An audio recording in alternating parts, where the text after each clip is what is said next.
fine. Hey, Sekhie. Yes. Today is the day. I will pull this sword from myself, I guess. And with it, I am the rightful king of this room. Y'all don't understand. Sekhie's got like a little schizo pit in here going for this video. Schizo pit, huh? Yeah. I really want to like be the person to like argue this, but no. No, that's not an argument I'm winning. That's definitely not one that I'm winning. So as you all may have surmised from the last hint and what is on screen now, but it is time for the one, the only, the behemoth, the Round Table. Rejoice, everyone. And we are including the Fey Knights in this video, but not in the same recording session. Like, this is, like... We're not including most of this in the same recording session. Let's be real here. No, we're not. This is going to be... Keep a counter in the chat for how many shirt changes we have. Just for that, I'm going to put this outfit aside and wear it every single time we record one of these videos for the next month. Don't worry, chat. I'm not. Well, you won't have a camera on you next time. Well, there you go. When the camera disappears, that's one switch. Yes, the camera will have more important things to film next time. So, some of you may be asking, Sekhie, what have you read? What are your qualifications to talk about King Arthur? And first of all, the absolute audacity of you all to assume that I did not go through a King Arthur phase as a child. I absolutely fucking did. I have the ology book about King Arthur. So I have the children's King Arthur.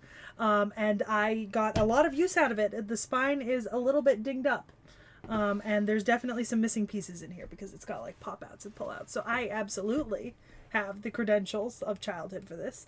However, I do also own La Morte d'Arthur. See, the problem with King Arthur is it's not like a tale of Sekhie or anything like that. No. It's not one story that you can review prior to this. No. So King Arthur, there is a King Arthur, the theoretical historical figure, and then there's King Arthur, the literary figure. And we know considerably less about the, I'm going to say pseudo-historical. Isn't it kind of historical, but it's like a combination of 3 or 4 different people? Yeah, so that's where we get into some of the tabs I have open here with Historia Regum Britanniae. I've also got Weiss and Leomon's Roman de Brut and Brut. And a couple of like the Vulgate cycle, the post-Vulgate cycle, all the Mabinogian, and all sorts of other things. So, I mean, this is what I would call the primary modern literary text, like for the literary story of the literary character. Like, this is not necessarily a historical. This is not a historical account per se. This is the literature. Right, like what's the word for it? The romance. This is the start, one of the earlier romance novels, basically written about it. But that being said, this has an excerpt from. Both of these have excerpts from the Mabinogion, right, which Arthur features in because of Culhwch and Olwen, and a couple other stories, Welsh stories. Because Arthur has a presence in German, Danish, Welsh, French, Gallic, British, Scandinavian. We mentioned that a little bit in the KotRT video. We did. We actually are going to be talking in this video about some of the same source material stories as we did in KotRT, obviously, because if the stories are of... I mean, KotRT has to do with King Arthur, right? So this is going to be, however, this is going to be the main text I'm using for the story of Arthur, because this is one of the larger, more collected, easily available to English audience ones. It's actually quite hard to find a good, like, complete version of the Vulgate cycle or the post-Vulgate cycle. I really struggled. I've got some online excerpts, but mostly I have comparisons written about them. And then, for further stuff, I do have Sir Gawain and the Green Knight. However, I'm going to be using Tolkien's translation version, just as the one I'm reading. Anyone interested in reading Gawain and the Green Knight, I really recommend this one.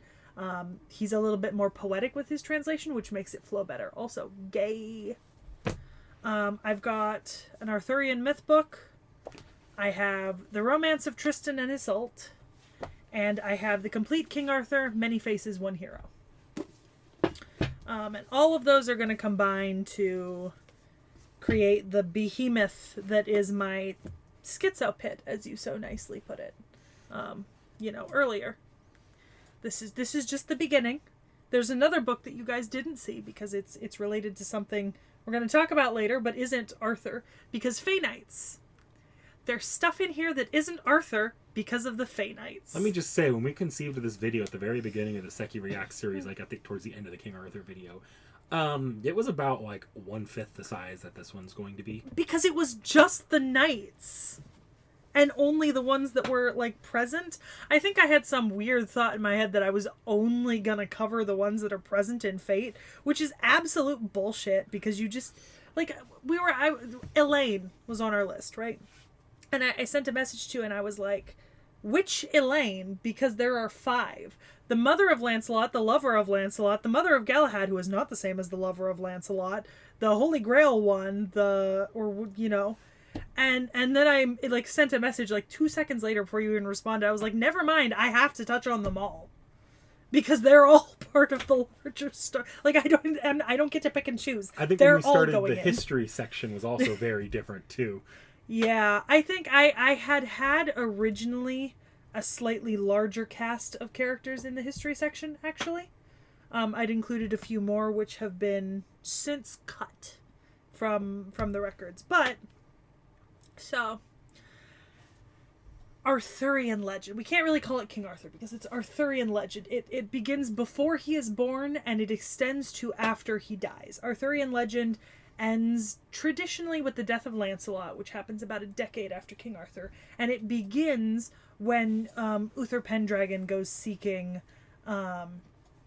consult, right, about who will be the rightful king of all of England, Britain, whatever the fuck, Britain during this period, yeah. So some of the earliest mentions we have that people agree on are from the Historia Regum Britanniae. So there are actually 2 earlier accounts that mention King Arthur, but neither is considered particularly trustworthy, as I believe both of them place him at a different time period in the history. However, this work, which is written by Geoffrey of Monmouth, is pseudo-historical. So it is a chronicle of the lives of the kings of Britain. However, it does cover 2,000 years, and it insinuates that the people who founded the British nation were the Trojans. As in, from Troy.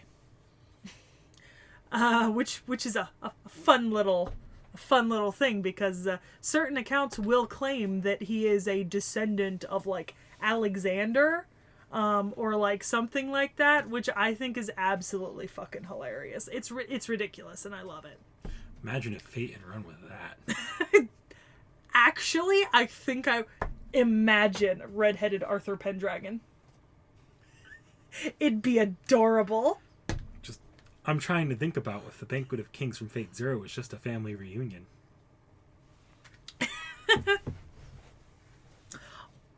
But Jesus fucking Christ. But yeah, no, it would be just a family reunion. God bless open sourcing. Wikipedia offers you the entirety of the Historia Regnae Britanniae, right? Books 1 through 12. Later in the video, we will be largely covering books 9 through 11. Will be covered predominantly once we get to the actual roundtable. For now, we're kind of going to talk about 6 through 8. But we are also going to touch on some of the things available in... This is the Leomans Brut and Weiss's Roman de Brut. which, open sourcing. My dude, we love it. We love the open sourcing. Hip hip hooray for the public domain. Genuinely. I'm showing you this now because I'm not actually going to be reading off of this, but I did have to go back this far to find one of the characters that you gave me. Sekhie Morte Arthur audiobook 1. You know I would, don't test me. So, interestingly enough, you actually gave me the character that required Weiss and Layamon's translations to be brought into this. And that was a Vortigern. I would not have brought up Vortigern, but you did. So that's your fault. No, this is going to be particularly important, so go right ahead. Yeah. In regards to the Mabinogion, the most important parts of this that we're going to be covering will likely be Geraint and the Son of Urban, Culhwch and Olwen, and the Dream of Rhonabwy, which I have actually read in a literature class several times. I actually found a translation. I fucked my head. So, in regards to the fugue I have been in the last few days, I opened up this translation, which said English, right? And started trying to read this. Yeah. Only to realize that it was Welsh with the translation after. So how far did you get before you realized you couldn't understand what you were reading? Like 4 lines. And I cannot read Welsh. I have opened up the Lancelot Grail cycle, which is the Vulgate, which would later become the post-Vulgate in a later translation. But we're largely not going to be touching on these quite yet. We're going to be sticking to these things at the moment. So, I think by fucking Vorn. Oh, let me take a look. He messaged us. So right here, Vorn, if you ever come back to watch, right here when you sent us this message. Pull up where are my notes? Where are they?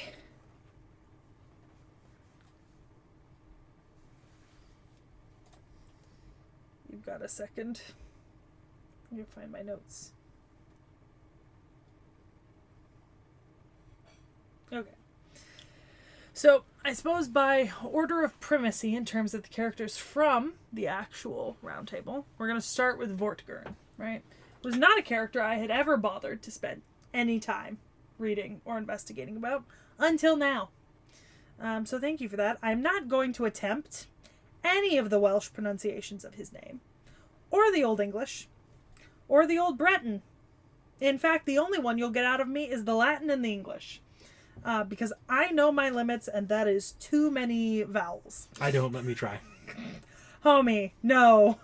Come on, hand it here. I fully don't believe you. Vortigern. No. So, Vortigern is a 5th century king of Britain, as attested to in the Historia Regnum Britanniae. I think one of the more interesting things is that Arthur said to be the descendant of one of the Constantins, right? And that's kind of the line of descent that traces to him becoming king. And the story of Vortigern is actually kind of assassinating one of the earlier Constantines and then being killed himself because of that. And there's this whole sort of intrigue plot happening in like 5th century sub-Roman Britain, which is fucking hilarious because I just like to believe that Joffrey of Monmouth made all of this up. I like to believe that this man was just like writing Spanish soap opera set in Britain. Like fully. You know what I mean? Just abso-fucking-lutely. He is mentioned by some other authors, by Bede and Gildas, but he is mentioned heavily in the Historiae Regnum Britanniae. You inhaled like you had something to say? I don't even recall inhaling. Ah, okay. There's a chance that he is who they were talking about when they talk about the kind of the greatest tyrant that invited others to fight against the Picts and the Scots, who then revolted against him, killed his son, and formed the Kingdom of Kent. Although that's unsubstantiated, we don't know if it's actually the same person. He's also at the beginning of the genealogy of the kings of Powys. I'm going to say Powys because it's W-Y-S, Powys. I don't speak Welsh. And I'm not going to speak Welsh. Quick, say the name of that really long, stupid-ass town. I know it's Lanfair something go. But I don't know the middle bit. Like the middle. Was that close enough? Have we made you proud, Connor? Oh, absolutely fucking not. I am ashamed to Connor right now. I shame the name of white people everywhere. So Gildas, writing in the 6th century, so theoretically about a century after his existence, wrote about him in the conquest of Britain, right? And he said that he was a proud usurper, right? Who made the mistake of inviting the fierce and impious Saxons into Britain and was then turned upon by them. And you will notice one of the main things that Arthur does in the earlier parts of his story is fight to drive the Saxons out of England. So he's still cleaning up Vortigern's messes a significant amount of time later. So names obviously change depending on the manuscripts. Some call him something else, Vortigern or Gerthigerno, right? But that's pretty common. You're going to find that even in a lot of the Knights of the Round Table, like, who's that? Tristan, right? Tristram, Tristain, Tristan, Tristam, Tristane. Spelling was not what's the word? Standardized. Spelling was not standardized, and we all suffer for that. We still suffer to this day. Like, what the fuck is going on with Knigget? What? Nice. Oh. Knigget. Oh, God. Genuinely, you're going to give me a fucking stroke. So Bede dates him to the 400s, right? Around 449, 450, and references the Emperor Valentinian, and says that he ruled for 7 years, but this is likely just an approximation based on what this person thought was happening. He's also written about in the Historia Brittonum, which is different from the Historia Regnum Britanniae. You could tell by the title, very different. Which is attributed to a monk from Gwynedd, and likely completed in the 9th century, which puts him writing at 400 to 500 years after. So take his account with a grain of salt. It's been half a millennia. And this man is pretending he knows the history. He accused him of incest. However, this may have been confusing him with a Welsh king, which had a similar name that was mentioned by Gildas, who was accused of that crime. But we don't know. This is the problem with writing, 500 years after a not well-documented period. He's also been accused of oath-breaking, treason, love for a pagan, and pride, which was a vice and sin. I imagine the love for a pagan came from the Christians. Yeah. Well, he was a monk chronicling early Britain history. They were all pagans. We're all the fucking Lady of the Lake, swords coming out of the water, people going to mythical islands to live forever. It always amuses me when you look at some of the more Christian retellings of King Arthur. Oh God, yeah. You know what the funniest part is? In Le Morte d'Arthur, I'm just going to spoil Le Morte d'Arthur for those of you who haven't read this book written in the 1600s, right? Lancelot becomes a monk and then dies and goes to heaven along with the Archbishop of Canterbury. Lancelot ain't going to heaven for shit.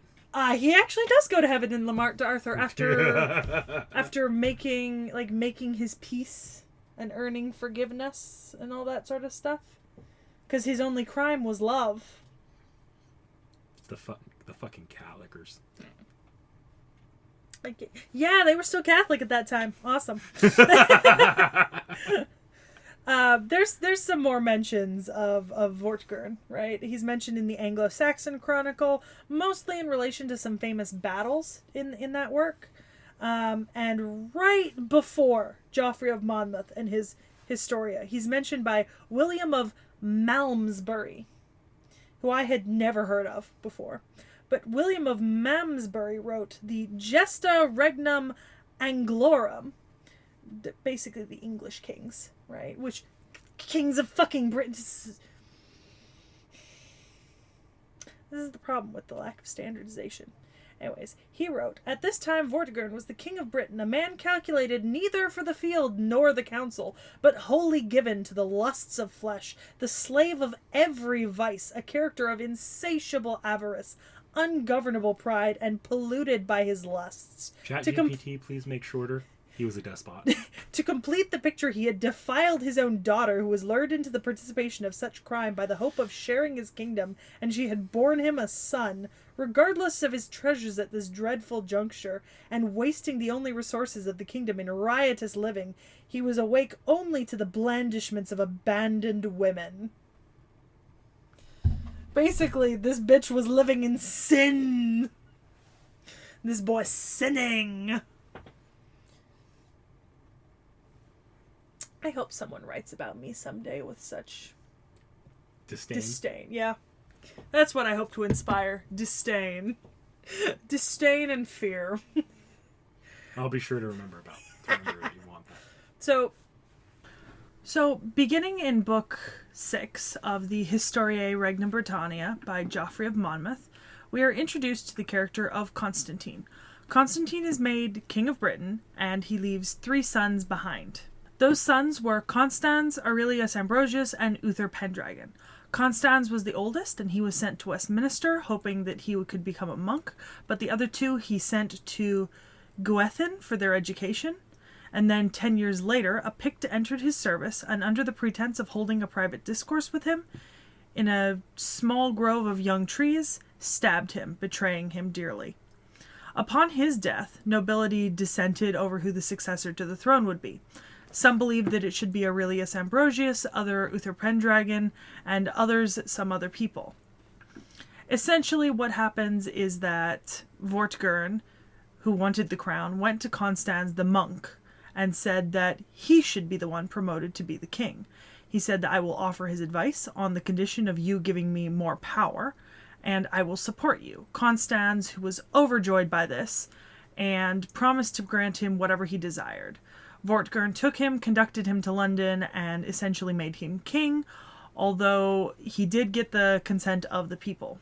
The archbishop at the time was dead, and there were no others that did perform the ceremony on account of his having quit the monastic order, but this was not a problem because Vortigern himself performed the ceremony. However, once Constans was titled as king, he essentially became a figurehead who was puppeted by Vortigern. His 2 brothers, Uther Pendragon and Aurelius Ambrosius, were quite young and incapable of governing at this time. Vortigern appeared to be the only man who could govern the country appropriately at this time because of his age and his experience. Vortigern would then advise the king Constans that Picts would threaten to bring Dacians and Norwegians, and so it might be good for him to keep Picts in his court so that he can use them as spies. At this point, an invitation for 100 Pictish soldiers was sent to Scotland, who were received into the king's household. But these people followed Vortigern and believed that he deserved the government.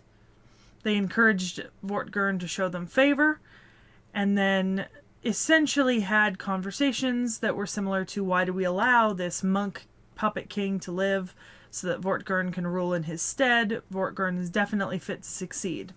So essentially the plot to kind of dethrone Constans was already severely underway. They killed him then in his bedchamber and brought his head to Vortigern, and at the sight of this, he mourned and pretended as though he knew nothing of it. But then he commanded those people to be brought and their heads cut off for this horrible act. However, essentially, this whole plot was the cause of him, and they were merely his instruments who, once he was done with, he got rid of them. The 2 brothers, Aurelius Ambrosius and Uther Pendragon, fled into Lesser Britain in fear of being killed by Vortigern and were received by King Boods, who would give them an education to suit their royal status. Vortigern then makes himself king of Britain.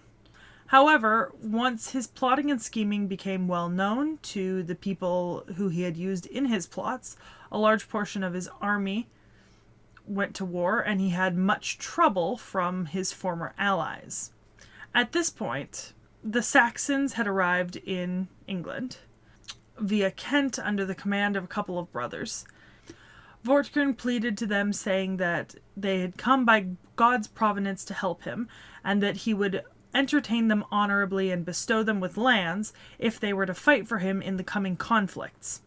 The Saxons accepted his offer, and they resided at his court. After this, the Picts would come from Albania with a huge army to lay waste to large parts of Britain. But Vortigern was able to assemble his forces and meet them in battle. The Saxons succeeded in this battle and facilitated the bringing of more Saxons into Britain. And interestingly enough, later in this story, we will see that one of the major groups of people that Arthur is forced to fight are the Saxon barbarians. Hengist, one of the leaders of the Saxons, then petitioned to Vortigern for power and land, and would have him marry his daughter Rowan. This would connect Rowan to Vortigern and make a marriage alliance between them. This marriage, however, was hated by the nobility of Britain because she was a pagan, and his own sons hated her as well because they had come from previous conquests. Those sons' names were Vortimer, Catigern, and Pacentius.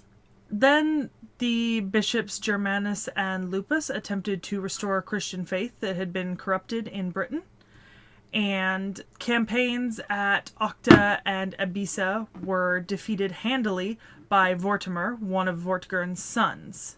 Vortimer was relatively well regarded, and he was shown to be relatively kind, especially to his soldiers. However, at this point, he died from a poisoned drink. At this point, Hengist had murdered the other two sons of Vortigern in his plot to seize power, and essentially was keeping Vortigern prisoner under his control. He had a new design of villainy, much like Vortigern had, and essentially ordered his men to all carry daggers under them, and when they would hold meetings with the Britons who had no suspicions, he would give a specific word of command, Nemet ure saxas, at which point they should all seize the man next to him and stab them. In this plot, over 400 barons, consuls, and members of nobility were killed. Hengist would then use his power and control over Vortigern to force him to give up some of the strongest fortresses that existed in Britain at the time, castles such as York, Lincoln, and Winchester.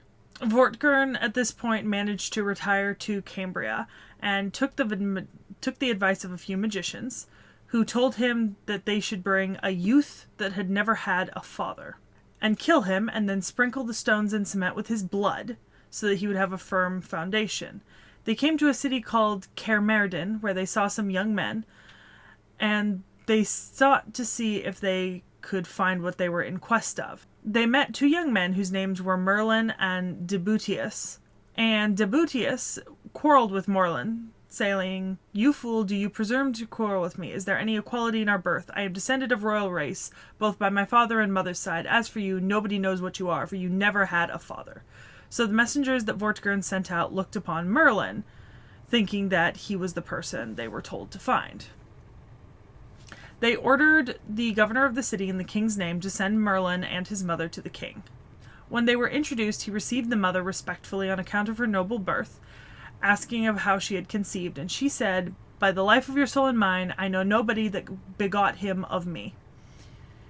There appeared to me in the shape of a most beautiful young man, who often embraced me in his arms and kissed me, and when he had stayed a little time, he vanished out of my sight. He had haunted me a long time in this manner, laid with me several times in the shape of a man, and left me with child. I affirm to you that I know nobody that beget him of me." Merlin was interested in what had passed, and Vortigern told him that he had been told to seek out a man with no father whose blood his building can be sprinkled on to make it stand. Merlin ordered the magicians to come before him so that he could prove that they had lied. Merlin essentially called out the magicians and he told them that they should tell the king what was under the castle, but they refused. And then he said if you commanded workmen to dig, you would find a pond causing foundations to sink, not any sort of magic that blood can fix. After that, he asked the magicians what is under the pond, and they were silent again. And he commanded the king to drain the pond, and at the bottom there will be 2 hollow stones, and in them 2 dragons sleep. So the pool was drained, and it was found as he said. Thus ends Book 6. We'll continue on to Book 7. And keep in mind, I am summarizing somewhat what I'm reading. I have already read this through several times, so I'm skipping what I consider to be unnecessary or information that we just don't need at the time. At this point in Book 7, which is about the prophecies of Merlin, Chapter 1 and 2 are discussing Joffrey's willingness to write down the prophecies of Merlin and the things that he is claiming to be told. Remember, this is a pseudo-historical account, so it isn't necessarily told in the context of a history at all times. But, so Vortigern saw this drained pond, and the 2 dragons, one was white and one was red, and they came forth and began a terrible fight with fire and their claws. The white dragon had the advantage and made the other fly away, and essentially forced him to retire. After this battle of dragons, the king commanded Ambrose Merlin to tell him what it meant, what it portended. This was quite common. You see a phenomena and then try to interpret it into some sort of prophecy. So Merlin said, and this part I will read a significant chunk of, "Woe to the red dragon, for his banishment hasteneth on. His lurking holes shall be seized by the white dragon, which signifies the Saxons, whom you invited over, but the red denotes the British nation, which shall be oppressed by the white. Therefore shall its mountains be levelled as the valleys, and the rivers of the valleys shall run with blood. The exercise of religion shall be destroyed, and churches laid open to ruin. At last the oppressed shall prevail and oppose the cruelty of foreigners. For a boar of Cornwall shall give his assistance and trample their necks under his feet. The islands of the oceans shall be subject to his power, and he shall possess the forests of Gaul. The house of Romulus shall dread his courage, and his end shall be doubtful. He shall be celebrated in the mouths of the people, and his exploits shall be food to those that relate them. 6 of his posterity shall sway the scepter, but after them shall arise a German worm. He shall be advanced by Seawolf, whom the woods of Africa will accompany.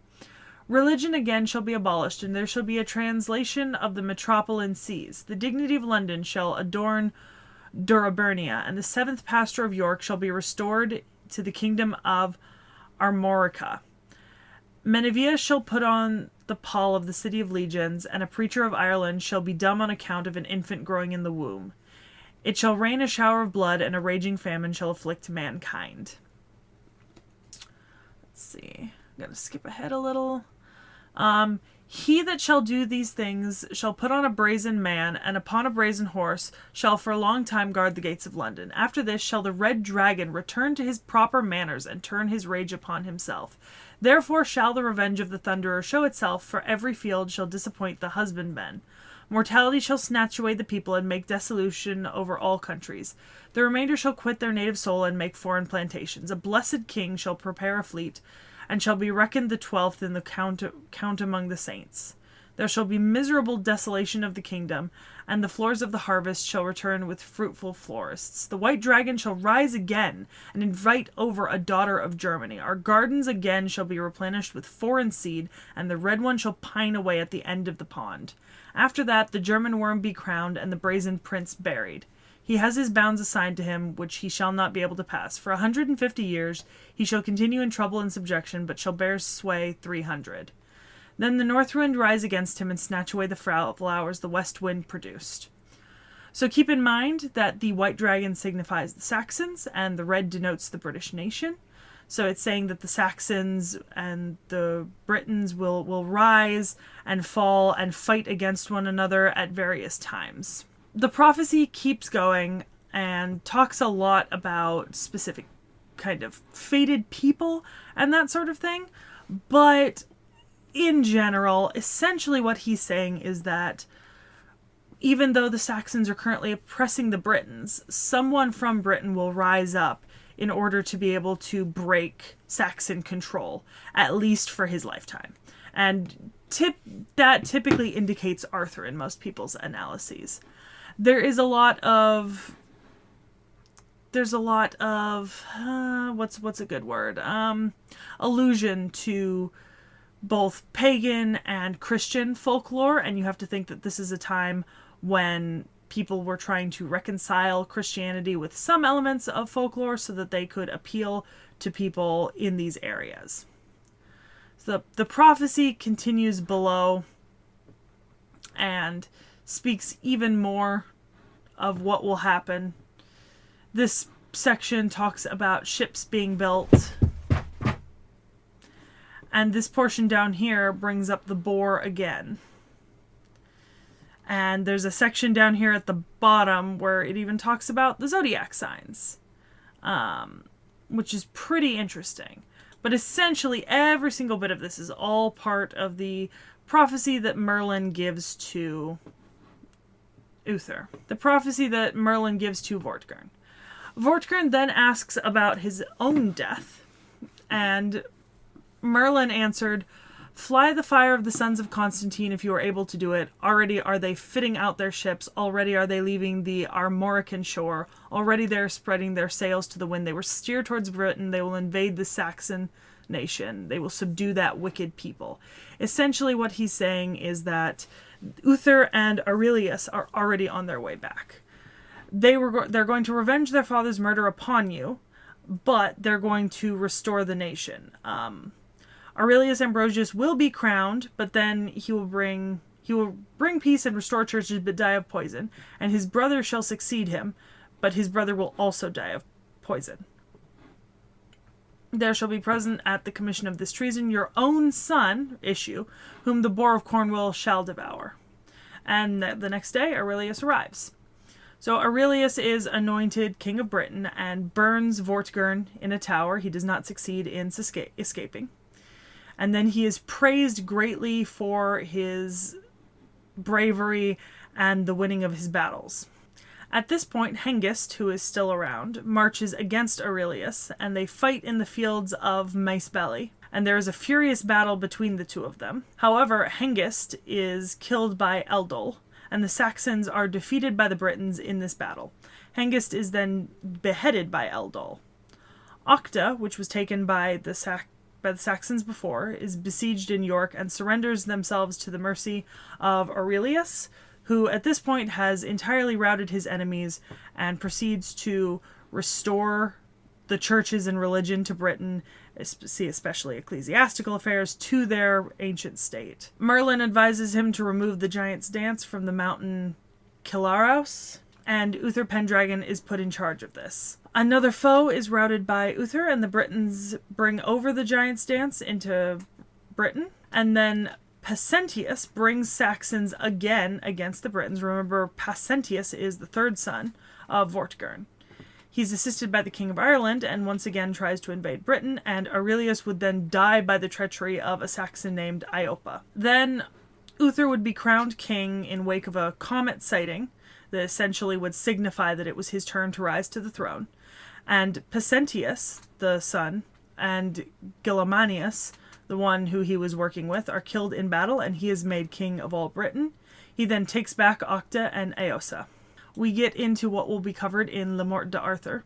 So this will be largely the end of what we are covering.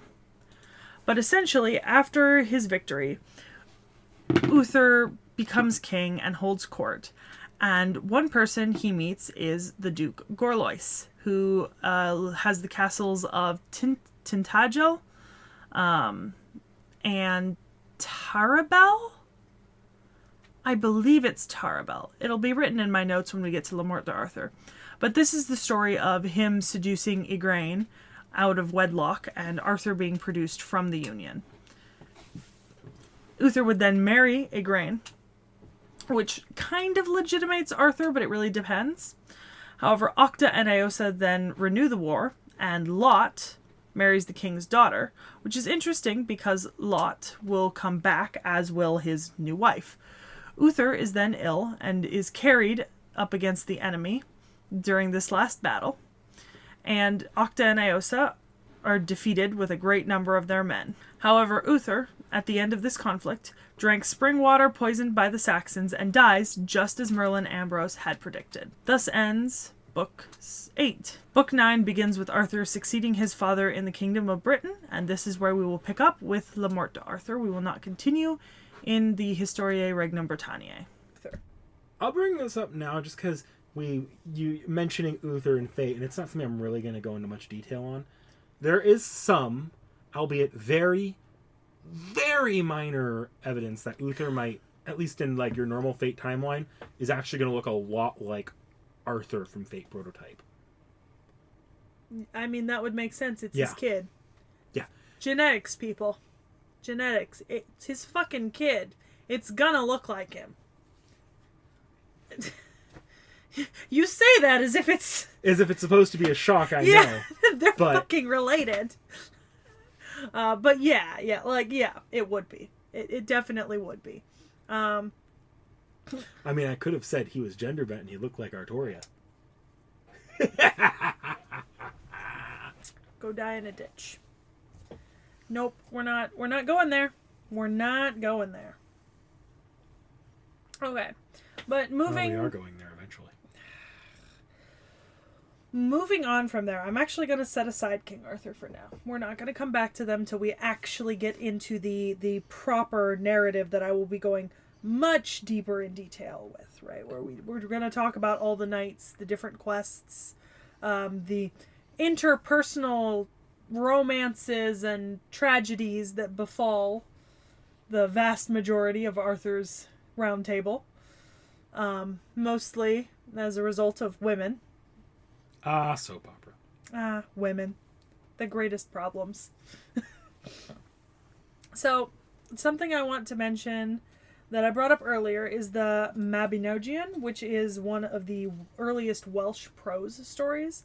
I do believe I brought it up when talking about Cath Palug, because it is connected to some of the stories in there. But that's actually where we're going to get quite a few of our stories of Arthur. We're going to get the ones associated with Culhwch and Olwen. I do believe there's ones associated with, interestingly enough, the boar slay. We were talking about the boar Truith, and Caval, his hunting dog. That's part of the Culhwch and Olwen story. So I had added the Culhwch and Olwen story as a joke, because I wanted to say, Fate, you should have Culhwch and Olwen as characters. But if part of their story is already in Fate, I have to wonder if they haven't been mentioned at least already. So the story's been mentioned. Yeah. We haven't actually seen the characters yet. Yeah. But they've been mentioned, so I have hope. I have hope we will get a Culhwch and Olwen. And maybe Ysbaddaden. I'm not gonna be mad if we don't. Interestingly enough, the King Arthur is portrayed in the Welsh tales is quite different than the romantic tales of the 13th through 18th centuries. So when we see Arthur in the Mabinogion later, it's going to be slightly different in terms of the character, right? The way that Arthur acts and that sort of thing. And we got a little of that in Cath Palug, because I did have to bring up Arthur, especially to do with the stories. Pagver Yid something. Yid Pathur. So it's one of the Welsh stories we brought up in Cath Palug specifically. And Arthur is not the only knight that is mentioned. I do believe Bedivere, Sir Gawain, and at least one other knight are explicitly mentioned in Culhwch and Olwen. So we will see kind of a pretty large spread of major characters show up in this particular Welsh narrative. It's not the only Welsh narrative. There's the triads, which are separate from the Mabinogion, but it is something that we will be consulting quite heavily once we get into characters. We've got some associated weird things that don't fit in with Arthur and the Round Table. I'm calling this my catch-all category, but it's the things that you gave me that are gonna be included because of something fucky. And I don't want to leave them all to the end. I'd like to get because there's only like 5 or 6 of them. I'd like to get them over with now so that when we come across the round table character that has to do with it, we've got it, right? Because they're pretty small things, but you did give me a list of kind of folk characters and a fae here and there, that sort of thing. So we're gonna go over those. And to begin that, we're gonna start with Melusine. I've studied Melusine before. I did a project a while back about Northern European water spirits. But Melusine is typically a creature of European folklore, heavily present basically everywhere from France up. Literally everywhere from France up. Typically depicted as a woman who is part serpent or part fish, often from the waist down. Sometimes given wings or 2 tails. Not always. But she is a fascinating character. I'm a big fan of her. Personally, I think she does great work. Truly. But essentially, you like her because she's kind of got the monster shit going on. Naga people. Naga.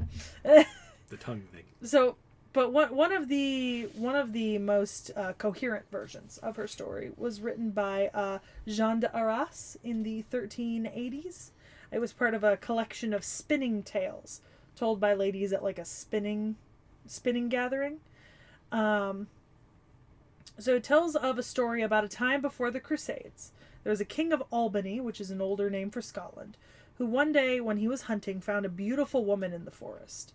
Her name was Pressine, and she was the mother of Melusine. He persuaded her to marry him, but it was only on the agreement, because there's always agreements with fae and mortal couples, that he could not enter her chamber while she birthed or bathed her children. She gave birth to triplets, and he came into the chamber before she was done birthing and bathing them. As a result, he violated the taboo condition of their marriage. So she left the kingdom together with her 3 daughters and retreated to the island of Avalon, right? Which will be very important later. So these 3 girls are named Melusine, Melior, and Palatine. They grew up in Avalon, and when they were 15, Melusine asked why they had been taken there. When she heard about her father's promise, she became furious. She and her sisters captured Elinus and locked him up with his riches in a mountain. However, Pressine was enraged at this and the lack of respect that they had for their father. Because of this, Melusine was condemned to take the form of a serpent from the waist down on every Saturday, according to this story, like specifically Saturdays. So later, another character, Raymond, would come across her in a forest in Poitou in France and proposed marriage. Just like her mother did, she put out a condition: can never enter her chamber on a Saturday. For many years, he kept this promise. She bore him 10 sons and organized the construction of marvelous castles all across his lands. However, he was eventually persuaded to observe her activities on a Saturday. He broke his promise, and he saw her bathing in half-serpent form. He kept this secret until one of their adult sons murdered another. In front of his court, he blamed her and called her a serpent.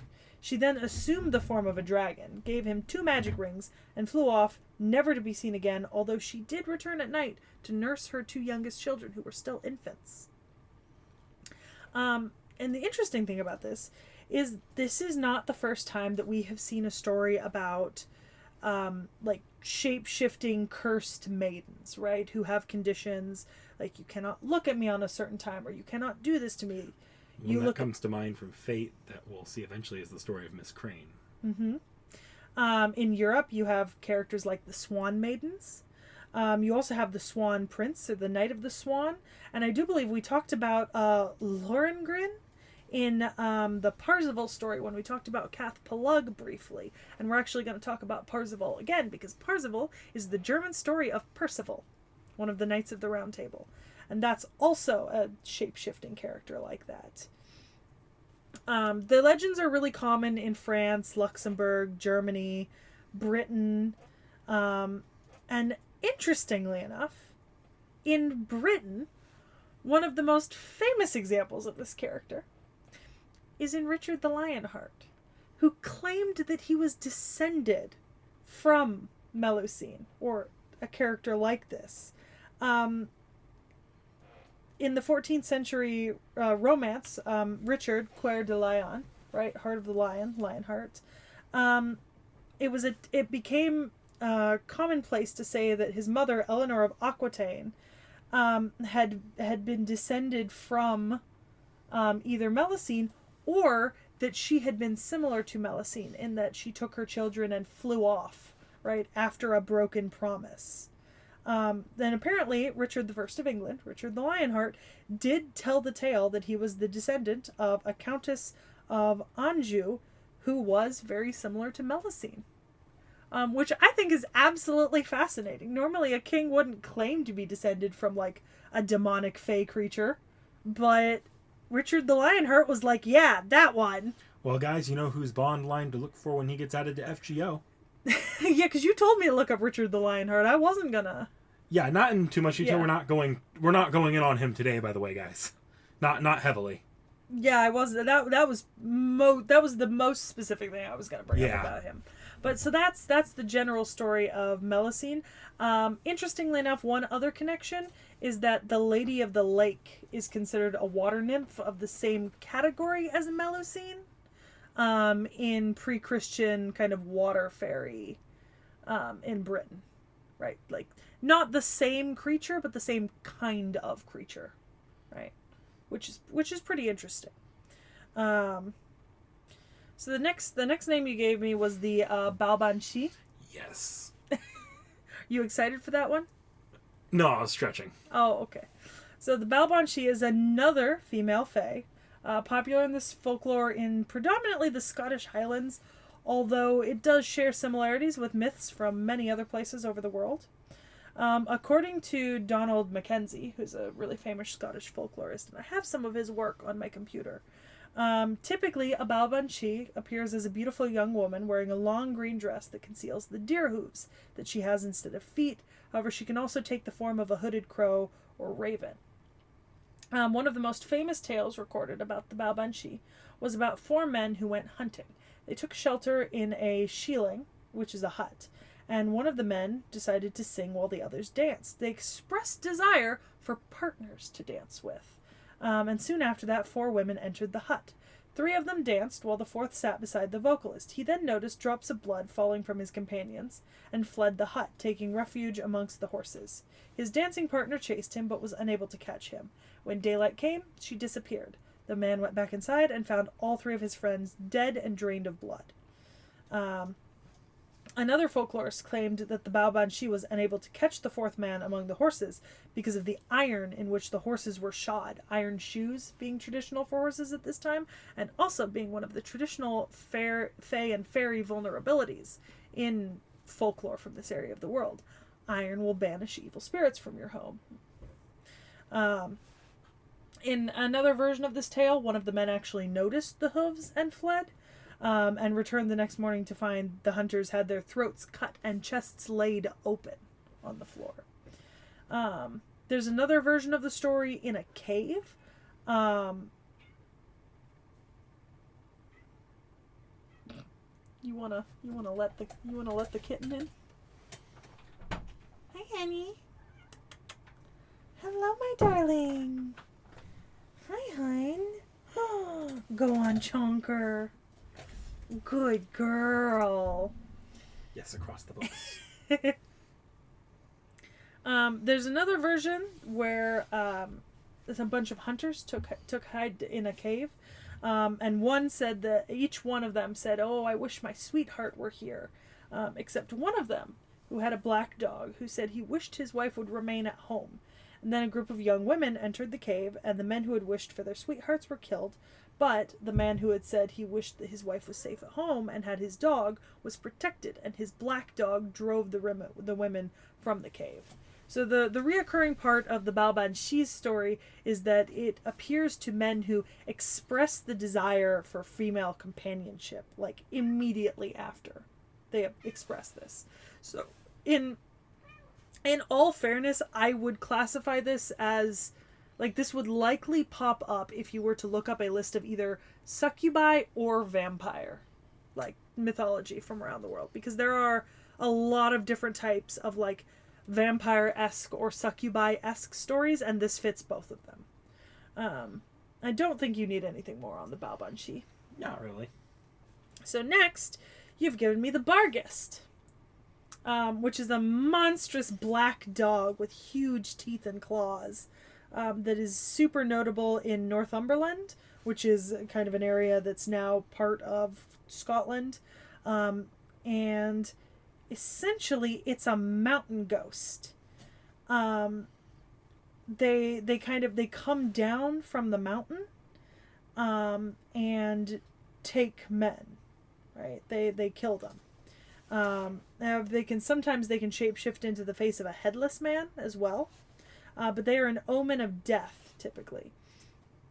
If anyone gets in their way, it would strike out with his paw, leave a wound that never heals.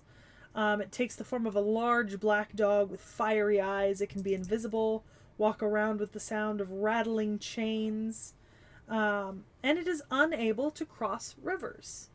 It can also foretell the death of an individual by laying across the threshold of their house. Interestingly enough, I think there was a version of this in Black Butler the anime. I think one of the early arcs in the first season of Black Butler deals with a Barghest equivalent, or like a black dog. I mean, it doesn't end up actually being, but the insinuation is that it is one. I've always liked the idea of kind of black dog, like the omens of death. It's common around the world. It's even mentioned in Harry Potter. They call them the Grimms there. Yeah. Right? In Harry Potter. And it's essentially the same thing. It's an omen of death. But it can also inflict the wound that causes death if you get in its way or anger it in any way. You've seen part of this already in Fate, actually. Have I? Remember there's that episode of Case Files where they go into they have the black dogs appear at the climax? I loved that episode. Oh my god, that was such a good fucking episode. I had forgotten about that. But I remember it now because they're out in the countryside at that estate and the black dogs appear after them. Love that episode. It was so good. You've then given me the Habetrot, who is a figure, not so much a being, right? Habetrot appears in several folk tales, most prominently from Selkirkshire. And it's a variant of the three old spinning women tale in mythology from around this area. Typically, it's an old deformed woman who lives underground with other spinsters, all disfigured by their work spinning. Typically one of them is named Habetrot. Another one is named Scantiel Mab, but none of the rest are named in these tales. There are similar tales in Germany and Norway. Also, like the three old spinners or the three old ants. Based on this folklore, because it was considered unlucky to do things like step on unchristened ground, right? Or the graves of stillborn or unbaptized children, right? They would catch grave scabs, right? An illness. And the only way to fix this illness was to wear a sack made from linen grown using manure from a farmyard, not distributed for 40 years, and then spun by Habetrot, right? Bleached by an honest bleacher in an honest miller's milldam and sewn by an honest tailor. So this is a very specific, like very specific folktale, right? And a very specific character associated with spinning and the spinning wheel, right? And traditionally, the use of Habetrot in British mythology, at least, or the Isles of Britain, is in the curing of grave sickness, which I thought was pretty interesting, honestly, because I'd not heard of Habetrot before when I looked it up, and I was like, oh, that's fascinating. Creepy old lady cures your grave sickness. Must be good at what she does. Good for her.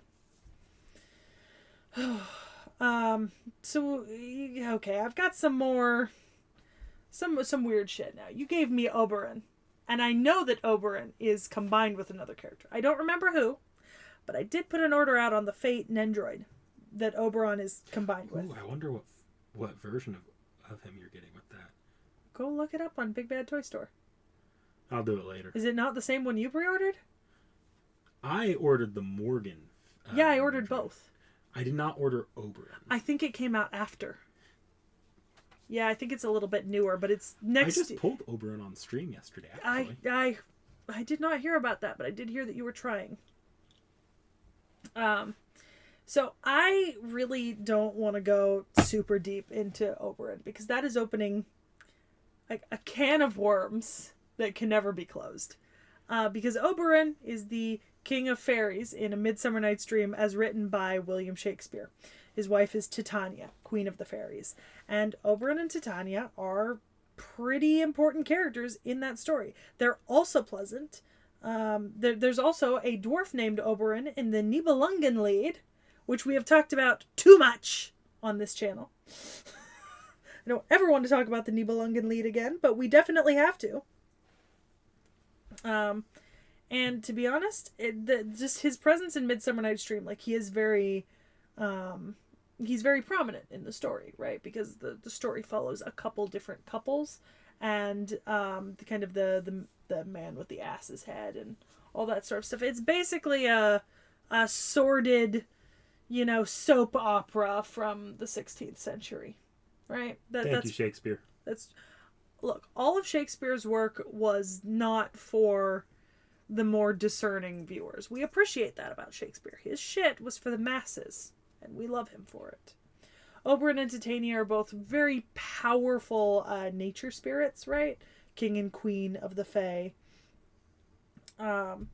So when Titania describes their fighting in the play, says, "The winds piping to us in vain, as in revenge, have sucked up from the sea contagious fogs, which falling in the land, have every pelting river made so proud, and they have overborne their continents. The ox hath therefore stretched his yoke in vain, the ploughman lost his sweat, and the green corn hath rotted ere his youth attained a beard."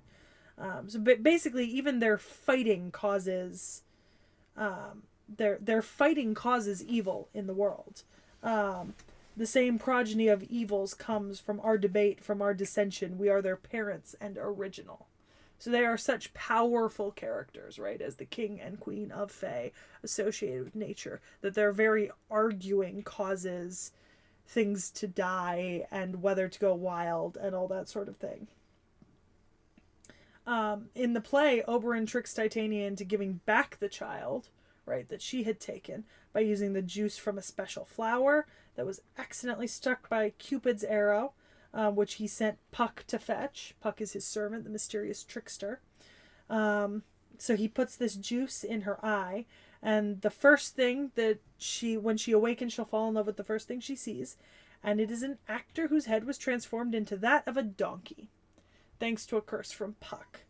Then you have the other couples, Hermia and Lysander and Helena and Demetrius, who are in the forest at the same time, and kind of the six of them are going through some shit, right? Like the people are not having a good time in this play. Go read A Midsummer Night's Dream. It is absolutely fucking hilarious. But eventually Oberon looks upon Titania and the ass-headed man named Bottom, and feels so sorry that he reverses the spell. When she wakes, he explains that it was real, and they reunite happily. They then return to Athens in the epilogue to bless the couples, once again becoming benevolent fairy king and fairy queen, because the couples live in Athens. So they had kind of visited, and they all meet in a forest. And everyone lived happily ever after, except for that baby that Titania gave back. And probably poor Bottom. Yeah, and probably poor Bottom. Yeah, poor Bottom. That is very obviously not the only mention of Oberon in historical and cultural references. But I literally cannot go over them. There are so many of them. You have any like favorites you want to bring up? Because we don't. The Shakespeare's the most important one. Yeah. This is going to be a pretty big character here. Yeah. I think. So I've actually read the epic poem Oberon by Christopher Martin Wieland. I actually like that one a lot. Like that's a personal favorite. Also, Oberon and Titania are married and mentioned in in Johann Wolfgang Goethe's Faust, which is pretty interesting. Beyond that, as far as we can tell, Shakespeare is kind of the creation of Oberon as the king of the Fae. Most earlier references are in reference to the dwarf from the Nibelungenlied, not the king of Fae. There is an earlier reference to Oberon, though. And Yeah. it kind of became the king of Fae. Yeah, it's... Now, I asked this kind of knowing the answer. Is the same true for Titania? You didn't give me Titania. No, I didn't. And it's not that important to go into it. However, I did look up Titania slightly. Titania does have an earlier reference. Okay. Titania is actually, according to Shakespeare, right? What we know about Shakespeare, the name Titania was taken from Ovid's Metamorphoses, the ancient Greek writer, where it's given to the names of the daughters of the Titans. So Titania, daughter of Titans. Oberon is derived from Alberic, the old German. And Alberic is the person who guards the treasure of the Nibelungen, the dragon, but is overcome by Siegfried. That's the earlier Oberon reference in terms of etymology of the name. The first time that he's attested to as Oberon, like an elven man of the forest, happens in Les Procès et Faits du Noble Juan de Bordeaux, right, which is about the Count of Bordeaux passing through a forest inhabited by Oberon, who was warned by a hermit not to speak to him. However, he answered Oberon's greetings out of courtesy, and so gained aid in his quest. He was pursuing... he had murdered the emperor's son in self-defense and had to go visit the court of the emir of Babylon and perform feats, and he succeeds only with Oberon's aid in that tale.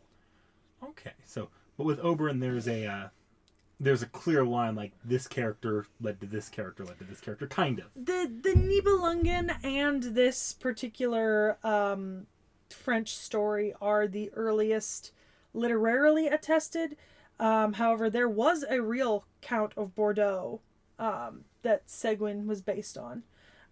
And the funny thing about that, so Oberon later then appears in a 13th century courtly fantasy based on a shred of fact about the 9th century figure, the Count of Bordeaux. And there's a thing about where he's given like some Celtic trappings, right? Like a magical cup that is ever full for the virtuous. It supplied their evening meal. It afforded not just wine, but some more solid fare. And it said, according to that he is the child of Morgan Le Fay and Julius Caesar. But that's the earliest literary references to what you can identify as the Oberon that would be related to Shakespeare's Oberon. Whereas Titania, it kind of like it's just, this is a group of people called the Daughters of the Titans, and Shakespeare sort of adapted that. Mm-hmm. Okay, I just wanted that clarification. That will come up again later. That will be on the test. I need a study guide. I need a study guide. Go help her study. No, she's not gonna help. She sits on my fucking notebook. However, the interesting thing is that Titania appeared in collectively less pre-Shakespeare work than Oberon did. Shakespeare was really the first time that there is a character named Titania with those kind of characteristics and qualities. However, in later works, they would typically be mentioned together, or in the context of these people are married, fuck with one, the other one will be angry. Thanks to Shakespeare, they're pretty synonymous with each other now. They are. When you Oberon think of a and fairy Titania. king, you tend to think of Oberon and Titania. Yep. And when you think of a fairy queen, you think of Titania. Look at Fairy Tale. So Urza, right? She's given the nickname Titania, Queen of the Fairies. And remember, Evergreen makes that big deal about it during the Battle of Fairy Tale. And she's like, now we'll see who truly is Titania, the Queen of Fairies. You know? I think it's fun, because I'm pretty sure, I could be wrong on this, but aren't there mentions of Oberon's daughters more than there are mentions of Oberon's, prior to Shakespeare, the Fairy King's daughters more than there are mentions of the Fairy King's wife? Yeah. Sometimes, yeah. Well, because with the Fairy King's Daughters, then you can get into like forbidden fae romances, and let me put this into perspective, right? The reason why we have so much literature about King Arthur, right, for example, is because King Arthur was every woman's under the pillow naughty book from like the 1600s to the 1800s. If you wanted a naughty under the pillow book to read because your husband was not satisfying you in a romantic or sexual way, you read King Arthur tales. That's why there's so many of them. This is the quintessential romance framework story for Europe. So what you're saying is King Arthur is the equivalent of we took the entire Harry Potter archive, sorted it to be all not filtered for age rating, and then made it all canon. Yeah, pretty much. That's pretty much exactly it. Including the shit that doesn't fit into the canon. Yeah. Like King Arthur getting mauled by a squirrel dog thing. Exactly. Arthurian romance is literally an entire genre of writing. Like Arthurian, I wrote an entire paper on Arthurian chivalry and romance in modern media because you can still see the footprint of Arthurian chivalry and romance in modern media.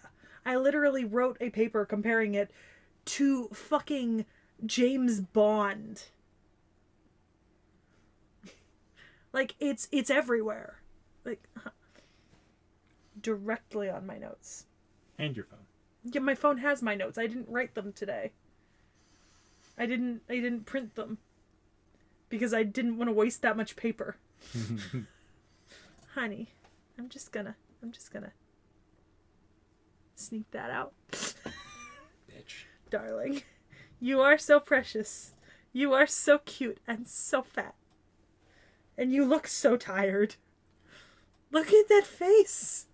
Oh my god, viewers, it's just so cute. It's so fucking cute. Okay, good girl. Good girl, settle. Alright, so, Richard the First, the King of England. Richard the Lionheart. Richard, the one who is the subject, I think, of the Robin Hood stories. I do believe that's Richard the First, Richard the Lionheart. Yeah. So you know that Fox movie that Disney made with the hot foxes? That one. Think of that. Think of that specifically. The lion. Alternatively, you could think of the Robin Hood Men in Tights. It's good to be the king. Because that is also the Richard that we are thinking of. Did that joke originate in Men in Tights? I thought it was, because I know that one was in History of the World Part 1. Yeah, but History of the World Part 1 comes out first, so it was a follow-up joke. And did they just make Richard the Lionheart that king in Men in Tights? Yeah, it's good to be the king. I never caught that. They also make a joke about blazing saddles in Robin Hood Men in Tights. They go, a black sheriff? Why not? They did it in blazing saddles. Literally, they say that at the end, right around when they say, it's good to be the king.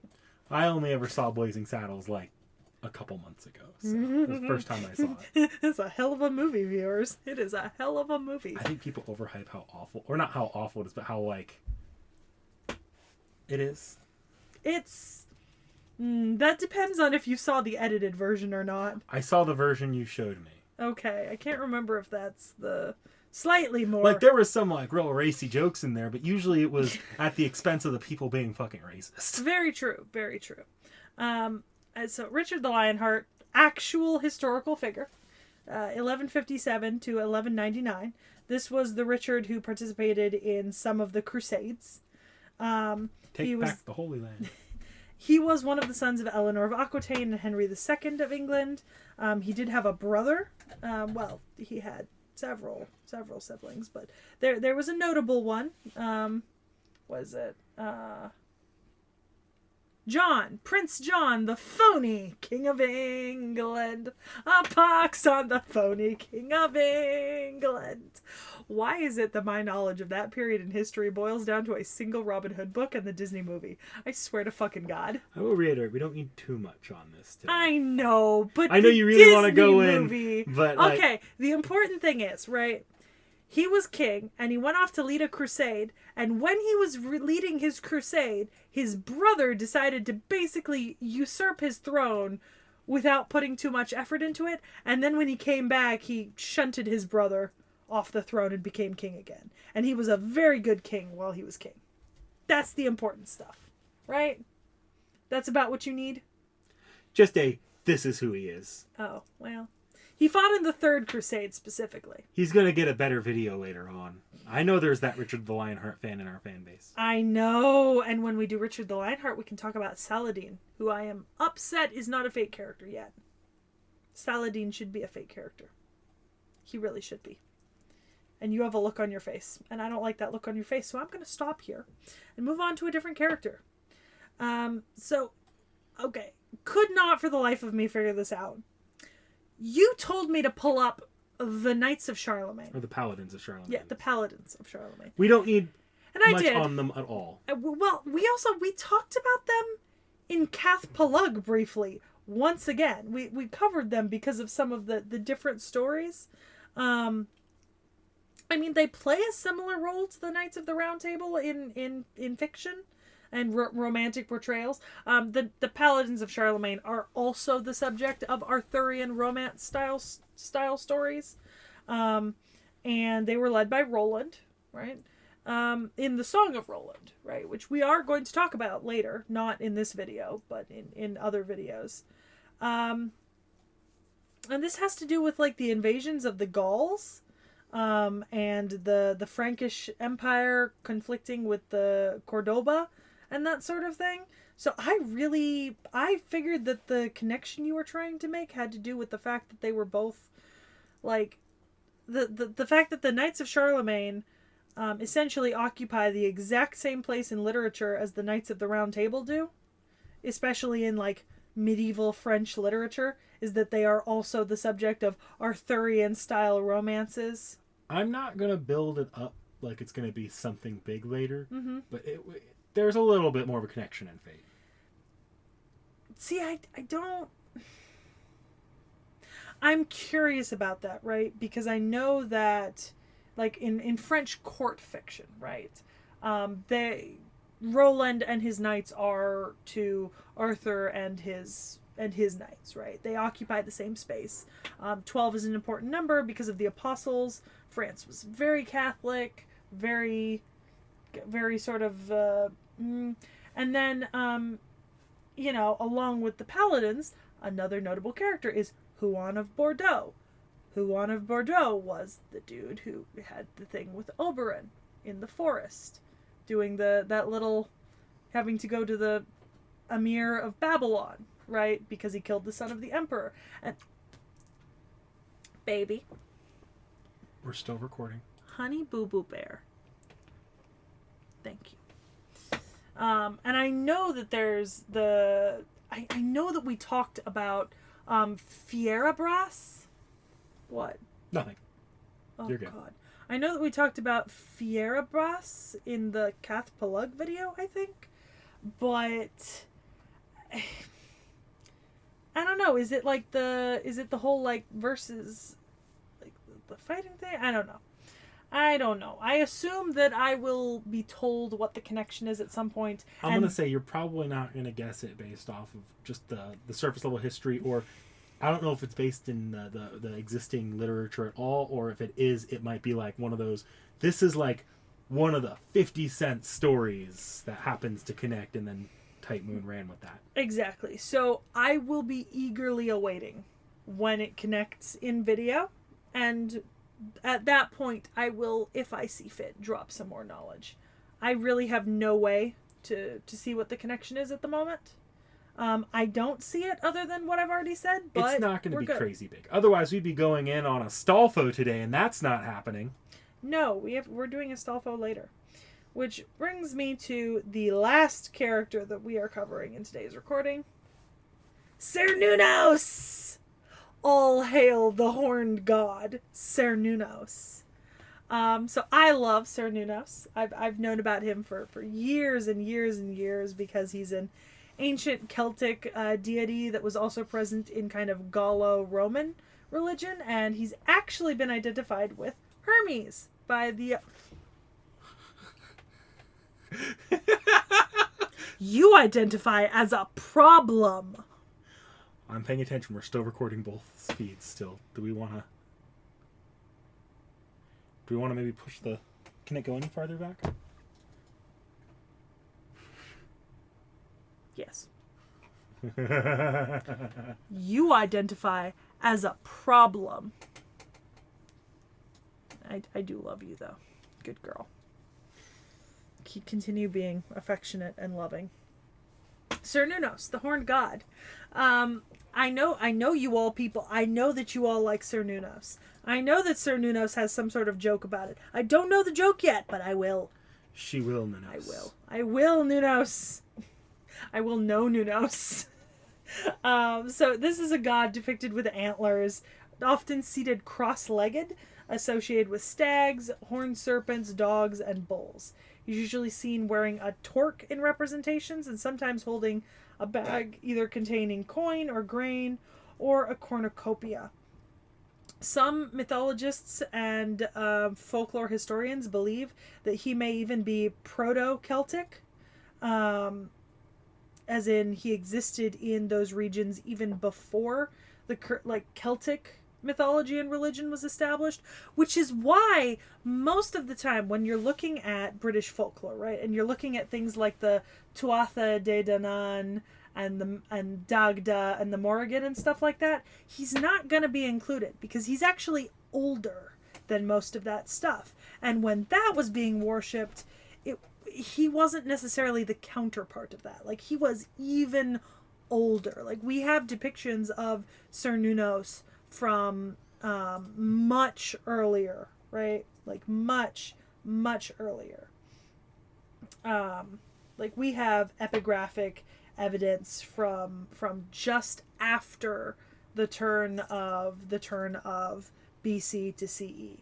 Like, we literally have a monument that shows him on it from like 14 CE. It's some Celticists think that Cernunnos might be an epithet of a larger deity who we don't have the proper name for anymore, but kind of an equivalent of kind of a father god in a pantheon that we no longer have all of the parts of, right? This has to do with that proto-Celtic existence. But essentially he is a horned forest god who is associated with kind of all these things that would commonly have been associated with forests and that sort of thing. Which is absolutely fascinating. Proto-deities are super interesting because you're trying to reconstruct a deity by tracing newer deities backwards to try to determine what changes may have occurred along the line to the deity you're talking about. It's very similar to the process for reconstructing proto-languages, which is absolutely fascinating. Like, genuinely, the reconstruction of proto-languages, amazing. There are some Celtic inscriptions written in Greek characters that have his name on it, and there's often the adjective carnuatus, or horned, in relation to a deity is found in Latin writings, because that is a Latin adjective.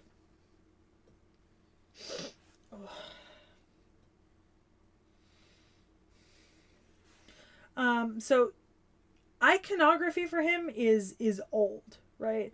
So you have the Pillar of the Boatman, which is a really famous piece of art that depicts the horned god, currently at the Museum of the Middle Ages in Paris, France. And it has the inscription of Cernunnos written on it. The lower part is lost, but it suggests that he sits cross-legged in kind of a Buddhic posture, which is directly connected to a cross-legged antlered figure on the Gundestrup cauldron, which is another piece of archaeological significance depicting a very similar thing. So there's many kind of depictions of him on metal works and on stone works. There's even a petroglyph in Cisalpine Gaul that depicts antlered human figure. Sometimes he's depicted with a couple of goddesses, or as a child, surrounded by serpents and holding the purse and torque. So it appears that Cernunnos could be depicted in multiple kind of stages or phases of life, and that the indicator was the things that he carried with him, and in general just certain pieces of symbolic iconography that would indicate this is Cernunnos, right? And similar things happen in a lot of other religions. Like there are other deities who are depicted with specific things, so when you see a figure with those things, you know it's that deity, even if it's not the representation that you are normally used to seeing, right? There's a bunch of them in Greek. Oh yeah, there's a ton of them in Greek. I mean, that's why the Greek gods have like symbols, right? Put a symbol next to a person. Ooh, guess what that person is? Associated with that god, or is that god? It's very helpful. It's like future proofing. Yeah.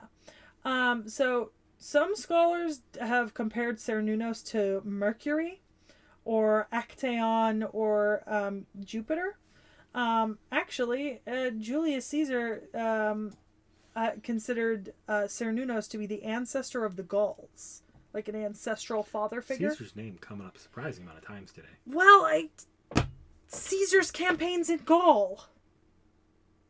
And then Gallic Britannia. I mean, my man spent a lot of time conquering Gaul. And Gaul is kind of where the Anglo-Saxons come into Britain from. It's a problem. Like, man is really, really all up in there. So there have been attempts to find the root of the name Cernunnos in Irish, right? In connection with other Irish names. Some people have suggested that Cern may come from Conall Cernach, the foster brother of Cuchulainn in the Ulster cycle. Typically, Cernach is an epithet, though, depicting angular, victorious, prominent. So there's not really any evidence that the two are related. However, a brief passage involving him, a lot of people take to say that Conall was called the Master of Beasts, which might connect the Cernach to Cernunnos. But I think in this case, because there's not a whole lot of connection here, this is really people just grasping at straws. Like there's just not as much kind of behind it, right? There are some possible connections to Christian saints, the 12 Apostles of Ireland, but that largely that happens with a lot of older tales when Christianity comes in, and then they try to associate traditional characters with saints so that the people feel more comfortable shifting their religion over to Catholicism. Being fair, that's more than Catholicism does today to try getting people more comfortable with it. It's very true. Actually, so you know there's sometimes when you're looking at like Irish mythology, you see like a cross, right, with a circle connected to it, and that's actually a very specific form of like very early Catholicism in Ireland, where you have the cross for Catholicism, but the circle, and then typically it's also engraved with traditional like Irish and Scottish symbols, and it's meant to, it kind of symbolizes the combination of like that pagan things that are tolerable by Catholicism and Catholicism, right? Which is how a lot of symbols have survived until modern day, and how a lot of the festivals of traditional Celtic holidays are still alive. It's interesting that old Catholicism really made an effort, even though they preached against the pagans like hell, they still made an effort to try making pagan conversion comfortable, or try not, like, even if a culture was completely against Catholicism normally, they would try to shift Catholicism to be more palatable for the culture. Yeah, like in a lot of ways. Like, for example, I think there was one person who they did like a chronicling of Irish heroes, right? And they included Manannán mac Lir as a hero rather than a god, because they wanted to say that he was, you know, like a hero chosen by God. And so on. Some damage, but at the same time, it's kind of, I mean, look, admirable. Yeah, but like, I mean, look at the Norse, right? We have the prose Edda and the poetic Edda, and that's really that. Both of those were copied. Both of those were written likely by Christians, and as a result, there's just a mess I mean, like literally trying to parse out that mythology from those two sources that were written down later by Christians is a fucking mess. It doesn't make sense. Whereas we actually have a lot remaining of the bones of Celtic mythology. Like we still know a lot of the deities. We know a lot of their representations. We still have things like the Tyne bow. We still have the cycles. We still have the Welsh triads. But like compare that with, say, Christian efforts in the New World, like and how they handled culture there. No, absolutely not. It's like it's weird. It's weird. I think it's interesting. Yeah. So, I mean, obviously the Horned God was interesting to me when I had heard about him because proto-deities. And it's also, I think it's a very good example of the fact that Celtic mythology was much better preserved than many other mythologies when Christianity came in. However, I do want to mention something interesting about Cernunnos. Cernunnos is a popular figure in modern occultism and neo-paganism as the consort of the Great Goddess, who is typically like the Earth Mother, great goddess of everything. Yeah. Fascinating. Yeah, so he has a lot of revived interest in the last century or so. Like the neo-pagan movement does kind of bring him in as a major player in the mythology. Yeah.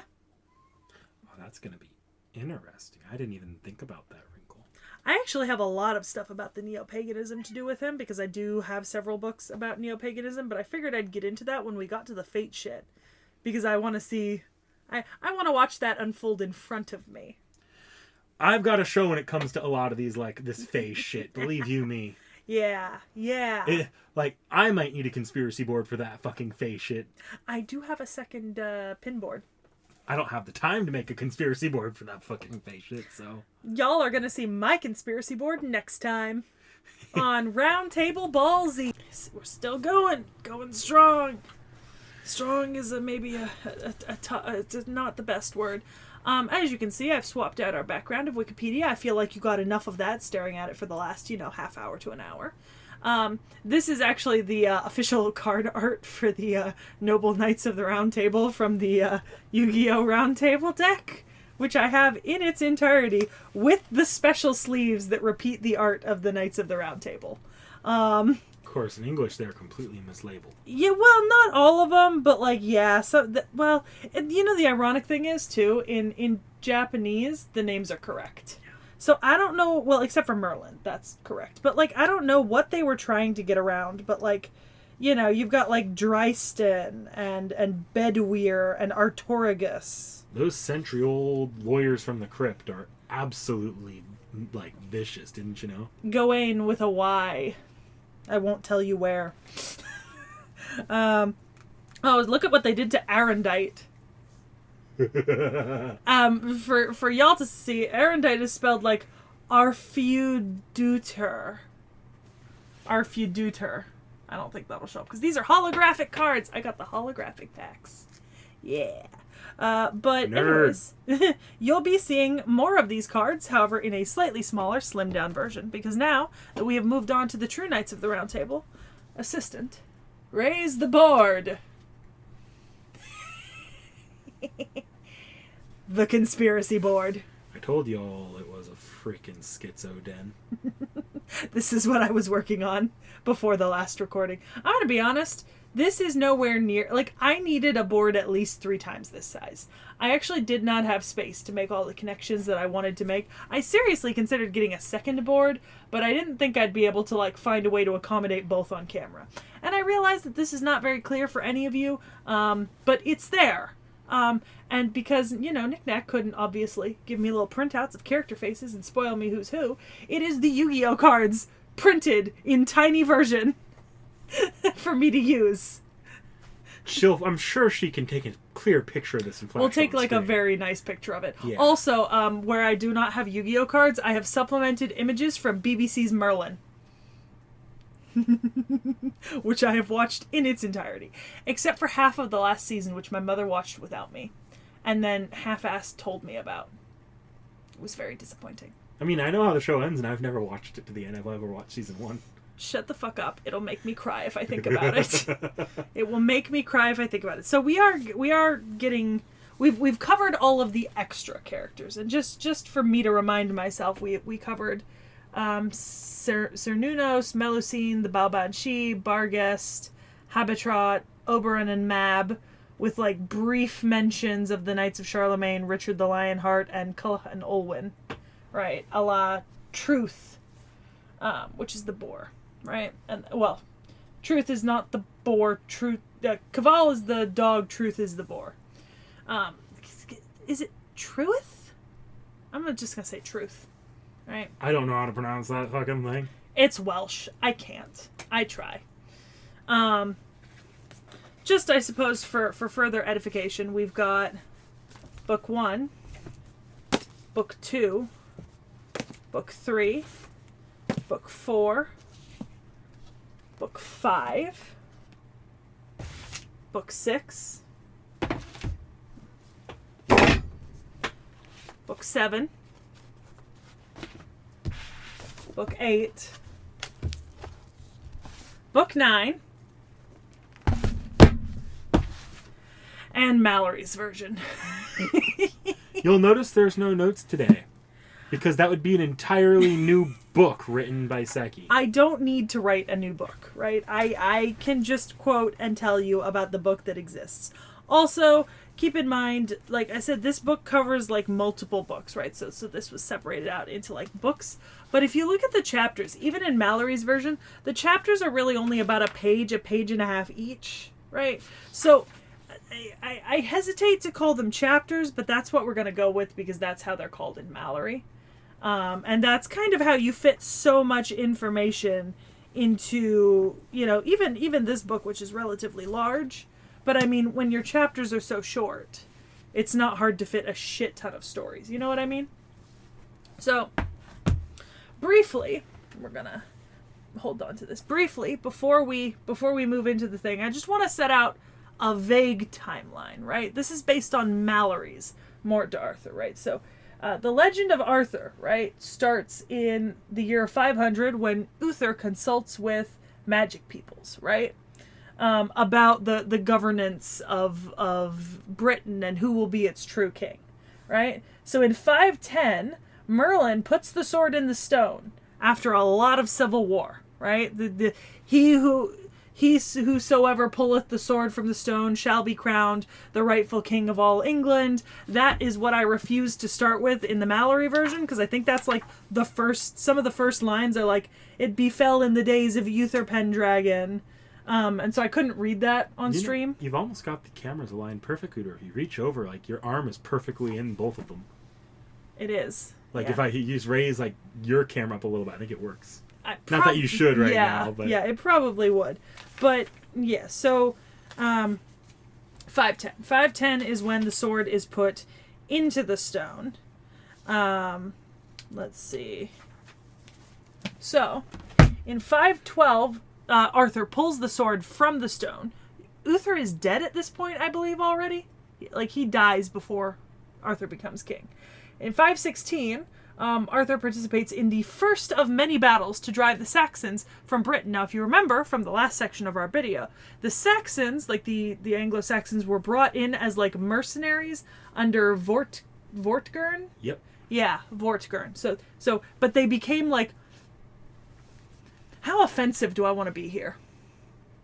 Don't say racial slurs. Okay, I won't say what I was going to say. It wasn't it might have been. Okay. So he's fighting to get rid of them, right? So by 520, a lot of the rebellions are quelled by Arthur. In 525, he marries Guinevere. The Round Table is formed. The name Round Table is actually given to him by Guinevere's father in reference to the knights. You good? Spam texts. Cool. They're vicious. So 525, we get the Round Table, the name assigned by Guinevere's father, right? In 534 is the defeat of Lucius Tiberius, right? And the major conflict with the Romans. It's at this point that Arthur becomes emperor, right? Rather than just king. In 535, Lancelot's love for Guinevere begins to develop into a fire that will bring down all of Camelot in poetic wording. In less poetic wording, he gets horny at this point. Couldn't keep it in his goddamn pants. Exactly. But also in 535, you know what else happens? The first of the Grail quests begin involving Galahad, right? Holy Grail? Yes. The quests for the Holy Grail, which did involve Galahad, interestingly enough, who is the bastard son of Lancelot, which we're going to get to when we talk about the Five Elaines. So, the final of the Grail quests is completed by Galahad in the year 537. Now, in 540, Lancelot's affair with Guinevere is discovered, and he is exiled. So in 546, rebellions begin, and Mordred is left in charge of Camelot, while Arthur goes to quell them, and it's at this point that Mordred betrays Arthur and takes control of Camelot. In 547 is the final battle where Arthur fights Mordred, and according to Le Morte d'Arthur, only Arthur, Lucan, and Griflet survive this fight. None of the other knights survive, except Lancelot, who's obviously... fucked off to France. Yeah, pretty much. So in 550, Arthur, at this point, like in the past 3 years, he's lived, but he has not managed to fully recover from his wounds. And because of this, he senses his health is failing, like he is going to die, right? And so he bids Bedivere return the sword to the lake, because at this point, the sword that was drawn from the stone is no longer the sword he's wielding. He's wielding Excalibur at this point, which is not the sword drawn from the stone. The sword drawn from the stone is Caliburn. But Excalibur came from the lake, and there's a story where Bedivere basically throws, like, almost refuses to throw the sword in the lake. He tells Arthur he does it, but he didn't, and Arthur's like, did you? And he's like, no, okay. Do it again, didn't happen again. It was only the third time that he was able to bring himself to cast it into the lake. The Lady of the Lake rises up, catches it, and takes it back with her. It's in this year that Morgana also takes Arthur to Avalon. So at this point, he dies. He doesn't die so much. I mean, the whole legend of Arthur is the once and future king. He will return. Jesus, isn't it? Yeah, he will return when Britain is, like, at its worst to save Britain, basically. But this is not where the story ends, everyone. Could you say it's a return of the king? Yes. So this is not where the story ends. In 555, Lancelot arrives with an army to help Arthur. Late to the party there, French boy. To help Arthur in his fight against Mordred from 547. So it's 8 years late. It's obviously too late.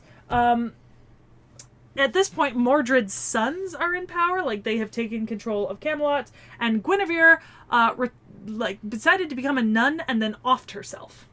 Let that sink in, Fate fans. Mordred fucks. Yes, he does. He genuinely does. And then, so, Le Morte d'Arthur actually ends in 560 with Lancelot, when he chases the sons of Mordred out of Camelot. At this point, he decides to become a monk, right? Along with the Archbishop of Canterbury or something? What a downgrade, Archbishop to monk.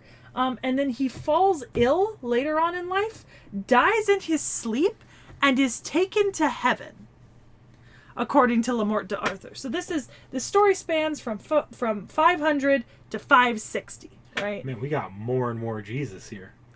It's very Jesus-coded, but keep in mind, Mallory is writing in, Mallory is writing significantly later in time. I mean, let's see. Yeah, Mallory's writing in, like, the 1450s. So Christianity is firmly entrenched at this point into court life. Also, I gotta say, they really sequel baited us at that once and future king thing. Like, where's King Arthur 2? Where's Le Morte d'Arthur 2? Obviously, Britain is not in its time of greatest need yet. How much more need can you need? We had a weird German man with a mustache at their shores a few decades back. We also have a king, not a queen now. Yeah. That's its own set of problems. So I touched a little bit on the varied nature of different literature that you get stuff from, but I figure since we're focusing primarily on the French version of the story, there's a little bit of background. So one of the people who wrote most of the side stories that we'll be covering across several stories was the French courtier Chrétien de Troyes, and he wrote 5 Arthurian stories. Eric and Enid, Cleges, Lancelot, or the Knight of the Cart, The Adventures of Yvain, and Percival, the Story of the Grail, right? So he wrote a lot of side stories in the universe, because the way that the Tale of Arthur is meant to work literarily is that it is a framework. So you have Arthur, you have the Round Table, and through Arthur and the Round Table, you have kind of a host of changing characters. And so a lot of authors would just write a story about one of the many knights of the Round Table, or write about a knight and then claim that he was a part of the Round Table, right? Only involving Arthur tangentially, basically. It's a fucking comic book is what it is. Essentially, yes. So because of that, you have so many different sources. And like, for example, here, I have an expanded list of knights, and this is not all of them. Like, this whole thing in my tiny handwriting, which you will see, I will put a picture somewhere, is only like the ones with significant literary background. Like the ones that have their own Wikipedia entries, basically. It's not including like aliases and ones that are only mentioned like one time or as a one-off. So there's a lot of characters. And I mean, there's a lot of people you're going to recognize, like Agravain or Bedivere or Bors. But there's also characters, like Eric, or Firafitz. I've never heard of Firafitz before and honestly, I didn't really bother to look up Firafitz. I didn't think it was that important. It was not on the list of names given to me. I do, however, want to do a tiny bit of background about Sir Thomas Malory. Because this man, you guys, he deserves so much. So, Malory was not on the wrong side of a fight with the king once, but twice. This man was exiled twice, right? His name was put on a list of, like, if you capture him, he will be killed, right? And the second time was really funny, is he apparently pissed off the king at the time so much that all of his compatriots were pardoned, except for him. So, like, he is like a quintessential lawbreaker. I mean, he was imprisoned several times, right? In Coles Hill. When he was imprisoned by the sheriff of Warwickshire, he swam the moat to freedom 2 days later. However, he did spend almost a decade in and out of prison, like later in life, because of this. So, kudos to this man, because this man was just out here living his best life, being imprisoned by English kings. And we love that for him, don't we? Yeah. Gotta say, I feel like that once and future king thing might have been a plea, not a prophecy. Yeah, but I think this is also one of those things where it's hard to know if Malory was the first person to ever suggest a once and future king, because Arthur did exist before that. Like we discussed that, like, there are earlier Welsh stories like the Yi Gododin, and honestly, and Joffrey of Monmouth's Historia Regum Britanniae. So there are earlier stories, right? The Morte Arthur is just the most famous one. It is the literary one. It is the equivalent of a pillow book. This was 14th century woman smut. That's what this was. When you recontextualize it as an archive of our own, it makes a lot more sense. It really is. This is archive of our own for, like, courtiers in the 14th century and the 15th century. Just like 12 authors writing in the same loosely connected universe. Yeah. No, that's essentially what it was. And that's why we have this thing in literature called the Arthurian romance, right? Which is literally just an archetype of a story that features chivalric knights in the like round table-esque things happening, like the knight in shining armor on the horse coming to rescue you. That's from this.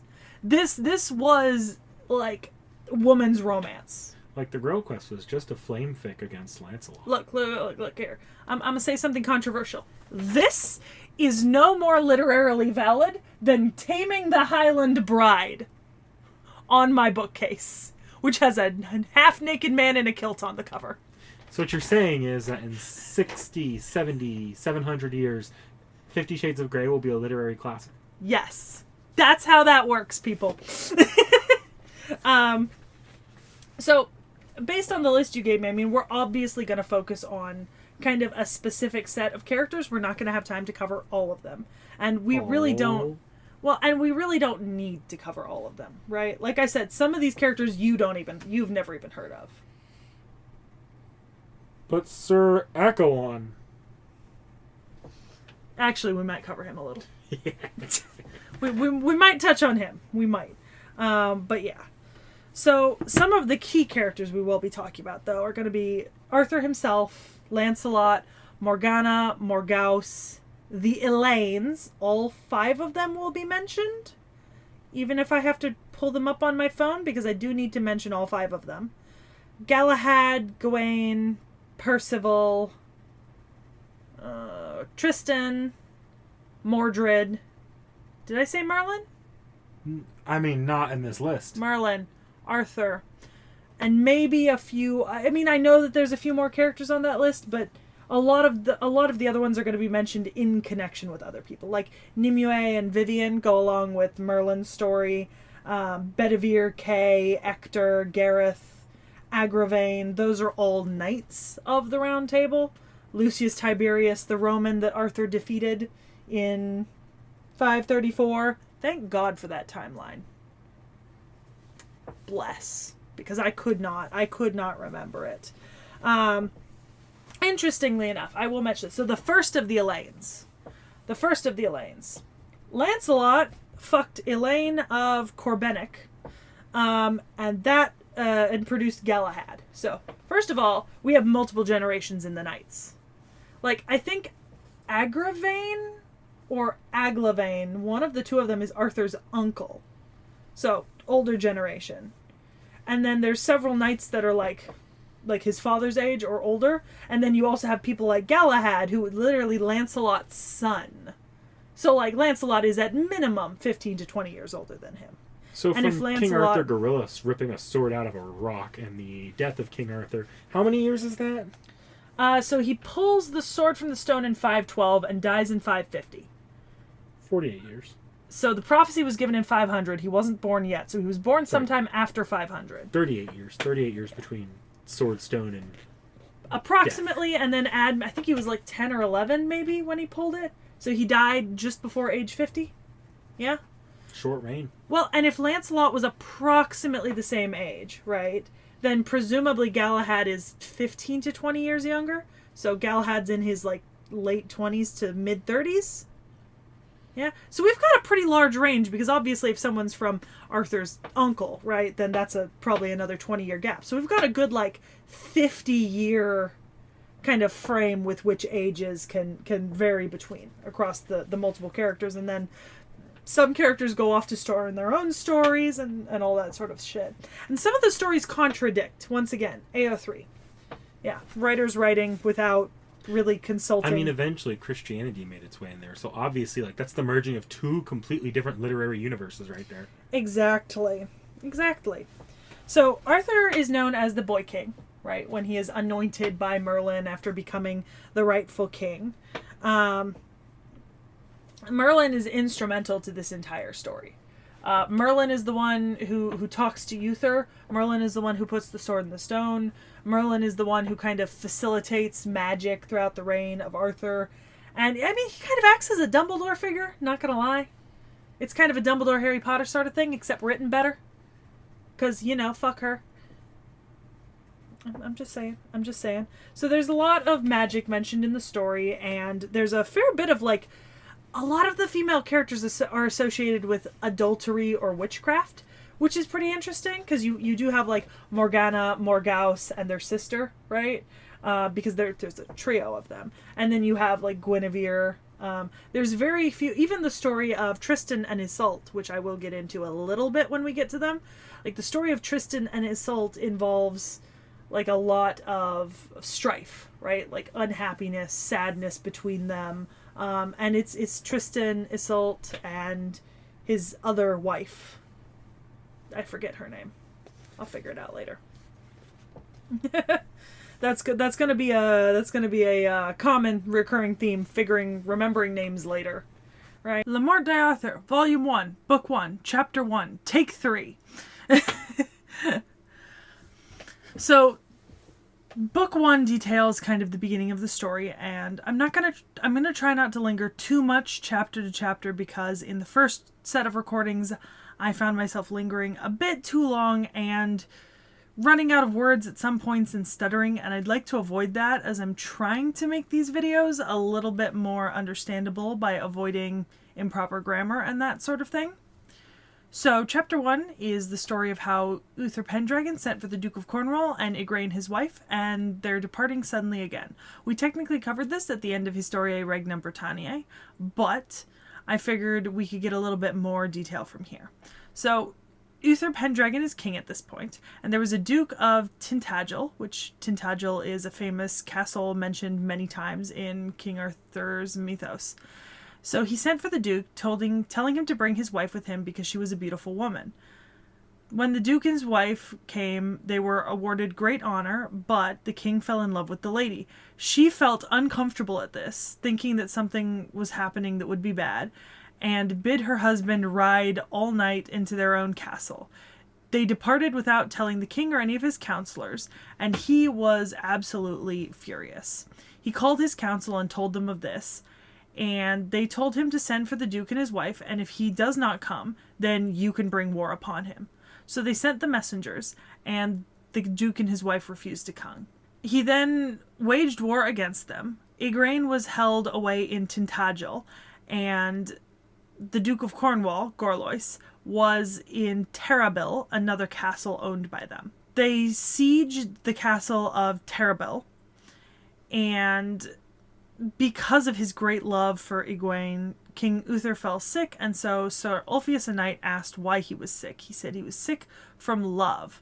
And so Sir Ulfius said that he would seek Merlin out, Merlin Ambrose, who had given the prophecies originally to Vortigern. Ulfius departed and met Merlin and brought him to Uther. And Merlin said, "I know who thou seek, for I am he, and King Uther will well reward me." Essentially, what Merlin does next is he disguises Uther to look like Gorlois after Gorlois is killed in the siege at Terrabil, and he sends him to Tintagel to seduce Igraine. The king does this and sires Arthur on Igraine, who is not aware of her husband's passing yet and assumes that he is her husband, because that's what he's disguised as. After that, Merlin came to the king and told him to be ready, and he was married to Igraine, which gave legitimacy to Arthur's birth in some ways. King Lot of Lothian and Orkney wedded Morgaus, that was Gwaine's mother. King Nentres of Garlot wedded Elaine, and Morgan Le Fay was put into a nunnery, but eventually was wedded to King Uriens of the land of Gore. And these were the three sisters that would beget on Igraine by Gorlois, so they are the half-sisters of Arthur. Interestingly enough, Morgause would later birth Gwaine, and Ewan, I believe Morgan Le Fay, according to this, would be Sir Ewain's mother, but I also know that there is some further connection with the sisters that will be explored later. So Chapter 3. Queen Igraine, within a year, ended up giving birth to a child, and it was really interesting because Arthur had still not confessed to what he had done. However, she told him that on the night my lord was dead, the knights came to Tintagel, but there was a man who was like my lord in speech, and I slept with him. And at this point, Uther reveals that it was him. And so Merlin, however, he kind of hides behind the fact that he says that this was told for him to do by Merlin and God, which it seems like he's trying to absolve his own guilt, but, you know, at least Igraine now knows who the father of her child is. Merlin then comes and says that the baby Arthur should be raised by Sir Ector, who is a lord in England and Wales. And Ector would raise the child like the king desired if the king would grant him great rewards. The baby was bound in gold cloth and delivered to Sir Ector, who christened him Arthur. And Sir Ector's wife nourished him with her own breast, and thus he was raised as somewhat of a half-sibling to Kay, which is reflected somewhat in the Disney version of this story, because there's a Sword in the Stone Disney movie. However, in that movie, he's kind of in like a Cinderella situation, where he's the stepson or orphan adopted brother of Kay and Ector who mistreat him, whereas in the Le Morte d'Arthur, that's not the case at all. Within 2 years of his birth, Arthur fell sick. I mentioned this when we were going over the timeline. I wasn't sure the exact timing, but here we go. Merlin knew that he was going to die, but he said that you should not ride through the field on a horse litter. Merlin knew he was going to die, but he also told him that he needed to be on the field for this final battle, which we talked about at the end of Historiae Regnum Britanniae. And at that point, he drank from poisoned water and perished. For quite a while, I would say a minimum of 8 years, if not maybe 12 or 14, Britain was sort of in a constant state of civil war and decline. There was no one to claim the throne. Arthur had not been told that he was going to be the king. So Merlin finally went to the Archbishop of Canterbury and told him to send for all the lords of the realm to come to London by Christmas so that he could show a miracle and show them who was to be the king. The archbishop sent for all these men, and many of them appeared there. And in the churchyard, on an altar in a stone, there was an anvil, and in the anvil was stuck a sword, and there were words on the sword that said, "Whoso pulleth out this sword of this stone and anvil is the rightwise king born of all England." The archbishop was given charge of said stone, and was told that no man could touch it until the mass be done. And after that, essentially every man who wished to try to see if he could be king tried to pull the sword from the stone. Sir Ector participated in the celebratory jousts of this Christmas season, with him Sir Kay and Arthur. Kay had been made a knight just a few months before, and Arthur was still presumably too young or not ready. When they came to the churchyard, Arthur tied his horse and went to the tent, and he found no knights there. And he had gone here because he did not want his brother to be without a sword, and he knew that there was a sword in the churchyard. So he took the sword by the handles, pulled it out of the stone, and took it to his brother Kay and delivered it to him. When he saw this, he knew it was the sword from the stone, and he rode to Ector and said that he found the sword and he must be the king. But Ector knew that this was not correct, I believe. And Kay was made to swear upon a book how he came by that sword, and Kay admitted that his brother Arthur brought it to him. At this point, I don't necessarily think, based on how Mallory is writing it, that Kay was deliberately trying to deceive people. I think that he thought simply because he acquired it in some way, it meant he was the king. However, this essentially means that Arthur is the rightful king of all England. At this point, they decide that they must test him, so they have him put it back in the stone, and Sir Ector is unable to pull from it, but Arthur can. Chapter 6 is really just a description of the sword being pulled again and again and again to show everyone who was interested and who doubted that Arthur was indeed the one who could pull the sword from the stone. Chapter 7 largely just discusses him taking power and how he gave people lands who deserved them. He raised Sir Kay and others he knew to higher positions, and essentially began to create the court that would eventually become the beginnings of the Knights of the Round Table. However, at this point, they are not called that yet. Chapter 8 details a great feast that King Arthur held in Wales. And invited to this feast were King Lot of Lothian and Orkney with many knights, and King Uriens of Gore, and King Nentres of Gorlo, which you will remember were the three wedded to his half-sisters. Also came King Carados and several other major political players at the time, and he was excited that these people had all come. It was good for him that they had. However, there were some messengers who did not come, and when they did, they had no gifts for a beardless boy of low blood, and they were refusing to recognize him as the king. After some advice from his loyal advisors, he took 500 men and laid siege to a tower. And within 15 days of this happening, Merlin had come among them. The kings were glad of Merlin and asked him if Arthur truly was the king, and Merlin explained his descendancy, the fact that he was the son of Uther Pendragon and Igraine, the Duke of Tintagel's wife. They called him a bastard, but Merlin said that after the death of the Duke, Arthur was begotten, and 13 days later Uther wedded Igraine, and therefore he is not a bastard, he is the King of England, and he should have control of Wales, Ireland, and Scotland.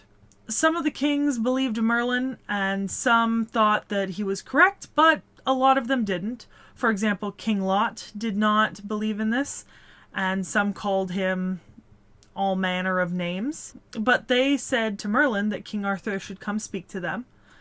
And so the fair and safe passage assurance was made. So Merlin went to Arthur and told him what he'd done and bade him to come out and speak to them as their king and chieftain, because he has to overcome this. Arthur came out of his tower under a coat of double thick chainmail, and with him was the Archbishop of Canterbury, Sir Baudwin of Britain, Sir Kay, and Sir Brastias.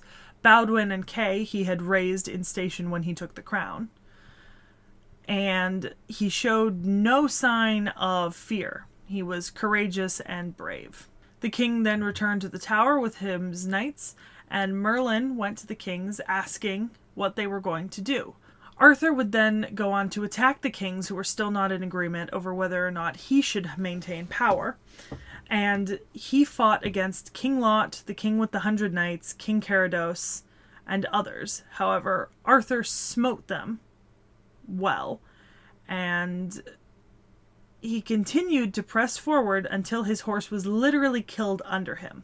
There's a point here where, because his horse was killed, King Lot was able to strike Arthur down.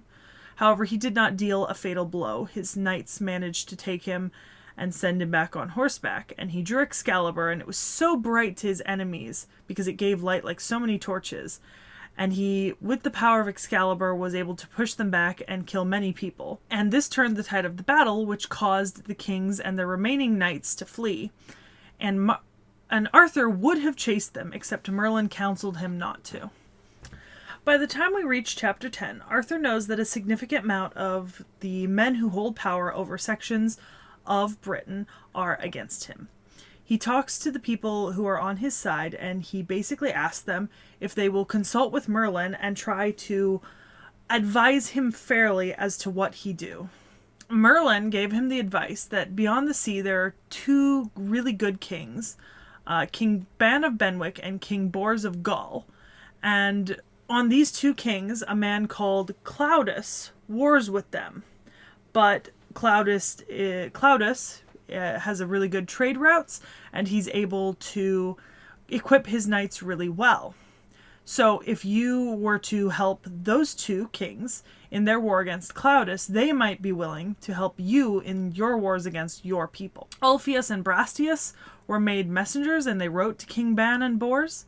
They were welcomed as messengers, and they sent 2 knights of worship, the one High Lionses, Lord of County Pyern, and Sir Fariance, who is a well-worshipful knight. There's a lot of Christian allusion in this text.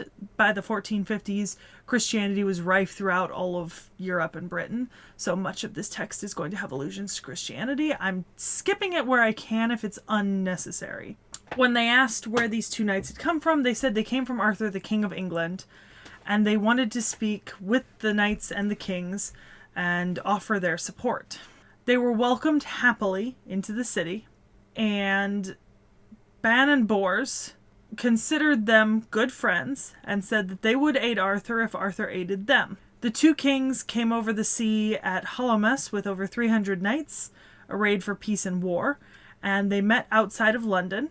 And in a hall sat together these three kings, with Sir Kay serving them, and Sir Lucas the butler, who was Duke of Corneus' son, and Sir Griflet, the son of Cardal, who controlled all the service to the kings.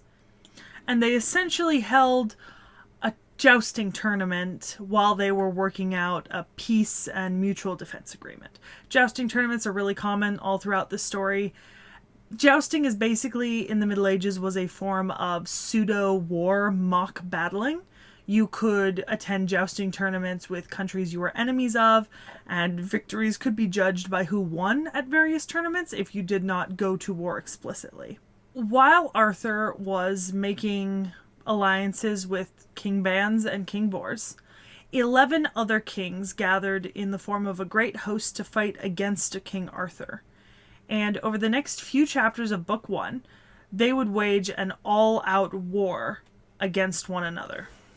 This war is eventually ended by Merlin in chapter 17, and at this point the text lists a significant amount of noble knights, some of whom stay in the list of knights that will be mentioned several times by other authors, and some who never really come up again. Merlin counseled them to draw back slightly because the 11 kings are not in good condition, for Saracens had landed in their country and laid siege to their castles. Because of this, the great battle was ended, and records were made of it. Later in this chapter, word comes that King Rience of North Wales made war on King Leodegrance of Cameliard, who was an ally of Arthur. So the next section of the story will be aiding him. So King Arthur, King Ban, and King Bors would rescue King Leodegrance and participate in a few other minor skirmishes and battles. And then at the end of this book, King Arthur rides on to Carlion and sees in his dream a vision, and that has to do with the questing beast. Arthur departed from Ban and Bors and rode into Carlion, and to him came King Lot's wife of Orkney, who was essentially sent as a spy in the court of King Arthur, with her 4 sons, Gawain, Gaheris, Agravain, and Gareth, all of whom would become Knights of the Round Table.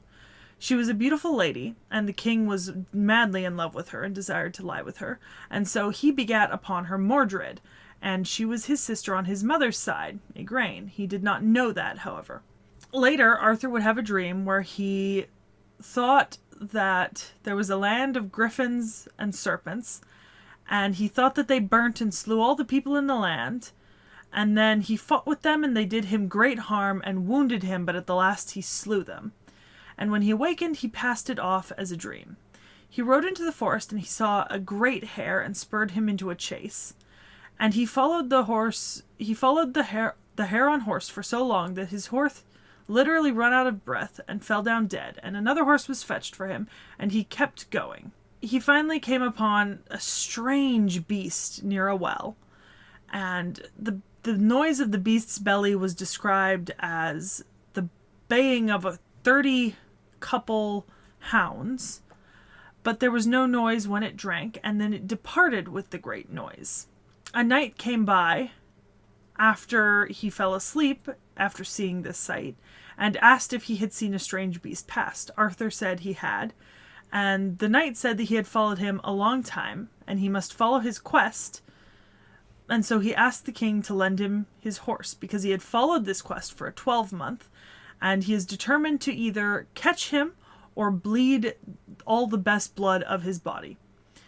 This was Pellinore, the king of that time, following the questing beast, and after his death, Sir Palamedes, who followed it. Arthur told the knight that he should leave that quest and give it to him so that he could follow it for the 12-month. However, the knight said unto Arthur, it is not something that can be achieved by him or his kin. So he took the king's horse, mounted in the saddle, and called the horse Gramercy his own. Arthur said that he could take his horse, but he was likely better on horseback. Later on, Arthur would describe this sight to Merlin, and Merlin then, knowing what has happened in some psychic magician way, tells Arthur of his birth. And because he now knows of his birth, he welcomes Igraine back into court as his mother. Following this, Ulfius attempts to impeach Queen Igraine of treason, but he does not succeed, and Arthur does reconcile with his mother. In chapter 22, Griflet is made a knight and jousts with another, and in chapter 23, 12 knights come from Rome to ask for the land of Arthur, and Arthur fought against them. Merlin would then save Arthur's life and throw an enchantment on King Pellinore to make him sleep, and following that, Arthur, with the help of Merlin, attained Excalibur, his sword, from the Lady of the Lake. However, going back to a previous storyline that we talked about a couple chapters ago, news came to Arthur that King Rience had overcome the 11 kings, and he wanted Arthur's head to trim his mantle.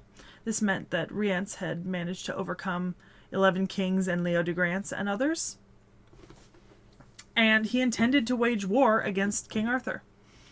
And in the final chapter of this book, it describes how Arthur is told by Merlin that a child will be born that will overthrow him and cause great harm, and he's told that they're born on May Day. So he has all of the children that were born on May Day rounded up, and they were all put on a ship in the sea, some only 4 weeks old, some less, and they were set adrift. However, the ship ran into a castle and it was destroyed, except for Mordred, who was cast up upon the shore. And a man essentially raised him until he was 14 years old and then brought him to court. This was not a popular move for Arthur. Many people lost children in this purge, and some put the weight on Merlin more than Arthur because they knew that it came from him. Essentially, this was genocide of a form. So then we get into book 2. And granted, a lot of these books really just cover one story over the course of many chapters and that sort of thing. And so there's some things we're not going to cover and some things we are. So Volume 1, Book 2 of Le Morte d'Arthur by Thomas Malory is another one that I don't feel the extreme need to go over in great detail. So we're going to look at the chapter list here, and I may elaborate some more on some of them, I may not. So, in chapter 1, a damsel came with the gift of a sword for a man of virtue to draw it out of its scabbard. And then Balin, dressed like a poor knight, pulled out the sword, which Arthur then used to kill him. Balin had been imprisoned by Arthur, and he was brought forth to try to pull it out first, just in case something bad happened, and then Arthur later killed him for this. However, the Lady of the Lake demanded the knight's head that had won the sword, or the maiden's head. Merlin told the damsel of this, and it turns out that Balin was not dead. So Balin was pursued by... I started that wrong. So Balin was not killed immediately. He would be killed later, but essentially Arthur's men would hunt him down and kill him. So Balin was then pursued by Sir Lancelot, a knight of Ireland who was one of Arthur's court, and he jousted and slew Sir Lancelot. However, there was another woman in the story at this point who was deeply in love with Sir Lancelot, and she killed herself for love over this death. And this is not the first time that Balin kills a Knight of the Round Table, and it will not be the last. Balin then met with his brother Balan. In chapter 7, a dwarf kind of scolded Balin for the death of Lancelot because it didn't need to happen. And then they were found by King Mark of Cornwall, who essentially built a tomb over them. Merlin prophesied that the best knights in the world should fight there, and those were Sir Lancelot and Sir Tristram, which at this point had entered into the court of Arthur. Balin and his brother, by the advice of Merlin, because, for some reason they're getting advice from Merlin, he's really playing all sides of the story here, essentially took King Rience and brought him to King Arthur, kind of in the hopes of being pardoned and being saved from their fate.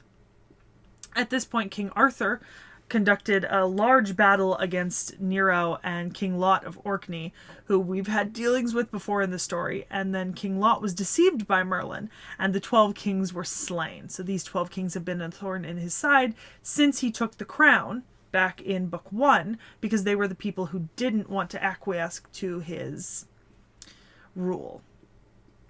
Each of them were buried, and another prophecy was given by Merlin, and it was said that Balin was the one who would give the dolorous strike. And dolorous is a Latin root word. It means miserable, final, that sort of thing. So sorrowful, you could say. Later, a sorrowful knight came before Arthur, and Balin fetched him, and then that knight was slain by an invisible knight.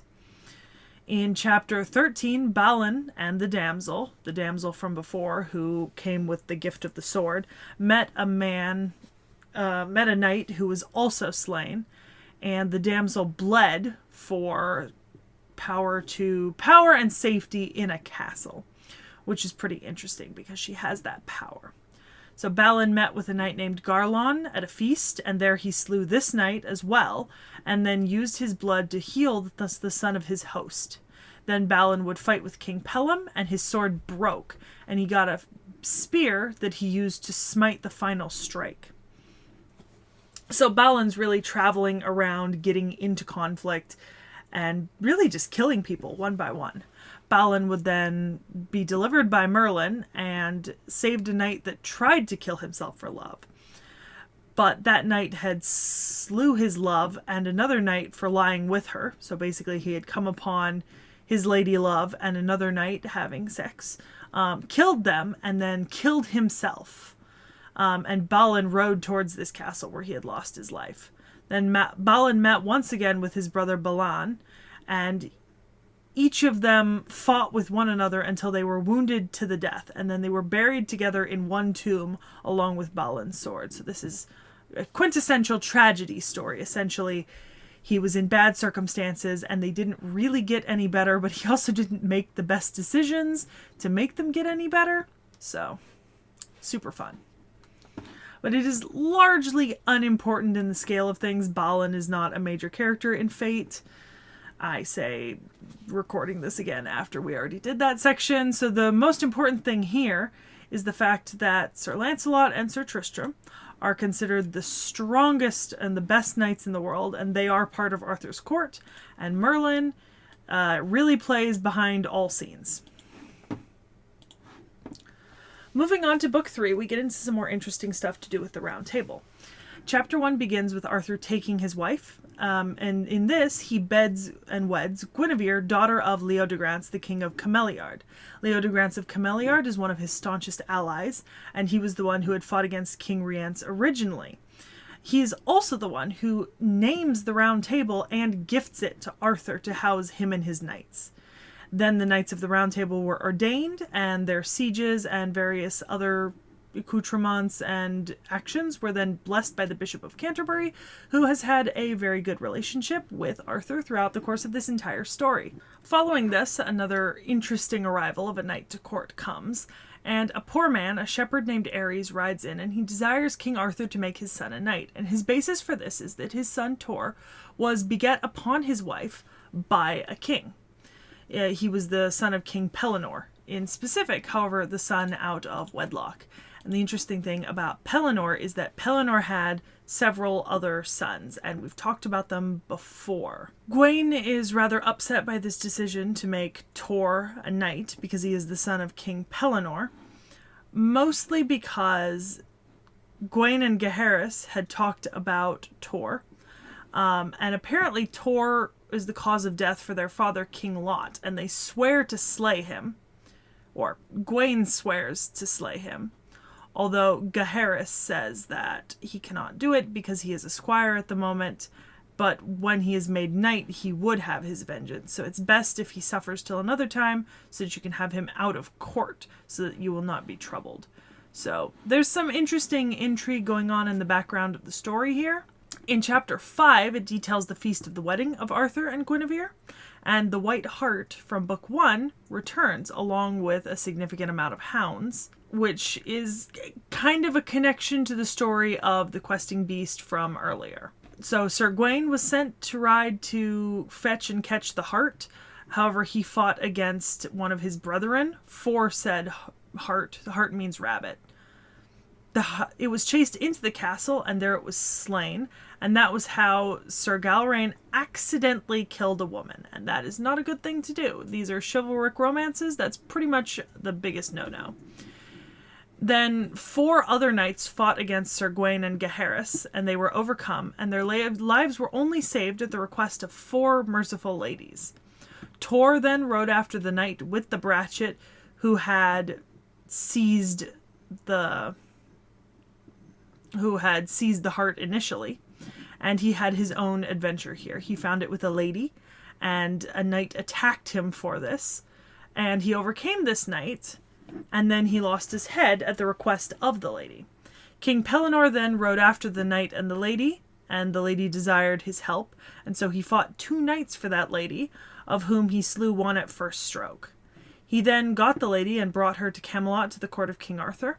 And on the way he heard 2 knights and heard of their adventures, which he tried to tell as his own once they got to Camelot, but he was sworn upon a holy book to tell the truth of his quest, and so had to reveal what had actually happened. Fun stuff goes on in all of the books of Le Morte d'Arthur, but one of the kind of running things is that really nobody seems to be loyal to their wives. Nobody seems to care all that much if they're, filial or loyal or anything like that.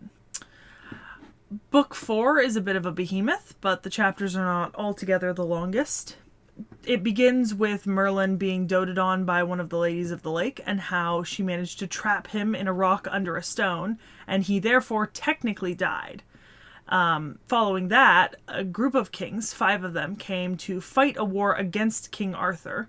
However, Arthur was relatively easily able to overthrow them, and he slew all 5 of them and made the remnants of their troops flee. When the battle was finished, Arthur founded an abbey where the battle had taken place. Sir Tor was officially made a Knight of the Round Table, and a couple other characters were not super happy about this, but they don't really have control over that. In Chapter 6, Arthur, Uriens, and Sir Accolon chased a hart, which is a recurring character through all of these books, and it tells of their marvelous adventures chasing said hart. Arthur also, at this point, has a few of his own adventures. We're going to call them adventures. He fights to be let out of prison and to deliver 20 knights that were in prison, so he frees 20 knights.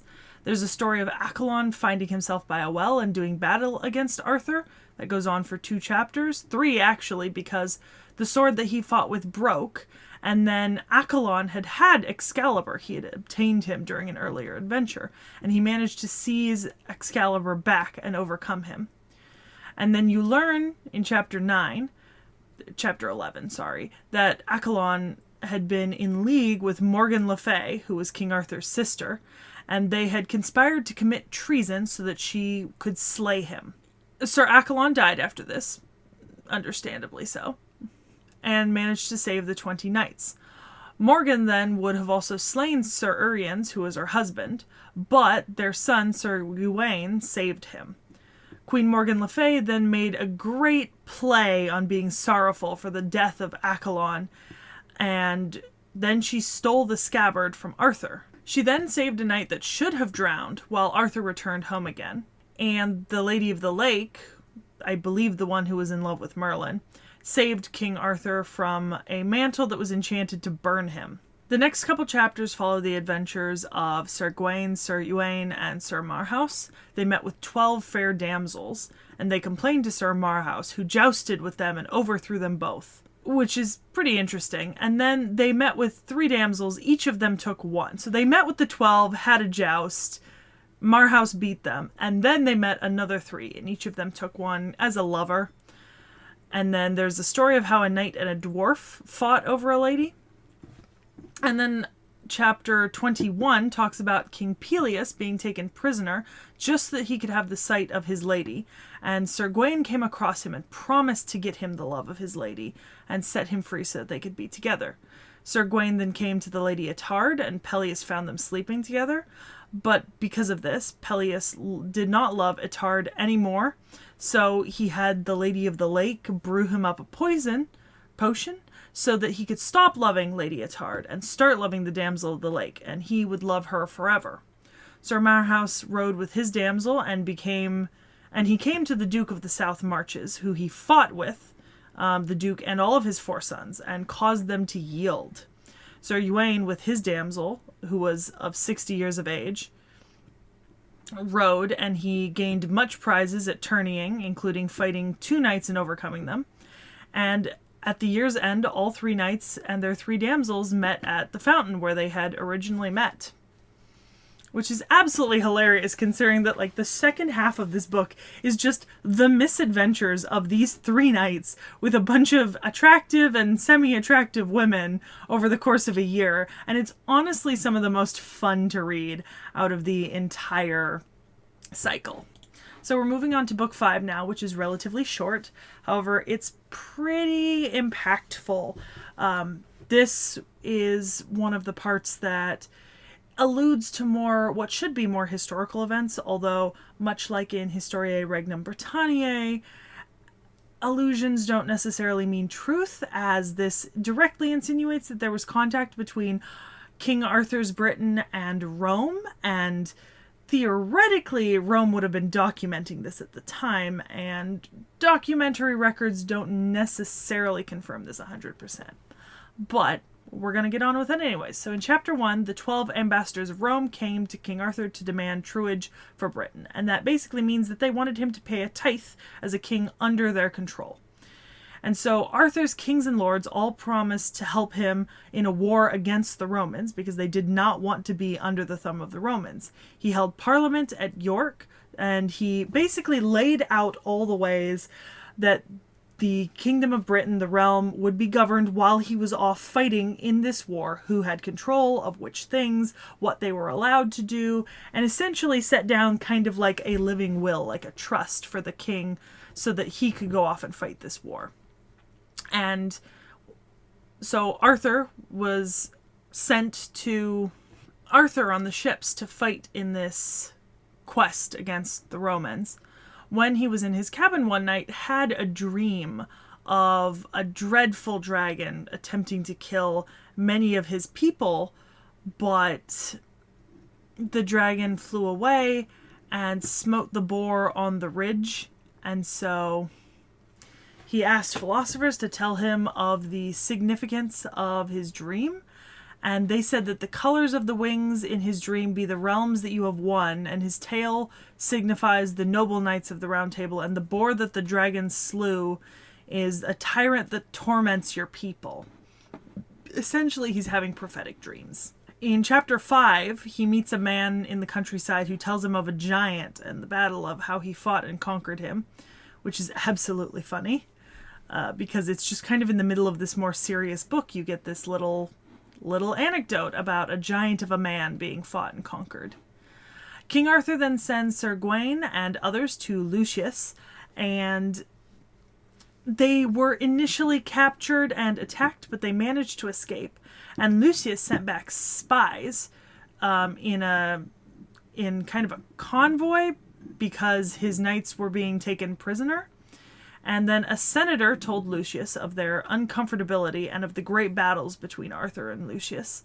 And Arthur, achieving victory against the Romans, entered into Alamein and then into Italy. So he is quickly progressing down towards Rome across the continent. Gawain fought against a Saracen who yielded and became Christian. The Saracens were called unchristian barbarians when they invaded Britain, so this is a very outwardly religious chapter.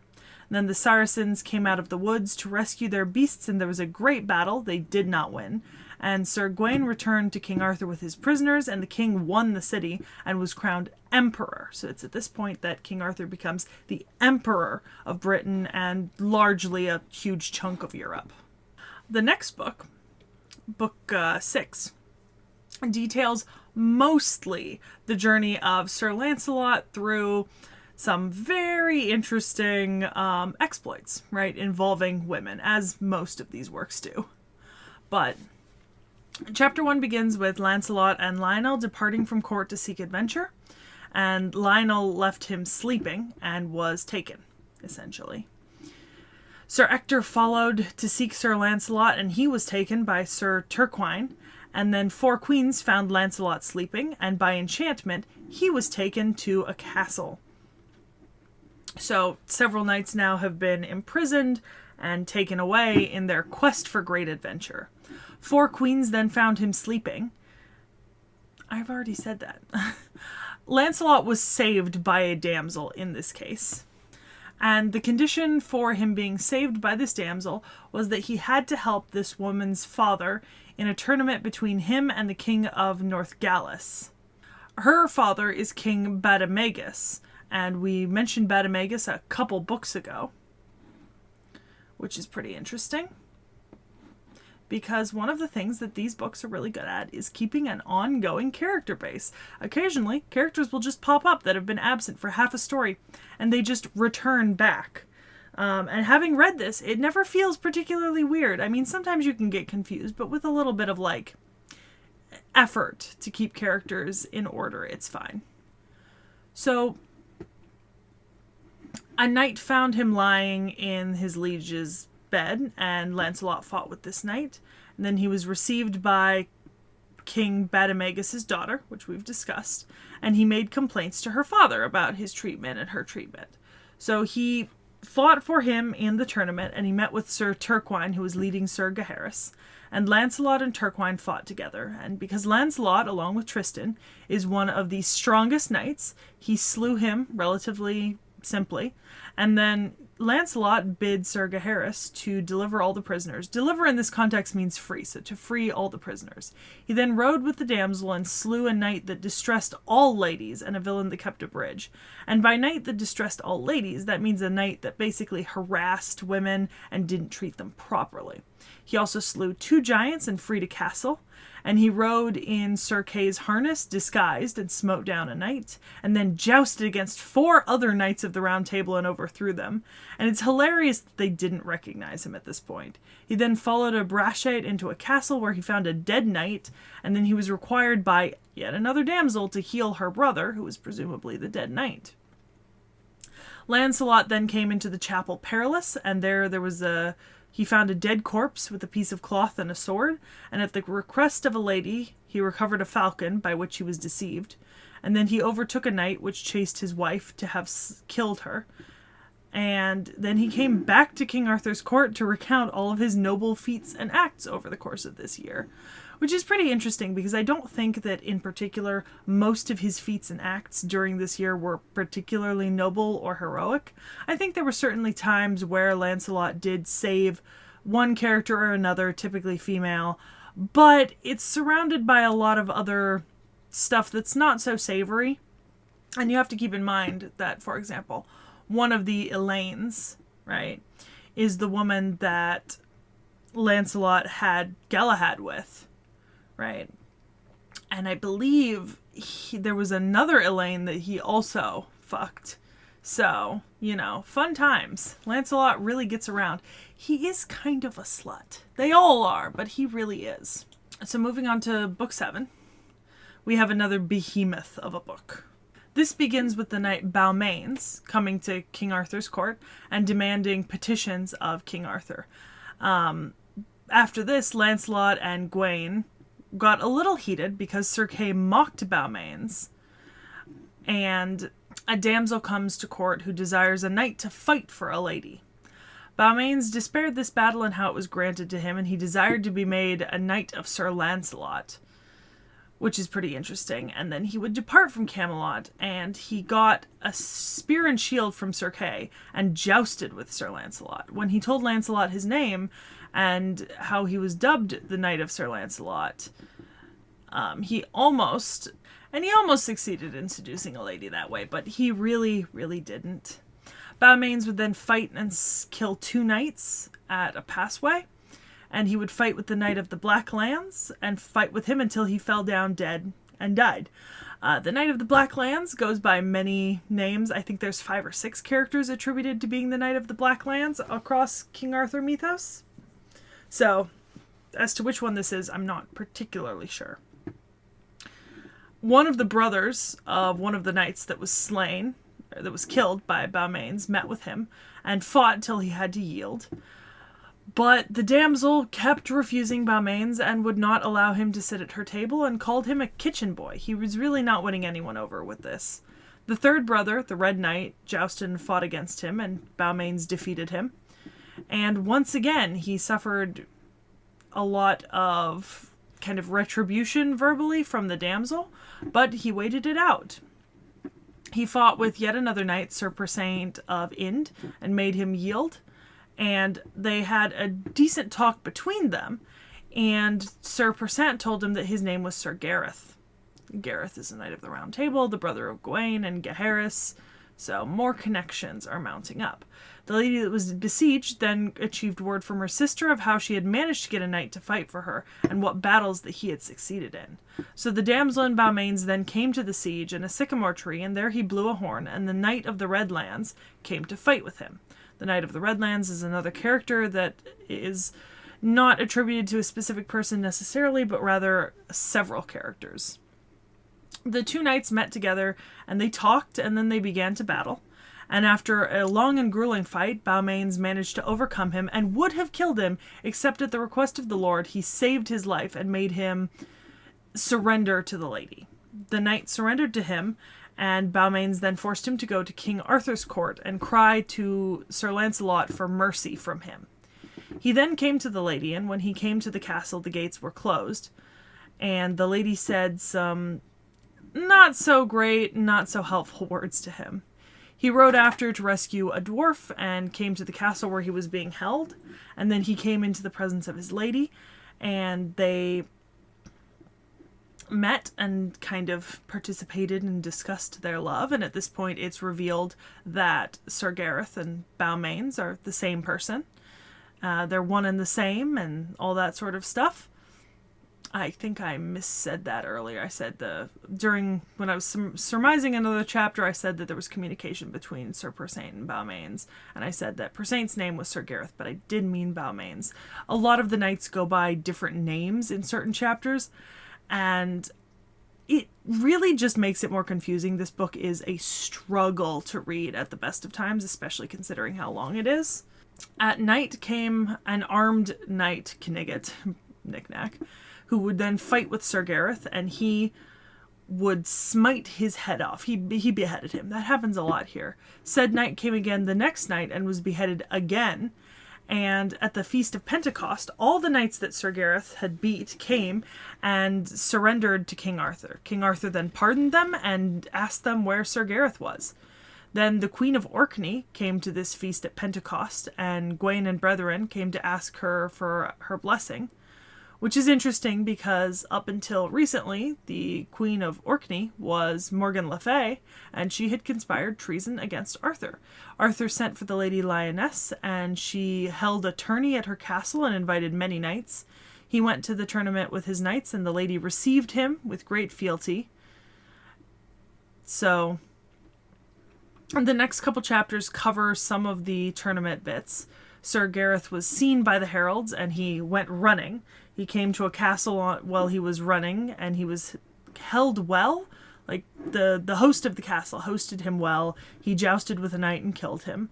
And then he fought a knight that held 30 ladies within his castle imprisoned, and slew this knight to free them.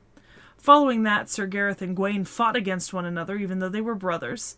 And turns out they both knew the same woman named Lynette. Gareth acknowledged that they loved each other to King Arthur, and their wedding was appointed. And during this wedding feast and the wedding itself, a lot of people were given special offices. There was a huge feast. There was a ton of jousting. And it was really just a altogether nice and positive ending. So it talks about the many different knights. And this book ends the tale of Sir Gareth of Orkney that weds Dame Lioness of the Castle Perilous, and Sir Gaheris weds her sister, Dame Lynette, that was called the Savage Damsel. Sir Agravain, their other brother, wedded Dame Laurel, a fair lady, and the great and mighty lands with great riches gave with them King Arthur, that royally they might live till their lives' end. Here followeth the 8th book, of which is the first book of Sir Tristram de Lyones, and who was his father and his mother, and how he was born and fostered, and how he was made a knight. So this is the story of kind of the 4 brothers was told in this book. And it is true, our next book is going to cover Sir Tristram. And it is a big book. I mean, we've had a couple big books. We've got some shorter ones coming up in the future after we finish the story of... Oh, no, I'm fucking wrong. I've already gone over these like twice for the video. And I always forget that, like, the books are really long until you get to the very end where we're talking about, like, the death of Arthur and the death of Lancelot. Because these books about Tristram and Gareth have a lot of stuff in them because it's basically telling the whole life story of these particular characters. This is how the Le Morte d'Arthur functions as a frame story. I mean, the kind of unifying factor of all these stories is King Arthur and the Knights of the Round Table. However, we're following a different host of characters in almost every single one of these. So, because of the way that these stories are laid out, we do go back in time sometimes. This is an example of one of such things, because this next book or two is covering the life of Sir Tristan. It's going to say Tristram, but it's Sir Tristan, because, you know, phonetical differences in spelling. We're going to move back in time and start with his birth. So, he was born, and his mother actually died at his birth, and he was named Tristan. Interesting thing, Tristan's name typically is associated with sadness. And to be honest, his life story is pretty sad. So his stepmother tried to poison him as a child, and then he was sent to France, where he learned the harp and hawking and hunting. Hawking was a noble pastime that was very popular, so was hunting, but he was well known to be an incredible musician, right? Hence the harp. Sir Marhaus came out of Ireland to ask for kind of the power of Cornwall so that he could fight. We talked about Sir Marhaus earlier. He had some adventures with Lancelot? I'm already getting names confused. Tristan would then be an enterprising young youth and fight for the power over Cornwall, and he was made a knight for his brave fighting during this time. He arrived into the island to help with Sir Marhaus in the battle, or to help against Sir Marhaus in the battle. And he fought against him and achieved victory, and Sir Marhaus was forced to flee back to his ship. Sir Marhaus, after that, he was arrived in Ireland and died of a stroke, but it was due to injuries that Sir Tristan had given him, and Tristan himself was hurt. He was put to the keeping of La Belle Isolde first to be healed of his wound. This was the beautiful Isolde. Isolde was one of the most beautiful men in all of Britain, all of Ireland, and this is where you get the tragedy of Tristan and Isolde, the romance from. It's this relationship. He won at the tournament in Ireland and had interactions with Palamedes, who we talked about earlier. Palamedes has some connection to Pellinore. The queen espied that Sir Tristan had killed her brother Sir Marhaus and that he was in danger, and he departed from the king and asked that Isolde come out of Ireland and to Cornwall with him. Tristram and King Mark fought with one another for the love of the knight's wife, and Tristan lay with the lady, and her husband then fought with him. Sir Bleoberis demanded the fairest lady in King Mark's court, and he took her away, and Tristan ended up fighting with him over this. He fought with another two knights of the Round Table. He fought over a lady again with Sir Bleoberis, and after this fight, the lady was given a choice as to whom she would go with. Progressiveness. Also, for the amount of times that, like, these knights were fighting against members of the Round Table and killing their own brethren, I'm surprised more of them didn't end up dead from treason. But I suppose this is part of the chivalric code. If you have a valid reason to challenge someone to a fight and they happen to die, it's not really your fault. Which seems weird, but okay. So the lady decided not to go with Sir Tristan and wanted to live with Sir Bleoberis, and she wanted to go back to her husband. So King Mark sent Tristan for Isolde to go to Ireland, but by fortune he arrived in England. King Anguish of Ireland was summoned to come to King Arthur's court for treason, and Tristan rescued a child from a knight, and Gouvernail, the man who had raised him, told him of King Anguish. Tristan fought for Sir Anguish and overcame his adversary, but his adversary would not truly surrender to him. Sir Blamor desired to be slain by Tristan, and Tristan spared him because of this. Tristan then demanded La Belle Isolde for King Mark, and Sir Tristan and Isolde drank the love drink that would keep them together. They were in prison, and he fought for her beauty and actually took off another woman's head because of it. He fought with Sir Brunor and took off his head, and then he fought with Sir Galahad, but Tristan was forced to yield to him and promise himself in fellowship with Lancelot. At this point, Sir Lancelot met with Sir Carados, who was taking away Sir Gawain, and they rescued Sir Gawain. And then at the wedding of King Mark to Labea Isolde, Palamedes demanded that Queen Isolde now, and they had to ride off to rescue her, and then she escaped. Tristan rode after Palamedes and found him and fought with him, and by the means of Isolde intervening, the battle was ceased. Tristan brought her home, and then had a debate with King Mark. Sir Lamorak, another notable name, jousted with 30 knights at this time, and Sir Tristan, at the request of King Mark, killed his horse. After this, Sir Lamorak sent a horn to him in despite of Sir Tristan, and Tristan was driven into chapel. Tristan was told that he should go to a different country, right? And he should seek out Isolde le Blanchemain, right? And that she and her father, who was a king in that land, would be able to help him. This was King Howell of Brittany, and he served in war for this king and slew many of his adversaries in the field.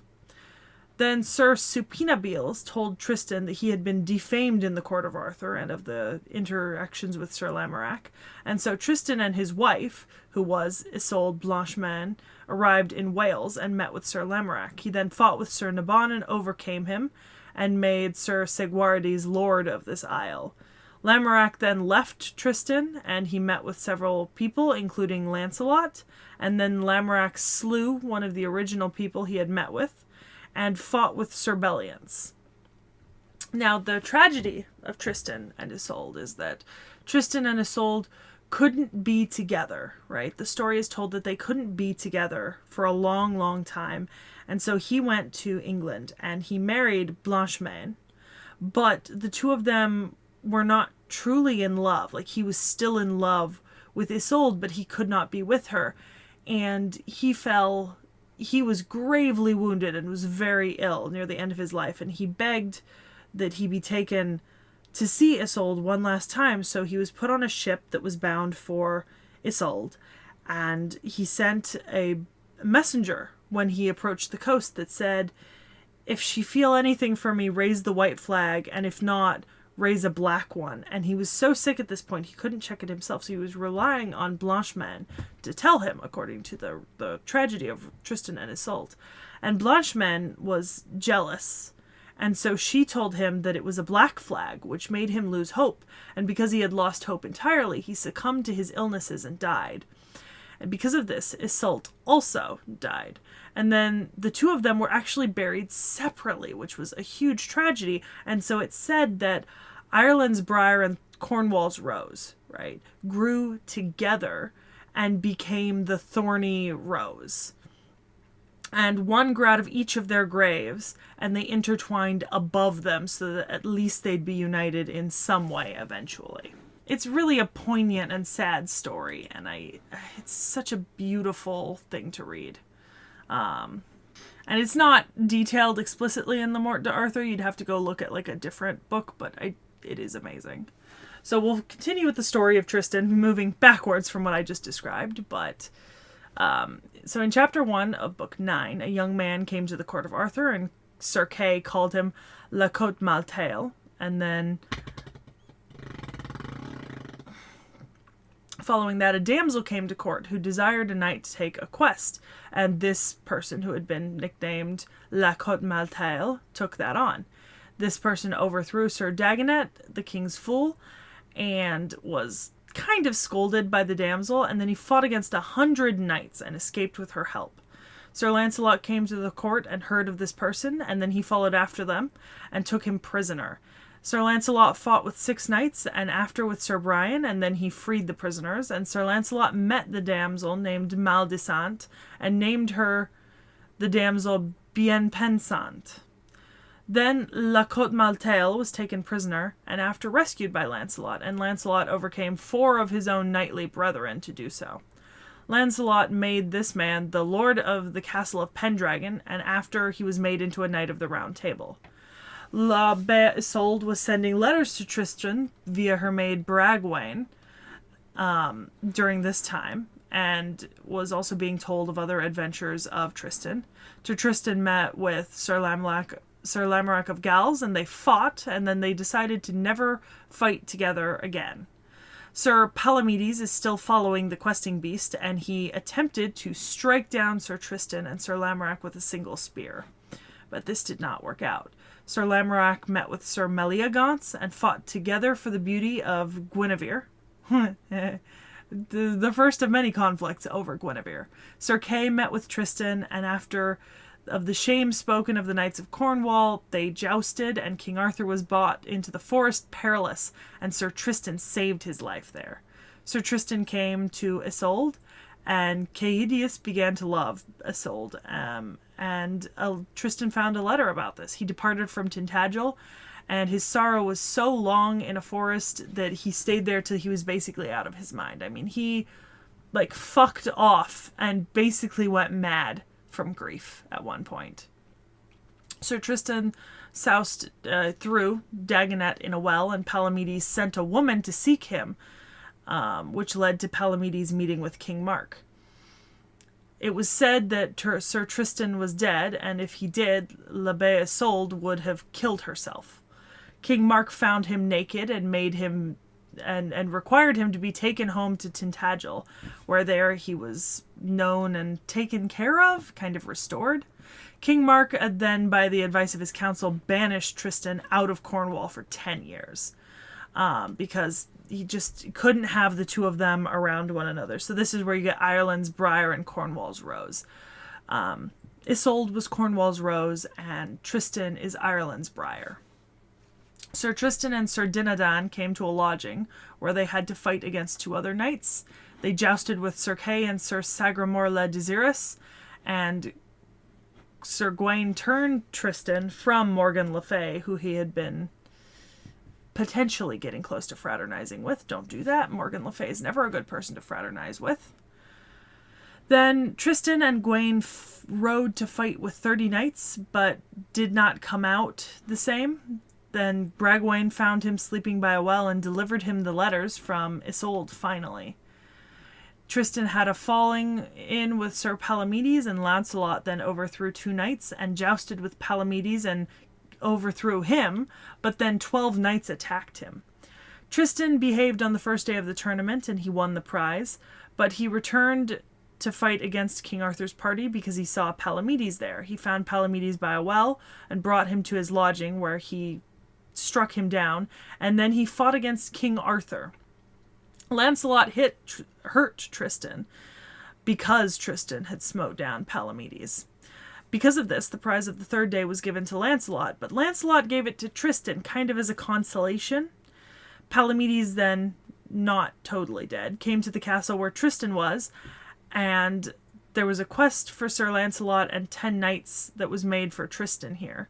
And so they embarked on a quest, but Tristan, Palamedes, and Dinadan were taken and put in prison. King Mark was sorry for the way that Tristan was spoken about, and some of King Arthur's knights would joust with his knights of Cornwall. But King Mark was committing treason, so Gaheris smote him down. After that, Tristan, Palamedes, and Dinadan were delivered from prison. And Dinadan would end up rescuing a lady from Sir Bruce St. Pete, and Tristan received a shield of Morgan le Fay. So Morgan le Fay is kind of in and out of the story at this point, which she already committed treason. I would not let her back into my court, but I guess Arthur doesn't care. Tristan took with him the shield, and then he slew the paramour of Morgan le Fay. And then he praised Sir Lancelot and his kin. And he would bear that shield at an upcoming tournament in the final chapter of this book. It's kind of like a slap in the face, like you kill her lover and then you use the shit she gave you to win a joust. However, when Tristan jousted, he managed to strike down Arthur because he did not tell him why he was holding that shield, and Arthur was, struggling a little bit with that. He then saved Sir Palamedes' life, and they promised one another to fight together within 2 weeks, a fortnight. He sought a strong knight that had once fought him down, and many other knights of the Round Table, because he wanted to prove his worth, because Tristan's an edgy little fucker. What can I say? This man is like the definition of the 14th century emo kid. He struck down Sir Sagramore le Désirous and Dodinas le Savage, and he met with Sir Lancelot, and they fought together unknowingly. Lancelot then brought Tristan to court, and the great joy of the king made for the coming of Sir Tristan. And despite Sir Tristan, King Mark came with 2 knights to England and slew one of those knights. And then he came to a fountain where he saw Sir Lamorak complaining for the love of King Lot's wife. King Mark, Sir Lamorak, and Dinadan came to a castle, and King Mark was known there, and Mark mocked Sir Dinadan, but they met with 6 other knights of the Round Table, who sent Sir Dagonet to joust with him, although he refused, because he, like a smart king, knows that he should not take up jousting with a knight if he himself does not think he can beat that knight. King Mark and Dinadan heard Palamedes making mourning for l'Abbé Isolde, and because King Mark had slain a man named Sir Arment wrongfully, Sir Lancelot brought him to meet with King Arthur. Dinadan during this time told Palamedes of the battles between Lancelot and Tristan. Lamorak jousted with other knights of the castle where Morgan Le Fay was residing, and Palamedes wanted to try to joust for Sir Lamorak with the knights of the same castle, but when Sir Lamorak jousted with Palamedes, he hurt him grievously.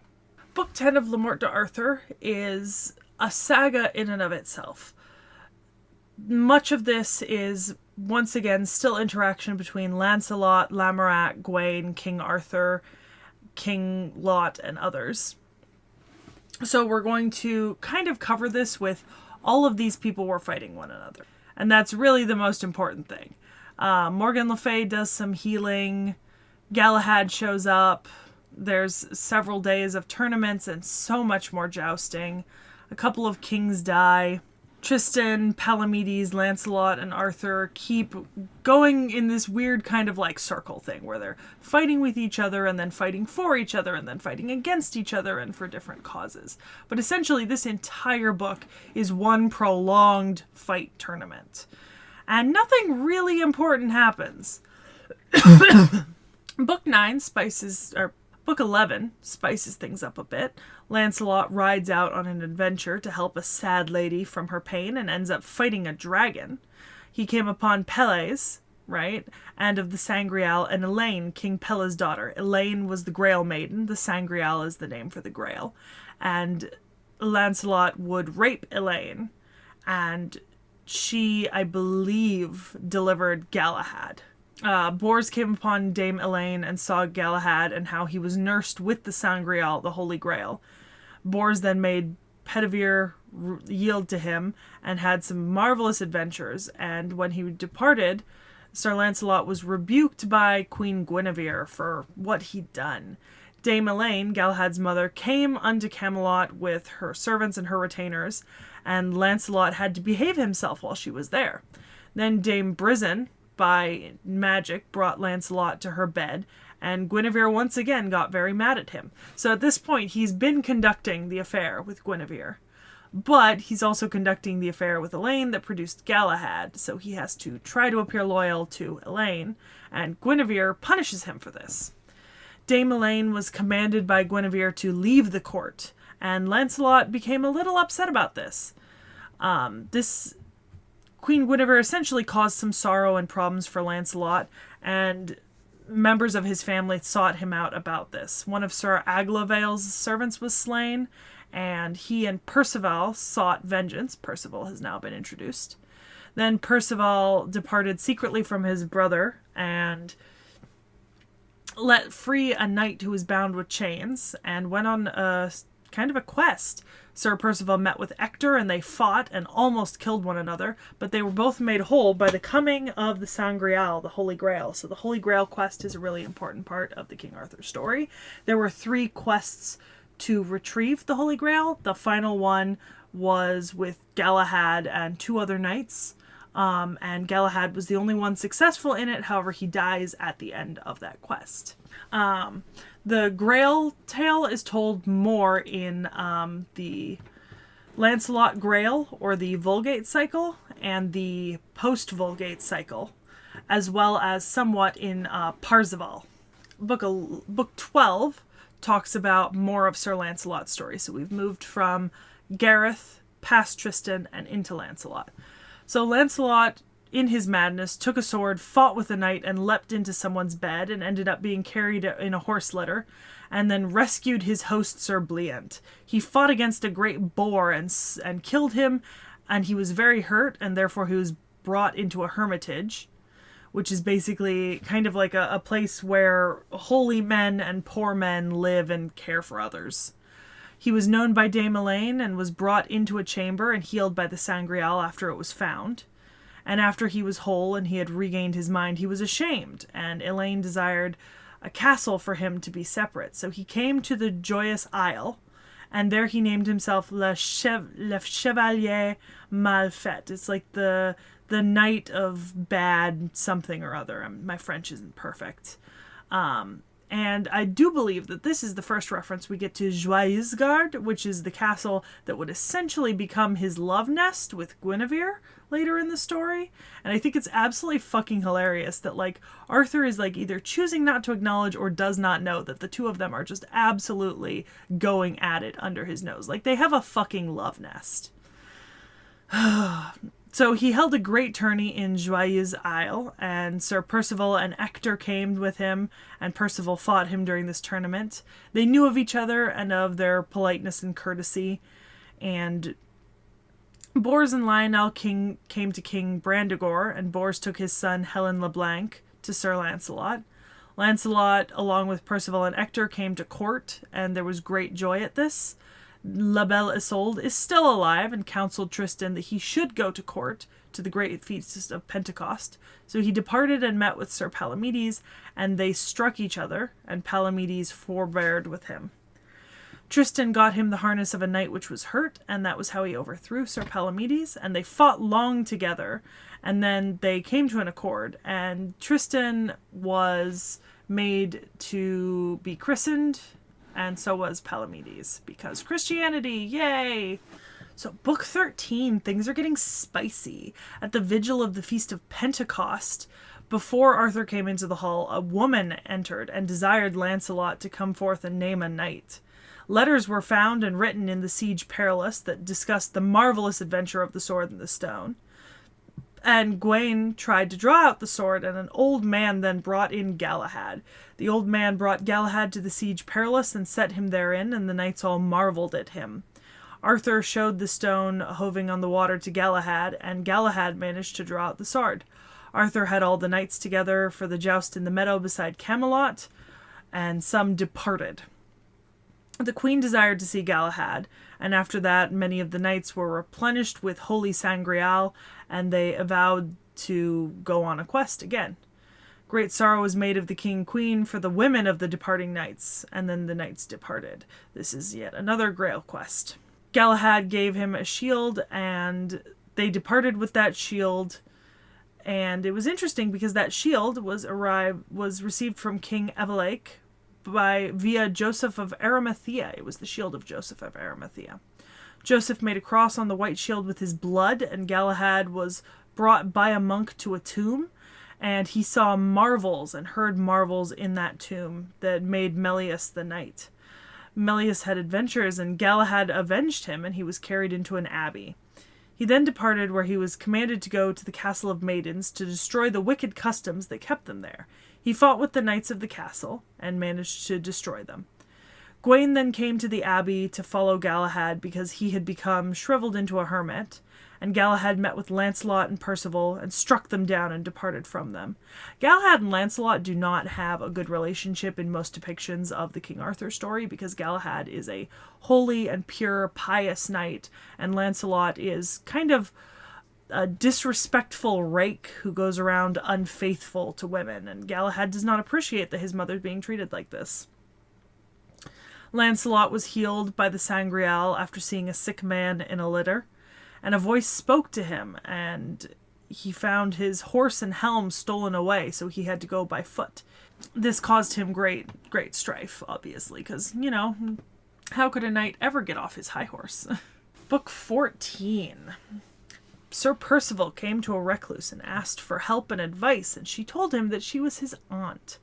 Merlin then likens the Round Table to the world and says that the knights that achieve the Holy Grail Quest will be known all over.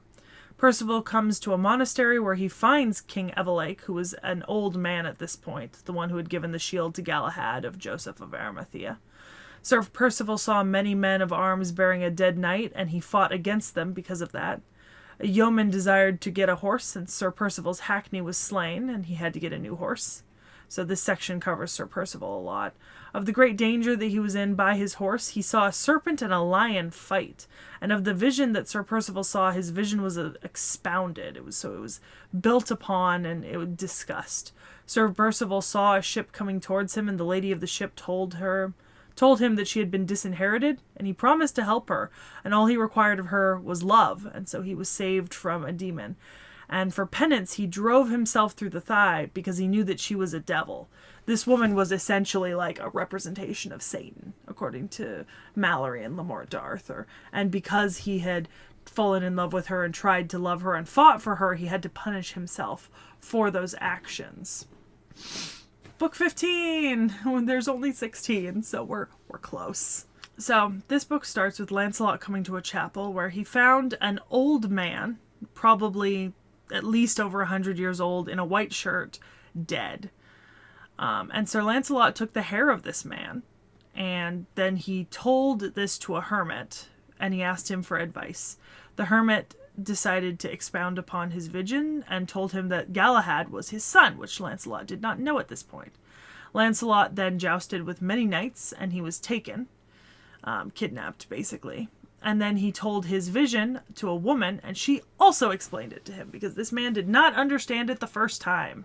This begins with Sir Gawain being extremely tired of dealing with the quest of the Sangreal, and this had been his dream for a while, but he was not succeeding in it. Sir Ector was given a vision, and he fought with Sir Gawain les Avoutois, his sworn brother, and Gawain and Ector came to a hermitage to confess, and they told their hermitage of how they were having doubts over the Grail Quest, and they were struggling with it. The hermits expounded upon their visions and their struggles, and gave them very good counsel about that. Sir Bors then meets with a hermit in this book and confessed to him, and did his penance, and then lodged with a lady, and took upon himself to fight as a champion for her land.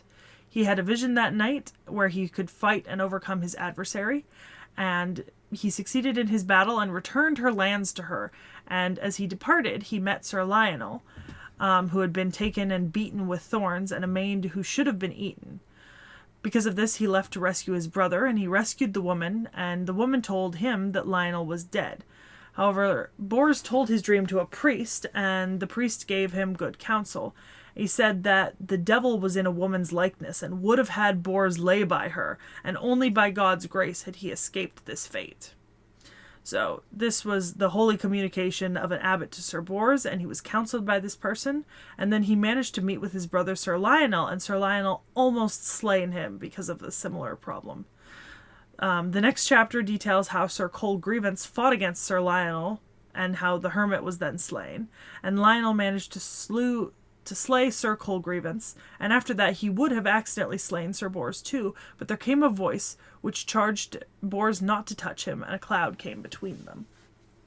So, that is a brief summation of basically the entirety of the Le Morte d'Arthur.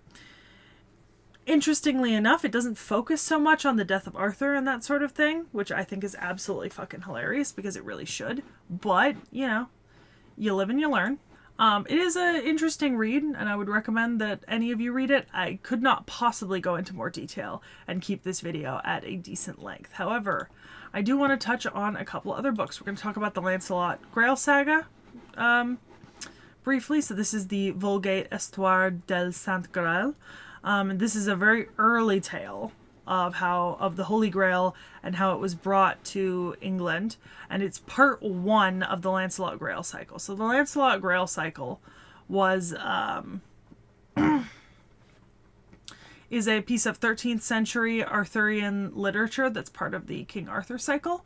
It contains the history of the Holy Grail, the history of Merlin, right, which talks about Roman Britain, and the first acts of King Arthur.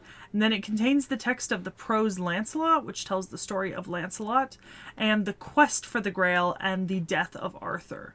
So essentially it covers a lot of the same things that Morte d'Arthur covered, but it focuses on Lancelot and the Grail as the larger part of the story. Excuse me while I close stuff I won't be using. The post-Vulgate cycle was another piece of Old French prose, and it was written after the Vulgate cycle, and it's really just considered a rewriting that's a little bit neater. This work is divided into 4 parts. So there is the history of the Grail, the history of Merlin, the quest of the Grail, and the death of Arthur. And it focuses on Lancelot through all of this, but other characters as well. There's even the first verse of the prose Tristan in this section about the history of Merlin. And the prose Tristan is yet another work. It's an adaptation of Tristan and Isolde. Tristan and Isolde is a fairly prolific myth. In a lot of ways, I could almost compare it to Galahad and Olwen, but Tristan and Isolde is significantly sadder, and it's honestly really beautiful to read. This is a book I would recommend that you all check out.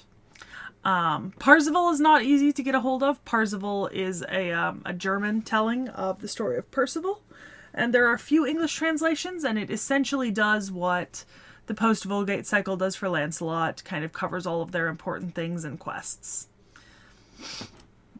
So the Mabinogion has a couple stories inside of it that might be interesting to us.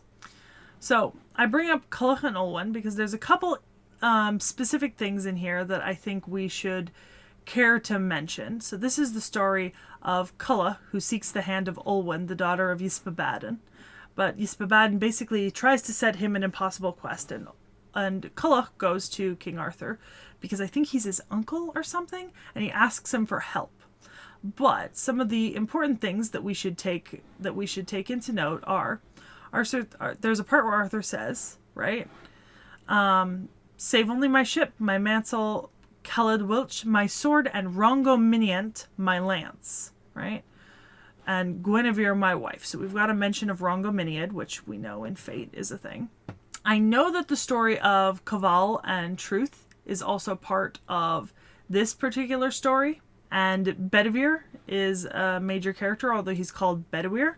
And Gwalchmai is, I believe, Gawain. But I could be... It's either Gawain or Galahad, but translations to Welsh are not something that I'm well versed in. I do know that it is one of those two. We also talked about Celadon earlier in the section on the La Morte d'Arthur.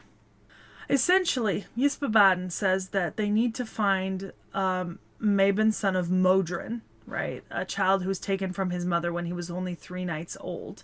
And they go to Cullery, and they have this thing where basically they go to he says, when I first came, there was a smith's anvil here when I was a young bird, and I pecked it every evening, and now it is a nut, and yet there are still things older than me. So they go to the stag of Rednerve, and he says that when I grew up, there was an oak with 100 branches, and it has perished, so nothing remains but a stump, and so there are yet things older than me. So they go to an owl who says the same thing. They go to the owl says that there are things older than him, like the eagle of Gwernawen. So they go to the eagle of Gwernawen, who says that he has literally seen a mountain be brought down to a pebble, right? Because he's flown as far as Linliu. And he cannot tell you anything about Mabon, son of Modron, but he will take you to someone who is even older than I. And that is the Salmon of Linliu. And the Salmon of Linliu does know where Mabon, son of Modron, was imprisoned. All right, here's the part about Truth. So, Truth. Arthur and his host followed him, and he sent men to hunt him. Eli and Trachmere leading Druiden, the whelp of Graid, the son of Eri, and Gwarthegid, the son of Caw, and in another quarter with the 2 dogs of Gleithmere, Laidwick, and Bedwyr leading Cavall, Arthur's own dog. And the warriors arranged themselves around the Never, and then came the 3 sons of Cledif Divelwich, men who had gained much fame for the slaying of someone related to Isbabad. And there the boar made a stand and slew 4 of Arthur's champions, Gwarthegid, Tarawak, Reodin, and Iscavan. After he killed them, he slew Gwerder, the son of Arthur, right? And a couple other characters, and then was finally wounded. When the next morning came, he slew even more attendants and other people. And eventually Arthur overtook him, and even though Arthur had overtaken him, he slew another group of Arthur's men. Arthur then brought onto him Gwyn ap Nudd and Gwyn ap Nudd. Gwyn ap Nudd is a mythological Welsh figure. He's the king of the fair folk and the ruler of the Welsh otherworld, Anwen, right? And he's associated with the tradition of the Wild Hunt, and this is pretty interesting because I do believe we may have talked about this earlier. And this does associate with my connections that I made to Tir na Nog, right? The land of the ever young. So he is mentioned in Culhwch and Olwen, and in a couple other stories like Geraint and Enid, which is part of the 3 Welsh romances. One of these is mentioned in Arthur. So here's the story, Culhwch, son of Cilith, and then there's the boar. So by the end of the story, Arthur asks if there are marvels unattained because he's still chasing down the boar. One of his men said, the blood of the witch Ordu, daughter of the witch Orwen, or Pennant Govid of the confines of hell. So they seek out to get this blood, and they took it and kept it. Then Culhwch set forward. Culhwch eventually obtained Olwen, the daughter of Isbabad. So here's the story of Truth, and Cabal. It is in the Mabinogion, Culhwch and Olwen. So I always complain to Knick-Knack that Culhwch and Olwen are never mentioned in their own story, but technically some characters from their story are mentioned. The Dream of Rhonabwy is also heavily featured in some parts of Le Morte d'Arthur, but I will not be reading excerpts from this today. On the whole, the Mabinogion is a really interesting read, and I'd highly recommend it. Same thing with Percival. It was hard to find a copy, but I managed. With that being said, I think back to your regularly scheduled content. The only thing I haven't covered here is the Green Knight, and I will likely pull my excerpt of that from the original recording. So, we haven't done this in a while. I don't normally cover it anymore. But I really did feel like an intense desire to cover this sort of pop culture aspect of King Arthur and the Knights of the Round Table, especially in the case of this video, because like I said at the very beginning, I was a child who grew up on tales of the Round Table. I had the books, I saw it on TV, I saw it in shows I watched and in movies, and it's a really formative part of the experience of a lot of people growing up, especially in the West. I, of course, can't say anything about people perhaps growing up in the East, but the King Arthur stories are very, very well known, and there's a lot of works based on them, and there's a fair amount of requirement to read them throughout various different kind of levels in school, right? Like I had to read some of the Arthurian romances both in high school and in college, depending on the classes I was in, English literature in specific. Bye-bye, bowling ball. So what I've done is I've pulled up a Wikipedia kind of bibliography of modern works based on Arthur, and I know this is not gonna encompass all of them, but I feel like it's a good starting point, and I'm not going to talk too much about ones that I don't know, but I definitely want to bring up some ones that I know and I'm aware of, right? So I know there's a ton in terms of literature. We're not even going to open this bibliography about, I guess we will. Maybe it'll be better organized. No, not really. Yeah, because this is separated by century and then language. You get down to like 20th century. See, I know the author Howard Pyle, but this is not as helpful as you can actually, you know what? We'll see if that pops up on the other list. Anyways, but starting out, the first one here that I specifically recognize is this Mists of Avalon book. This has been sitting on my mom's shelf for like a decade and a half, and I've read half of it like 3 or 4 different times, but it talks about Morgan, Guinevere, and Morgause, right? So it's like the women of Camelot, which is pretty interesting. I remember these game books, the Grail Quest ones. I didn't get to use them, but I remember seeing them. Now, this one is interesting because this is Avalon High. And this was made, I want to say that, yeah, so this was made into a Disney Channel original movie that came out in 2010. And I remember that when this came out, I was so fucking excited. I planned my entire weeks that I was able to watch it every single one of the 3 premiere nights because I thought it was the coolest thing ever, like this modern high school movie based on King Arthur and the Knights of the Round Table. And guess what? It also has a blonde female Arthur as the main character, which I think is super cool. And I had already read things by Meg Cabot, so I never read the Avalon High book here, but I'd read things by Meg Cabot because I had her Princess Diaries series as a child. So that one was a big one for me, right? Like seeing this, I mean, I was not that old, and I remember being just absolutely enamored by it. Another pretty interesting one is this, the Dark is Rising sequence by Suzanne Cooper. I only ever read the first one, but the first one is about the quest for the Holy Grail, and they did talk about the Knights of the Round Table and Galahad and the quest for the Holy Grail. And I kind of regret not reading the rest of them, but I did really enjoy the first one.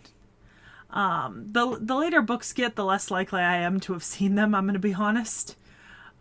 Because I kind of, at a certain point, reading wasn't something that I was doing. It depended on what the topic was. I'm sure you understand what I mean. I did hear about this one, although I did not read it. Let's see. I have several other books about King Arthur. I have a couple academic works that collect like academic papers and arguments together, which is pretty interesting. I have read Tennyson's Idylls of the King, and I have read Tolkien's Fall of Arthur because I've read almost everything by Tolkien because I'm a huge Tolkien nerd. Musical theater, I'm not as well versed on. I have seen Spamalot, and I do know that there are references to the Knights of the Round Table in Monty Python and the Holy Grail. So I have seen that, and I did think the references were pretty funny. I've not seen the plays or the classical verse plays, but you know, them and opera isn't really something that I dabble in. Now, this is the fun part, is film adaptations, right? So these are old ones. I haven't seen a lot of the ones like pre-90s, I'd say, even though I do have some interest in them. But I did see this Arthur and Merlin, the independent British film. I did see this King Arthur Legend of the Sword. I think I also watched, it was like a 2002 movie about King Arthur. This one I've seen, the Tristan and Isolde with Ridley Scott. And I've seen, I think, I've had to watch the Gawain and the Green Knight one. I think it was this one. It's the new one. I had to watch it for a school class, and I didn't think it was too bad. Connecticut Yankee and Modern Court was a Mark Twain thing. And so I've seen a couple of these existing, but I've not watched them. But the fact that I know about them is pretty notable because sometimes I can be really out of the loop when it comes to older pop culture. This one. So, oh my God, I got so into this movie, right? Because it has Keira Knightley and Johan Gruffud and Mads Mikkelsen, and like, what a stellar cast. And it has some of the most... like, it has some of the best fan fiction on fanfiction.net, because that's when I got into it, back when I was still watching on fanfiction.net, and I very much enjoyed that. I thought that was super fun. here's the Disney movie that I've referenced a few times throughout the video, The Sword and the Stone. I grew up on that. I thought it was absolutely amazing. And it is one of my favorite, to this day, Disney movies. It just has like beautiful visuals, and I think that the story is told in a really entertaining way, especially with the focus on this older Merlin who's obsessed with kind of math and reading and such, and the very young Arthur who is fumbling around. I think that's really interesting.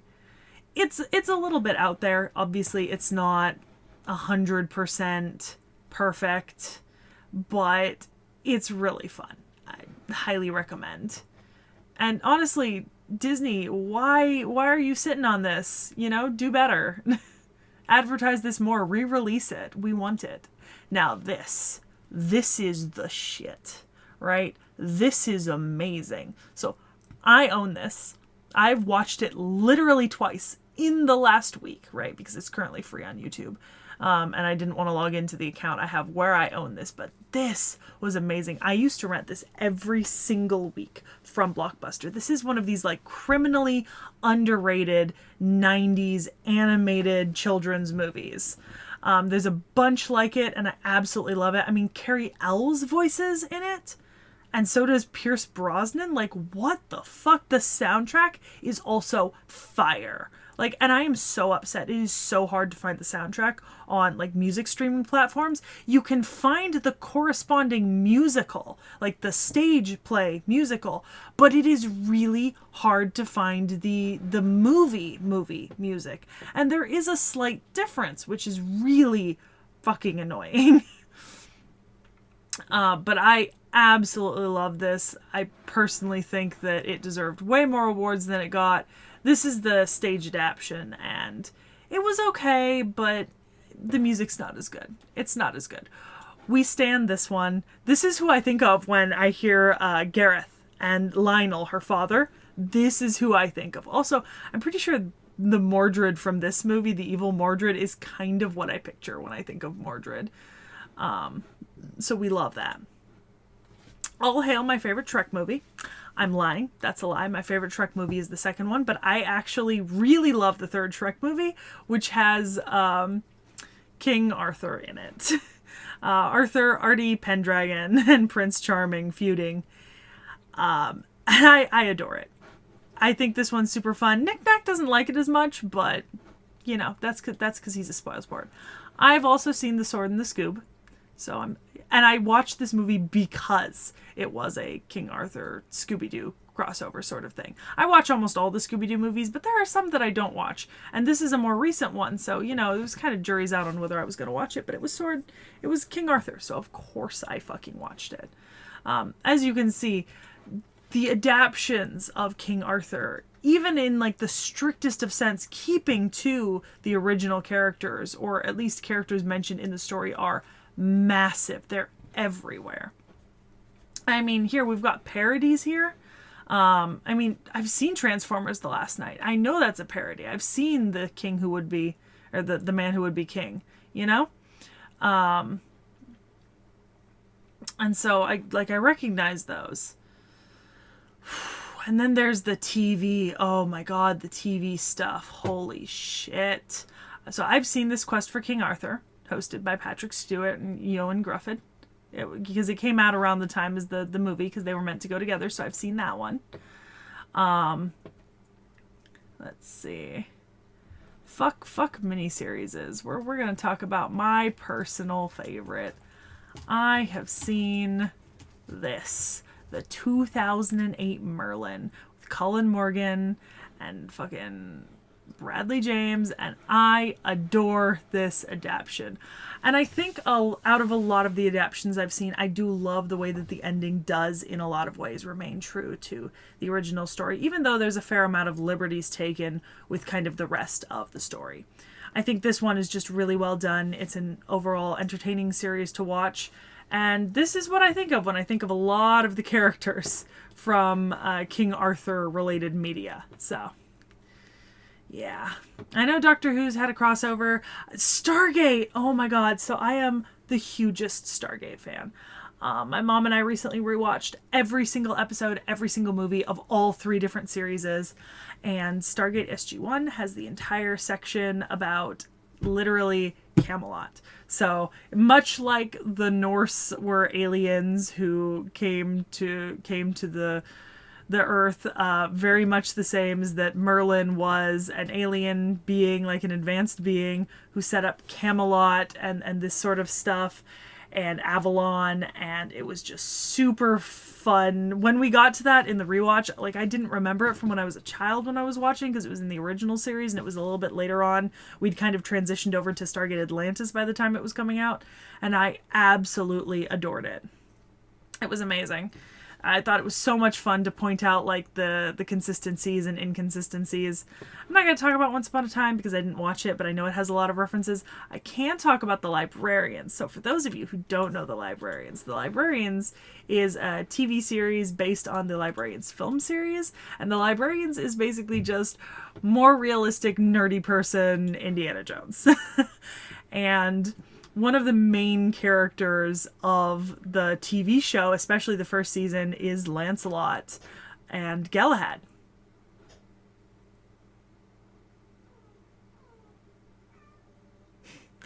They are some of the main characters, and Galahad kind of remains to be a relatively common character popping up all over the place. Let's see. You've got the television series that introduce him. I think Morgan Le Fay was in Ultimate Spider-Man on Disney XD. Yeah, I remember that. I remember that crossover special. Because Morgan Le Fay is a character in the Marvel movies. And then, of course, the paintings and there isn't even King Arthur in comics. There's just too many to include. Same thing with video games. I mean, King Arthur is all over video games. It's mentioned in Tomb Raider. It's all over Fate, obviously. Wizard 101, a ton of other stuff. And then there's a bunch of music as well.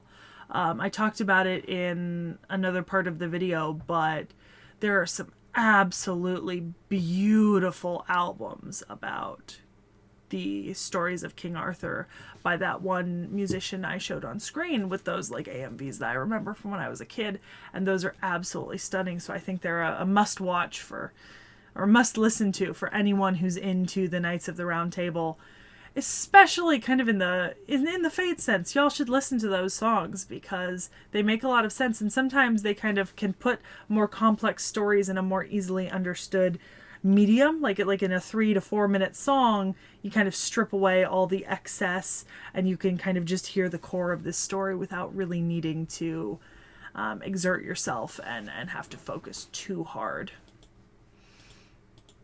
Let's see. I said this was not mentioned in the other one, but I own this series and I read this series, The Secrets of the Immortal Nicholas Flamel, and there are characters from the Arthurian legends. I also collected Magic Treehouse as a child. Morgan Le Fay is a major character, and I collected the Merlin missions, which were assigned by Merlin, and there were some missions that were specifically about the Knights of the Round Table, and sometimes they were just kind of part of it. Like I had Christmas in Camelot. I think I had these ones. I didn't get Night of the Ninth Dragon because I'd stopped collecting by then, but I definitely have the first 4. And I distinctly remember them. And they were so much fun. I see there's Fate Zero again. Avalon High. Yeah.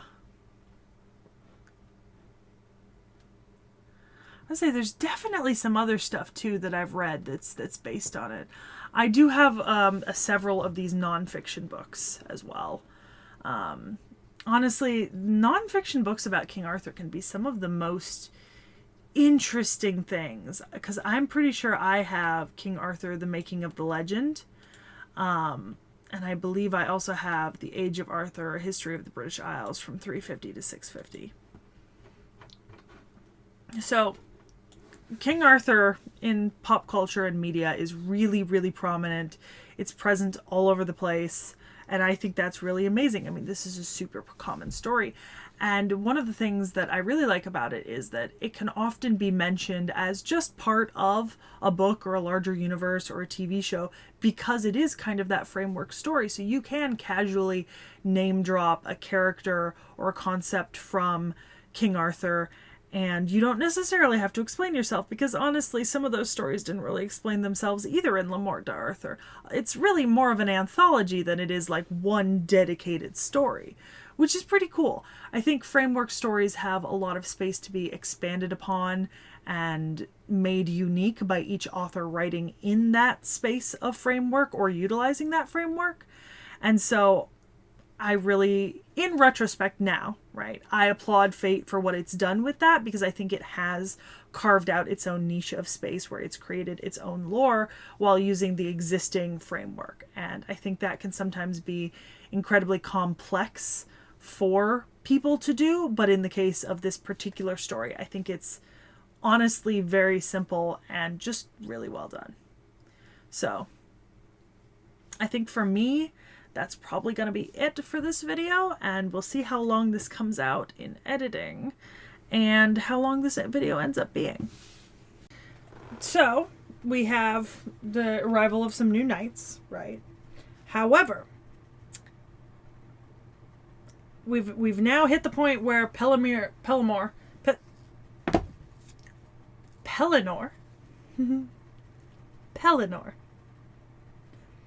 has taken Arthur's horse and followed after the questing beast.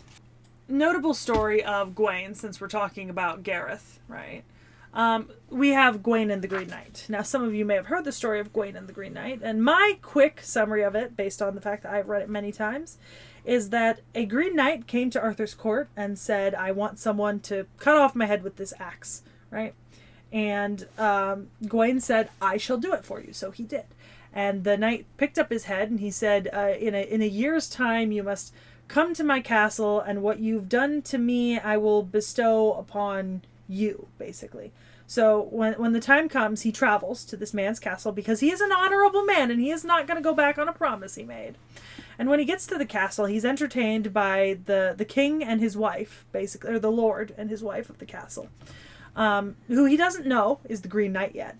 And the lord says, anything that you do to my lady wife while I am out during the day, I will do to you. And then it gets very gay for multiple days. Like, they're kissing, they're embracing, I think they cuddle at one point. And then it turns out that it is the Green Knight. And I think he lays his head down for the axe, and I think the axe shatters. And he's allowed to like ride back to Camelot, his honor intact, the man who escaped death, sort of thing. It's honestly a really good book, and I would recommend that y'all read it. It's personally one of my favorite offshoot stories of King Arthur outside of Tristan and Isolde, but the Gawain and the Green Knight story is a lot more positive than Tristan and Isolde. I guess I'll cut in here because a commenter wanted me to bring this up, and I'm probably not going to remember when we get into actual Fate shit. Mm-hmm. The Green Knight was almost added to FGO. Oh. Really close, somewhere in the Lostbelts. I presume in one of the earlier drafts of Lostbelt 6. Mm-hmm. But apparently the Green Knight was cut. Damn. So that's something we will probably see eventually. Okay. Because these things like to come back. Okay. That All makes right. sense. Back to your regularly scheduled Arthurian thing. Legends.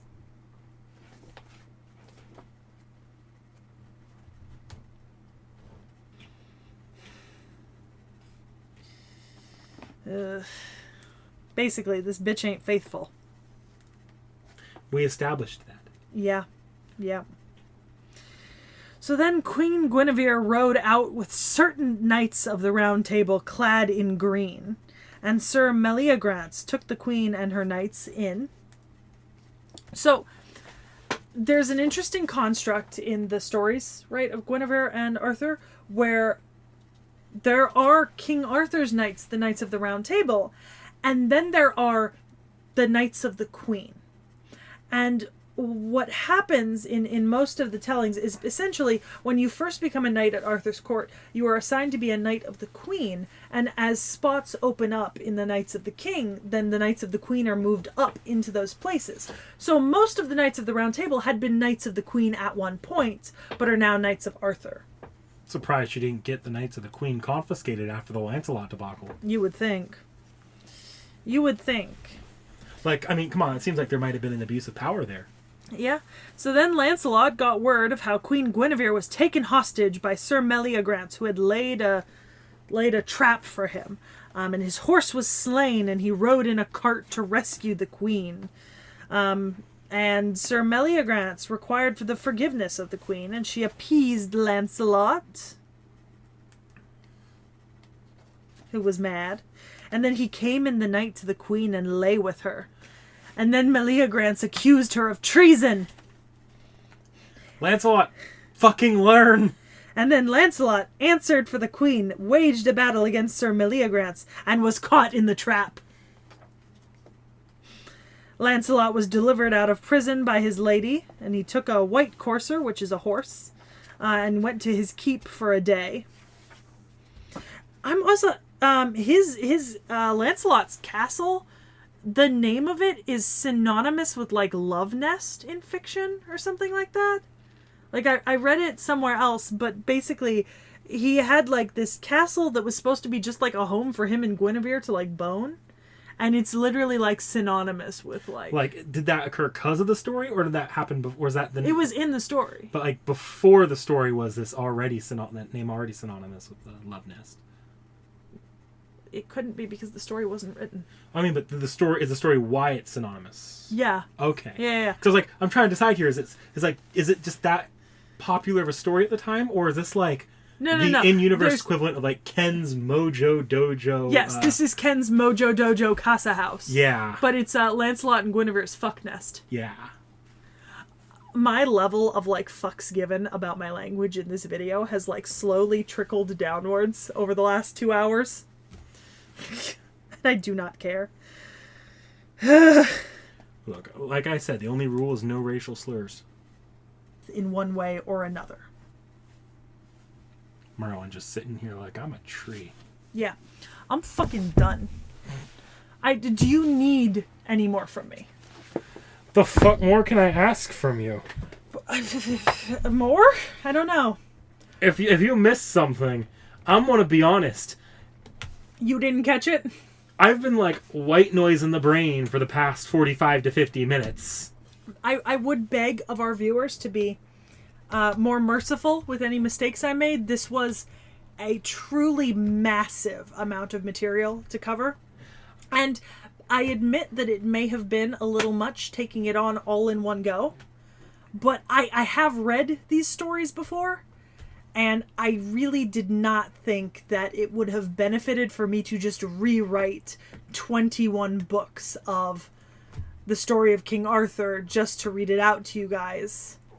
Where it was kind of better that I could just go topic by topic and then talk about the individual knights at like specific times. And that worked out. I do gotta say, I vastly prefer later tellings, which are much less Christian infused. And so Mallory's version is incredibly Christian. So is Chrétien de Troyes, and several other contemporary authors. And you have to think anyone writing from like probably the 1000s to like the 1600s is going to be incredibly fucking Christian, right? And a lot of them will be, whether it be Catholic or Protestant, it's still going to be very Christian. And you couldn't really publish a book like this if it wasn't steeped in religion, right? Because you don't want to be accused by the church of... Because if you remove the Christian elements, this stuff is pagan as all hell. Yeah, like there's witches, there's Lady of the Lakes, there's like swords popping out of midair, you know? If you don't include the Spear of Longinus, how do you justify? I did want to look up two things real quick because I had forgotten them. And keep in mind, the sheer amount of material, like, I'm sure somebody will be in the comments down there correcting me, but keep in mind, you had a long time watching this video to go correct me. you know? I don't know how long the actual video of this part ends up being, but how long was our first recording? Like an hour. This has been a 3-hour history mythology section. So Erendite is the sword of Lancelot. Yes. I knew it was something like that, but it's if you'd enchanted. asked me about the sword of Lancelot, that's what I would have told you. Well, yeah, but I said, do you remember about Erendite? And you said no. Oh, I thought you meant just what you were describing there, because I don't know the history of Lancelot's sword ad nauseum, with all of the inscription and everything. Okay. Arthurian legend has too many, not caliburns. And then I thought this was... I do want to clarify this, because it's pretty funny. So, the first Elaine is Elaine of Astolat, or Elaine the Fair. She falls in unrequited love with Lancelot, and then kills herself out of sorrow. Then there's Elaine of Benwick. This is the wife of King Ban, and mother of Lancelot. She is mentioned primarily in the Vulgate cycle. Then there's Elaine of Corbenic. Oh, look, 9 o'clock. Elaine of Corbenic is the daughter of King Pelles, descendant of Joseph of Arimathea. She is called the Grail Maiden, and she is the mother of Sir Galahad by product of rape via Lancelot. And then there's Elaine of Garlot, or Elaine of Tintagel, who is one of the daughters of Gorlois and Igraine, and a half-sister to Morgan and Morgause and Arthur. So this Elaine, Morgan and Morgause, are like the Enchantress sisters that they're interchangeable in a lot of tellings. Some will cite Morgan, some will cite Morgause, some will cite Elaine. It really just depends on who you're asking for. And then there's Elaine the Peerless, the niece of Lord of Fens and wife of Persides the Red, who is introduced in the Vulgate Lancelot when she is freed from captivity by Hector de Maris. Those are the 5 Elaines, and it was really funny because I remember texting Knick-Knack and being like, which Elaine do you want? And then I was like, never mind, I think technically I cover them all. No matter what. It's impossible to avoid them all. They're all a part of the story, right? And I will say, the other problem is, I think, if I had been reading straight from Le Morte d'Arthur, I do believe the names, at least of some of the women, are used more often, but it's still not a lot. The women are not often named, so sometimes it's hard to tell which woman is being talked about, right? Because a lot of the time they'll just call them the damsel, the damsel, the damsel, and then you realize 7 chapters later that it's a different damsel from the first one, and you have no clue when the switch happened. I say from past experience because I had to read this for classes. Also, I now get to brag a little bit about my Yu-Gi-Oh card collection. So we've got the ignoble knight Lancelot, Arturius, the king of the knights, Gwenhwyfar, queen of noble arms, Merlin, noble knight Ector, Peridor, Tristan. Oh, look, he's sad boy shit with the harp. Oh yeah, Tristan's a super accomplished musician. No, like genuinely in his stories, like he makes beautiful music. Gwalchavad. I think that might be Galahad, and he does look suitably noble and holy. Bedouir, with the sword in the lake. Arturius, Bors, with the Grail, the Sangreal. Mordred in red, with blonde hair. Gawain, with green in the background, fittingly enough. And then Caliburn, the sword in the stone. Arendite, the sword of Lancelot. Gallatin, that was the one I meant to look up. Gallatin? Yeah, I looked it up before and I've forgotten. That might be Gawain's. That's what I thought, but... At least if I'm taking fate at face value, I think that's Gawain's. Yes, Gallatin. Okay, so it's in the alliterative Morte d'Arthur. He bears the sword named Galuth, which is called Gallatin in Mallory's version of the Roman War episode. And then I wanted to pull up, because I've also, it was a Noble Knights of the Round Table, but Excalibur. Well, Excaliburn. Excalibur. Also the Noble Arms of Destiny. And there's a last chapter of the Noble Knights, which is the Lady in the Lake taking the sword back. And I thought this one was funny. Avalon is a trap card. There's also Solemn Warning, which is, I think, Merlin talking about Guinevere. Yeah. In the Christian tellings of King Arthur, they still keep Avalon as where King Arthur ends up, right? Yes. I'm surprised they didn't just swap that out for heaven. Well, no, because it's not exactly the same. You go to heaven once you're dead, and Arthur never died, per se. So this is where I think there's... Well, let me finish here. I think Avalon... So, in the British Isles, right? There was this thing where a lot of Catholic faith mixed with Celtic indigenous tradition. Right? And so that's one of the things where sometimes you see the cross, but with the circle, and that's the Celtic circle on the cross. And I think in this case, Avalon is a Christian adaptation of something similar to Tir na Nog from earlier mythology. Because a lot of those things did stay in the kind of popular mythos, even though Christianity was a thing. Like, people didn't just drop everything that they had ever known and believed in. So I think in this case, this is an example of... So Mallory is obviously writing this fantastical romance, and it's more kind of mystical and romantic to have him go to something like Tir na Nog, Land of the Ever Young, or Avalon, than it is to just have him go to heaven like Lancelot. Does that make sense? Yeah. Because I've read a few academic papers that have compared Avalon to Tir na Nog, which is the land of the ever young, like the land of the gods. So we're skipping Arthuria, right? I got a little bit of a recap here. I'm gonna murder you. I'm gonna murder someone. I don't know. Why do you always have a new weapon every time I'm here? Maybe they multiply with the episodes of this particular video.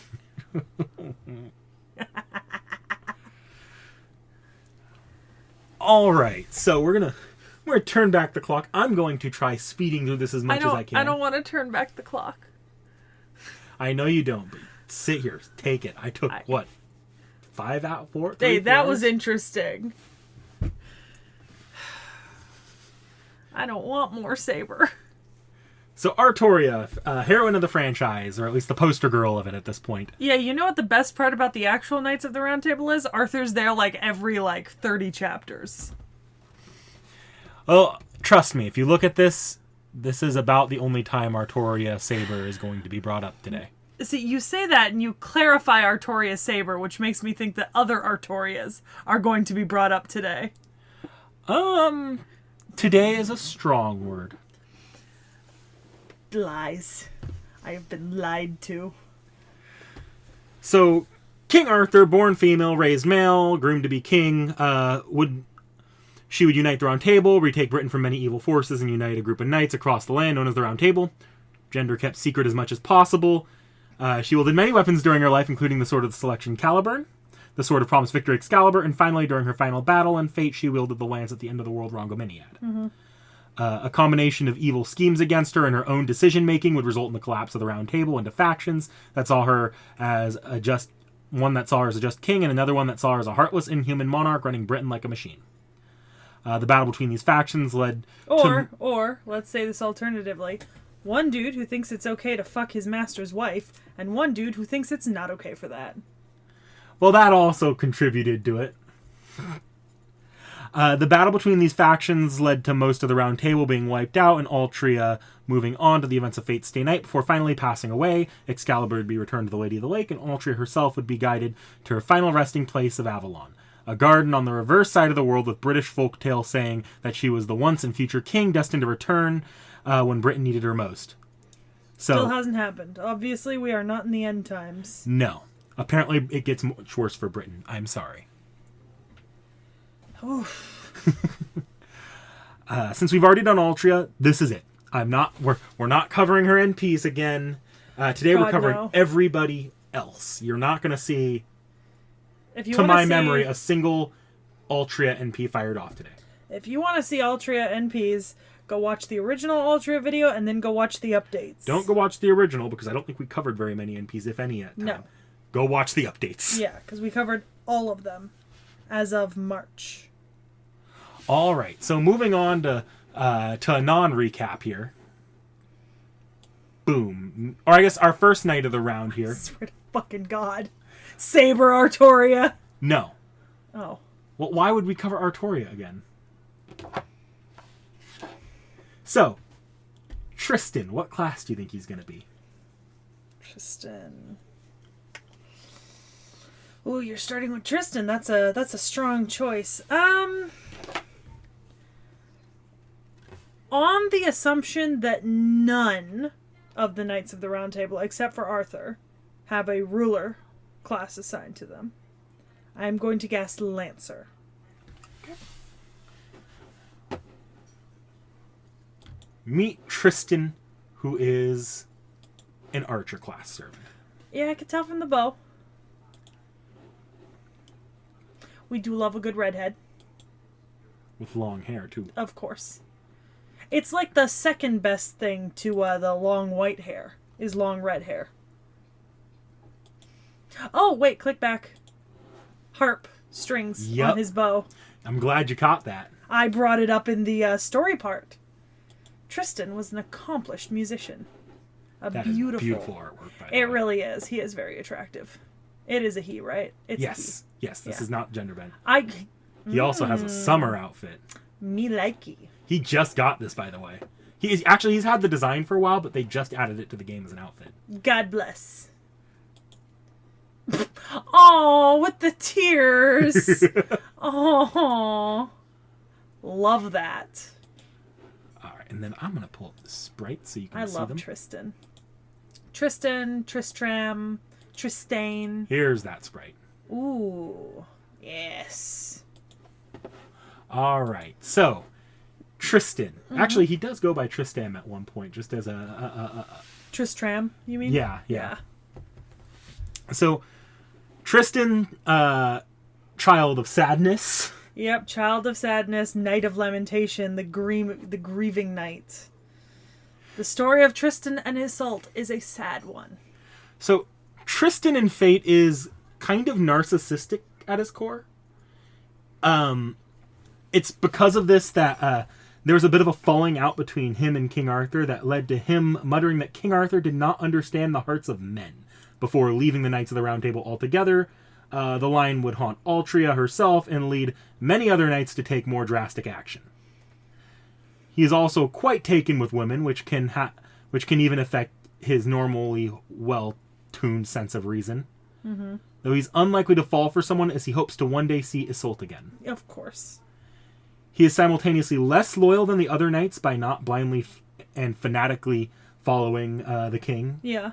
Though he is still loyal to his core, and the act of leaving the service of his king did leave him with a deep guilt.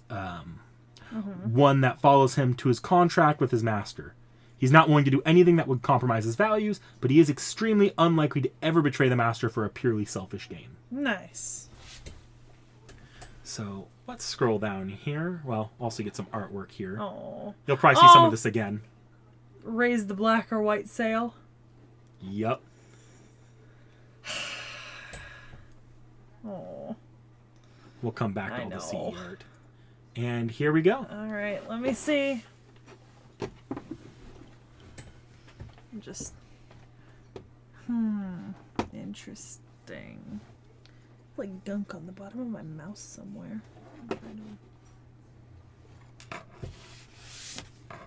The fuck? Okay. Alright, relationships. Okay. Lancelot. Well, if it isn't Lancelot, let us once again converse in elegance about forbidden love together, though now I suddenly feel as though all eyes are upon us. Married women are great. Yes. Truly. Not a strong start. Berserker. My friend, my brethren, I never would have thought to find him in such a position, but that is simply who Lancelot is. Allow me then, at least, to send him off with an elegy. Okay. You want to shut the door? Yes. We forgot to do that. Sir Mordred, your ferocity hasn't changed, I see. You're just like a wolf that will bare its fangs at anything. No, a wolf would be a little too cool for you. A rattlesnake, a snapping turtle, a soft turtle. Yes, just like soft-shelled turtle. Could you please not unleash Clarence on me if I apologize? Jesus. Gawain. Oh, Sir Gawain, it is surely not what you would call good fortune to see each other under the same flag. If I stand together with you, the personification of the sun, then it would be difficult to find anything else to fear. Me, an airhead? Quite a joke you have there, Sir Gawain. Rather, are you not the airhead one? Gareth, so you've come here as well. I pray that your hands won't get sullied. This time surely we shall... I've said something strange. Please pay no heed to it, and neither will I. Okay. Bedivere, Knight of Loyalty, the silver-armed warrior, the conscience of the Round Table, the straight man of the Round Table. I am so glad that you've arrived here. No, the second part was just a Round Table joke. Was I sleeping during the parade? Now then, what might you be talking about? Sir Percival, yet another glorious knight of the Round Table has joined our ranks, so it seems. That being said, I'll pick a fight with whoever I want, damn it. For me to stand in front of her, that in itself is already an impertinence on my part. I have no other course of action but to fly away and escape. It cannot be, the king of the knights. No, pay me no mind. I am most certain the king possesses no desire to lay eyes upon this shameful face. It's fucking sleeping. Mind it not, how could any knight ever abandon an owner of such a beautiful soul as you, truly? Ah, Metrilus resembles Isolde. Okay. And Bathory. Come again? You want me to sing while I strum my harp? Well, I don't mind, but what kind of song would you like me to play? Love is a Dracul? Fine, I shall play it. But before we start, would you mind getting some earplugs for me? Oh, dear. So, Tristan's bow is Fail Not. Mm-hmm. Go down here. Gosh, he actually has a lot to do in FGO. Well, he's a big character. Yep. Oh, God, okay. It requires no arrows. Instead, it doubles as a harp that can fire air vacuums when the strings are plucked. He could be a saber, but his raw talent with a bow allows him to be summoned instead as an archer. Okay. So I see independent action, magic resistance, harp of healing. It's kind of like bardic inspiration, I'm going to be honest. Mm-hmm. Unblessed birth. One born with a sad fate. Yeah. Admonishment of the King of Knights makes sense. Weakness to poison. Yeah. Yeah. So, can you take a guess as to what class I made him? Like, is it just a bet for, like, class saving throws? A bard. Yeah. And then his Noble Phantasm Fail Not. It's what I said. There's not much to it. It's just the way he tends to use it is he tends to create traps that slice up an enemy, and when Tristan uses it to its fullest extent, it becomes nearly impossible to avoid. Yeah. Nice. And we will go... Unless you want to read some of the comments here. I didn't notice that they had this. Nah. Alright, so his Noble Phantasm.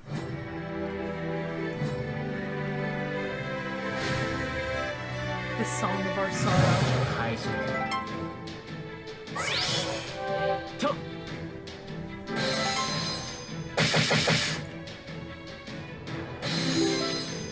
The harp is a nice touch.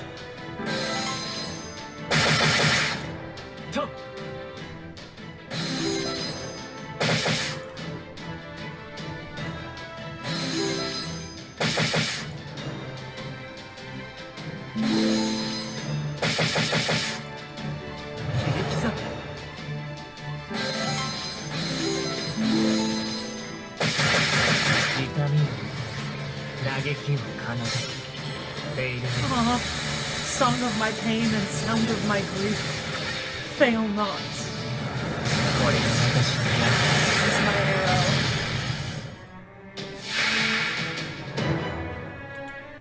And that is Tristan.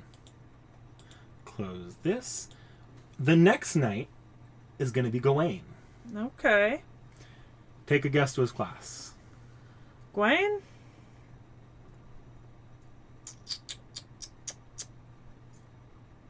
Saber. You are correct. Yeah. That one makes sense because of Gawain and the Green Knight. Wow, so sassy. So sassy. So I need to stress how, like, just physically large Gawain is. Is he a big man? He's a big man. He is a big boy? Yes. I need a big boy. I need a... He also has a glasses costume. Ooh, we love that. And summer. Again, freshly added. Peak surfer dude with boba. Yep. Oh, man, now I want boba. Fuck. I'm going to show you this, because I know that... Alright, because I know you're going to hate the next one. Oh, no. Why? Why does he look so... He kind of reminds me of Deermud. He's just like... He's just got like a tank for a chest here. Yeah.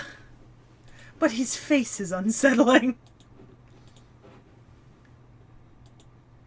Oh, wait. Why are the sprites just not loading like that? Okay. You're on...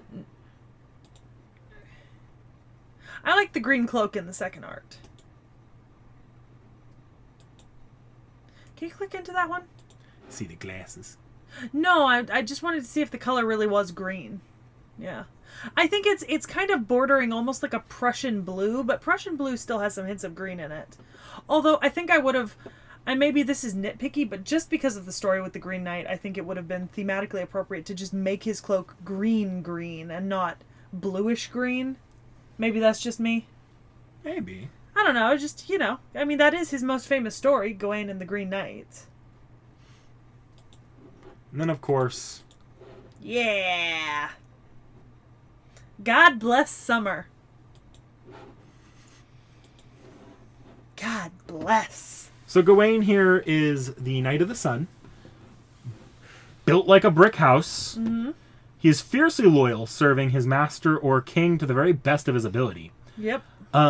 So, during the events of a little incident known as Camelot Zero, it's a bit of a prequel to the FGO story arc for Camelot. Okay. He was part of a faction that supported King Arthur. Not that yet.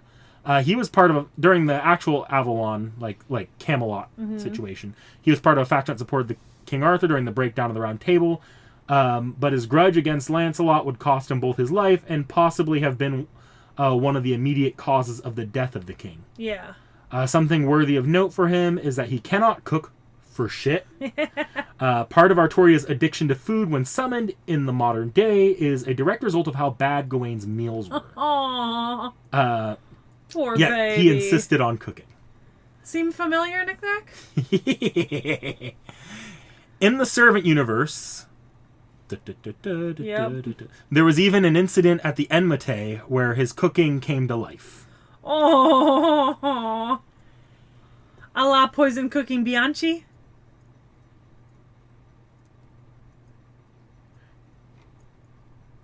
Wait what? A minute.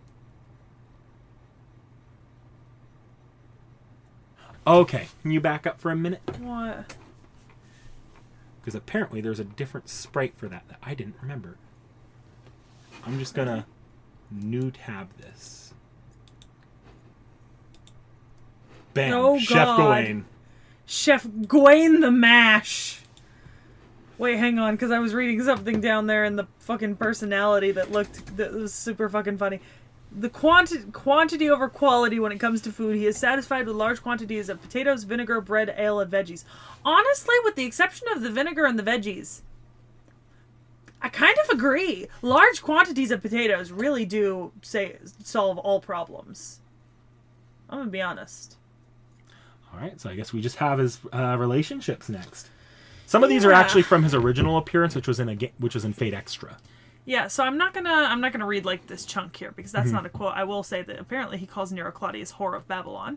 To Mama no Me, step back, you foul demon woman. No name is Emiya, by the way. Yeah. Unskillfulness. That is That is the thematic equivalent of this man gets no bitches. Yeah. All right. This is Arthuria. For a chance like this to come, for us to once again fight side by side, how could there be a miracle such as this? Okay, Arthuria, Arthur. I feel the presence of a king. No, it couldn't be. Could it? There is no mistaking it, this overwhelming feeling of nostalgia. My proud knights of the Round Table. Except for you, boors. Take a seat over there. I must promptly educate you on some matters. Merlin. No matter how great the king may be, she needs an aide and a magician. He was a mentor and counselor to the king. I have nothing else to say. However, let's say, if you have a plan to get rid of the magician Merlin, I would be glad to answer your call too.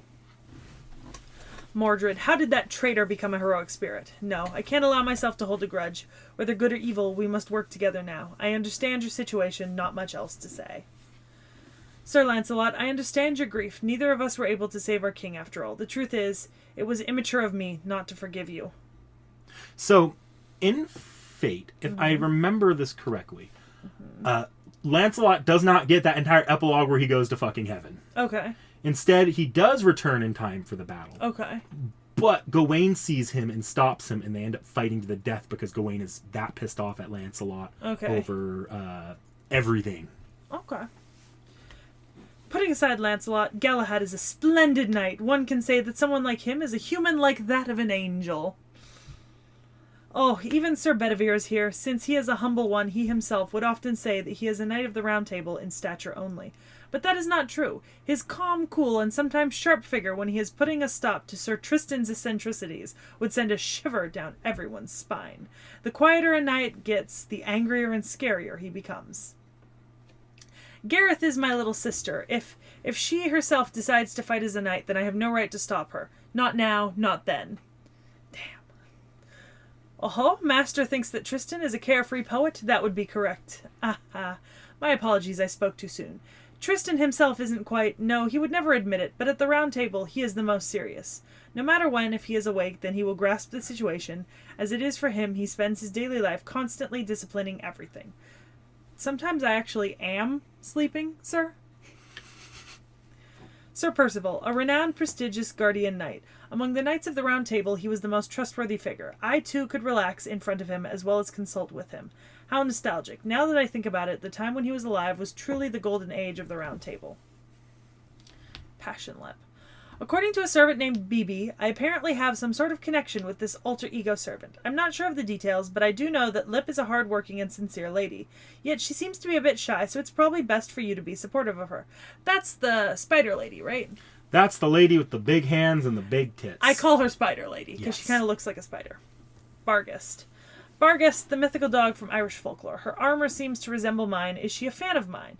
She really does have an impressive build. If only Gareth could grow to be even half of Barghest's size. Get some extra little images here, because he has been animated.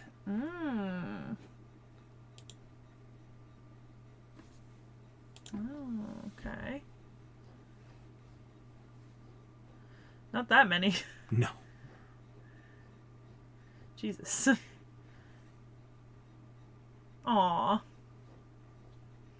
Alright, so Gawain here. Actually, I lost my spot here. Gawain is absurdly powerful, especially in the sunlight. His ability is considered rival to even King Arthur's. As a side note, this is reflected in FGO, where with just the buffed ability to make high noon at will, he was able to scar every unprepared master in his boss fight. On the context of story, he was the only one able to fight him without being demolished was King Hassan. Okay. One of his skills here is actually a remnant of his time with Camelot in the Camelot Singularity, where the Knights of the Round Table slaughtered each other before Chaldea arrived. And their conflict was over whether or not to be loyal to the king. Okay. The other knights that side with the Lion King would come to peace with these events. Gawain never did and still feels extreme regret over that situation. Particularly because he was forced to kill Gareth during that battle. Or during a battle with a fake Richard, actually. A fake Richard the Lionheart. That was under the employ of the main villain of FGO. Solomon? Yep. Beyond that, it is worth noting that how tanky he is in sunlight, becoming more durable the higher the sun. And, He took a direct hit from Rongominiad at point-blank range, fell out of the castle of the Lion King's holy city, across the city, and then into the walls surrounding the city, and he was only near death, managing to recover fairly quickly, and continued to be a thorn in the side of Chaldea. Impressive. See magic resistance in writing. Numeral of the Saint. Okay. Oh, it's 3 times greater in the 3 hours between 9 a.m. and noon, 3 p.m. and sunset. Okay. The sacred number of the Celts. All right. The gift of nightlessness, which makes the sun shine anywhere he goes, even at night, ensuring he is at his peak at all times. Question. If one of us were to have Gawain in campaign, and let's say we cast Sunlight. Probably wouldn't work. What if we cast it up as a higher level spell? I would have to read the Sunlight description to figure out what it's saying. Okay. All right. Charisma. Belt of Bertilac. Oh, I didn't mention that. Okay, I didn't mention this when I was going over Gawain's story because I didn't read through like the Gawain and the Green Knight story, but this is connected to Gawain and the Green Knight. Yeah. All right, so his noble phantasm is Excalibur Galatine. Yep. This is Gawain's holy sword. It's a sister sword. The sister sword to Excalibur, which is why it's called Excalibur Galatine. I mentioned it when we were talking before. Yeah, though we almost didn't. Well, no, I was going to bring it up. We just didn't remember who it was from immediately, so we had to Google it. So, where Excalibur draws its power from the lights of the planet, Gawain's draws power from the heat of the sun. Mm-hmm. Instead of being a big fuck you beam like Excalibur, it releases a wave of heat that burns its targets to ashes. Mm-hmm. We have a lot of versions of this. Okay. I'm just going to pop out of here. Okay. And are any of this going to get us... Yes, I will catch us there.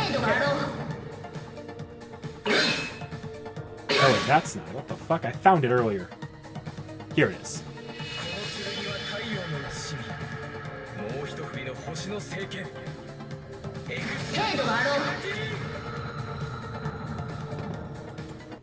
That was the first ever Excalibur Galatine. Okay, so he's an older character. Yeah, he predates FGO.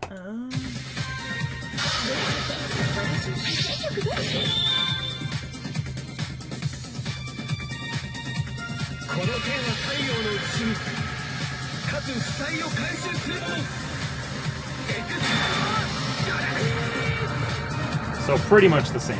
Yep. This is where we're start. Here's his actual FGO one.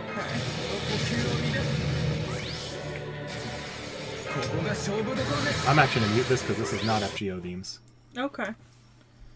So, these are his attack. Oh, he's fighting Arthuria. Yep. The lion-headed Arthuria. That's Arthuria Lancer, right? Yep. Okay. Is she under boob or over boob? I can't remember which one she has. Because one has one, the other one has the other. Yeah. I think she's over boob. That's what I thought.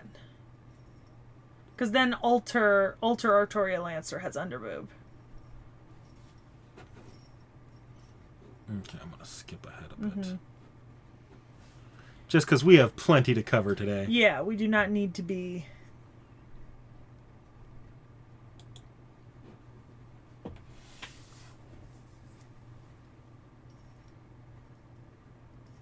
Okay, flaming sword. Damn. Just obliterate them. This one shouldn't get us copyrighted. Okay.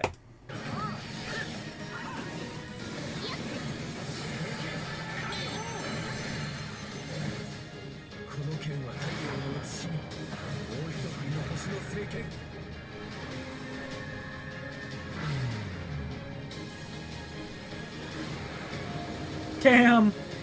What the fuck? Well, that was the coolest one yet. So the next one absolutely will get us copyrighted. So, okay. Do you want to cut? I guess we'll cut away here from here in editing. Yeah. So we're back. Hot damn. So the Extella ones are definitely the more impressive of his showings. Well, yeah, they're hella fucking cool. Like, goddamn. Kind of hope he gets an animation update sometime in FGO's future. Yeah, that would be nice, because that looked hella cool. I'm so sad that we don't get to see that every time. So, our next servant is one that you've seen before. It's Lancelot Berserker. Okay. We covered this briefly in... Well, we've seen him in Fate Zero. Yeah, Fate Zero. Not that I remember Fate Zero. So, I believe... But he's Realm's favorite in campaign, so... It's kind of hard not to see his little icon occasionally. He also has a very simplistic design, I'm going to be honest. You know? That's not a bad thing. It's just a thing. Put the little uniform on over the outfit. That's very cute. Do we ever get to see what's under the... Yes, we will later. Okay.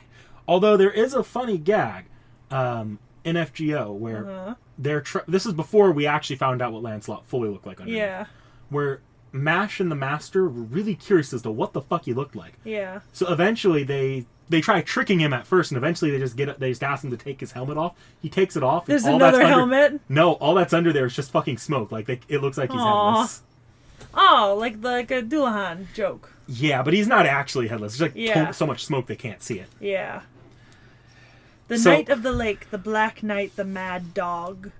So Lancelot is trying. Lancelot du Lac. He is. There's a lot to unpack with him, since in Fate, Arthuria and Guinevere's marriage is almost wholly political. Yeah. Lancelot would meet Guinevere to discuss trying to lessen the burden on the king due to waves caused by Tristan's departure. Yeah. So when Lancelot had his affair with Guinevere, it was supposed to be behind closed doors entirely, but Arthuria knew the entire time and was fine so long as the two kept it a secret. Yeah. Until Agravain would end up catching them and making it public. And Mordred plotting and that would force King Arthur's hand. Yeah. Which kind of... I'm just going to say, after hearing about how fucking obvious it was in the original La Morte to Arthur... They had a fucking castle, people. They literally confessed their love to each other in front of King Arthur. Yeah. Joyeuse Garde. So that little detail makes a little bit of sense. Yeah. The result ultimately was more damage to the Round Table and a thoroughly ruined relationship with his son, especially since there was a complicated history with the baby mama, to say the least. Yeah, sure. Complicated. Let's go with that. Arthuria would order Guinevere's execution, and Lancelot would attempt to stop it. By the way, do we ever see Guinevere in Fate? We do not have a design for her yet. I feel like that's a matter of time sort of deal, though. Yeah, because I'd love to see that. In the turmoil, he would kill many knights before fleeing the country. This led to a downward spiral in his mental state, and eventually Lancelot would show up to the Battle of Camlan, where he and Gawain would fight to the death. Yeah. Lancelot would survive it, but the damage was done. Lancelot heard of the king's death and went absolutely mad. And Guinevere's death. And Guinevere's, yeah. Well, presumably. Later, I believe, but I don't remember. I don't know the order of Guinevere's death in Fate. I don't think what happens to Guinevere after Lancelot goes. Isn't the same? It could be the same. It could not be the same. Yeah. As a berserker, he is summoned with his trademark grudge against King Arthur, and her presence is enough to send him off. Yeah. Okay. Yeah, because I know you've cautioned us in campaign to never pull him out at the same time. No. Yeah, so we don't. We don't. So this is what he looked like in the Fate Zero anime to show his face. Yeah. This is not fully canon. Okay. This is his old design. Which, he kind of looks like the Lancelot in Yu-Gi-Oh! Does he? Looking like that, I think. Cause let me take a look if you can find it quickly. I think that's him. Same purple hair. Dude. That might be the same fucking design almost. Maybe it was a reference. Yu-Gi-Oh! Was the thing by this point. I mean, this is the Berserker version of him. It looks ridiculously similar. Black armor, red lines, long blackish purple hair, red eyes. It really wouldn't surprise me if there was some inspiration there. Yeah, I mean, I'm not... There we go. There's a good image of him before he goes Berserker. It is almost the same design. We will see later, this isn't even his fucking hair color. So. Yeah, that's fair. Moving onwards. You've seen him in Zero. Mm-hmm. Here's Disheveled. Yeah.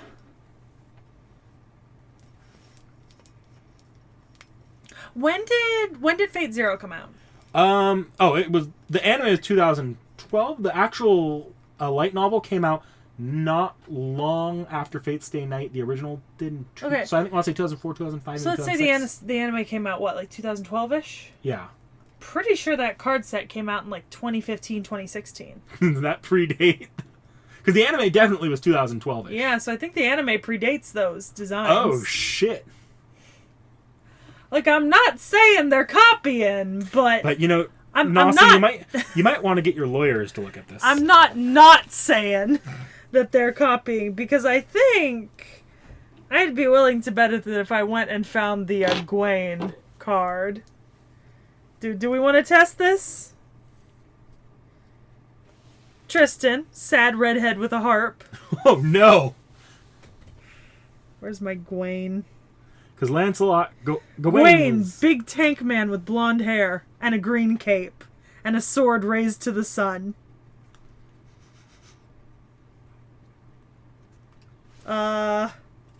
Because you said this is 2015? I think so, around then. Fate Grand Order came out 2014. Yeah. I believe. No, because this came out when I Or was... was it 2016? This came out when we were in high school. I know for a fact. So that's 3 already. A lot of the newer ones might not be, or they're older, I think. Yeah. Oof. Oof. Damn. All right, let's keep going. I want to... Hang on, I need to know the exact... Okay, it was Fate Grand Order, and it launched 2015. So Tristan, I don't think, was designed prior to this.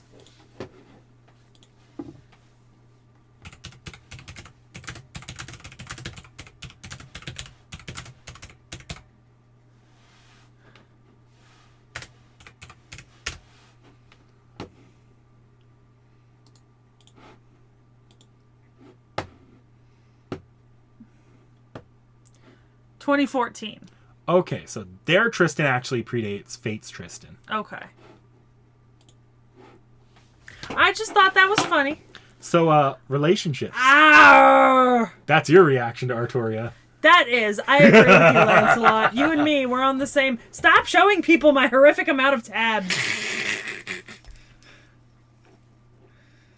Nobody needs to know that I don't clean my internet tabs.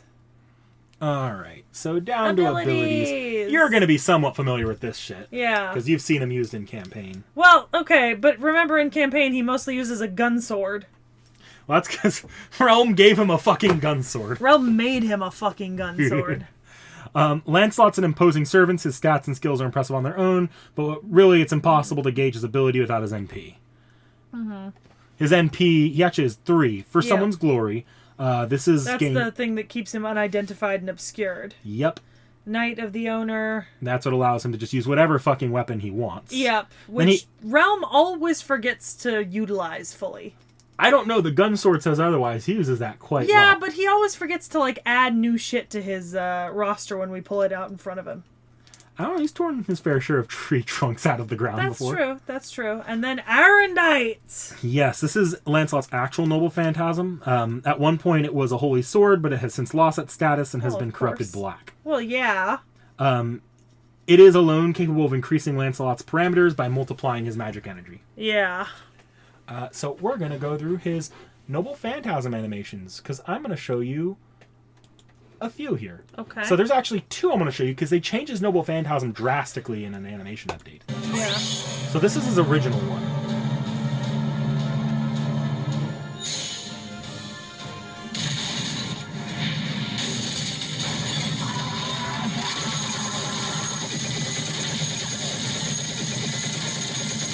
Okay. Kind of underwhelming. This is what they changed it to. Is that a fucking... Yeah, fighter jet. Yeah, that's a fighter jet. And a machine gun? That's what he had in the first one. Respect. That's... Respect. Of course, we have... This is going to get us copyrighted, so we will be right back. God, he is just fucking feral. Yes, he is. So... God, he is just fucking feral. It's kind of hot. Just claws on the ground, gets up, howls to the moon. it's kind of hot.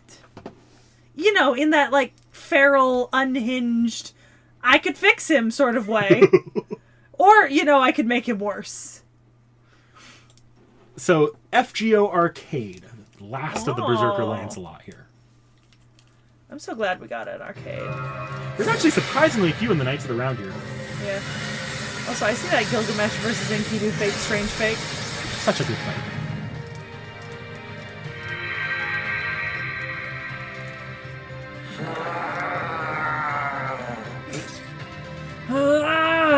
Me in the mornings. Before my coffee. That's right, beat the shit out of her, Lancelot. We don't like her. Yeah. Fighter jet her. Yeah. You know what would be really funny to see him riding around in? A tank. I mean, theoretically, anything that's a weapon. I just imagine him, like, riding around in a tank and then just, like, blowing a fucking tank missile at whatever's in front of him. Love that. So, that's not the only Lancelot we have, though. We're actually going to be moving on to another Lancelot here. Is this one a saber? Yes. Hey! This is Lancelot's cannon under the armor design. Ah. Okay. We actually have a little bit... Oh, that's a later. Oh, what the... I feel like something's not working here. No, it's working. You're just clicking the wrong way. Oh. Aw, King Arthur off to the side. Then he has the summer outfit. Why does this remind me of Gil in, like, the CCC? Leopard print and chain? Does he also have a... No, he does not have a... I'm going... Nope, he does. We're going to see that in a minute. I think. Cute. I really like all the baseball designs. Okay. Like, the baseball designs are fucking adorable. We love them. So, He has a AUO cast-off? Kinda. Oh, boy. Of the knights, Lancelot is by far the most openly honorable. With Tristan, there is an underlying simpness going on. And self-guilt thing. With Sure. Gawain, it's dogmatic loyalty. With Lancelot, he at least tries and fails to follow a code. I don't know. I'm not sure I'd call what he's doing trying. I think I'd rather call it incidentally stumbling upon good deeds in the midst of committing atrocities. Maybe that's just me, though. Maybe someone else read La Morte d'Arthur a different way. So, he's also pragmatic when necessary. This results in him seeing the way the wind was blowing during the incident in the Holy Land with the Lion King, and initially siding with the Lion King. Yeah. Though he is also secretly acting as a benefactor to some of the Lion King's dissenters, hiding them away instead of executing them as the Lion King demands. Okay. Lancelot here is a much younger and less worn down version than his Berserker counterpart. Yeah. This is the Holy Knight Lancelot and not the, in heavy air quotes, tragic figure. Yeah. Lancelot here is very weak to guilt tripping, though. And I mean very weak. Yeah. Very weak. Good. All I'm saying is he's trying something. He's trying something, but is it what he needs to be trying? Just clicking through. So those are the old Fate Zero designs here. It doesn't hurt to look. Hang on. Can you scroll up for a minute? I need to see if they have that in this artwork. They very well might. Hang on. I'm going to be right back on this, because... No, they do not. No, they do not. Dang. I might have to show you something off recording here. Like, we might have to cut away to something extra. Oh yeah, live action Lancelot.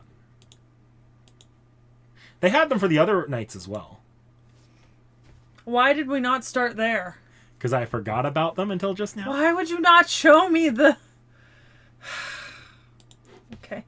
We're going to have to look at those going forward, because that was attractive. I think this is the last of them. Damn it! I can go back, though. We still have one of the pages open. Oh, wait, no, this is the old Lancelot. Yeah! We closed the pages. Well, fortunately here, guess what? And actually, we're going to get one more later. Tristan. Alright, let me see. I want to see live action. Ayo! Pull up. What the fuck? Love that. Alright.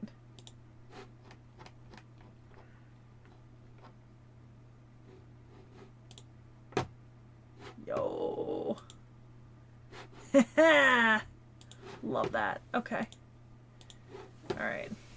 Relationships. Oh, God. Oh, Jesus. Arthuria. I have no right to see her. My king, the king of knights, it is my great honor to be able to meet you again in a place like this. Yes, this is no longer the case where one can say that I am not befit of my reputation. I will stand proud and raise the sword to proceed to battle. 'Tis an honor this time, I am not mistaken. This be the place I shall offer my sword. Okay. Altar. What evil, but it was me who cornered the king. Mash. We should have neither bond nor connection, yet I feel one as such. I see. It do seem that he had done his duty It does seem that he has done his duty magnificently. For now I shall simply quietly take pride in it. Ah, Sir Gawain, how about a game of chess? Naturally an intimate friend of mine. I am truly glad for another chance to once again fight side by side with him. However, while that may be the case, no matter how many times we do battle, I shall certainly be the one to emerge victorious, indeed. Who goes there, huh? Mordred? No, wait, I say, you... Mordred, is that you? Wait. I am putting my thoughts in order, so... And then gets hit by... Clarent. I'm kidding.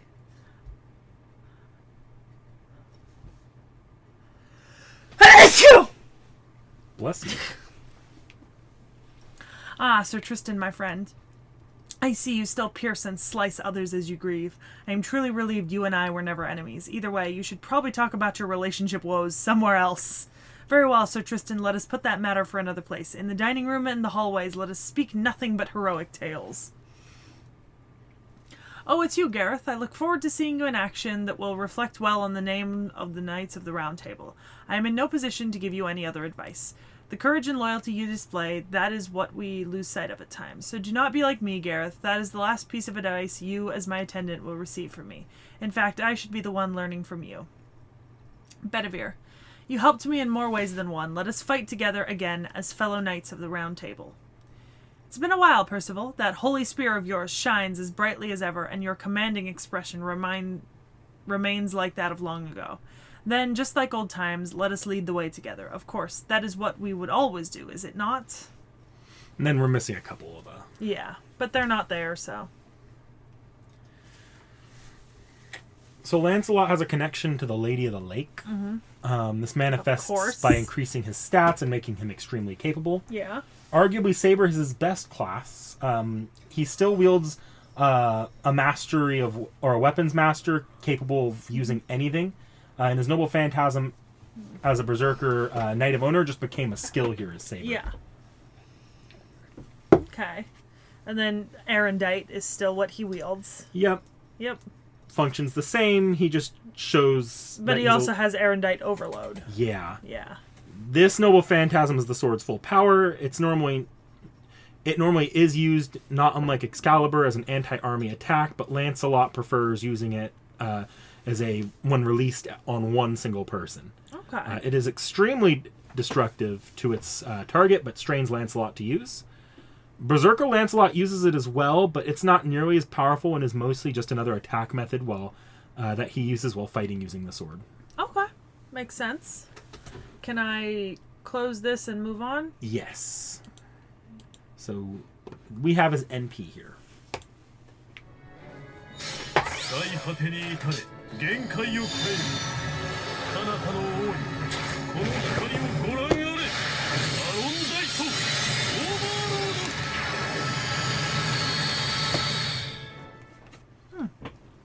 And that would be it. We're going to not let that play because that's going to get us copyrighted. Oh, God. Oh, we don't have anything else for Nope, this one? that's it for Lancelot Saber. Oh, is he pretty new? No. Just doesn't get a lot of love? Well, Extella put in Lancelot Berserker, so he wasn't getting an Extella. And he just didn't end up in FGO Arcade, I don't think. I tried to find him, but I didn't see him. So, that said, we do have one more thing to show with Lancelot. Remember the class cards that we get with a lot of old Fate Stay Night servants? We actually got one for Lancelot, and it's not one of the little kids using it this time. Okay. It's Sakura who uses it. Oh, interesting. Yeah.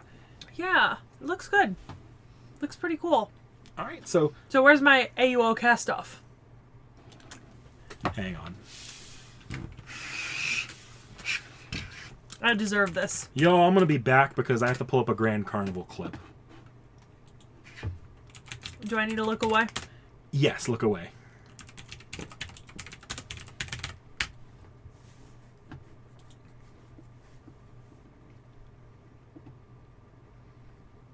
Okay. So, before I start, you remember... Actually, no. Do you remember the thing we don't talk about in the... No, you probably don't. We'll just click into this.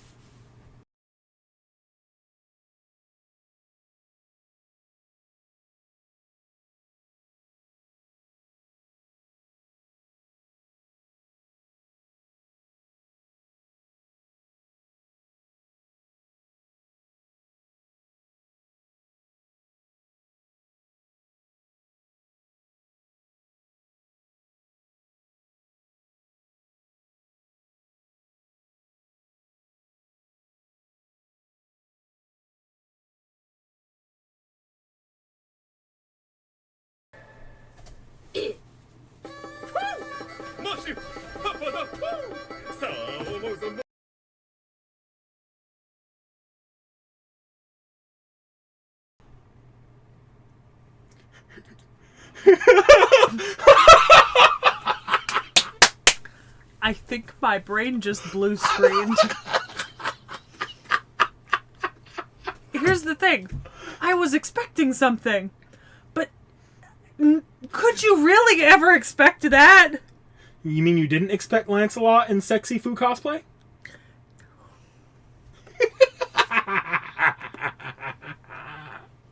think I need to go wash my brain. Take the time you need. I didn't like that. I didn't think you would. I didn't. No. Why must you hurt me like this? You asked about it. About seeing mostly naked Lancelot. Yeah, but I thought that meant like AOU cast off. Can you say you were just about as shocked? No, it's like the opposite. It's like yin and yang here. Yeah. Pleasantly surprised and horrified. Yeah. I kind of like watching a train crash. Yeah. I couldn't look away, but I didn't really want to keep looking. Oh boy. So our next servant is Galahad. Not MASH, by the way. We'll be covering MASH with associated servants. Look at your Galahad card here. Place your bets, boys. Got him. Oh, I'm also going to pull out Bedivere because I assume he's coming up next. Or around here. In a bit. Okay. Alright. I'm going to pull out Bedivere, Percival, and Mordred. Cool. So, I just take your crack at Galahad's class. Shielder. Yeah. He is the Shielder. Meet Galahad. So the first one that is significantly different from the Yu-Gi-Oh card. Yes, but it's probably a Yu-Gi-Oh card. I think this is a rather recent design of his, I believe. Oh, yeah. Because he didn't have a design until they made an anime special in 2017, Yeah. 2018. Okay. We will get to MASH later, but like MASH, Galahad is a Shielder class servant. Galahad is the most innocent and pure member of the Round Table. Yep. Galahad of Revelations, Knight of Heaven, Knight of the Grail Knight. During the incident where King Arthur went crazy with Lance and became the Lion King, he downright refused the call altogether. Mm-hmm.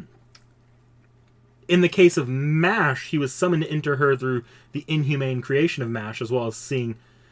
And then he saw right through the corruption underlying Chaldea, and that led him to take control of her body and attack Chaldea briefly before she stopped him. Mm-hmm.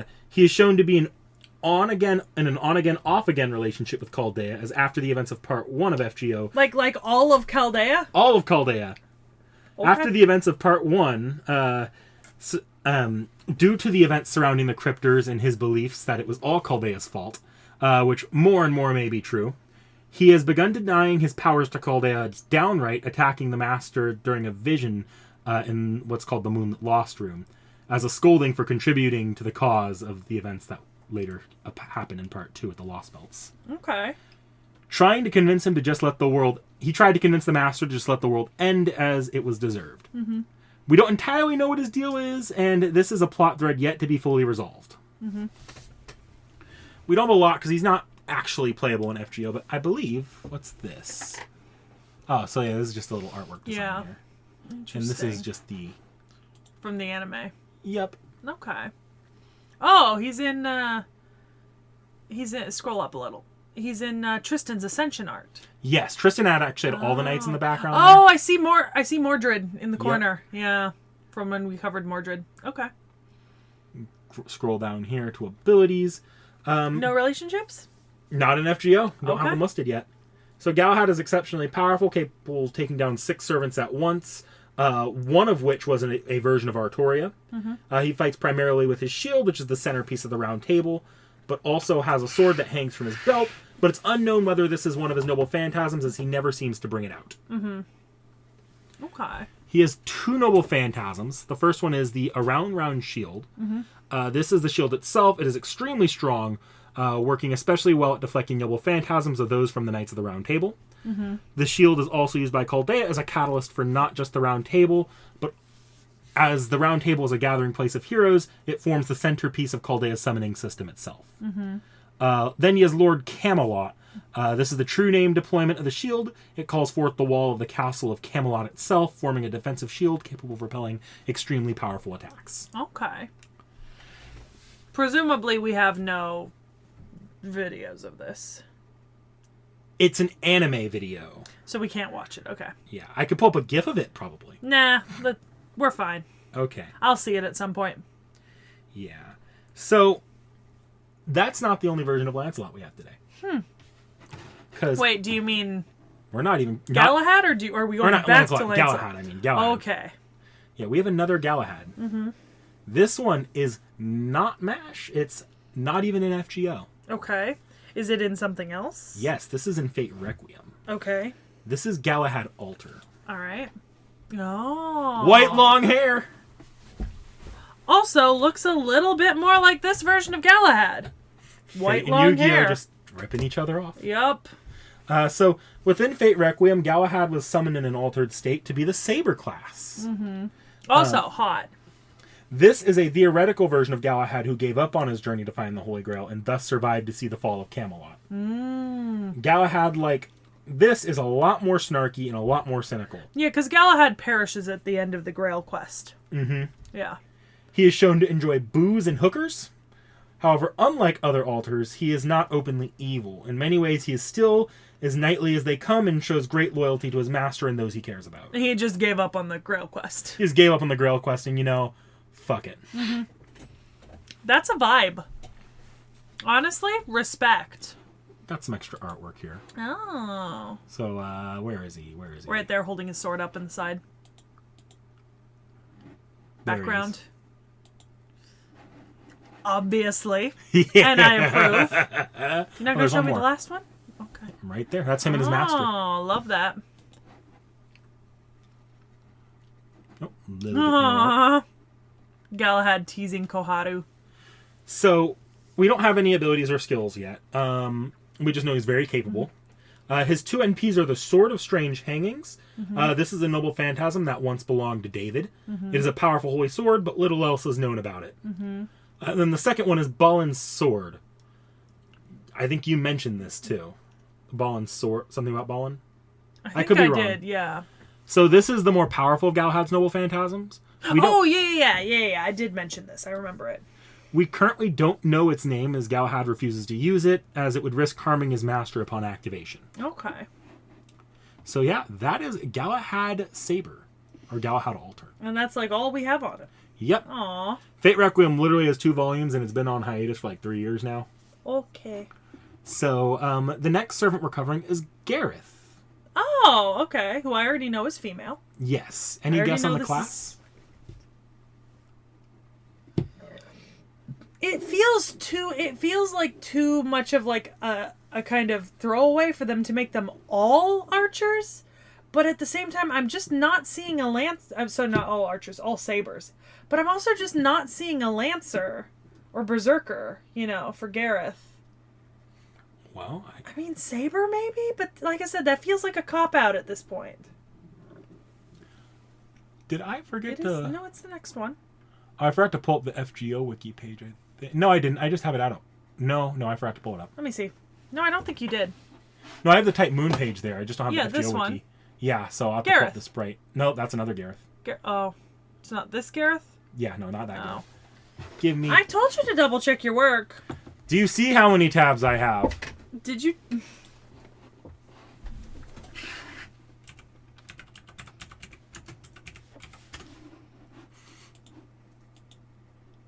All right, so Gareth, Lancer class servant. I didn't see a lancer.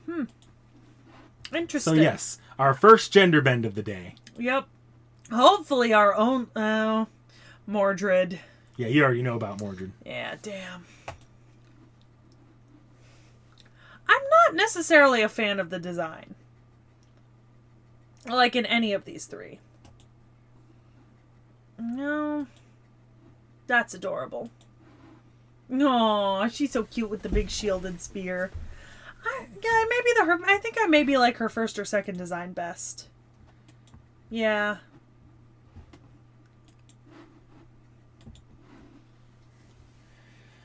So she was considered a prodigy who looked up to Lancelot greatly. However, when she got in the way during the execution of Guinevere, while completely unarmed and not in her armor, Lancelot ended up crushing her skull. Despite this, when someone is a Lancer, she still looks up to him. This has absolutely been used as an anti-Lancelot weapon before during a minor scuffle with him during a summer mistake. During the Camelot Singularity, she died before Chaldea ever arrived in the battle between the Knights of the Round and the forces of the fake Richard the Lionheart. What the fuck? She sacrificed herself basically to pin down the fake Richard, where Gawain would then kill them both. Damn, I hate that. So she doesn't catch a break. And she will No. continue to not catch a break because she will come up again much later. Aww. Poor baby. What she wields here is it's called a gun lance. It's like the gun sword, but a lance. A little bit. We'll get to the CEs later. Okay. Oh, So hey. relationships. That's the King of the Knights. Your Majesty, Arthur, to be able to meet you. I'm sorry. I'm sorry I couldn't be with you at the last battle. Your Majesty, King Arthur? It's different in many things, but it's hard to say, but riding a horse indoors is not recommended. You're Your Majesty, right? Right, Umu? Ni-sama, have a nice and lovely day. Gwen-sama, please stop ruffling my hair. I'll get angry. But Ni-sama, I'm happy to be able to meet you. I love you. Ni-sama, I want to show you the skill of my sword. Yes, I'll go at full strength. Mordred's presence is... I want to talk more with him, but there's never a chance. Sir Bedivere, aha, he's the real one, eh? What is that arm? Strictly speaking, you're a different person? What do you mean? Percival, Sama, how is it? Gareth's swimsuit Saint Graph. It's slightly inferior in defense, but my agility and the skillfulness of my attacks have increased. By all means, please confirm it. I think infidelity is no good, Sir Tristan. Sir Tristan, please don't look away. Sir Tristan! Yeah, no way, no way, no way, no way, no way. What a thing. Impossible. To think that Lancelot Sama of that time is here, it can't be. What should I do? That ominousness Yes, it quite resembles that day in which he killed me, Lancelot-sama. My voice doesn't reach you now either, right? Sir Lancelot, I have obtained a saber sategraph. What do you think? Is it still a bit too early for Gareth? The truth is that I'm a bit not fond of Merlin-sama. I like him, but he's a bit scary. I don't really know why. Master, please keep this a secret to Merlin-sama. A knight of the Frank kingdom. Then have a joust with me, by all means. Let's have a joust. Ibuki Doji-san, you have an incredible sword, do you not? I don't love that one. I didn't like saying that one.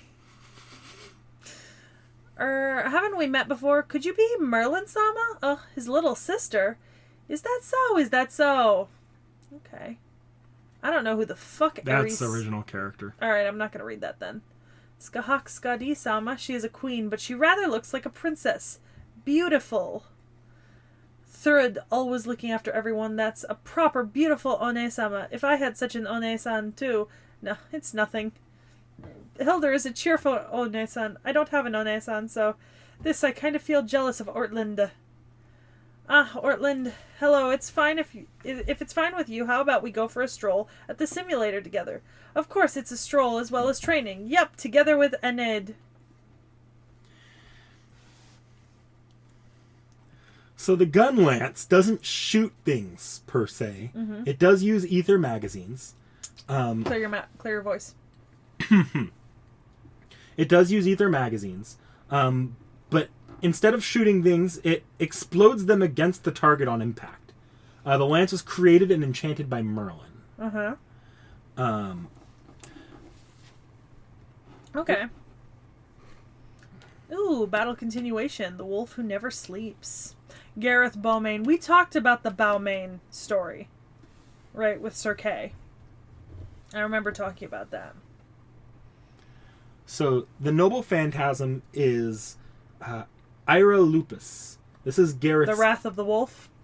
Yes. This is Gareth's talent in jousting as a noble phantasm. It is effectively a series of harsh and powerful strikes made by Gareth. Okay. So, yeah. We have a little bit of something extra here. I see a swimsuit version. Yes, we'll be coming back to that. Okay. I have it open in another tab, so... Okay.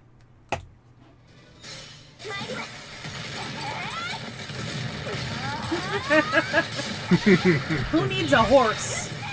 Nope. You just run at full speed. Mm-hmm. And yes, you saw it. We have a swimsuit. Oh, let me close this. And swimsuit is That's a saber. so cute! Oh my goodness. Look at the dog! Look at the outfit. It's adorable. Also, her little bag says Knights of the Round Table on it. Oh, strawberries! I love it. And this is like a more knight design. Amazing. Okay, this is altogether better than her normal design, in my opinion. Her normal design is technically I think it's like a 2-star servant, whereas this one's a 4-star. Yeah, no, this looks stunning. I love all 3 of these. Also, this is how you do not horny. Not horny on main? Yeah. Like, this is tasteful. Wait, is the only different... Is there a... No, I don't know what the difference is with these. What do you mean? Oh, they had to fix something. Oh, what did they fix? Oh, let's play that game now, don't we? No, here, let me get it. I'll let you tell you this. Let me get it. Oh, sword. Is there something off with the sword? Watch the top of the sword here. Oh, I swear to God I saw it. Oh, I see it. It's this. Yep. The bottom red bit disappears. Right there. I don't think there's any other... There's a baseball. Oh, you mean the changes? Yeah, I don't think there's any other major changes. I love it. I love that they've assigned strawberry theme. Also, this is how you do tasteful swimsuit. This is adorable. Is she underage? She might be. Look, even if she is, you know who needs to take lessons from this? Fucking Abby. Abby needs to take lessons from this. All right, so Gareth Saber during summer has become a lot more adventurous and free-spirited. She is significantly less tied down to whoever she is serving, and just more like a fun seeker. Gareth achieves this form using a ring skill. The Ring of Transformation? Yes. The sword she uses here, that is actually the sword of Sir Ironside. Ah, okay. Interesting. So, her noble phantasm is Robigus Ironside. It's Gareth's demon sword, but I don't think we actually have that much on it. Okay. Because it's not translated. Oh, no, we have a lot. Yeah, fair bit. Oh, this is the Red Knight story that I mentioned. Yeah. That must have been since my notes were made. And then them's our commenters sneaking in and filling out shit as if you didn't already have this written. Tacos, if this was you. Tacos! So the NP here is Lupus Strike Fang. It's the same noble phantasm as Lancer Gareth, except now she's using it alongside the power of the demon sword. So I'm going to click out of here.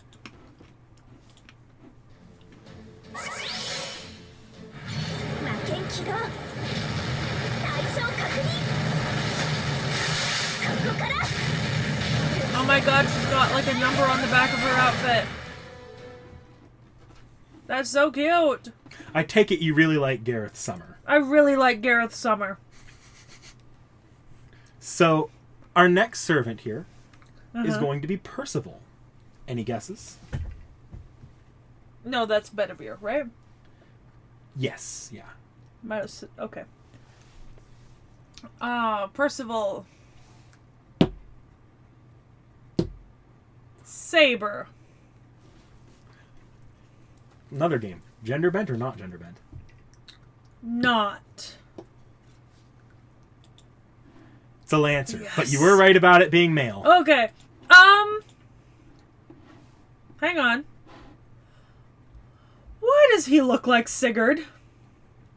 You know what? It probably might just be the same artist. Okay, because you see it too, right? I do see it now that you mention it. Okay. There's no lore reason for this. I want you to know. Percival? Yep. Okay. Yeah, he really looks like Sigurd. I mean, I love it. Don't get me wrong. 10 out of 10. Oh, love the baseballs. Yes. My God, those are bigger man titties than Zorro. Look at them. They're massive.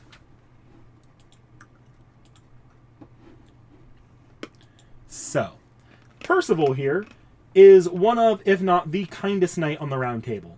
He acts as a bit of a big brother to Gareth and shows great care for his fellow members of the Round Table. Aww. He also has a moral compass, though enough so that he is considered as deserving as Galahad for the Holy Grail. Aww. During the Lion King incident, he would learn of the Lion King's offer, go off to cry alone to himself, and then side against her, dying in the fight between the Knights of the Round Table. Good boy. Also, remember, he's got his own. We were talking about different sources. Percival is about him, so he is another one with his own whole separate story quest. So, abilities wise, I guess do we have? That's all CEs. Yeah, personality. Oh wait, no. So he actually appears in Lost Iron too. Ooh. And this is a slightly different art or just interpretation of it. God damn. I love it. I love it, man. I am eating well this video so far. All right. Okay. Our King of Knights, to think I could meet you again. Moreover, to be fellow servants serving the same lord. What a strange coincidence. By the way, my king, have you slightly lost some weight? Not good. That is not good. Let me serve. I, Percival, shall fill your dish with meat and root vegetables. Potatoes. Boil 'em, mash 'em, stick 'em in a stew, and then serve me meat beside it. Sir Lancelot, my friend who at times I crossed swords with and unfolded adventures with together. There hasn't been a moment when I have forgotten you, to think I would see you again. Sir Gawain, magnificent, these shockwaves when both our fists clash lightly in the air, as expected from Sir Gawain. Yeah! Gareth, you are still thin. Eat some more. See this much, Gareth. Why are you running away? Gareth! I can only imagine that was just like a like a fucking mountainous platter of food. Knight of Loyalty Bedivere, it has been a long time. Has your impression changed? It is as if the dark thorns you were always burdened with had disappeared. Now I only see flowers of faint colors. These are violet. What kind of flowers are they? Tristan, infidelity is not good. That's exactly what Garrett said. Oh no, Tristan. The great thaumaturge. I wonder what does he usually eat? Here, I'm gonna say something real strong right here and right now. This is my kind of man. This one is my favorite so far. This one specifically. Built like a brick house and eats like one too. My king? No, wait. Caesar Dono, infidelity is not good. I swear to fucking God, I'm just gonna start saying that like IRL occasionally. Infidelity is not good. Vorn, infidelity is not good. To General Lancer servants, how wonderful. The strongest of the spears are gathered here. How nice, all right. Master, please watch our bouts. Man, this is my type of guy. You have 2 more artworks here from outside. God damn! Look at that shoulder to waist ratio. Need I say more? So, what the lance he wields is the lance of Longinus. The spear that pierced Christ's side Christ on the cross. A cracker? Yeah, the spear that pierced Christ on a cracker. His combat ability is as good as any of the other Knights of the Round Table, making him incredibly dangerous. Sorry. Trying to actually get down so I can see it all. Alright. Protection of the Holy Grail. Oh yeah, because he's one of the 2 knights that witnesses Galahad's ascension. Is the other one Bors or K? I don't remember. It might have been K. It might have been K. Yeah. Guardian Knight, Light of Salvation, of course, because of the Holy Spear. Longinus Count Zero, as a noble phantasm. I mean, so Longinus Count Zero is it's considered to be the other half of the Arthurian Holy Grail. It is extraordinarily powerful and normally wouldn't be usable by any of the knights, including Percival. It's to the point that Galahad and Percival both put seals on this noble phantasm to prevent its needless use. But in a situation like Fate Grand Order, where human order itself is at stake, Percival can use its full power. And I see a note that he's a very good cook. Yes, unlike especially with root. My man. Yes. Root vegetables. Yes. Potatoes, my friends. Potatoes. So, here we go. NP. Or serve introduction video. My kind of guy. Aww. He even sings in the forest like a Disney princess. And small animals come to him. Like you thought Gareth was the cinnamon roll. No, it's Percival. No, it's this charming man. Also, look at the size of them thighs.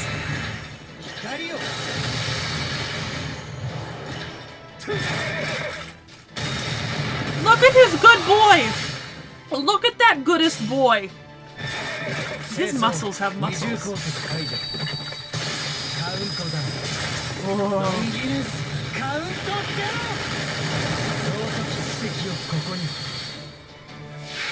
So let a miracle light my way.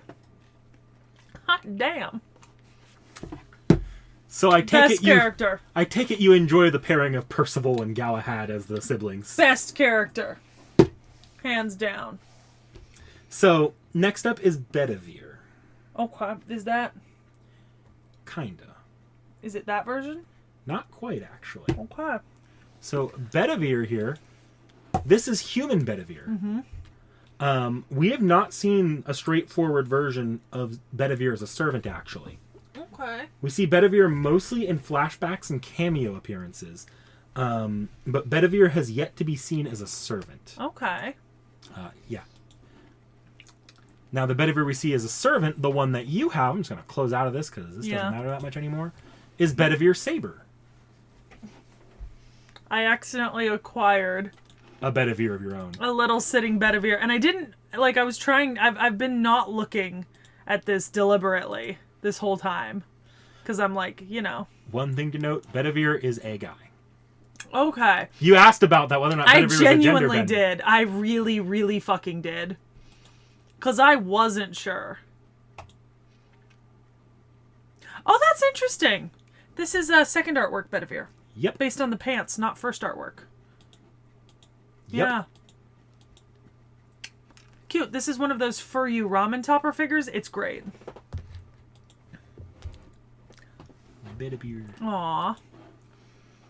Oh yeah, April Fools. Aww. Okay. That does look like a girl, you have to admit. A little bit, yeah. It looks like Arthuria. A little bit. And Nero. Ooh. Yeah. Oh, and he has a waiter costume. Oh, interesting. Okay. Butler. So, Bedivere Saber here is actually unusual.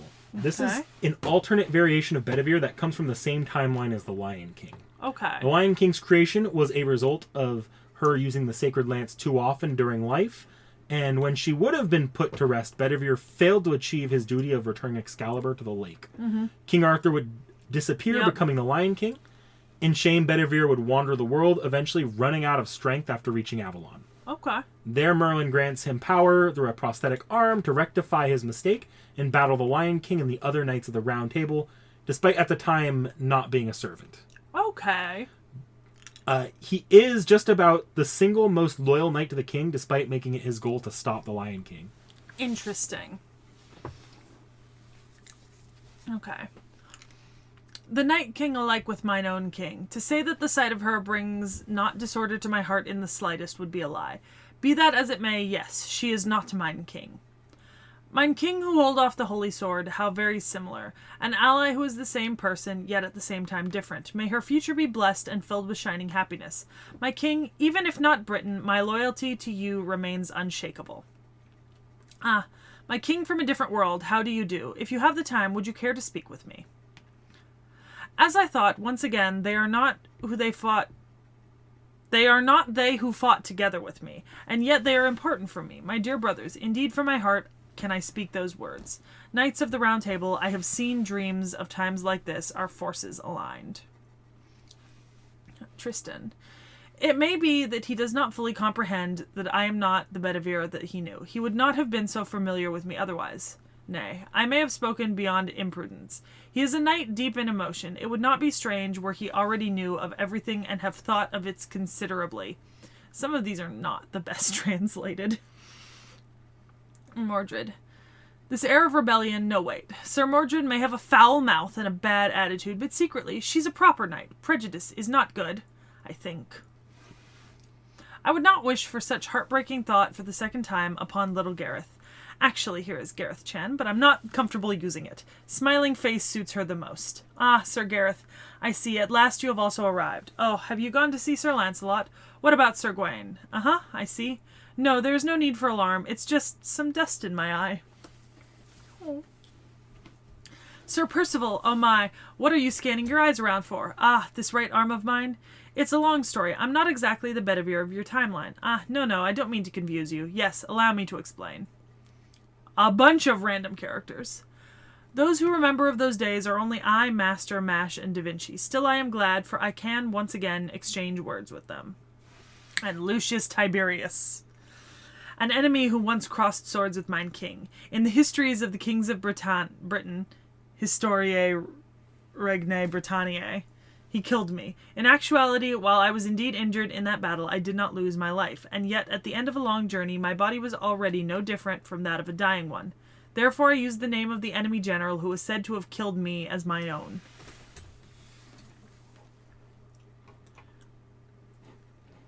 Oh. Bedivere at Vivian's Lake. Yep.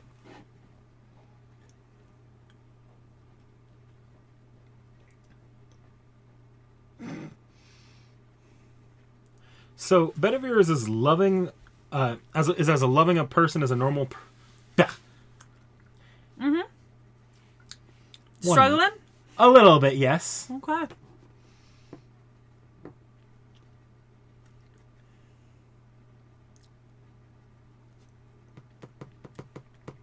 Sorry, Bedivere is loyal. Is like the most loyal person on the round table.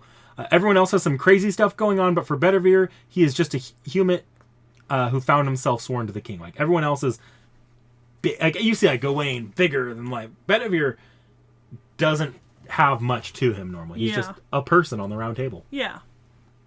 He's fairly weak compared to the other knights without use of his noble phantasm, which increases his parameters. This makes him hard to talk about in combat abilities since so much of him is reliant on his noble phantasm.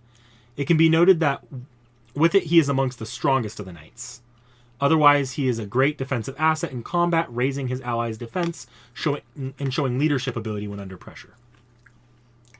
His noble phantasm is called Argetlam. Yes. Which means the silver hand. Yes, he has and two versions of this. Everyone who ever read Aragon as a child would know this. Because they called his shining silver hand the Argetlam. Because Christopher Paolini just basically used Latin. Yep. So he has two versions of it, Switch On and Dead End. Switch On, this noble phantasm just raises all of Bedivere's combat stats. It's constantly active and it's constantly active because he relies on it in almost every combat situation. It is a human. Yes. This thing is in actuality a modified Excalibur grafted on to be his arm. The noble the attack version of it's called Dead End. This is a released version of Excalibur's power through the arm. When using it, it becomes a powerful noble phantasm that can cleave through armies of people. This feels a little Winter Soldier-like. A little bit, yeah. Actually, there's a parody animation that shows that Merlin also made it into a functional Swiss Army knife of utility, where it's got a fork built into it, a spoon built into it, a knife built into it, along with a lot else, including, I think, there's a roll of toilet paper stuffed in there. Can I close Percival and... Yes, you can. And Bedivere? Yep. You can go ahead and just move on to the noble phantasm. Also, do we still need this Galahad altar? No, we do not. Okay.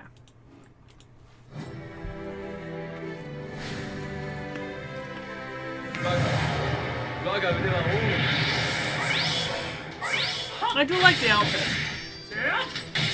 I mean, you bought the figure, I hope.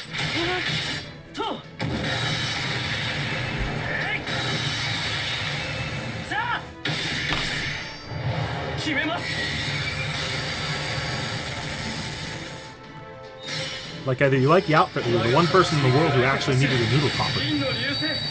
Considering I have like 7 of them, that's not the case. Also, what do you mean you don't use noodle toppers? I'd say having never, not once, used one of them as a noodle topper. So our next design here, or our next servant here is K. Okay. Kind of. Did you look at any of the artwork for Case Files when we read it? I looked at some of it, but I would not remember it at this point. Okay. So we don't have K as a playable FGO servant. The only thing we have here is his Case Files artwork. Oh, okay. So we have, like, his upper torso... Yeah. Centered left. Yeah, I remember that image. I just don't... I won't spend too much time on here, since we know the fun parts about all this with K and in Case Files add. Yeah. But King Arthur's adoptive brother is a bit of a jackass. Yep. During the Lion King incident, he would side against the Lion King. And we found out in Case Files, his corpse would eventually be carted off by Morgan and his soul used as the basis for Ad. Who we should have in background here. So yeah, right here. And is being held by Gray in a cage. Yep.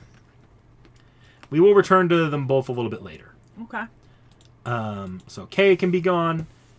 And, oh wait, I should not have gotten rid of it. Whatever. I'll just say it here because we don't have like anything extra to show here. His noble phantasm is Camelot Image. This is a noble phantasm, not unlike Galahad's Lord Camelot, except where that one is an extremely defensive noble phantasm. This time the walls of Camelot are much more easily destroyed. But when a segment is destroyed, it rebounds the damage back at the attacker.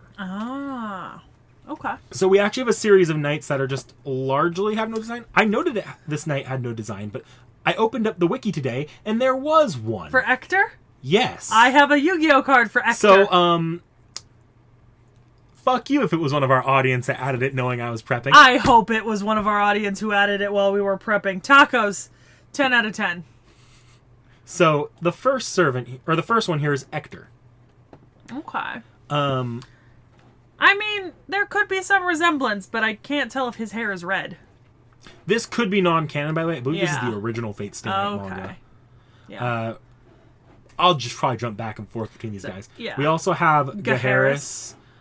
Yeah. King Pellinor. Palamedes. Yeah. So those four kind of are four weren't designed, except for Ector, apparently. Yeah, who just got one added. Also, I will throw in a quick mention for boars. Okay, yeah. We know they exist and mostly don't have designs for them. Mm-hmm. We will get back to, we'll get back to Ector again later, actually. Mm-hmm. What we do have is their allegiances to the king during the Lion King incident. Yeah. While they're all confirmed servants, we may have to revisit them inevitably. So, Ector, we actually don't know how he responded to the Lion King. Okay. Gaheris opposed the Lion King. Of course. I'm just going to close this as I go. King Pellinor sided with the Lion King. Interesting. And Palamedes opposed the Lion King and was killed by King Pellinor. Oh, interesting. I didn't open him up here, but boars. Yeah. Boars opposed the Lion King. Boars is actually also noted to have died fighting the dreaded Vorpal Bunny, the rabbit of Carolbenog. And that is a Monty Python reference made canon. It's also a... I'm sure the rabbit is the questing beast, if I remember it, right? Well, yeah, but okay, so it's a reference to those two things. It's also a reference to Lewis Carroll's Alice in Wonderland. Is it really? Take up the Vorpal sword. Oh. The Jabberwock is slain by the Vorpal sword. At least that's what Tristan claims. Tristan can be lying up his ass to piss on Bors' grave. Yeah, but the Vorpal sword is from, because it's from the Jabberwocky poem. So our next servant here is Agravain. Mm-hmm. Oh, I do have a design for Bors for Yu-Gi-Oh! Cool. So it was Bors who was one of the Grail Knights. So it was Bors, Galahad, and... Percival. That's it. Yeah. So Agravain here, I guess, gender bend or no gender bend? No. Agravain here is this. We actually don't have a classroom because he's not playable in FGO, but I believe there was something that hinted that he could be an assassin. Yeah. Agravain is kind of the bastard of the Round Table. Mm-hmm. He is not summonable, so we don't know what class.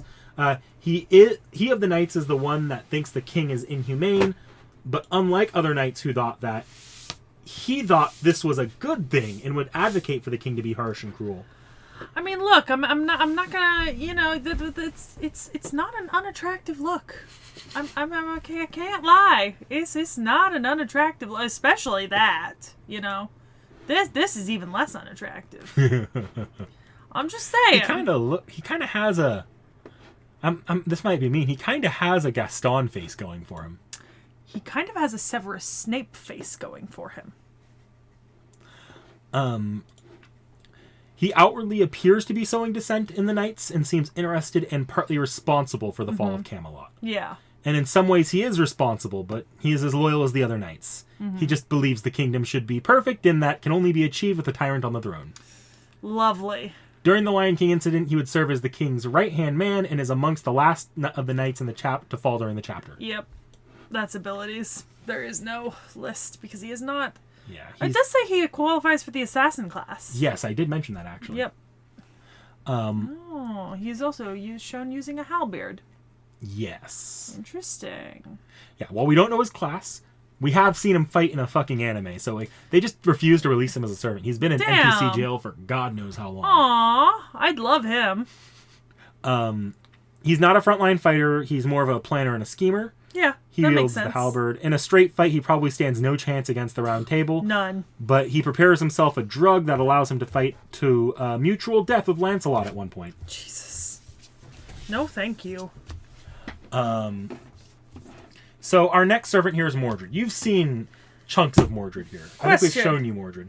Does this not look exactly like a gender-bent Mordred? Look at the armor and coloring.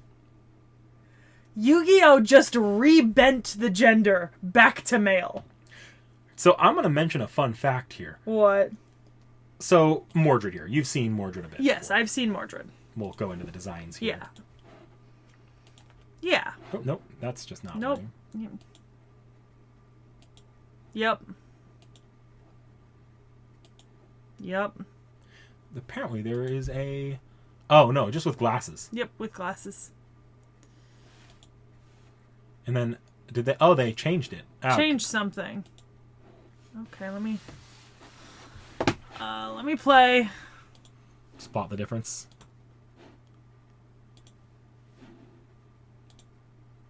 Wait, I think I see it. Brighter eye. Brighter gleam right here. Yep. Watch now. Yep. It goes down. Although, it looks like they changed all three, so... Eyes. They're a different color. They must have had Mordred's eyes wrong. Yeah. Yeah, the eyes are a totally different color. They go from being like... In here, they're almost like aquamarine.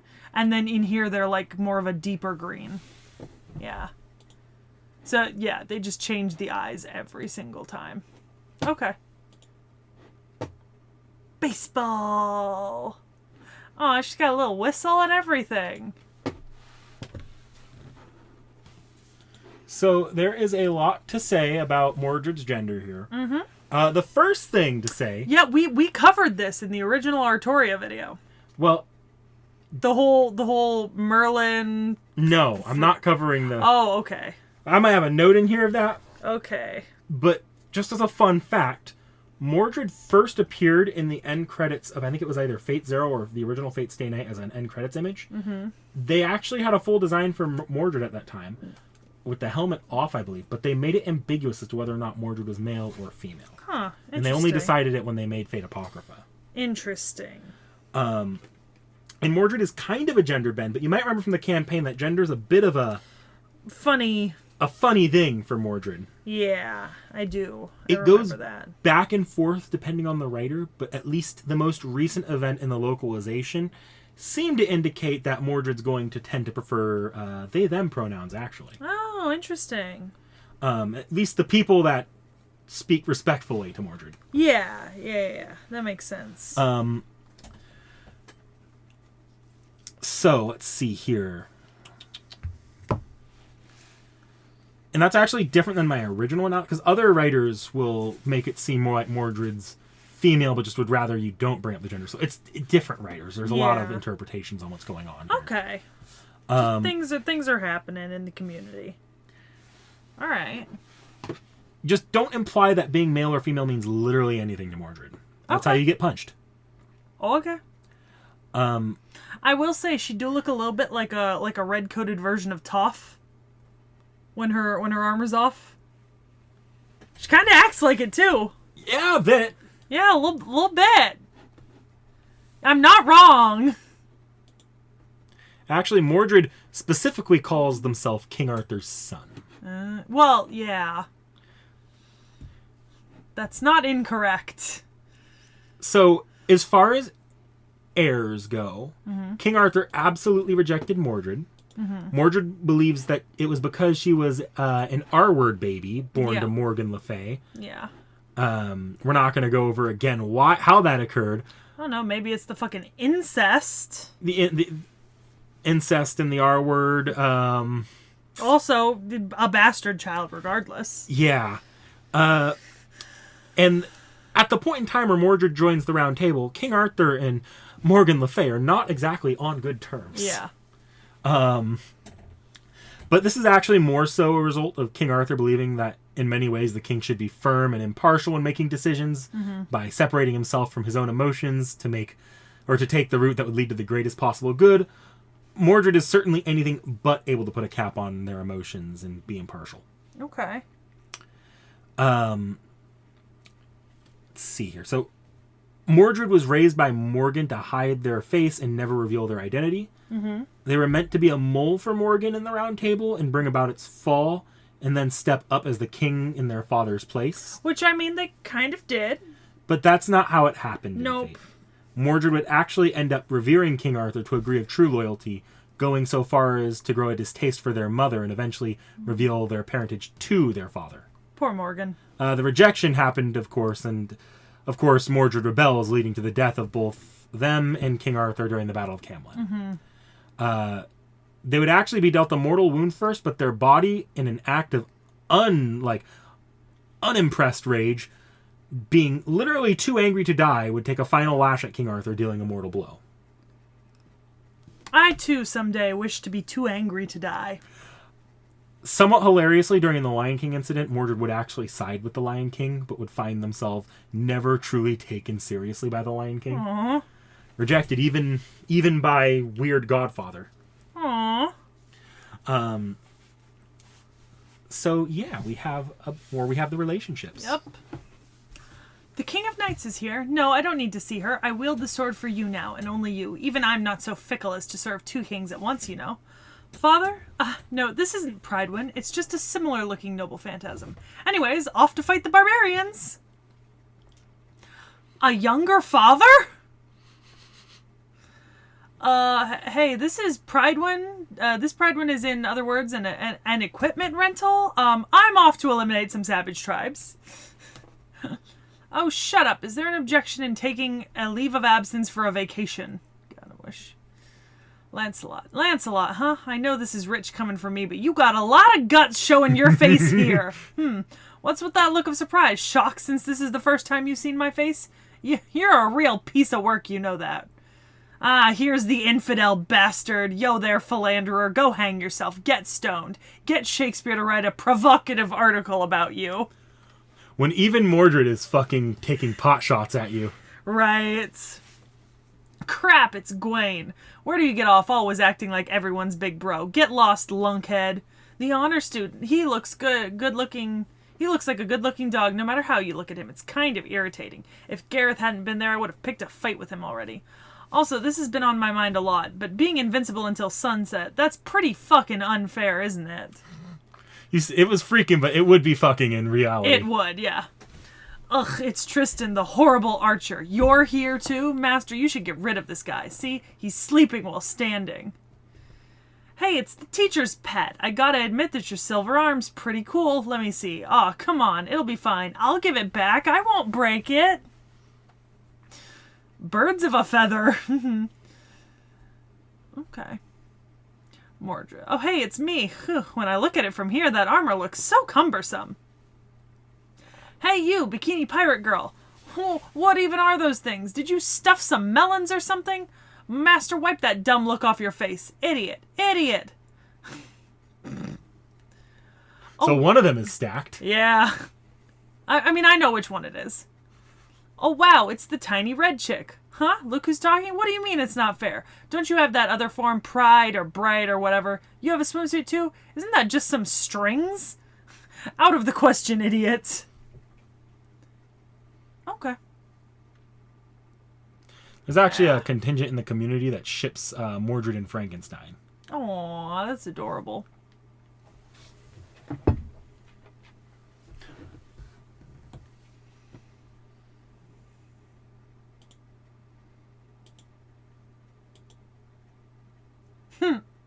Saber of Red and Kyrie driving a car.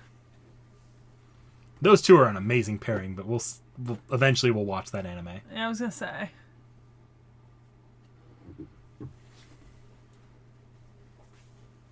And I scroll, and I scroll, and I scroll,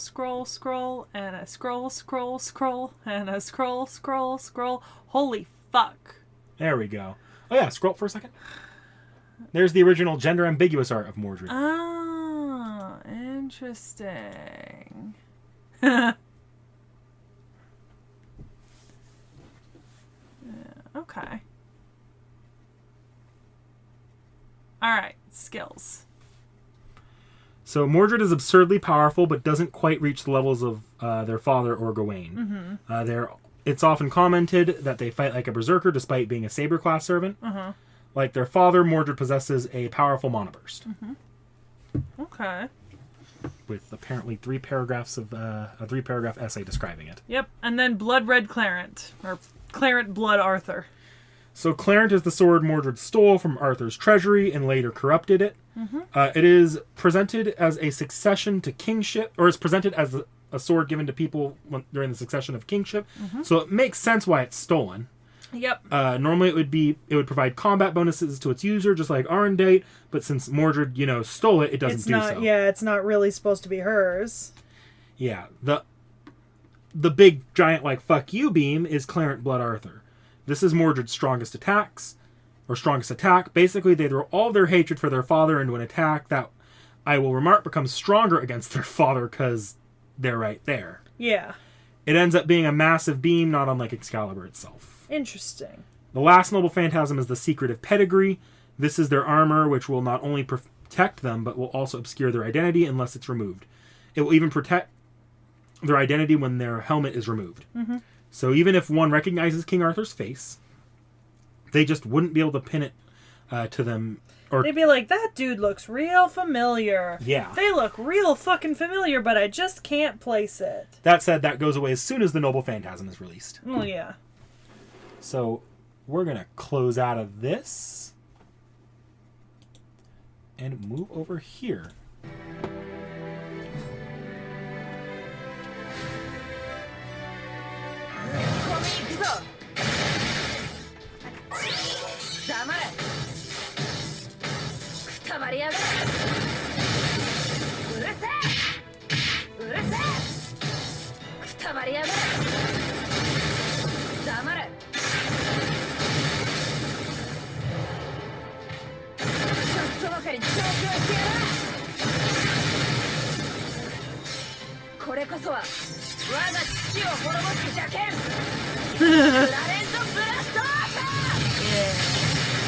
Fuck you, Beam.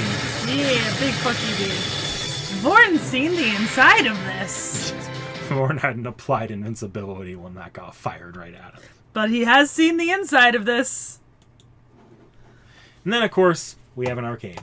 Oh, of course. We didn't have as many of these as you would think. No, I really thought we would have more.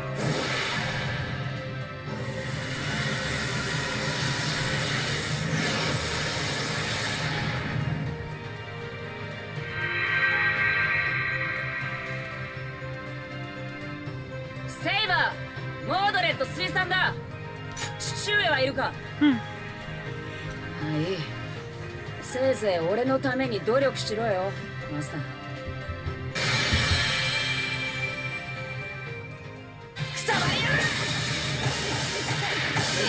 Hit her. Hit her till she dies. Yeah, hit her dead.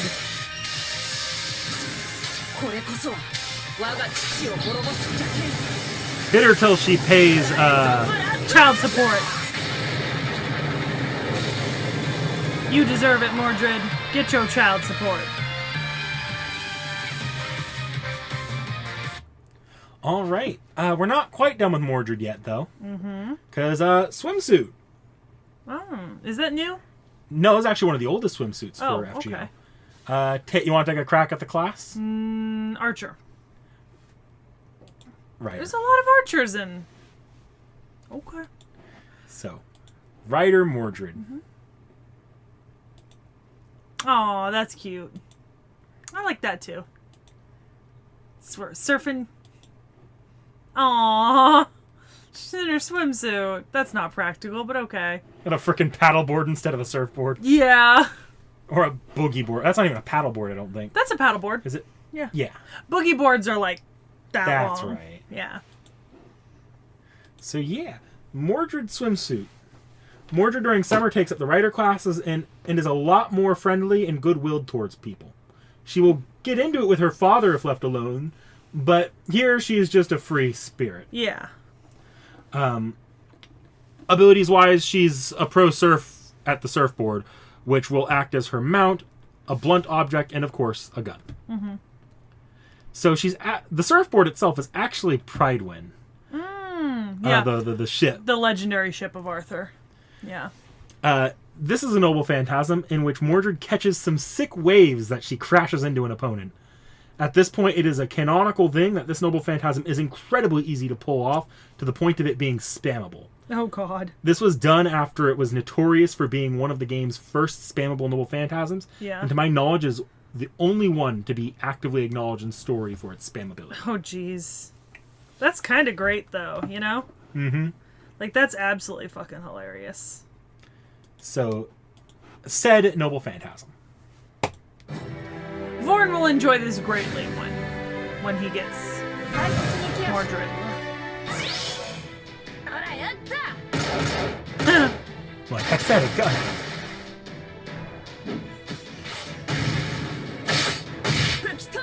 Hit that chicken till it pays child support. Yeah. Make yourself some fried chicken, girlie.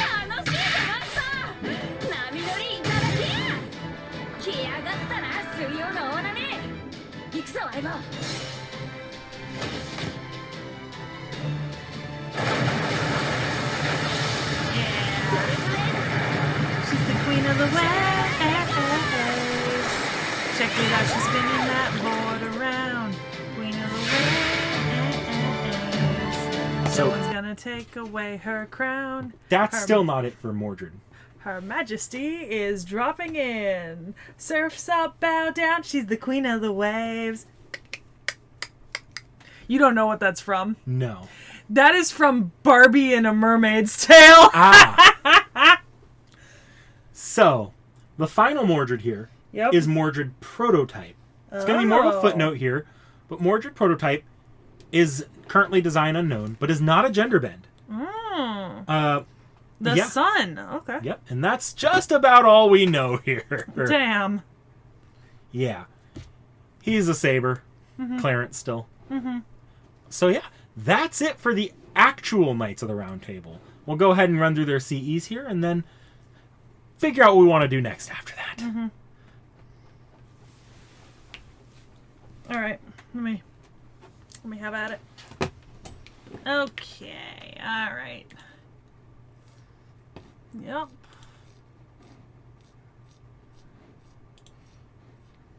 Others? Oh. Because this actually predates the costumes. So. Yeah. Okay. All right. And once again, as usual, if I see one of these with one servant and I see it on another one, I'm not opening it a second time. Did that open round on ice? Yeah, it did. Because I know some of these are going to be shown several times. Like this one? Knights of Marines. They look like the Marines from the new One Piece live action show. Everyone, go check out the new One Piece live action show. I was going to say that, but not nearly as shillful. I will shill. Pridewind has set sail. This time their voyage took them to unfamiliar waters, but the famed British Knights of the Round Table were not afraid. Even if their destination was the endless open sea, it was fine as long as there were friends that understood, appreciated, and competed with each other. By the way, Sir Lancelot, do you know how to swim? But of course, if I take off my armor, I could swim across the Strait of Dover. What about you, Sir Gawain? I do not have any experience swimming against the ocean current, but I have crossed a river in the middle of a storm before. I can see that both of you are skilled, but I do not like getting wet, so I would avoid the water unless a woman was drowning. Yet the master at swimming within the Round Table would be Sir Kay, without question. He's just insane. And the laughter from the knights echoed through the blue sky, but... I am sorry to bother you amidst your fun, but do you understand what it means to be a sailor? Sir Lancelot, adjust the sail. Sir Gawain, prepare lunch. Sir Tristan, I need to have a word with you about the things you brought on board. Please come to the captain's room. Oh, I'm sad. How does Lord Bedivere always see through me when I'm trying to hide something? Have you heard the, so there's a sea shanty that's been popular recently, but a sailor's not a sailor anymore. Nope. And it's about how, like, you know, people who join the Navy aren't really sailors anymore. Like, you're not taking in the sheets and tying off the ropes. You're not really doing that. Sailing ships don't really, yeah. Anyways, I just thought that was a fun song to compare. Love this. Very attractive. Love all their, you know, cute little uniforms. A single lie. The Pride one. Yes, it was a wooden ship with black sails. It was a mistake for a failure of a man like me to seek salvation. That's why there were black sails. Thinking back, all I ever did was hurt people. With sound, with my bow, with words. I hurt those close to me, those I loved. I hurt everyone again and again. Thus there were black sails. Her words were true. I had no right to wait for a ship with white sails. Please, don't blame her. To me, those sails were black.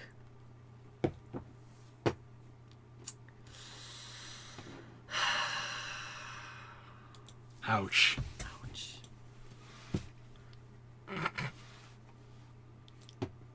Based. This looks like a 1970s love song album. Valentine's return gift. While drunk, Tristan enthusiastically participated in a photo shoot. The CD jacket of Tristan surfaced the next day. After a sobering up, he tried his best to collect all the copies of the photo, but the moment the CD fell into Mordred's hands, it was all over for Tristan. But the photo he was most embarrassed by was not approved, so he is at least relieved by that. Well, now I want to know about the photo he was most embarrassed by. AUO cast off? Tristan's. As you wish. Yeah, see, because we're going to see this several more times in lists. But, like, goddamn. Everyone looks good in a suit. Your escorts have arrived, my lady. You may make your choice. The attendants for tonight's party are 4 knights from a foreign land. Elegance, grace, culture, courage. Whose hand you will take is up to you. God, it looks like one of those webtoons you've given me. Boys over flowers. Yep. F4. Also, in this picture, I'd go with him. Because my favorite isn't there.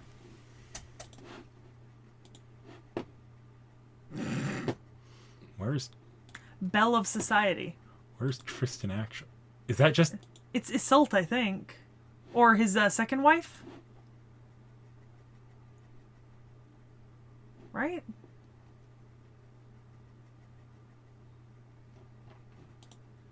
Because you can... Oh! Red hair. That's right. They're, like, blurred out, so you can't tell. But this must be, like, Iseult or his second wife, right? It might not be. I mean, maybe not. Huh. Oh, it's Medusa. Oh! I genuinely couldn't tell. But you know what? Now that I've said it, I remember this CE from when we did Medusa. Well done, tits. Yeah. Don't ask me what color the background was! As the light of the ball was about to be extinguished, she finally arrives. Oh, this is Medusa's CE. Yeah. Not his. He's just in the background. Yeah. Which we didn't notice the first No. Oh my god, it's a Luffy meat drum. Look at that shit.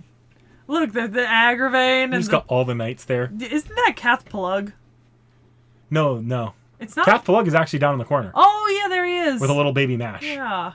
Next to Lancelot. Look at that. With a little ukulele and bread rolls and a football. That is a porn mag. He is reading a porn mag, and look at MASH. Dude, your daughter is right there. Lancelot, no! I think this is actually... So this is an event built around you making dojins. Aw. A heartful, poetic, and intellectual comedy. It's a story of an 11-sibling family called the Round Table. By chance, this big family adopts the Little Lion King. This small-town adventure manga centers on the Little Lion King, who already carries herself like royalty, while the Round Table brothers don't really do much other than standing around being handsome. Though small in scale, plenty of world-altering events occur in the story. Most of them are Merlin's fault. Yes, we blame Merlin. We've seen this one before. But the Boar King... But now you recognize most of the people in there, if not all of them. I know all of them. Yep. Literally all of them. There's my boy! Yeah, I read this before, so... Dance with Rounds. This one's got Arthur in it. I know, but male Arthur, which is my favorite version of Arthur. Are you ready for this? We want you to have a front row seat for our show. Camelot's Star and the Round Table team up for a miraculous collaboration. Their shining glory will surely transport the audience to the realm of dreams. Hot.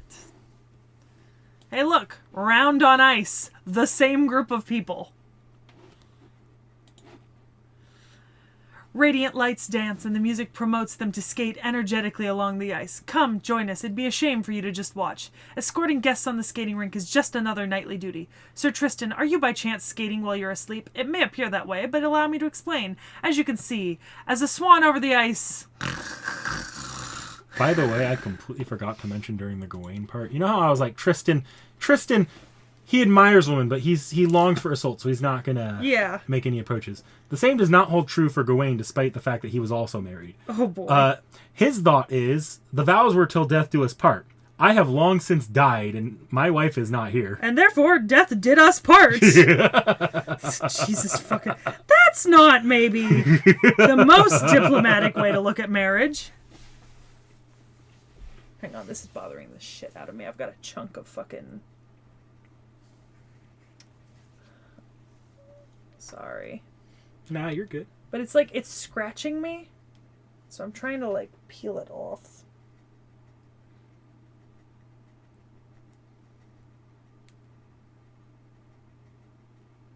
Aha!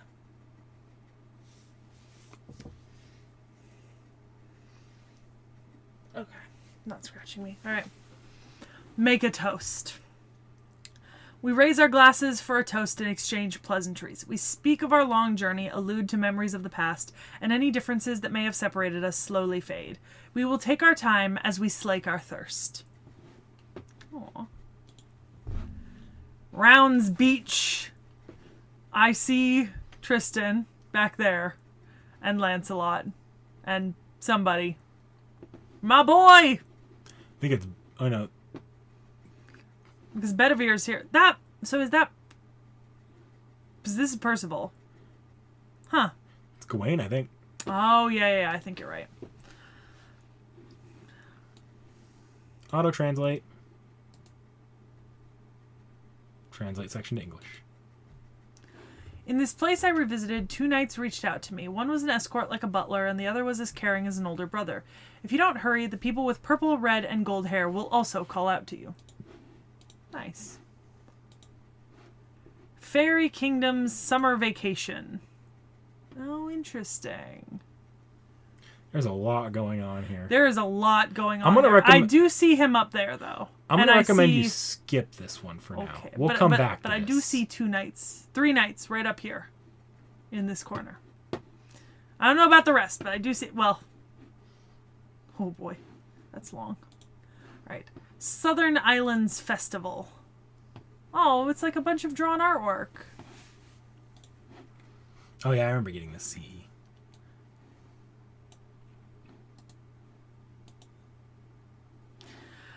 This is a mural created over the summer, imprinted with the now. The laughter, tears, ambition, and the hard work of the gathered soldiers are all mixed together, leaving behind the best dreams. Summer will come to an end, but please don't forget all the fun, the pain, the laughter, and the competition. See you someday. Thank you for your hard work, everyone. Oh. You know, I lied.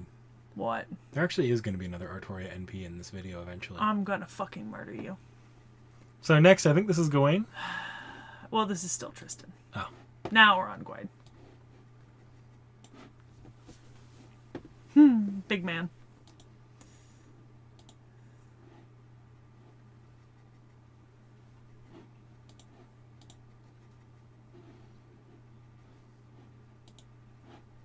Oh, just another design.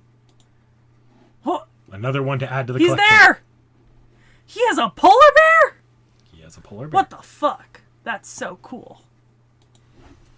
Alright. Ah, yeah.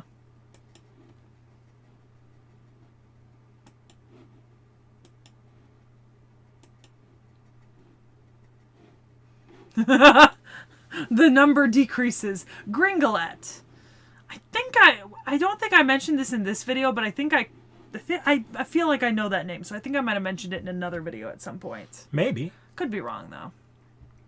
My name is Gringolet, the fairy steed. A gorilla rides upon my back. No, that's not right. It's not a gorilla. It's Sir Galatine. His silver armor is heavy enough, but even though that guy may look slender, handsome man, his muscle density is crazy and he weighs way more than you'd think. But his heroic aura is like the shining sun, which means it's always really hot wherever he is, making him a hot-blooded man who usually rides 1,000 leagues in a day. During combat, he won't stop until he's annihilated his enemy, and he'll often go 3 days and 3 nights without sleeping. He's a noble and honest man, and although stubborn, from the amount of time I've spent with him, I know the delicateness of his heart, his strength, and his sternness more than anyone. I am Gringolet, the fairy steed. Today, again, I conquer the plains with Sir Galatine.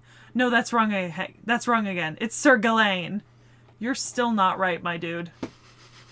My homie in Christ, you are still wrong. Best character. The ally of skin. UV protection. The main gift is sunblock, but the set includes a tasteful assortment of essential women's makeup. A knight who can naturally prepare such an item and give it with a refreshing smile is... yeah. Why can't he put this much effort into battle? The mystery continues. I don't know, man. I think I would take offense if somebody gave me makeup as a gift. Like, especially a man. Because I feel like I don't know, at least to me, the underlying version of that, if there's no explanation, is, here, you could use this. You know? Like, UV block, sure, but, like, makeup. But then again, I don't really wear makeup, so, like, because I'm just too lazy. It's not a, I'm not like other girls thing. No, I'm just genuinely too lazy. With my family. So many blondes. Oh, there's Agravain. So I think these are, we'll get to that wrinkle later. Let's walk shoulder to shoulder. These many packages are stuffed full of joy, and the heavier the load, the more it warms our hearts, so the weight doesn't trouble us. May this precious time together continue on forever and ever. Having a light lunch of Whack-Donalds.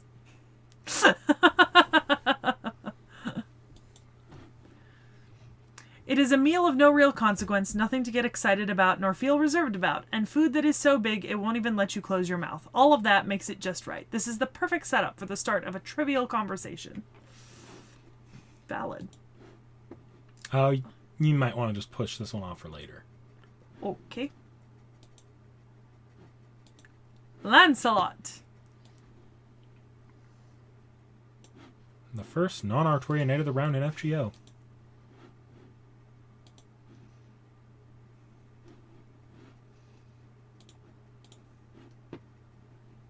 With 0 CEs. Jesus. Helmet of the Black Knight. There is no light in my path. My mouth is opened like a crescent moon, and my gaze is that of a blood-hungry beast. My trained skills won't fade, but my soul has been tainted, and my limbs have turned into weapons. My friend, you shall not see my face, as this helmet remains the only proof to my knighthood. Someone's sword. A treasured sword that might have been taken from its original owner. Stolen goods? No. It's a spoil of war. So this is just downright one of Gilgamesh's swords from his treasury. Oh, 10 out of 10. Love that. Okay, other Lancelot.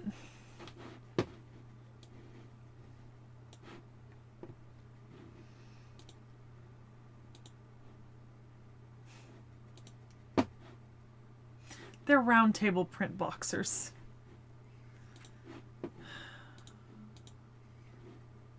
Jesus. Oh. Well, that's some good artwork. Oh, look at that. Looks real good. The Round Table's #1 failed ad. The full portrait. They just added more muscles. That's all they did. Alright.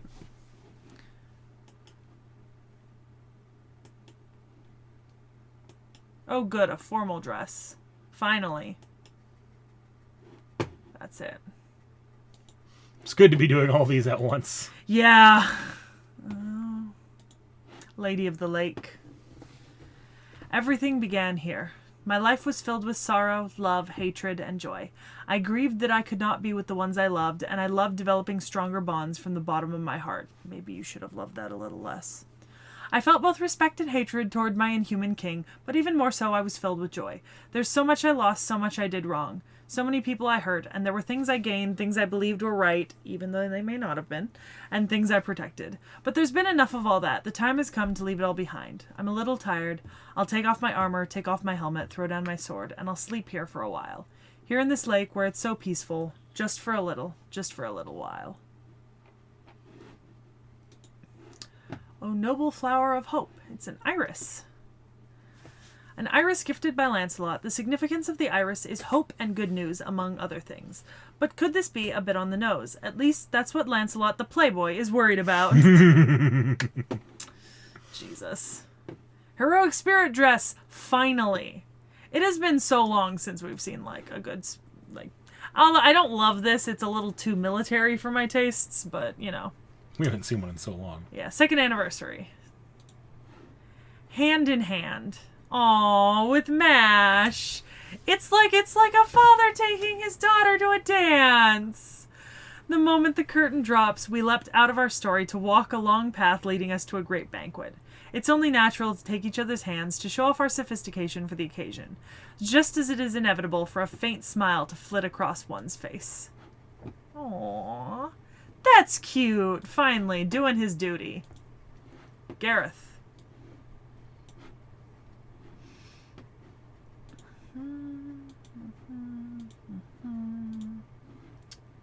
A lot of fun artwork here.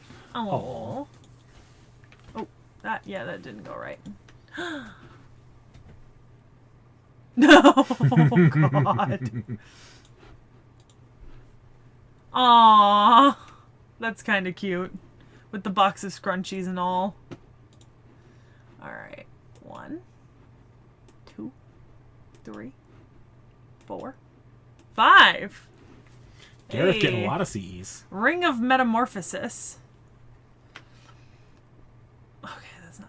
One of the noble phantasms that Gareth possesses. A mysterious ring bestowed to her in life by Lady Lioness. It is a ring that can change colors and even the wearer's appearance. It is said that this ring proved extremely useful during the many jousting matches she took part in as she concealed her identity. Such mystics are certainly marvelous, but they are also something to be feared. I have many things to be grateful for thanks to this ring, but I also had a number of problems thanks to this as well.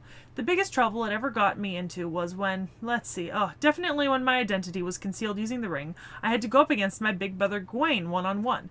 2 hours. Our battle lasted for a whole 2 hours. I was brought to my absolute limit, both physically and mentally. I was only able to stay standing because of my pride as a knight.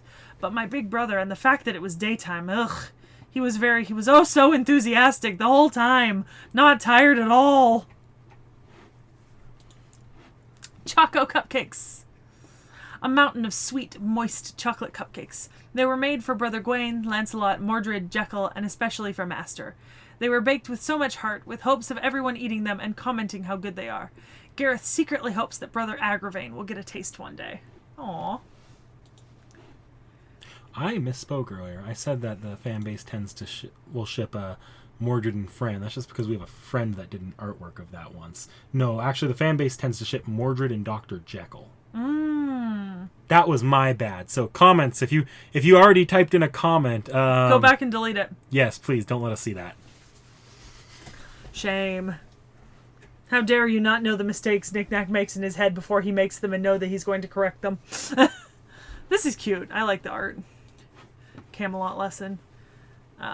Presenting Baomanes, Camelot Productions' most anticipated newcomer. Under the instruction of the special teacher called from the heavens, she spends her days practicing her dance. The producer may be a little scary, but there's no way she will lose to her younger sister. Heroic Spirit Tour. Hey, it's been a while since we've seen one of those, too. Like, that's actually some pretty good artwork here. Like, just the artworks. But remember, these ones are all, like, the art pasted on top of, like, a real image. True, that's then this one did a really bit. good job of, like, blending it. Yeah, like, this one looks really good. Yeah. 7th anniversary. Gloucester in 2018. Oh, so this is going to be a reference to something we'll cover later. But if you want to know who those are, you know them all. Yeah, because is that Maeve? That's not Nerea. No. Oh, not yet. I was right. Yeah. And then Castoria in the middle. Yeah. Yeah. We'll come back to this, right? I'll read it. If only she had never seen the future, if only she had never inherited the High Queen's duty, if only Paradise had given her a different mission, and if only the fairy Britain she imagined in her dreams had continued. Surely many fairies would have come to visit the dazzling fortress. It would have been filled with blinding sunlight and the laughter of good friends. There would have been many happy lives crossing paths on the street. She wouldn't be wearing anything fancy, but she would have worn a familiar star-shaped hairpin. This is what her spring memories might have been like. Even if that future never came to pass, surely there would have been days like this. We can come back to this one later if you want, after that late. makes sense. Too late.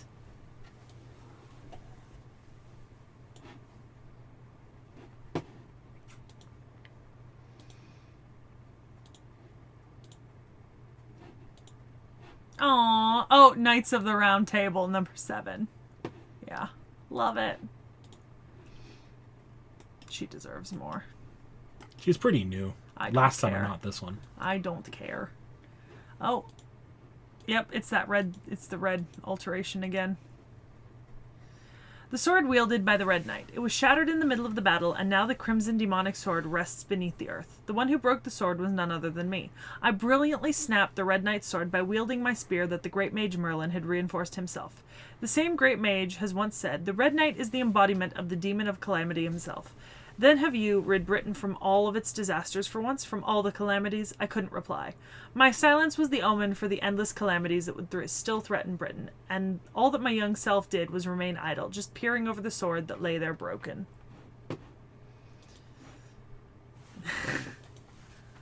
Go, go, Camelot! Knights of the Round Table. It's inside her bag. Yep.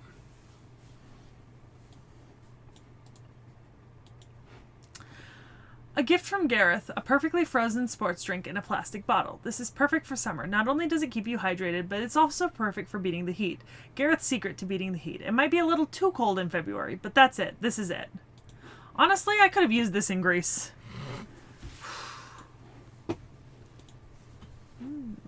Got the dog there. Yup. Huh. Interesting. Yeah, I love that. Let's look up there, too. Alright, over the rough way. Okay. It's a session with water splashes, like a waltz, acrobatic in the dazzling summer, romantically a little further away, high enough to hear the sound of the waves, jumping, flying forever, more than the scorching sunlight at the peak of excitement. Percival! I don't know how many CEs he has. I don't care. I love him. I love him already. Just some art. Yep. Aw, Disney Princess Percival.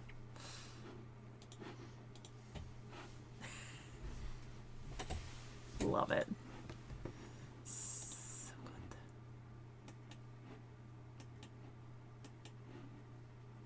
A few.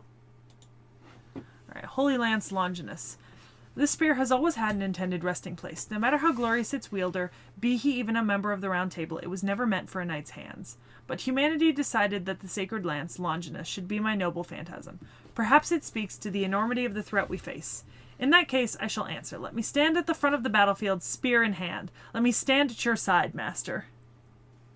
I really need to get me fucking Percival in campaign. That's gonna be a long, long time. Work your magic.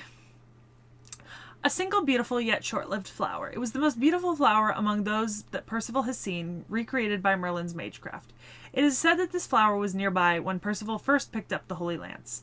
According to the opera Percival, he obtained the Holy Lance in the Wicked Mage's castle. In that case, Percival's actual past is different from the opera.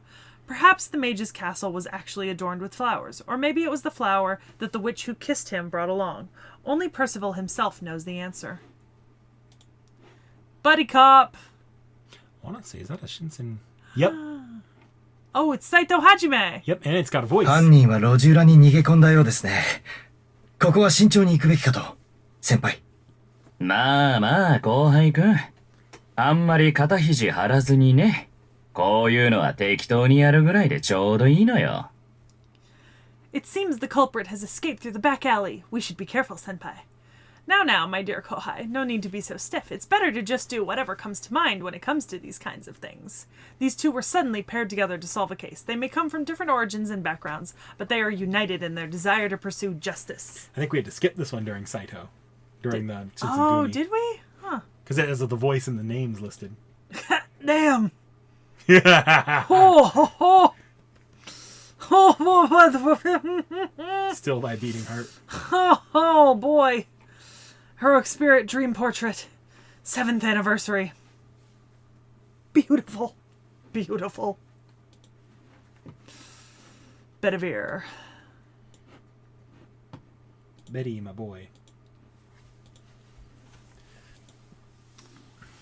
Oh, the full length of the 5th anniversary one. Yeah, see, they're doing a really good job with the kind of blending and... Because is that one of the views of Mount Fuji? I think it is. Yeah. All right.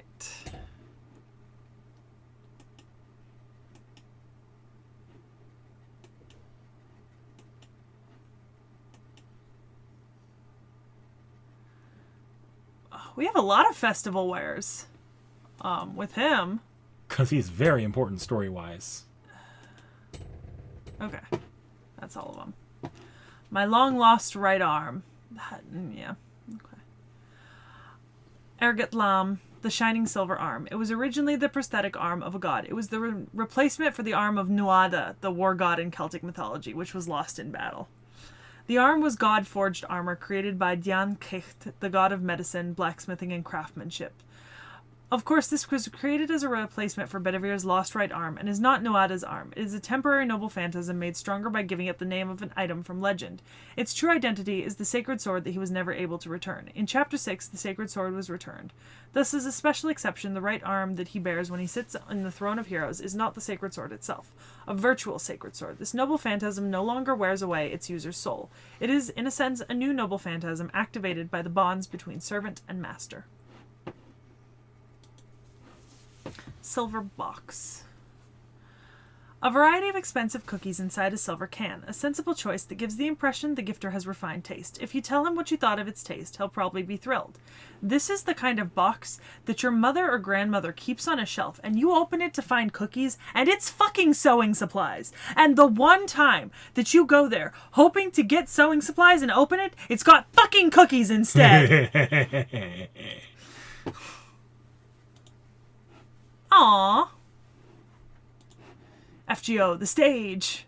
A singularity discovered in 1273. The Holy Land that should have been reclaimed by the Crusaders was instead claimed by two opposing powers, the Lion King and the Knights of the Round Table, hailing from Camelot, and the ancient Egyptian Sun King, Ozymandias. As Mash and Ritzka arrive in this chaotic land, they meet a knight with a silver arm. Even now, the knight carries the one duty he has tasked himself to fulfill. Too bad I don't see Ramses in there. Heroic spirit, formal dress. Oh, I guess like it's kind of like themed with the Lancelot. It's very similar to Lancelot's. Replica Argetlam. Agataram. Translations are not standard. The journey has been a long one. The land is parched, the wind howls. The air is scorching, and there is not a sign of life to be found. This is the scene of my journey, the final quest given to me by the man from paradise. I take my first step into the land of sand. This time, no matter what it may cost, no matter what must be sacrificed, this time I will kill my king with my own hands. Heroic Spirit Festival wear, 4th anniversary. Something Burger Works, like United Burger Works. I see Chaldea written there.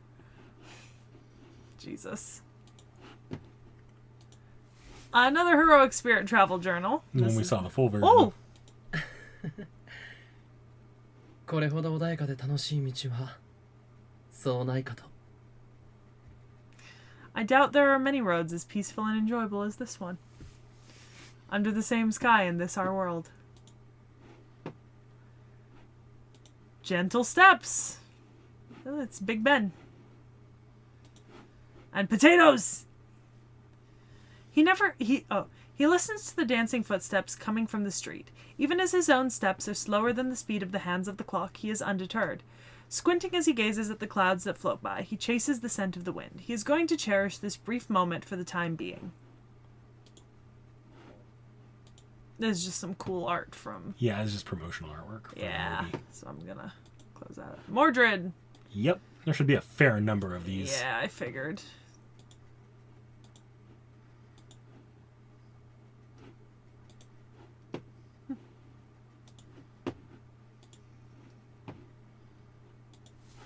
Oh yeah, the motorcycle. Yeah. Megane. So many glasses. So many. Alright.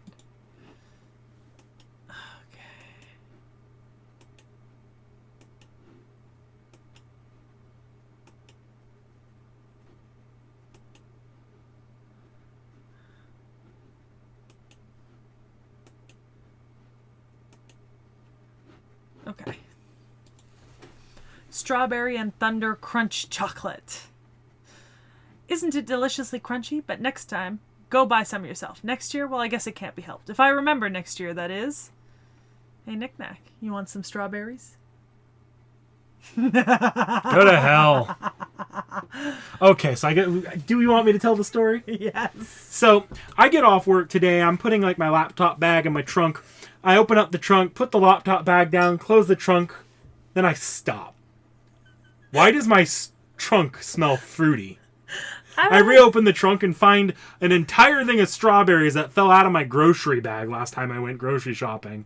I check like, oh, maybe these are salvageable. It's been a day. It's not the hottest day. Cope. I look at the bottom and there's already a moldy strawberry in there. So I just wasted an entire ass thing of strawberries today. And fruit is not cheap. Not right now. True Samadhi fire. My body is a furnace, my soul is a brazier, and with a single breath I will ignite the true Samadhi fire and scorch the heavens. I am the Sage King, master of the Fire Cloud Cave, and more than anything, heir of the Ox Demon King. Is this a reference to like a Sun Wukong? Yep, Journey to the West Sun Wukong reference. Who am I? I am the son of the great King of Knights. I am the arrogant, treacherous knight. I am both, and both are myself. But once I put this helmet on, I am neither of them. I simply become a living being that you can see everywhere, worthlessly struggling for the right to live. So just like those that draw their last breath, I guess I will perish like they did. That's why I want to know before I leave this world, just who the hell was I? Also on the Battle of Camland, too. Yeah. Anniversary heroines! Just all the main, like, heroines of the individual FGO chapters. Yup. Like, at this point, I think you recognize most of these people, but yeah. Yeah, but I think I know everyone else. Because is this Florence? Yep. And you've already... You just saw her in Yeah. Fleur of Cinema as your new character. Which, by the way, we have Florence!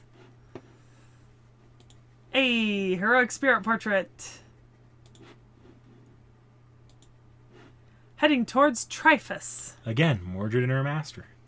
A master and servant, a relationship formed only through battle. As long as they fight well together, it hardly matters if they like each other. Even so, amid all that bloody battle, all that conflict, these two somehow reached an understanding. So in that final moment, before they were going to be parted forever, one question crossed his mind. Hey, was it fun? Looks like it was. Yeah. Festive wear. Oh, this is the same one as the last servant we saw dressed. Yeah. Also, she's wearing a Fate Grand Order jacket. Heroic Spirit event attire. Yeah. A Mordred photo book. Damn. Looking good, Mordred. Like, damn. All three of them looking fucking good. No. I don't think that my Google Translate is gonna... Yeah, that's going to... I already know what that's going to be. It's going to be a plot summary to a fake manga because this is another one of those manga writing events. Oh. Mordred is a rebel idol who belongs to the entertainment agency Caldea Productions. Ever since their debut live performance that filled Camelot Super Arena to capacity, their momentum has shown no signs of slowing down. There is no better time than now to release their first photo book, Phantasma. All of Mordred's trajectory miracles, from his training school days to the present, are contained here. Brave yet delicate, strong yet fleeting, running through. You're a meteor étoile filante. You're a flash eclair. The copied present is already a distant past. Quo vadis? I'm sure you'll laugh even in the distant days when you'll disappear someday. A fictional idol photo book made with the body of... Okay, I can't. That translation just gave up near the end. It tried. But I like that. Everdark, Evernight. Vladdy. And Deermud. I don't Anastasia's in here. Yeah, you know a few of them here. But I can't see Anastasia. She's too small wherever she is. Oh, wait, no. Isn't this Anastasia with the long white hair? That might be. Yeah, and Deermud. Okay. No. Not again. No. It's not going to work very well. The Google Translate works better on smaller. Oh. I just didn't go down far enough. Wait, this is a servant, not a... Yeah. Oh. That's right. We built the statue to Mordred. Did you really? Yes. What do you mean by that? Wait till it comes around in campaign. Okay. Actually, I don't think I translated that. Pridewin. I'm so tired. Mordred is closed for maintenance right now, even for you, Master. If you want something, come see me later. Huh, you just want to be with me? Well, yeah, if it's, I guess, well, me too. Sure, you're not bothering me anyway. All right, let's take a nap on the beach. No, because you'll get a nasty tan? You're so dumb, Master. That's why we've got suntan lotion. So here's the deal. Well, I guess I can trust you. Come on, rub lotion on me. Just so we're clear, touch me anywhere weird, and I'll punch you. Got it. No touching. You'd better not, okay? Yow! Somebody got punched. Yeah. Hey, Thunder Crunch Choco Sticks with strawberry. Some kid servants witness how Mordred got tricked into playing some sort of choco stick kissing game, and now it's trending among all servants. It's not my fault, swears Mordred, goes away and hides from embarrassment for 3 days. It is your fault, Mordred. The best Pocky is dark chocolate with candied orange peel. Chaldea beach volleyball. You don't know a lot of the servants in here. I'm just going to say that. I really don't. Mordred's in the background, too. We're good. Chaldea's beach volleyball tournament has finally commenced. With much enthusiasm, playfulness, and muscle, they excitedly set up the teams. But when one thinks of muscle, he would be involved. When you think of him, one would think of his muscled smile. Alex the Technician... This is someone else's... Actually, it's Alexander. Oh, okay. Alex the Technician and his outlaw teammate face any opponent who returns every volley, a super powerful receiver who doesn't flinch even after tanking the ball with his face. Is there a chance of winning against a wall that gets stronger every time it gets hit? Yeah, I was wondering. All right. Yeah, I'm not going to want to close out of that one. Yeah, no. Actually, I do want to pull something up, though, and I forgot to show it off last time, but just so y'all know, there's this artist, Heather Dale, right?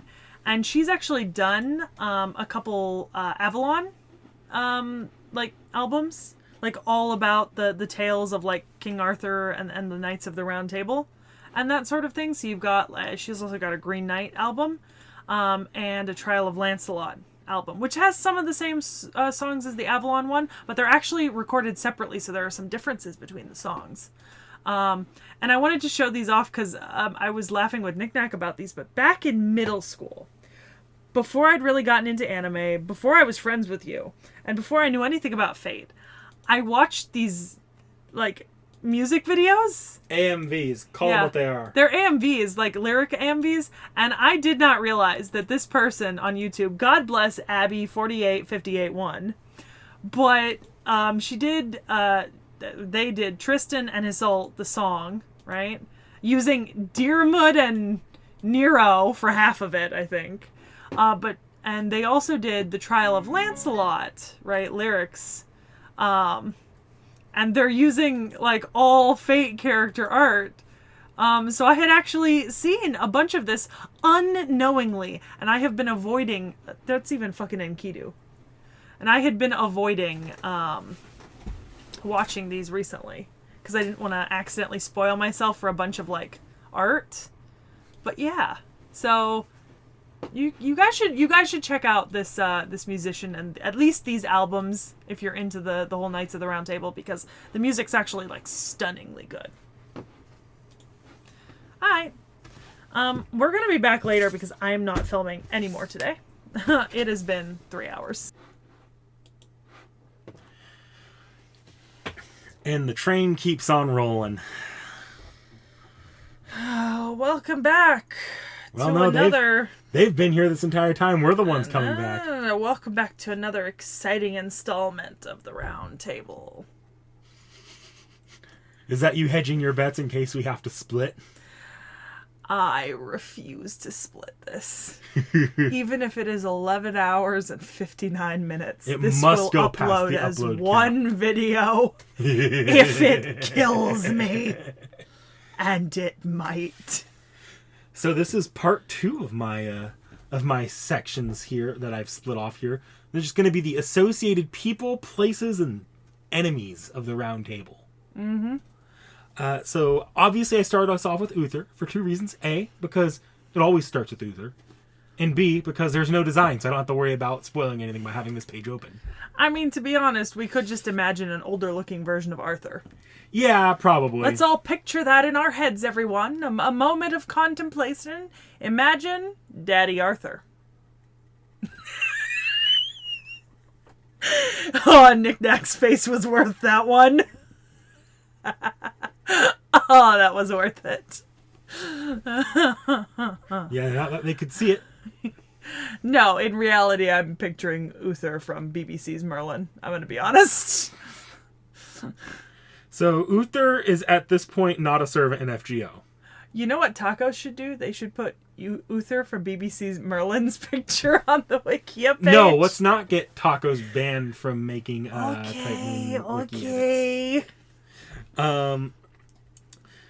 So let's see here. So foretelling the coming of a great king, Merlin urged Uther to change his family name to Pendragon. I believe is that lines up. Yeah.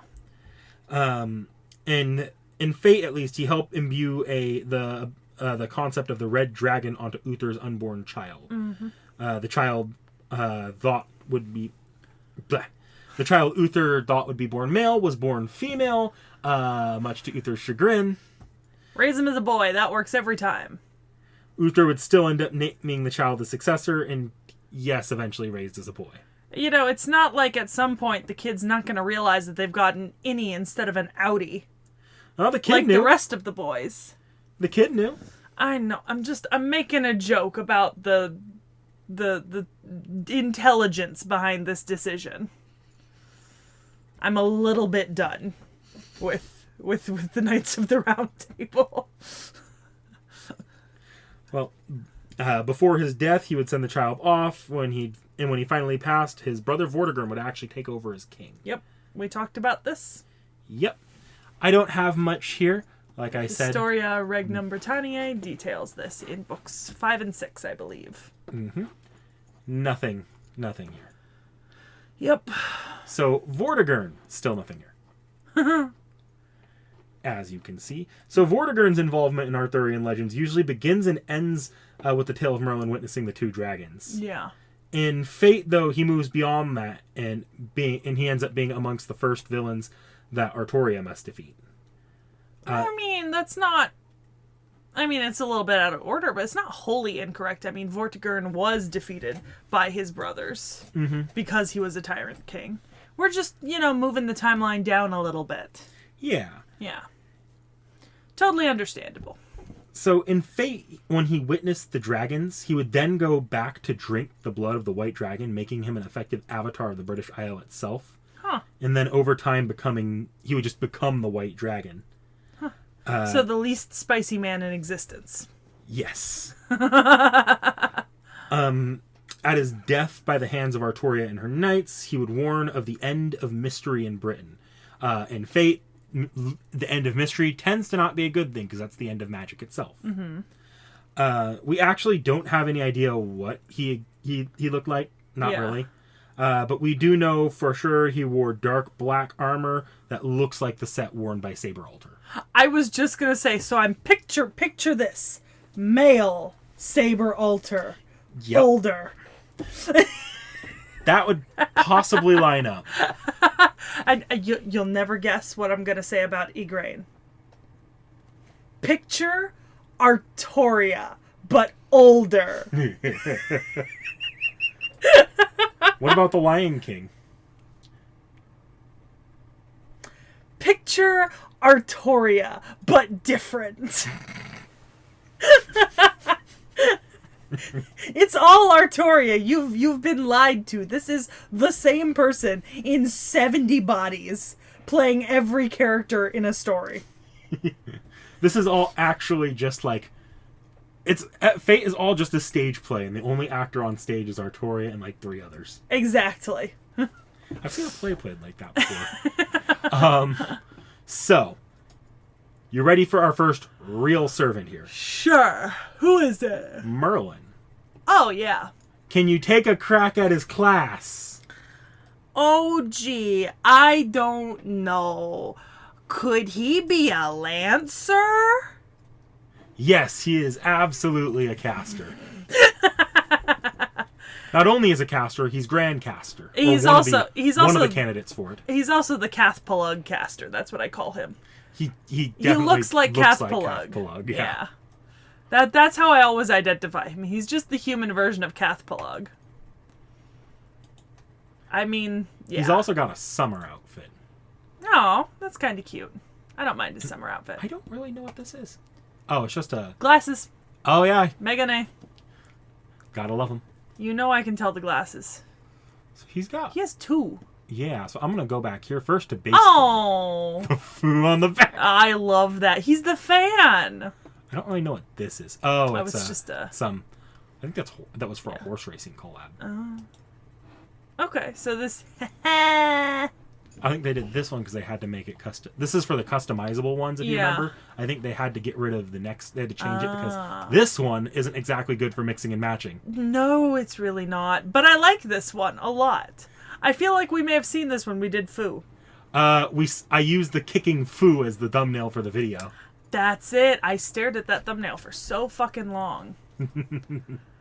So, you know, we should just put the Foo video inside of the round table video. Or we can do what, do you remember, what's his name's History of the World, I guess, or something like that? Yeah. And he had the History of Japan as well. Yeah. Bill Wirtz. Yeah. Like, when he gets to the part with the History of the World, he puts the jingle for History of Japan and then, like, writes something that was a reference to History of Japan.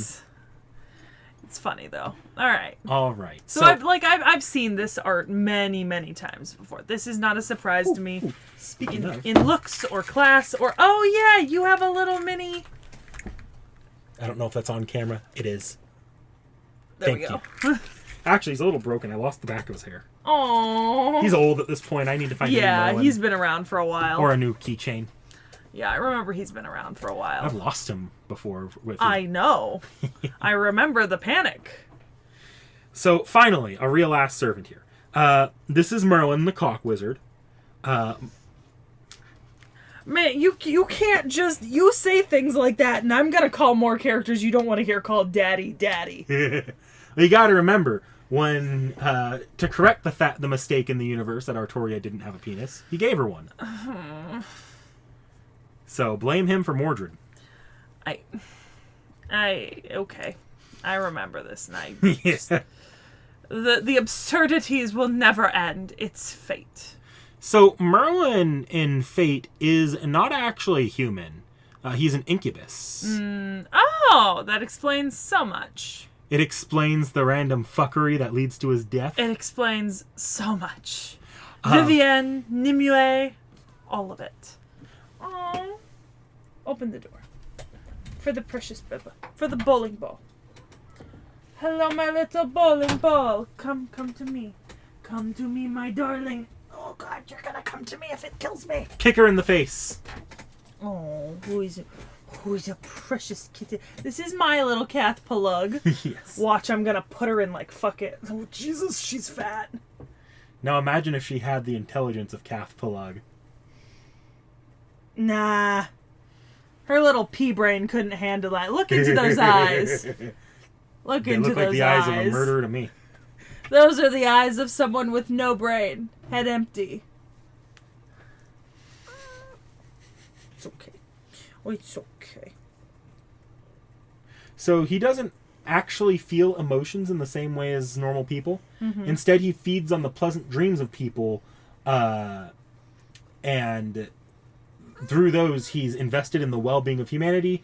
Because, you know, good dreams mean good flavors. Yep. Those dreams also, that when he feeds on those emotions, that also gives him sort of emotions to simulate as well, or emotions to kind of borrow. Yep. One thing that one thing that you see in regular Arthurian mythology, so obviously we're keeping with it with fate, is he is absolutely a womanizer. This would become a bit of a problem for Arthuria in the Knights of the Round Table, especially later on. Yep. He was not without a moral compass. At one point, Arthuria even expressed gratitude for him. Yep. That she would phrase as something akin to love. Merlin would kind of be like, no, that's not it. Grow up, little girl. Aww. Later on, things went wrong as one of the women he ended up scorning was Vivian. Yep. We mentioned that in the history section. Yep, not in detail, but I didn't think I needed to. Vivian would get back at Merlin by tricking him into entering a tower within Avalon that had the words enshrined on the entrance, "None who have sinned may pass." Merlin, of course, couldn't leave and resigned himself to retiring, or he resigned himself there, retiring from the affairs of King Arthur's court, only able to watch and regret as it fell. Yeah. He would, in many timelines, of course, take in the wonderful Cath Palug. Yep, I remember this. The tower. He would then later kick him out of the tower in at least FGO timelines. Yeah, poor baby. I remember I called him a dick for that. Oh, don't eat, Percival. Bedivere. Well, Bedivere took a bit of a tumble, but we're okay. It's Bedivere. Yeah. So, he would ultimately end up watching over humanity from that tower for the rest of time. He's considered even alive in the modern day for fate. But he would occasionally help out, including fate says that he helped out with the Paladins of Charlemagne at one point. Oh. At some point, he would learn how to project his consciousness from the tower, and it's shown that under the right circumstances, he can even leave. He is not dead, and this does not mean he's summoned by Chaldea. Instead, it's more like he stops by and helps every once in a while by projecting himself from the tower into Chaldea, pretending he was summoned. So, I guess we'll move down here. I guess you have images here. This, you might recognize this one. Oh. That's the Memorial movie. Yeah. Yup. Wizard Boy. Actually, he might have a live action. I'm pretty sure he does. Oh, there it is. Oh, there's two. There's more. Yeah. And yeah, that just gets into artwork. All right, here you go. Your relationships. Master, to pair Arthuria with me, are you a demon? I mean, I'm actually happy, but I guess you could say I wasn't mentally prepared. Until the very end, you did nothing but endure and persevere. I should think it's fine for you to be rewarded now, no? It's a future where Arthuria didn't draw the sacred sword. I'm happy that she got to master Rongominiad. It's just like, vavoom! Her appearance changes that much when she matures? Master, I need a consultation. The king who I've been reunited with after such a long time for some reason looks at me like she's looking down on a pig. But could she be hiding her embarrassment? Let's see. Really, you guys just never change. Until when were you all planning on keep on troubling Arthuria? Well, I can't really stop it either because it's so amusing to watch. So I guess I'm not one to talk either. Okay. Antagonistic to Solomon. Okay. And okay, interesting. I've dropped this a couple times in the campaign. The one that's being like the reason why Romani suddenly has connection to some like digital idol despite the world ending is because that digital idol is just Merlin fucking with him. Oh, makes sense. This is from the manga. You remember that? Oh yeah, I remember that.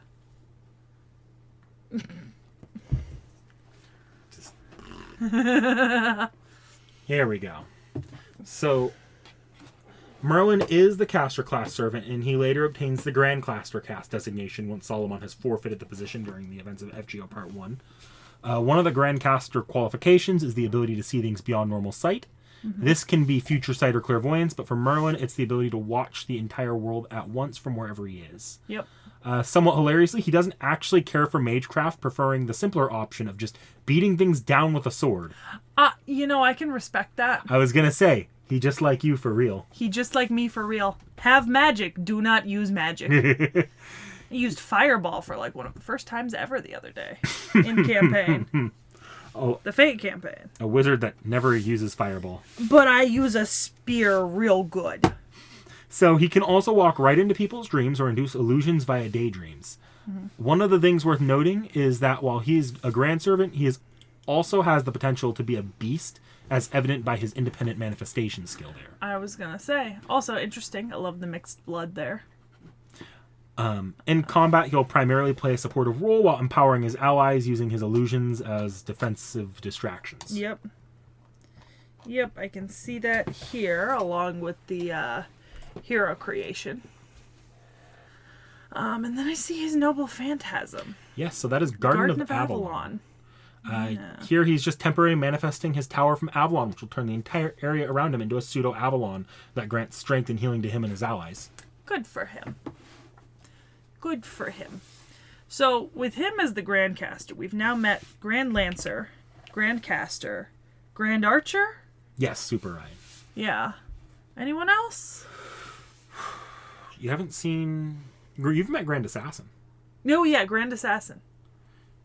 Let's see. You haven't met Grand Rider yet. Nope. I haven't met Grand Archer. Yeah, I have. Yeah, you Grand Saber. Yeah, we don't know who Grand Saber is yet. Yeah, has not been introduced yet officially. And we have no idea who Grand Berserker is. Yep, and there is no Grand Ruler or Shielder at the moment. I just said Kind of, something. sort of, not really. I just said something You're right, that was though. wrong. You're right. No, you are actually right in this situation, but there's a slight, little, oh, you squint, and there's a technicality kind of deal. So, if you want, we can go ahead and move on to his Noble Phantasm. Interesting. There's a sword, all hidden weapon in his staff. Yes, like I said, hit it with his sword. I approve. Alright. So, we're going on here? Yep, you can close out a Type Moon if you want. These two? Vortigern and... Yeah, we don't need Vortigern anymore.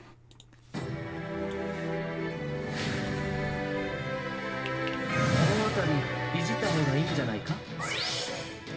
I will say, he does have a very Japanese-inspired design. It's not very European wizard. Well, it does make him feel otherworldly compared to the other knights when he's standing next to him. True, it does.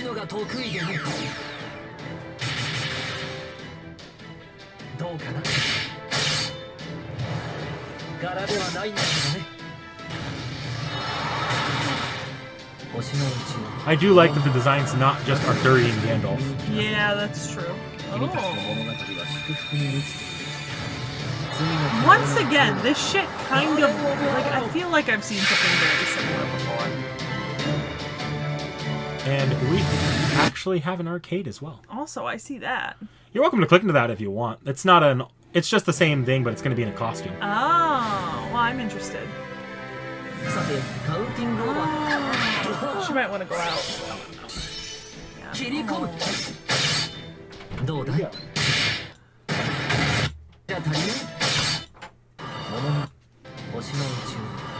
I like the costume. Oh yeah, I keep mine in that costume all the time. Yeah, it's a pretty cool costume. I'm a fan. Okay. Here? Yep. I do love me some, Arcades. that's it. That's the word. I God, hope you my enjoy them as brain. they last. God, my brain is just fucking off today.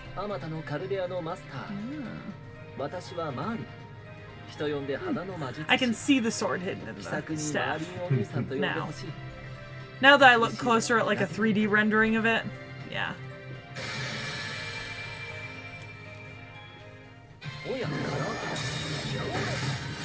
I do appreciate that like most of his moves are just let me take the top of the staff and whack someone over the head with it. Yeah, not like actually using spells. Yeah. Or like if there is a spell, it's incidental to the whacking over the head. The easiest thing to fire off in the moment. Yep. Whack, and if it agitates something in the staff, well, so be it. Oh. His familiar might be Fu, but Merlin is definitely your spirit animal when it comes to fighting. You're not wrong. Like, I mean, here, Nick Nack can tell y'all countless stories if one of these days when I force him onto a kind of Fate Memories, like Fate D&D game Memories stream or something that we can do live. But I do have a tendency to just kind of whack. And then the spells she picks are like the ones that make it easier to whack things with or make her safer to whack things with. Yeah, I kind of like playing whack-a-mole. So, Anyways, so we're moving on to another Merlin? Yeah, so you know how we have Merlin... You know how we have Arthur Proto? Yep. So in Arturia's universe, Merlin is male. Okay. In Arthur Prototype, where Arthur is male, Merlin is female. Hey! Damn. Ba-da-ba-ba-ba. So this version of Merlin is a caster still, and she is exclusive to Arcade right now. Okay. Kind of. Oh. I'm loving it. Cute. So, as a fun fact, OG Merlin shares a voice actor with Arthur, while Prototype Merlin shares a voice actress with Arthuria. Interesting. This Merlin is a succubus, the same way Merlin is an incubus. Okay. And if I'm being honest here, she is a much worse person than OG Merlin. Okay. Where OG Merlin sent Arthuria off hesitantly, knowing she could lead Britain to the future, Prototype Merlin sent Arthur off knowing he would suffer, which she used to amuse herself. I can kind of get behind that, though. For her... The suffering of others is, in many ways, quite amusing when you are not suffering because of it. For her, everything here is more or less just a game. All right. Him, we exchanged glances with the same eyes. If we decided not to interfere, we'd keep avoiding each other eternally. For starters, that's, or no. Big Brother and I are very shy, so we don't usually meet. That's it. Okay. That's our, nope, I don't know him at all. Dunno. He's coming over here. Run away! So this might seem a little bit odd. Yeah. I'll explain this in a second. Okay. So that's the round table from here. Seems interesting.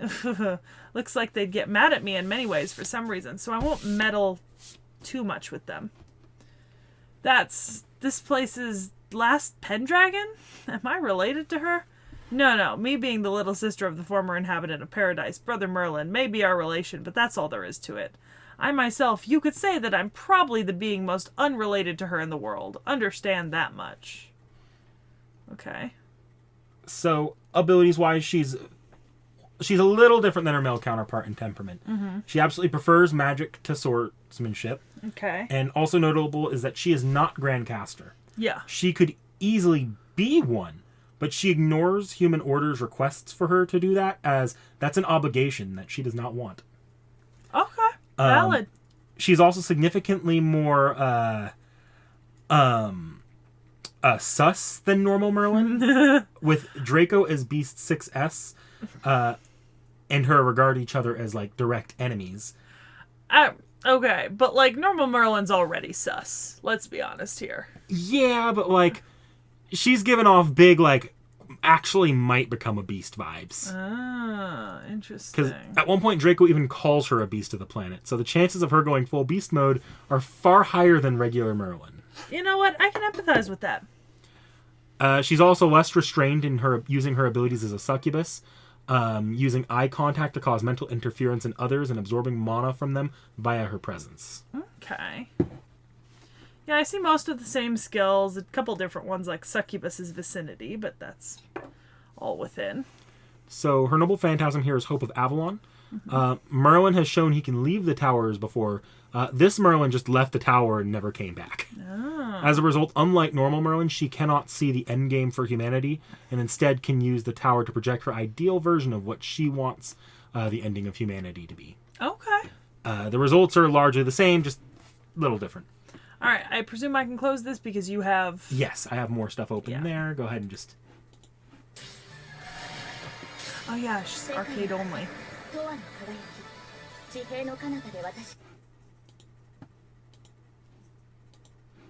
Okay. It's just pretty low quality. I think this is I'm the just last checking. one. Just checking. I mean, it's not the worst.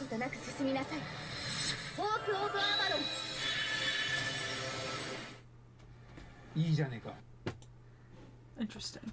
So if you click into next, Eventually, she does get summoned into FGO Mobile, but she gets summoned in the Pretender class because she decides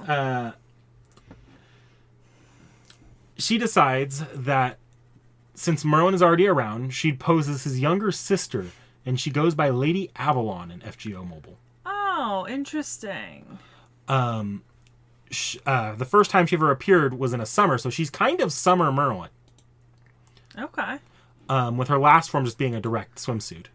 Kind of. You mean her second form? Or is it her second? Yeah, her second. Second form's a swimsuit. Third form is cute. I like the third form. Yeah. It's pretty. Becoming the Pretender class, she tries to dance away from Arthur, who would recognize her, and then she generally keeps away from male Merlin as she doesn't need him to potentially out her by messing around. Baseball girly. Yes. Adorable. So, her abilities slightly shift from normal, and this just emphasizes her free nature. Yeah, I see that new flower blooming on a summer night, which is a variant of charisma. And then light unto the hands, a variant of hero creation. And then the Noble Phantasm is a variant of Hope of Avalon, Winds of Avalon. Yep. The difference here is that instead it calls forth...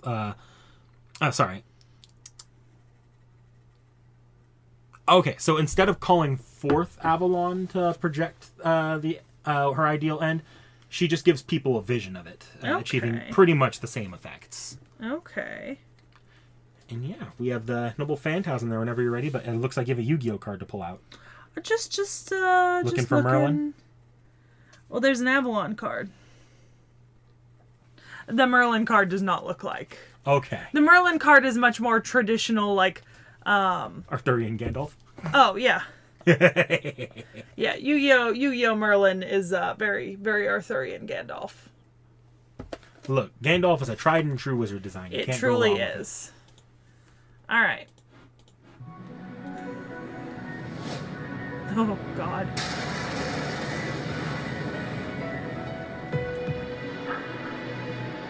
Aww. So this is an introduction for both, but this will have Lady Avalon's MP in it. Okay. I figured it was safe, though, because we've already seen Gareth. Also, I love Gareth. She's so cute. Especially that costume.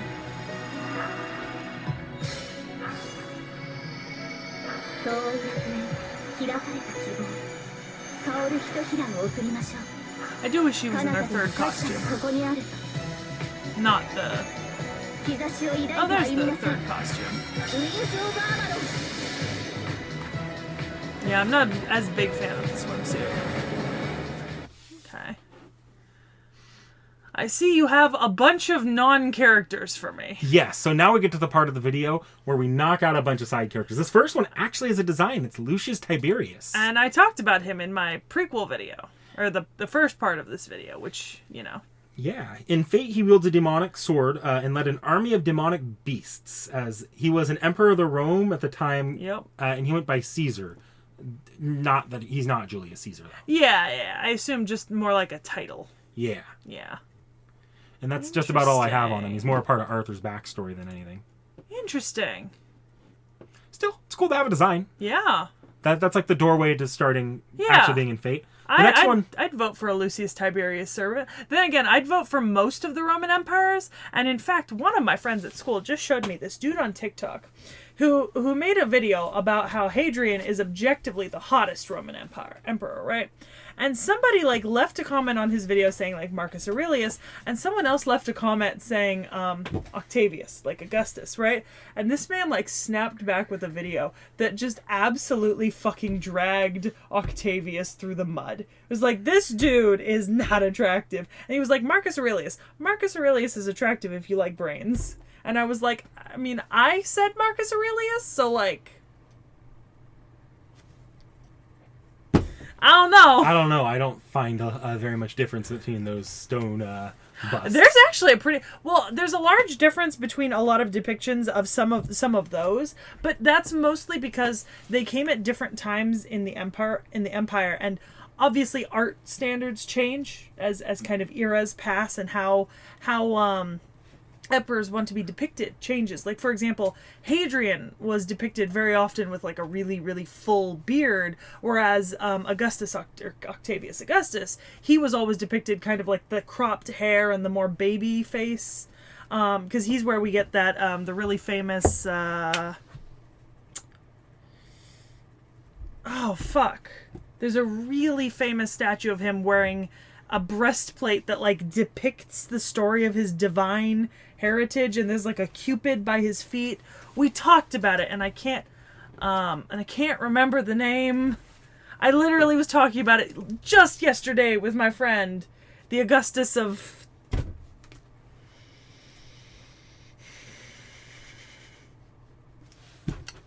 I can't do it. I have to know what it was.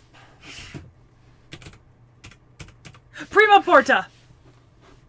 It was the Augustus of Prima Porta. And it was really funny because I made the comment that, like, Augustus doesn't look that bad in Augustus of Prima Porta. And then a second later in the video, he was like, my college campus has a recreation of fucking Prima Porta. And this bitch is not attractive. I was like, I feel called out. All right, on to Guinevere. Yes, we only have like 1/5 of a design for Guinevere. 1/5 of a design for Guinevere. Well, then we can use the Yu-Gi-Oh design. So yeah, this is just a placeholder design. Okay, yeah, I can tell. There's no fucking face. Honestly, that tells me they want to use her for something eventually, because otherwise just give her the damn design in the manga. Yeah. So, yeah, it's surprising that we know very little about her in Fate beyond the original legend. We barely have a design for her, and yeah, no, I'm a little shocked that we haven't gotten that much with her yet. Yeah, but then again, remember, we don't really have Nefertari either for Ozymandias. And, you know... But for Guinevere, when your series' mascot is King Arthur... Yeah. This feels intentional. They should have done male Guinevere. Well, they didn't go that route. They should have. It would have been great. I see that Morgan Le Fay is next. Yes, I have a little bit more on Guinevere here, because we actually do know a little bit about how she is in Fate. Oh, okay. In Fate, she's wise and content with the reality that her marriage is just for politics. Let's see. So earlier I mentioned that we didn't know what happened to Guinevere after Lancelot went on his rampage. We actually do. I made that mistake. I forgot about this little portion of my notes. Okay. She would just end up living the rest of her life in guilt at leading Lancelot astray and then indirectly ruining Britain. Okay. So yeah, that's it. We have Morgan now. Do not scroll down. I'm just showing you the design here. Oh. Don't click into Servant. Just stay here. There's a lot I have to go over here. Oh boy, can I? Yeah, you can click into that. Okay. Just thought I'd look. Alright. So. Explain yourself. Oh. I think I might know why you're not having me. Not having you scroll down? Yeah. Yeah. So, we have seen Morgan as a servant exactly once. Okay. We know that from that encounter, she is a ruler class servant. Okay. And likely as a result of some of her late-in-life changes in attitude towards King Arthur, when Britain fell, Morgan was in most telling... Sorry, she became a ruler likely because of the later-in-life changes in her attitude towards Arthur. So in most tellings of the myth, or in a lot of tellings of the myth, Morgan ends up being Arthur's stepsister. Yeah. Through his mother Igraine. In Fate, this was a lie meant to allow Arthur to ascend to the throne, as she couldn't be infused with the red dragon as she was already born. Their excuse was obviously, oh, she's a woman. That didn't end up making much of a difference in the end in most timelines, though. Yeah. I'm going to skip over a few steps here, but for now, the long and the short of it is that this led to jealousy from Morgan, who would ultimately end up a twisted witch that acted as the petty architect of Camelot's fall. Okay. We'll find out later that afterwards she seemed to feel some obligation to help King Arthur return as the once and future king. Yep. But she made like a very petty effort, making it as annoying as possible to actually reach that point. Okay. Normally her appearances in Fate are just as a cameo character, and at least this version of Morgan we have yet to see in any capacity as a major character in Fate. Okay. We will get back to the mention of other versions, though. Should I just close this? I have one more note here. Okay. She only has one known ability. She has a couple known abilities here. She wields a golden dagger called Erosion, the penetrating blade of gold. It is primarily a combat weapon that can become a sword or a scythe and can cut into a person's mind and soul. Okay. She also shows exceptional magecraft ability to the point of being able to replicate the Chaldea's ray-shifting technology, in brackets time travel to get rid of the terminology here, and perform it without any of the equipment in a single night. Huh. We'll get back to what that allows later. So next we're going to move on here because we're going to get to Vivian. So Vivian, actually, it's not showing us here, but Vivian is, do we have an image? No. It says Lady of the Lake. Yeah. So, Vivian...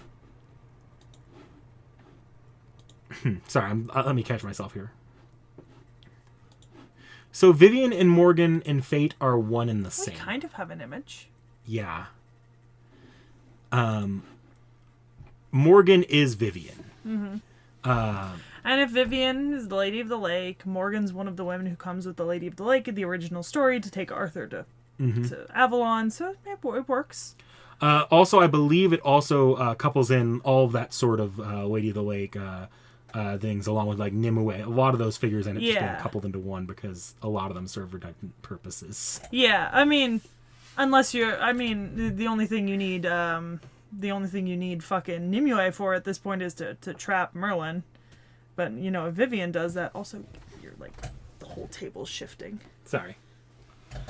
So, when Vortigern died, his responsibility as the Avatar of Britain fell to someone else? Fell to Morgan. Okay. Or Vivian. Why Vivian specifically? Probably her relation to Arthur, who was imbued with the Red Dragon. Okay. Because Arthur obviously couldn't have had both. Yeah, because they were fighting dragons. Yeah. That would end up making Morgan or Vivian become a fairy who in her own right had a claim to rule Britain. Yep. She would, of course, be destined to achieve what is commonly stated about the Lady of the Lake, so becoming an ally to King Arthur. But, just like BBC's Merlin. But she'd be very resistant in doing so. In order to allow herself to act as both an ally to Arthuria and the Knights as well as an enemy, she would partition herself into 3 separate personas. Morgan Le Fay, the evil witch plotting the downfall of Britain. Mm-hmm. Morgan the human, who would be the mother to many, many children. Who would even end up, a lot of whom would end up on the round table. Yep. We could probably go through those if I really wanted to. Yep. And of course, then there's Vivian, the Lady of the Lake, who would act as an ally to the round table and fulfill her role as the embodiment of Britain. Okay. The 3 would end up acting almost as entirely different people. Arthuria was largely aware of this split personality and saw Morgan as a mother figure, in a way, despite her attempts to cause the downfall of Britain. Mm-hmm. She could recognize in her own way that Morgan cared for Britain and was simply a king of another side of the more fey elements of Britain. Mm-hmm. The 2 were still at odds, but evidently Arthuria had some respect for Morgan. Okay, that makes sense. Just another thing to show that Mordred maybe wasn't denied purely for being a Morgan concoction. Yeah. So we're going to go ahead and move on from Morgan here for now. To, Truth? I'm not even going to try pronouncing that. Just move on to the pig. Truth. I'm going to say that's truth, but I'm just going to say truth.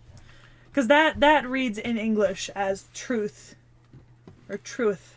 Yeah, he's one of those minor antagonists of the Round Table that would travel Britain and consume as he pleased. Yeah, we talked about this. Cavall is the hound that Arthur employs to help chase down Truth, and this is specifically in the Welsh tales, like the Mabinogion and things like that, rather than in the La Morte d'Arthur. Did I make any notes of Cavall? British tales.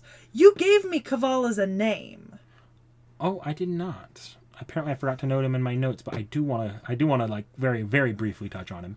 I'll do that next. So He would travel Britain and consume as he pleased, becoming a demonic boar.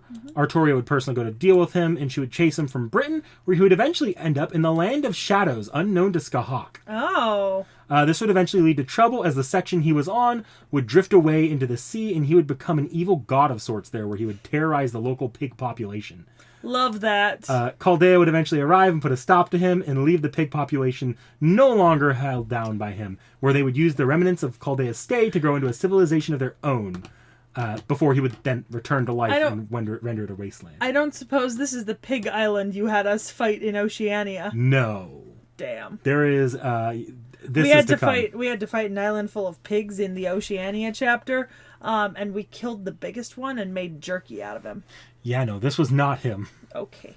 Chaldea would eventually end up back there and would be forced to deal with him once and for all, freeing the local piglet population of its oppression by the evil, now mechanical pig god. Why are all the gods mechanical? I like that he has a double phantasm. Dead-end missile. I have no idea what that does, though. I'm going to assume it's just him charging. That's what I think it is. All Or right. it's just him stomping on the ground really hard. Gray, or do you want me to look up Caval? Look up... type in Caval the Second.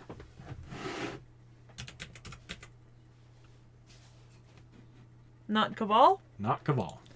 Caval is just... Oh, good boy! Caval is just King Arthur's hunting dog. It goes over, it happens, that happened. Not much to say there. But Is there no Arthuria design eventually... on Caval? Nope. Oh. But Arthuria eventually, in one singularity, finds a stray dog. And names him Caval and the names Second. him Caval the Second. But he is the goodest boy. He is Look at him. He is the bestest boy.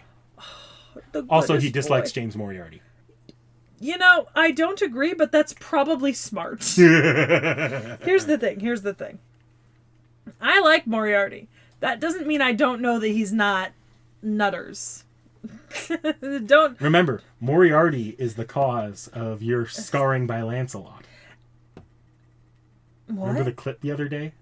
Lancelot's cast off? Was that Moriarty? Oh, That was yeah. Moriarty giving him advice to go do that. To go bond with his daughter. By getting closer to the things that she loves. Choices were made. Yes, it's Grey time. I see who's next. We're not going to spend as much time on our... Like, I don't even have our Noble Phantasm pulled up here. I would also like to clarify to everyone who doesn't already know, I do not have a Grey figure because I like her. I have a Grey figure because I ordered the Elmaloy figure and they sent me the Grey figure and then sent me the Elmaloy figure because they fucked up. And at that point, just keep the set. Yeah. They are, however, in tandem in height, so, like, he is much taller than her, which makes for a striking set when stood side by side, but I can't fit them side by side, so it doesn't happen. He does have the little lantern, though, with the cube. Forget his name. Ad. It's Ad, yeah. The little lantern with Ad. And Ad has two faces, so if you turn the lantern the other direction, he has, like, an angrier face or whatever, which is super fucking cute. I like to call him K in a box in a cage. Yeah, but I mean, okay, this might be my preferred saber face, I have to admit. I know this is a saber Not face. Draco? Never mind. Yeah, but no. Draco is a different kind of saber face. I mean, like, pure saber face. Like, literally supposed to be a saber face. Yeah, Draco has a little bit more for me to enjoy.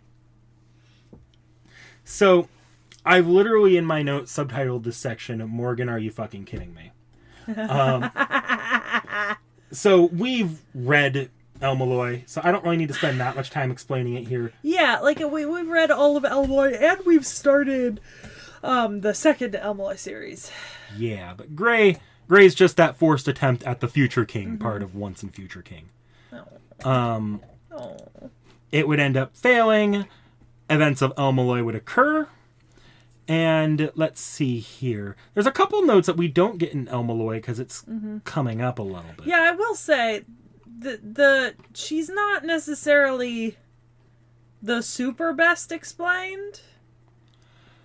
Well, By the way, can I, like, click through some of these outfits? Yeah. Because I don't think she doesn't have a other page that I saw. So. well, the idea here is that you would grow a copy of King Arthur. Yeah. And then Look, once... it's like a Build-A-Bear. Yeah. And then by having a replica of King Arthur's body, you would eventually have a replica of King Arthur's soul implanted into it. The problem is they didn't have a King Arthur soul to go to. I didn't realize there was a live action. Yeah, they have the stage plays. And you've never shown me the stage plays of Lord Elmaloy? Because I've never seen them. Well, we're going to have to change that. I can't even find anyone except for the Solomon one. Homie, I promise you I can find them. I found 20 Prince of Tennis musicals. We'll give it a look later. I can find a grace note. So, in order to facilitate the once and future king thing, Morgan would end up having Kay... Oh. Precious baby. Morgan would end up having Kay watch over through Ad. And it lacked the soul part until King Arthur gets summoned in Fate Zero. Yeah. Which would then make Gray's face turn into Arthuria's. And then when King Arthur gets summoned into Unlimited Blade Works, something else would happen. Gray would get one of King Arthur's dragon cores. I recognize this fucking map. And she would start looking more like King Arthur. 10 out of 10, y'all. Go read the Elmaloy stuff if you haven't already. It's great. I love it. Ooh, look at that. I don't always get great copies of this when I'm reading the books online, so kind of take the opportunities I can to look at good art from series as I enjoy. Oh.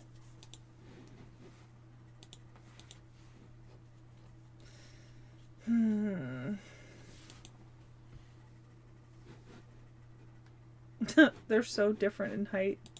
Is that from the book that we have yet to read? Yes. I don't know. These are from one of the upcoming books. I barely see them when I get through the books, so.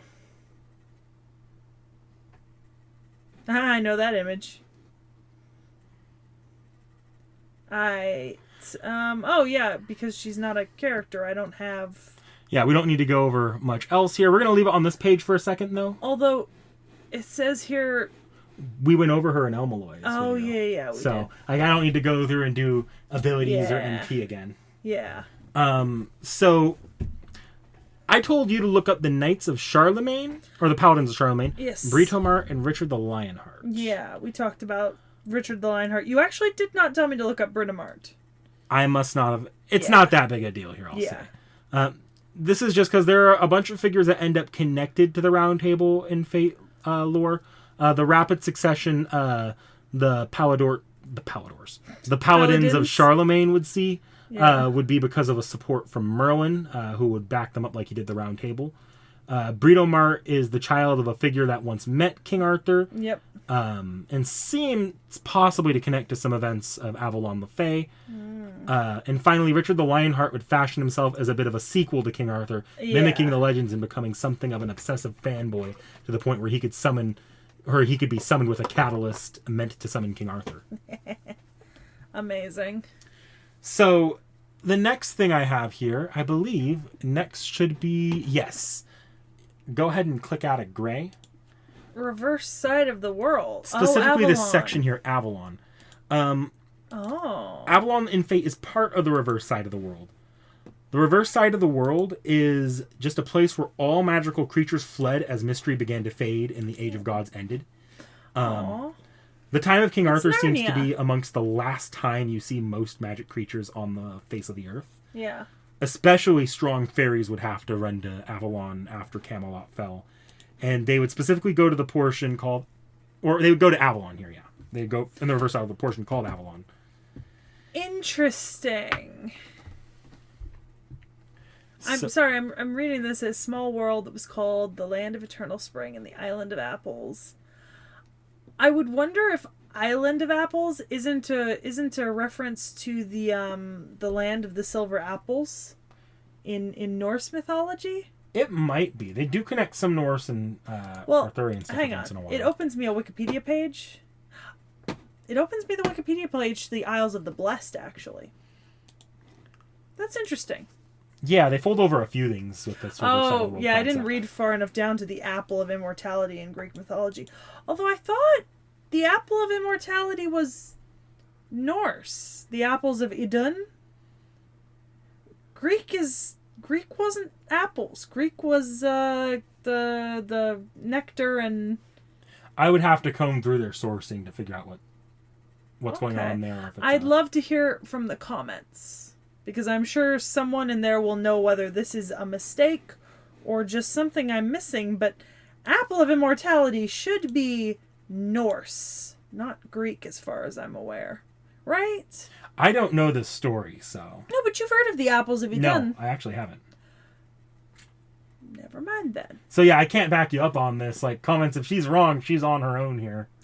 I would have assumed it was... Okay. I would have assumed it was a reference to Norse mythology, because Norse mythology has the... I was just going to say... I was just in my head. Right? In my head, the line went through. Don't you remember when that happened in Thor? And then I realized that never happened... And I meant the Marvel movie. And I realized that I was thinking of a fan fiction of the movie Thor that I once read. Awesome. But okay, no. But the apples of Idun are a Norse thing. They are. This is a Norse thing. And I'm done with this tangent. So within Avalon, the magic density is actually so high that humans can't be there. It's like trying to swim at the Titanic level depth. Oof. Someone truly determined may be able to do it with enough help and or magecraft, but it's extremely ill-advised. And a tin can powered by a remote control? See, that's how your head explodes in Avalon. Oh, I'm going to hell for that joke. Yes, you are. So once you're ready to move on, we'll move on to something that might seem a little familiar. Oh. The Dragon of Albion. And no design. We'll get one later. Oh, good. So little is known about this apart from... so we know about this from El Malloy.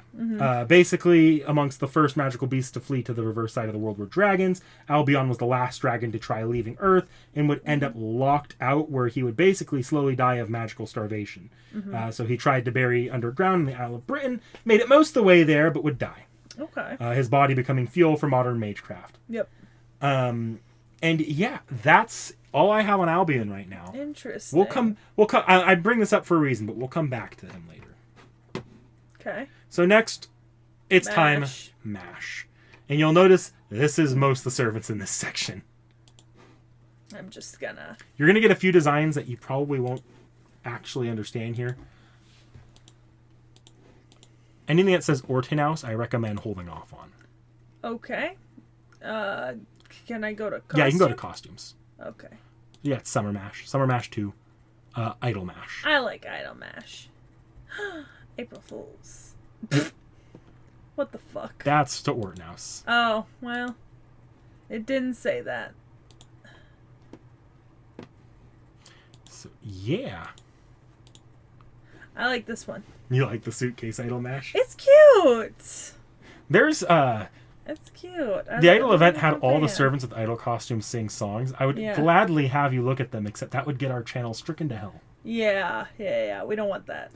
So, the lovable mascot of FGO, MASH, is the demi-servant of Galahad, making her the rare shielder class. Didn't I get so... I feel like I remember getting a little bit of flack for saying that I didn't like MASH. Way back when we did our original review of Fate Grand Order First Order. I don't remember if that was the comments or if that was me. Or maybe it was when I commented that I didn't like her as a servant or something. But I remember someone getting on me about it. And like... I think I might have given you flack because you're just... like, your idea of MASH, like, immediately seemed to happen as soon as you saw her hairstyle. Like, after that, you just didn't seem to give her a chance. Yeah, I did kind of hate that. And that was because of the casual outfit, if you want to... Because you didn't mind... You hated it on this outfit. But in not... Yeah, I do. I think I made a comment about this before, but who the fuck puts their glasses over their hair? That's a stupid-ass decision. So, basically, MASH is a designer baby created in a lab by scientists within Chaldea. Her body was weak, and the ethics of such a procedure that were used to make her were very gray, leaning to black. Yeah. She was created specifically to house Galahad, as they wanted to use his shield as a catalyst to summon all the other heroic spirits.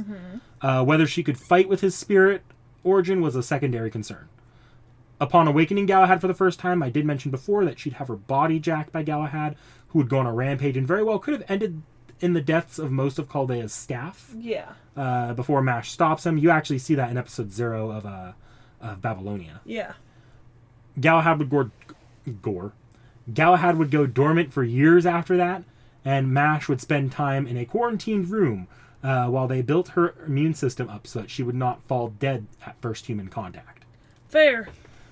She would be supplied with novels and allowed to see pictures of the outside world. Mash would be under the care of Dr. Romani Archimon, who would be a big reason as to why Mash was afforded any human rights in the early days. Good for him. During this time, Mash would gain a huge interest in detective novels and history. Director of Chaldea, Olga Marie, would eventually find out about Mash and would come away horrified to her core. She would end up traumatized enough to not want to look at Mash at all. Oof. This fear was pretty much carried over from the fact that it was her father who ordered the inhumane creation of Mash, and she worried that Mash would come kill her one day as revenge. Vibe. This is just a completely unfounded belief. Yeah, but, Mash would never. Yeah. Mash only has about 18 years to live. Okay. By the start of FGO, she is 16. And she would around that time be cleared for field operations, where she would join Team A, whom we have covered before. It's the Cryptors. Yes. Yeah, I've talked about them. And though she was primarily meant to act as a means of summoning servants, the events of FGO would eventually take place, and the operation suddenly becomes a much, much more resource-intensive affair, where Mash has to enter field combat, which does not help her actively failing body. Yeah. Okay. All right.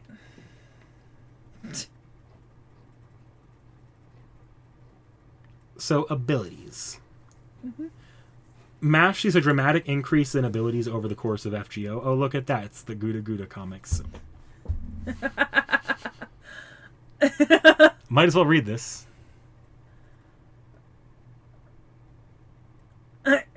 It's naked Arthuria. Yeah, no, Arthuria is in fact naked there. Yeah, just birth. Oh, so is Okita. Okita. And Nobu, just wearing a cape. Oh yeah, they don't put on clothes in that bottom panel. That is, ooh, that's a lot of them. You know what? That's a vibe. That's a fucking vibe. So Mash would get stronger and stronger as she slowly understands the nature of Galahad. Actually, I forgot to pull up something here. We'll get there in a second. Do you need me to open anything? I'll just look it up from one of the YouTube tabs later. Okay. So she uses a pocket dimension within her shield where she stores resources for operations. You know all those weapons you've been carrying around? Yep. She could have been carrying those the entire time. Look, maybe my character enjoys looking Looking like Sonic the Hedgehog? No, maybe my character enjoys whenever I walk into somewhere and have to take all my weapons off. And it's kind of like that scene from Pirates of the Caribbean #3 where Elizabeth Swann is being remove. And then she just like pulls a fucking grenade out of her boot and then like the butt end of like a giant ass sawed off rifle out of like the back of her pants. Like the blind woman from Deadpool with a gun in her sock. Exactly. Maybe my character enjoys that. So Fu can commonly be found hiding in that little pocket dimension. Eventually because Fu likes her, right? Yes. Yeah. Eventually, the limited age thing would be subverted, but Mash keeps using Galahad. As Mash kept using Galahad's ability, she runs the risk of becoming a servant herself permanently, with implications that this would not be a pleasant process. Okay. Her noble phantasms are... We've already kind of mentioned this, but she has a weaker version of Lord Camelot called Lord Caldeus. Yeah. It's just the shield deploying at bare minimum, basically. And then we've described Lord Caldeus before. So if you want, the next few NPs are Mash's. Okay. Can I... Yeah, you can close out of that. Cool. Alright. I see she's gotten an animation update. Oh yeah, she's had a couple, actually. Oh, look at that. So many knights. Yeah, that's it. Oh. That was disappointing. Very, very simple one. Arcade. This is the Lord Caldeus MP. Okay. 戦闘開始します Say what you will, at least the Knights of the Round Table all kind of look good together if you put them, like, near one another in armor. Yeah. Come on, Ku. Beat the shit out of her. No, my baby. Max, I will never forgive you.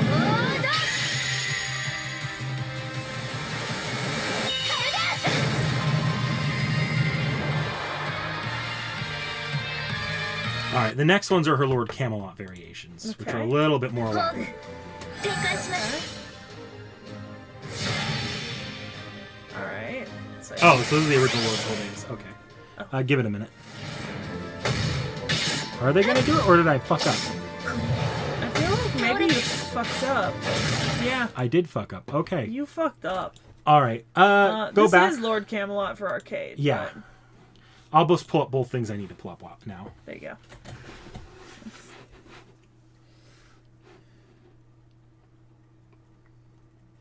Yeah, I'll just look it up. I'll put the mash away. You mean the gray? Jesus fucking Christ. I can't brain.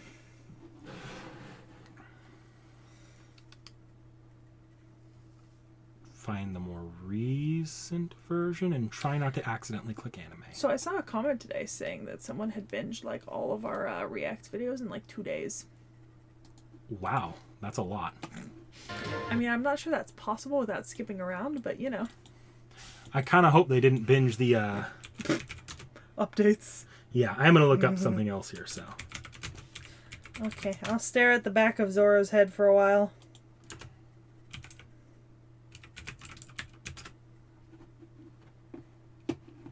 Well, I can pull up this, but this will not show me the other thing I need.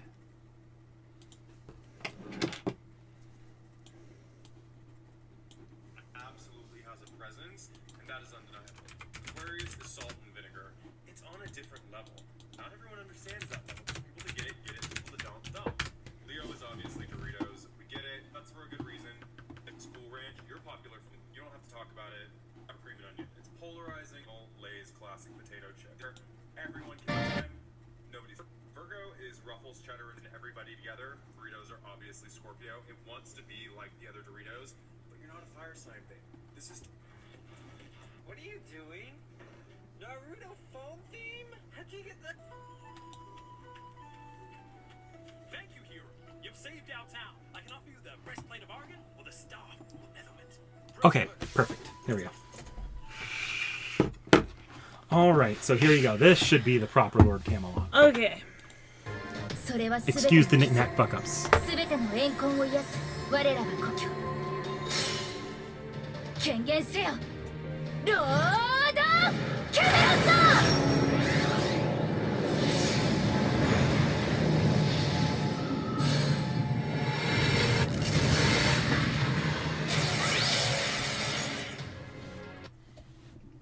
ト Nice. それは全ての犠牲 Huh. Da 全ての Vinci. 怨恨を癒す Oh wait, I'm not supposed to know who that is. I never said anything. 権限せよ I don't blame you for already knowing that one. We've got more to show off with her, don't worry.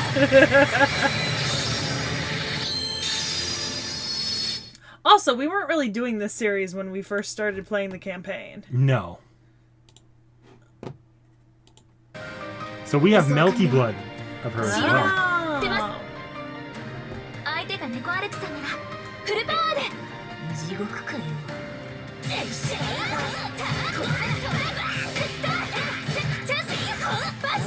ハイアングルトランスファーしませんターンバッ差し込むやっとシュッとはい行きます This is what I imagine when like we use her to bash you in the campaign. Because we mash you, bash you, and mash you, slash you. And then I have her like big final super here. Yeah, hit him up. Hey, hit him up, hit him up. This is what I showed Vorn the other day when he asked about whether or not he could slam into things with Lord Camelot activated.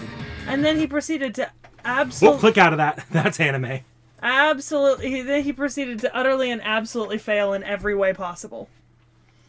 So after the events of FGO Part 1, where Galahad starts throwing a hissy fit at Chaldea, Chaldea ends up compensating for this by creating an exosuit for Mash called Ortonax. This allows her to... Ortonax? I think it's different in translations. Oh yeah, Ortonax up there is listed as one of localized the as Ortonax, okay. Ortonax allows for Mash to draw her power more efficiently, even without Galahad's support. It is not able to draw on all the power Mash has, but is enough to allow her to fight, and in some cases, more offensively than she did before. Okay. Abilities-wise, Ortonax acts as both armor and a weapon to Mash. It makes use of ammunition to increase the attack strike's power, and is defensive enough to protect her during servant encounters. Nice. Her noble phantasms become Mold Camelot. Mold Camelot is an artificial recreation of Lord Camelot. It is much weaker overall, but is much stronger than Lord Chaldea still. And then she has another thing not listed as a noble phantasm, but as a skill there called the Black Barrel. This technically isn't a noble phantasm, but it's a weapon designed... It's a weapon designed by what's called the Atlas Institute, which is sort of a sister branch to the Clock Tower. Okay. Is it Greek? It's actually in the Atlas Mountains. Oh, interesting. So, Turkish. Yeah. Did I get my geography right there? I believe so. I might be wrong. I know it's not in Egypt, though there are things in Egypt that Yeah, no, it's... it drew on. I was wrong. Oh, you were wrong. Yeah. No, you were very wrong. I was very wrong. I was thinking of the Taurus Mountains. The Taurus Mountains are in... Yeah. Cool. So, it's complicated how it actually works, but the long and the short of it is that it fires a blast that feeds on the life force of its user and the target to deal a blow. Okay. It is strong enough to kill gods, but excessive use can kill its user if they are not careful. Okay. The best way to mitigate this is by using command spells. Yeah, to fire it. Yeah, so Okay. I got 2 videos here. One is going to be just the... Should I click out of this? Yeah, you can click out of that. Okay. One here is Mold Camelot. 新ね Arcade never goes to FGO Part 2, so これは多くの道 there's no arcade. 多くの願いを受けた幻想の城こうせよモールドキャメロット Oh. Kind of looks like TV static. A little bit, yeah. Vladdy! I think that was Waver, too. I think it was, but I saw Vladdy first. And then this little clip is the first firing of the Black Barrel. Oh, okay. You good?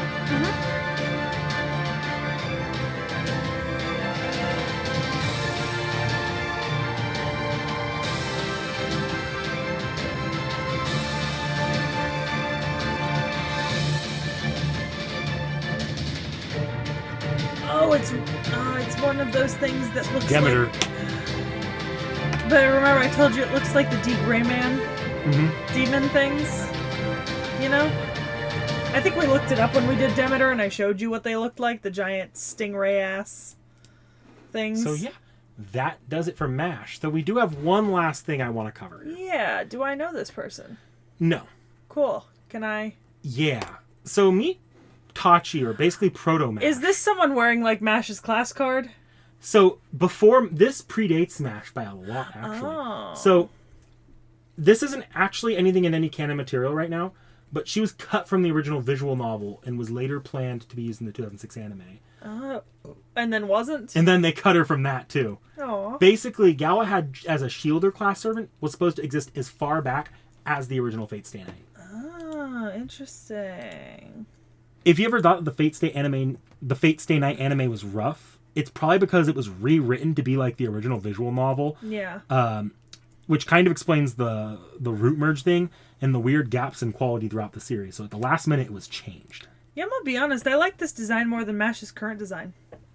Well, I think she was supposed to be more of an antagonist or an anti-hero. I mean, but even if you recolored this to like MASH's current color scheme, right? Like including her hair and everything. I would still prefer this. Like I don't know. It's a little bit sleeker. There's a lot more like female armorisms in this one. Like Mash has the stomach opening thing still, but like the rest of her is pretty. Not really. She's in a fucking mini skirt. Yeah, but T.H.E is not much better. Yeah, but I don't know. Maybe it's just because maybe it's me being a little iffy about the fact that Mash is kind of. She's got a lot of skin out, I guess, is my complaint. You know, at least T.H.E can pretend that that's some sort of like cover. No, I'm pretty sure most of that is there's a lot of open skin.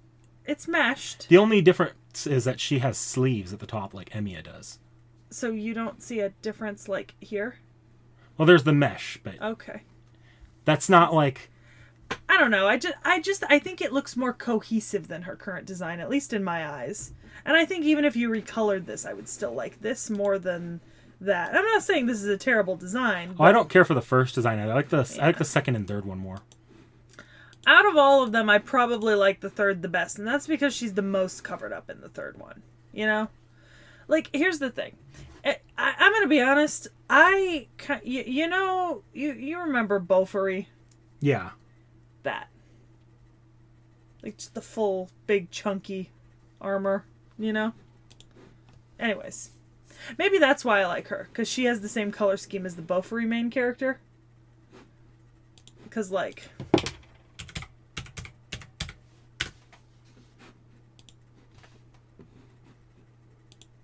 Yeah. Maybe that's why. Maybe it just reminds me of this. It might be entirely the color scheme, because if you look at the armor, it's more close to Mash's final armor. It really is, yeah. Than T.H.E's. Which is interesting that this is close to Mash's final armor. I believe Beaufory came out after it that. Did. So it did. I'm like... Wait. I think the manga might... I forget when the manga came out. Or the light novel or whatever. I could be wrong.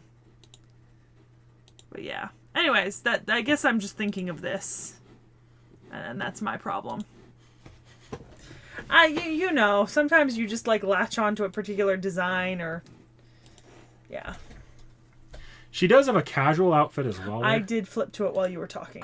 Yep. Sometimes I flip through images while you're talking. So yeah, if you want the reason why Fate Stay Night 2006 is such a mess, it's probably because they cut an entire ass character and plotline out. Oh yeah. Scrapped all over. And that is all for part 2. Next time, I guess we can look at CEs here. We have CEs. Yeah, we have a lot of CEs, I bet. Oh, I absolutely guarantee you.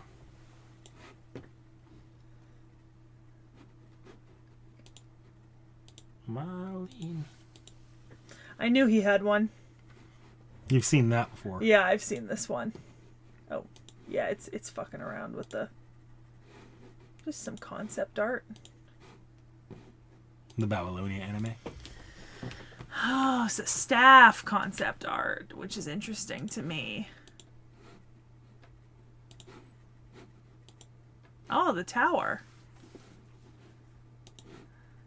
Oh, this just keeps going for a little while. Okay. Oh, that's some nice art. Do love me some. Aw, 3rd anniversary.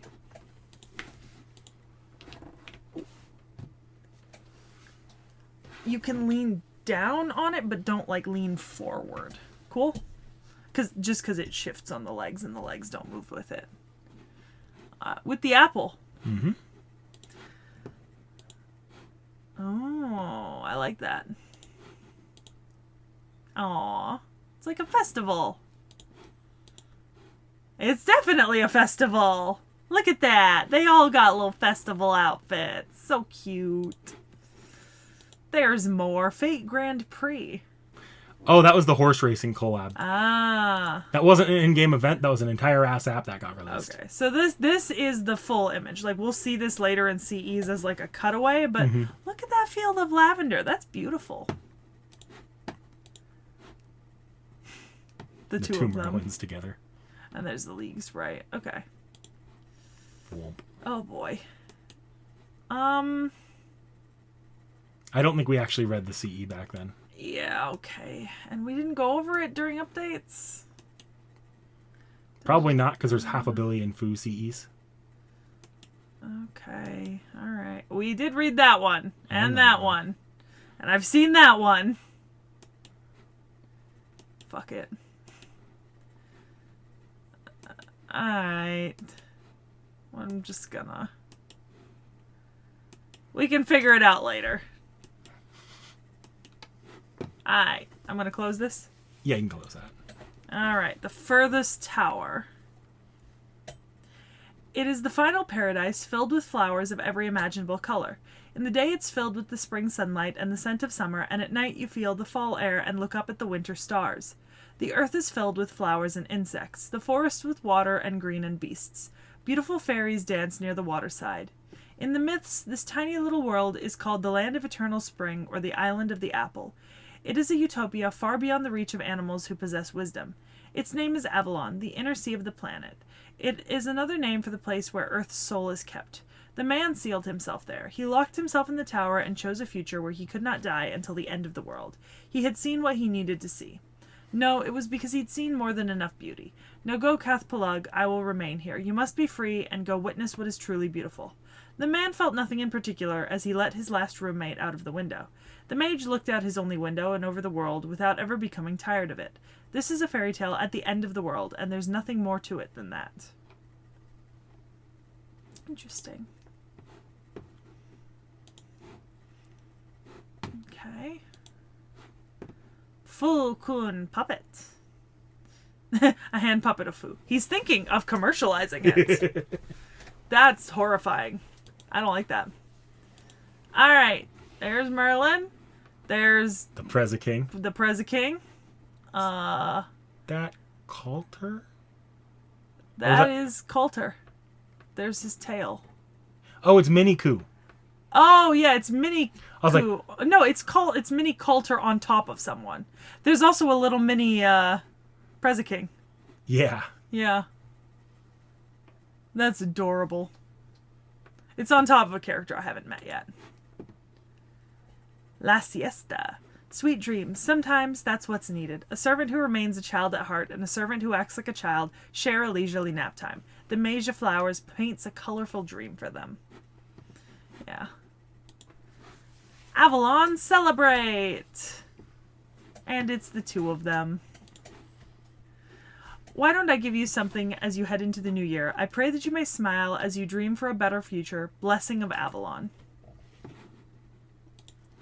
Star of Camelot. And there is Arthur. Welcome to the performance of your dreams. I give you Arthur, the Star of Camelot. So the legendary star is invited on stage by the head of Camelot Productions. Tonight's dazzling performance is a memory you will carry with you for the rest of your life. And now I need an idol show. This is one of the anniversaries. Heroic Spirit Traveling Outfit, 3rd anniversary. I like it. So where's the servant? Where's that Merlin? I think I might see him. Where's he at? But I need... Oh! Is that his hair? That might... I think that is. It's either that or right there. He is so fucking hidden. It's gotta be one of those two because I've identified just about everyone else at this point in this image. You know what I mean? Yeah. So, unless it's a stupid bullshit, like there's just a plushie like Coulter here, it's either this character right here or this one right there. You say just a plushie like that Coulter isn't alive. Fuck the Coulter. No! Don't say anything! You would love to. They can observe all things and so understand that some things cannot be changed. They can observe all things and so understand that some things can be changed. A flower easily bends and yields when it's exposed to the elements and strong winds. Yet no matter how fragile it may be, flowers, or humans, also have the ability and potential to firmly plant their roots even in solid rocks. They are keenly aware of this. I know that this is Gilgamesh's and I don't care. They're so cute together.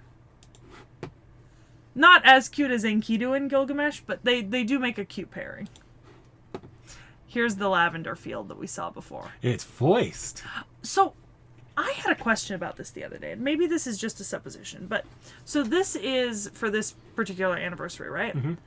I'm wondering if these voice notes getting uploaded isn't a recent thing, and if a bunch of the ones we've already seen, like months and months ago, might have voices now. No, that's not the case. Not all of them are voiced. Oh, okay. I know that because I remember this anniversary. Okay, because I was going to say, it seems like every single one we open has voice for this anniversary.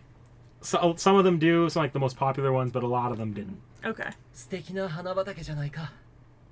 ところで、美しいご婦人はどこに？ I blame this channel for the reason that I understood that without needing to read the fucking words. What a beautiful field of flowers. So, where's all the pretty ladies? I did genuinely understand about 80% of that. And I blame this channel for that. Where's that Merlin? Hang on. Up above left. There He's in he his is. costume.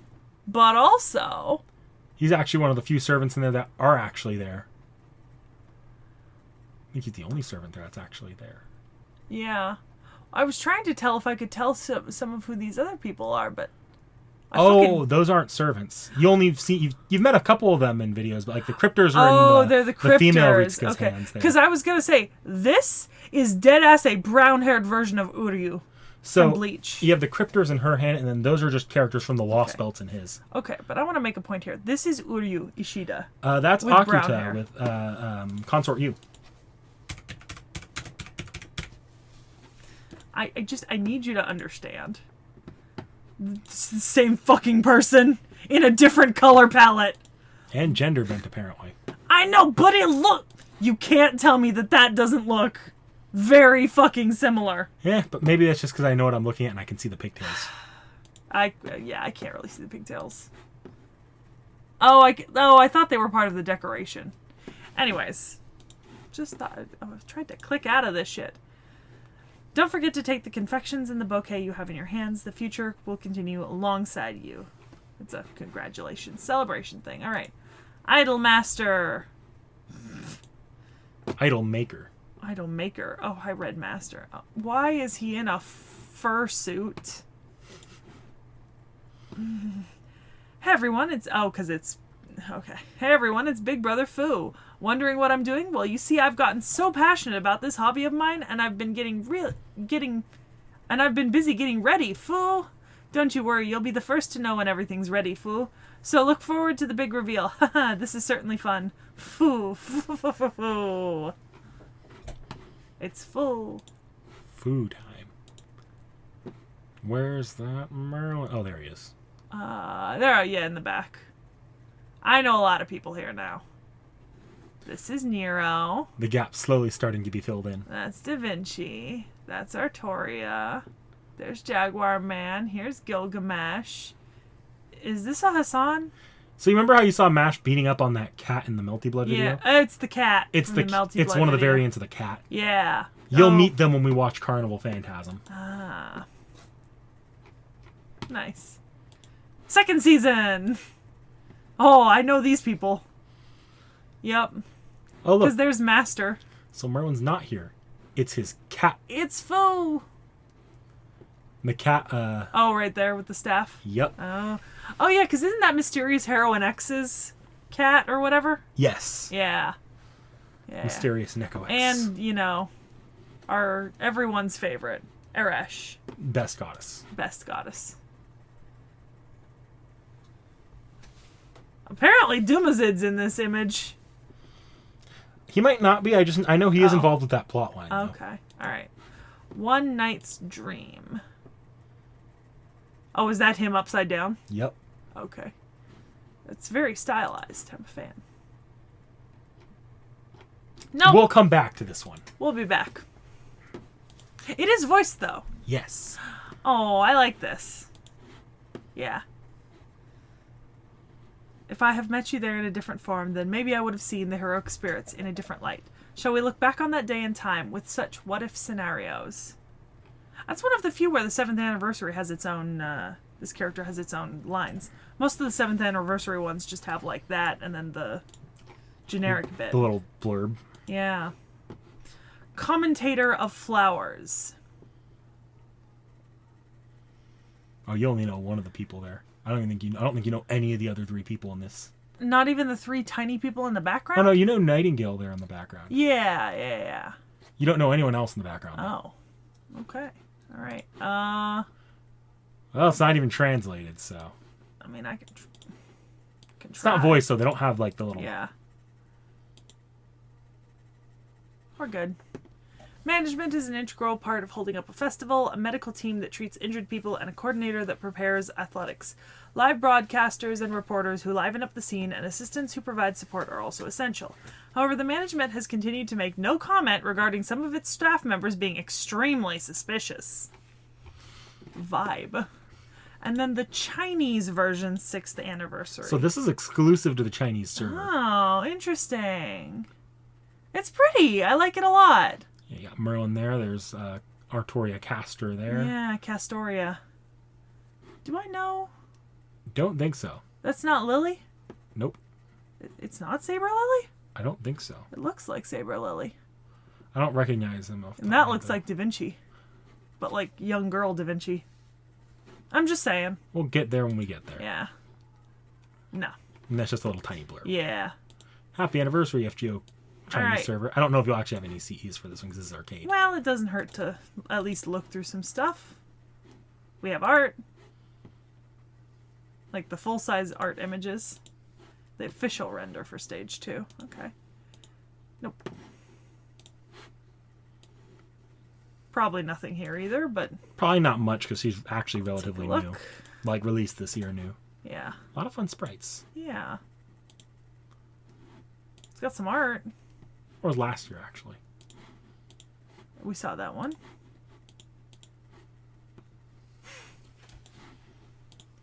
Oh. 4. And a heroic spirit event attire. All right. The pure white I saw in that summer. Ah, master. Have you seen my parasol? That's strange. I wonder where I left it. I attached it to my spirit origin via Magecraft, so it should pop up sooner or later. I wonder if I left it back there, perhaps. I guess that's fine then. Maybe that parasol I liked that place more than I did. I'll just leave it there then. That being said, I want another parasol, so I'll have to make a new one. I too want a parasol. Winds of Spring. Full. This situation confuses Fu greatly. To you who are walking hard under the cold sky, the flower magician came riding on the spring breeze. The freezing winter is over. Now I've brought the wind of budding. This time, Fu-kun also accompanied me with a wink. Okay. Sweet Bouquet, Avalon. Alright, I can tell she's new. Valentine's chocolate from Lady Avalon. It's a bouquet made of brightly colored chocolate. It's beautiful and dazzling. If you look closely, it really sparkles. Even when I checked it with an optical device, it still sparkled. Why is the chocolate sparkling? This person is getting more concerned with the sparkles. They're not wrong. You should always second guess Valentine's chocolates. My God. So, you know how Smosh Pit does those like try not to laugh challenges? Mm-hmm. I think they had one. I don't know if it was recent or not, but one of my friends showed me the fucking video of this. And so the person comes out from behind the curtain, right?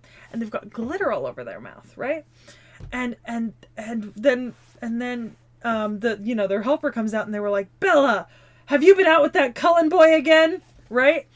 And I thought that was the joke, right? And then she lifts her hand to tuck it behind her ear, and her entire hand is covered in blue sparkles. That's not a vampire. That's a male stripper. So heroic spirit event attire. Ooh, I love that she's got all the beer steins. Oh, actually, this looks like it's... Okay, this dress is slightly different from the one in her other art. It looks like it's inspired by those, like, German... Like the German dresses from the barmaids in Oktoberfest. I assume that's what the art's based on. Yeah, because you've got the beer steins. I like it. All right. Mashu. We may have to be picky choosy here. Good God, look at that shit. Even just the common. I'll give you one fun fact Wait. here that's... Oh, do they not list her CEs? Scroll up. Oh, it's in a separate tab. Oh God, where? Oh, God.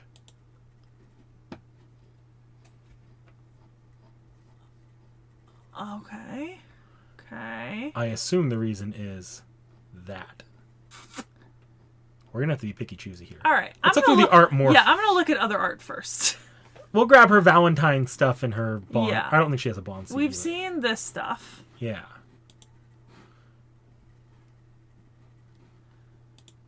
Is this gonna work? Ah, it's working. Oh, look at that. Oh. Oh.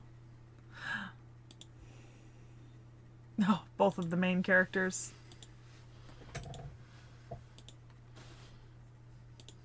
Yep.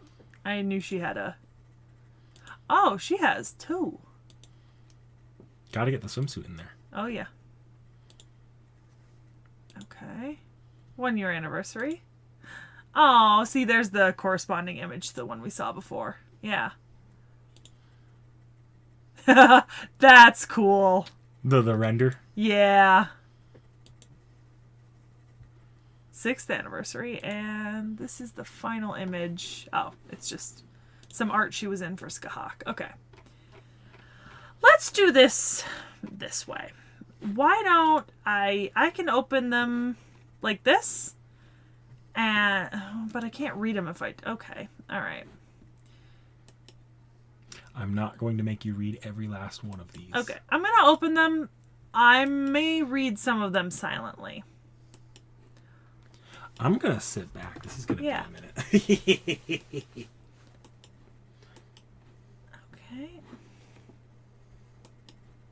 Some of these we'll be able to close immediately because I already recognize the... Oh, God. Oh, we're not going to talk about that till we get to it. I'm going to cry. You can sit back. I'm going to be a minute.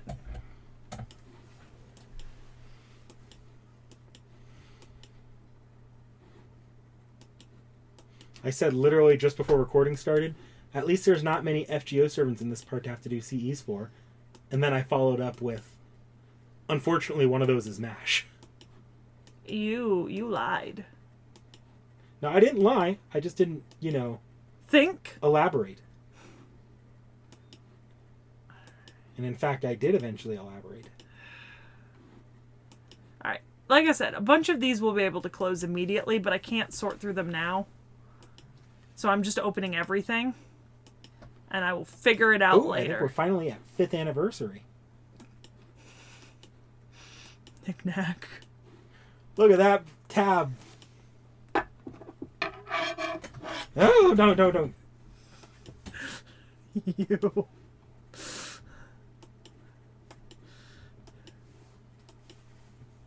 I guess we'll see if I have a tab limit.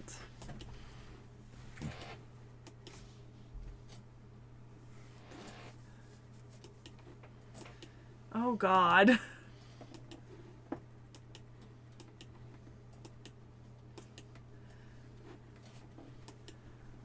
Man, it's starting to look like your tabs on a normal day. It's starting to look like my phone. Oh, thank God. Oh, there's some Korean exclusive. And artwork. Taiwanese and English. All right. Beginning of the journey. Blessings upon thy way. While it be long, it may be worth the journey. Bless you for being so short. Probably the very first CE. Oh, my computer blue screen there for a second. I think we're still recording. At least it's the end of the recording, so if there's any syncing issues. Oh, we have separate audio too. I'm not re-recording this. All right, Halloween arrangement. Obviously, I'm just clicking, see if there's anything interesting. Nothing specific. That's pretty generic. Her hair is in front of her glasses in this one. No, it's not. Oh, is it not?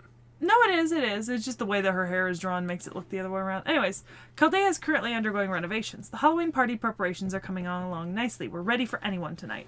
Okay? Fate, Guda order. I'm not going to read this. No. There she You've is. seen this before. Yeah. I've seen this one before as well. I have not seen this one. Oh, that's very beautiful. Grand New Year. New clothes, new decorations, and new adventures. There are many exciting things to come forth for this year, but for her, she has only one wish. May this next year be a wonderful one for my master. Cute. Oh, look, Kath Pelug's in here, too. Happy order. All right. A saber, a ruler, a shielder, and a little lion dancer. 3 beautiful girls and a small creature bid master one happy new year. Star of Arthuria. We went over this. Heroic spirit portrait. Answering the call of the Grand Order, a servant is summoned and lives within this girl. Wielding an imperfect yet protective shield, she will join the fight for humanity. Oh. Look at that. Like chocolate pendants? Vive la France! With horses! Wait, okay, this one, is that an Excalibur? That's Excalibur. In a little Caliber or Avalon box. Yeah! This is Jeanne d'Arc's sword and pendant. Yep. Oh, this is, there's a pistol here. That is a chocolate pistol with chocolate bullets. No, this is a globe. Oh. And that's something else entirely. Huh. Look, her little shield is on the heart. I have to wonder if this is MASH helping the master eat all the chocolates they get. I see Tamamo written up there. Yeah. I'm going to give this chocolate, suffused with my love, to someone dear to me. My cheery feelings are heart-shaped. A taste of romance melting and spreading out. Adorable. I like this. Aww, little shield chocolate. It says there's 2 MASH. versions. Oh, and old in it. Oh, 2016, 2017? Oh. Mathen? That says Mathen. That might have been... So, oh, you know what? I know what the difference is here. What? So, the 2017 version is the version released in the US server. Uh-huh. Because that's... The 2016 version is probably the version released in the Japanese server. But why does it say Mathen? Because they mistranslated it to begin with. Fun. After 17 rounds of trial and error and 27 trips to the Singularity to gather ingredients, this is finally complete. So Jesus. just canonically, in the Japanese server, MASH accidentally wrote her name in English wrong. Oh, okay. Personal training. The training simulator. You tried to tag along with MASH's training program, but it turned out to be harder than you thought. Good work, Master. Her smile and trust shine brighter than any light. No, it doesn't matter how hard the training is. It's all worth it for this very moment. Hey, it's Ushi. Mm-hmm. If a samurai is starving, he'll pretend he's full by playing with a toothpick. But a man can't fight with an empty stomach, so before we slay some oni, let's relax and enjoy a meal. I'll have, of course, the delicious millet dumplings, and once our bellies are full, we'll be off to Onigashima. Saw this? Saw this? Chaldea lunchtime. Oh, so cute. Recovering from the rigors of hard training is training in and itself, and to survive difficult battles, communication with allies you can trust is essential. They are able to withstand ever-increasing battles within singularities because such peace and quiet exists. There are a couple peach teas left in the fridge in the family room, and a can of Diet Dr. Pepper on the second shelf. Would you get me a can of Dr. Pepper and you can get a peach tea? I'll get it in a second. Okay, thank you. This is what I went, oh no, oh god, no to. Isn't that what... So this is the origin of where that outfit that Lancelot was wearing comes from. Because they released this horny-ass CE a long time ago, and the fan base has never let them live it down. Actually, the fan base either ironically loves this or hates it absolutely. This is an awful design. I hate this with every soul in my body, and do you know what the worst part is? What? Lancelot wore it better. Oh, he absolutely did. Lancelot wore it better. Also, is that, what's her face? That's Olga Marie. Yeah, Olga Marie. Because I know there's the 2 masters. But this is probably up there as... Oh, Roman! Yep. Roman's in the corner. This Also, there's the Fate Grand Order charm. Tastefully positioned. Yeah, this is probably one of the most horny CEs out there. It is said that on Halloween night, a terrifying wolf girl stalks the halls of Chaldea. Dangerous. Oh, truly a dangerous beast. By the way, what's your opinion, Fu? Fu. Fu, fu, fu, fu, fu. First, her belly's great. She's got a little more fat than usual, right? You should give me mad respect for not stopping her from eating too many dumplings. I have no comment about the destructive power of her breasts at this point. I was well aware of it already, but I was so surprised that my coat changed. Mash looks bustier when she's not wearing a shirt. It's dangerous, very dangerous. The overall color scheme isn't quite my thing, but purple is the perfect color for Halloween. It's noble, innocent, and lewd. Maybe we should make an extra class just for her, you know? I understand what you're saying, but I don't understand the way you think at all. What the fuck, Fu? What the fuck, Fu? Alright, I'm gonna go get the drinks. Alright, that is a reference to First Order, and I believe we have covered...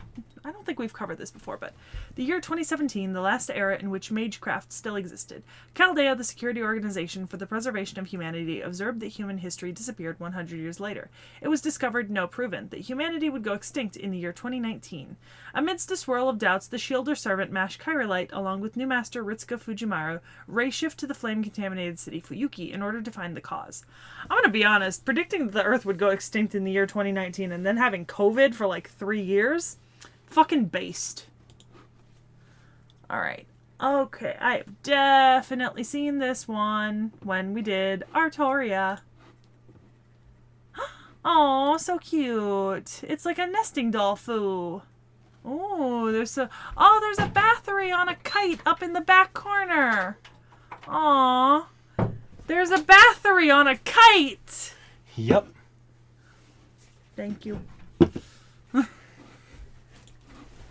Cheers to 2017. Oh god, we're only in 2017. Shut the fuck up.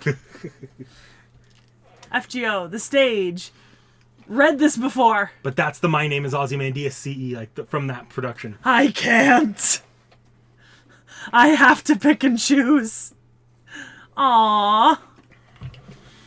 The moment Master opens that door, that will be the signal to toast. Heartfelt gratitude and celebration that we were able to reach a day like today. Adorable. Nope, saw it already. Oh, that's cute. It's her spirit formal dress. I'm a fan. Not my favorite, but you know. Dive to the blue, and Fu is with her.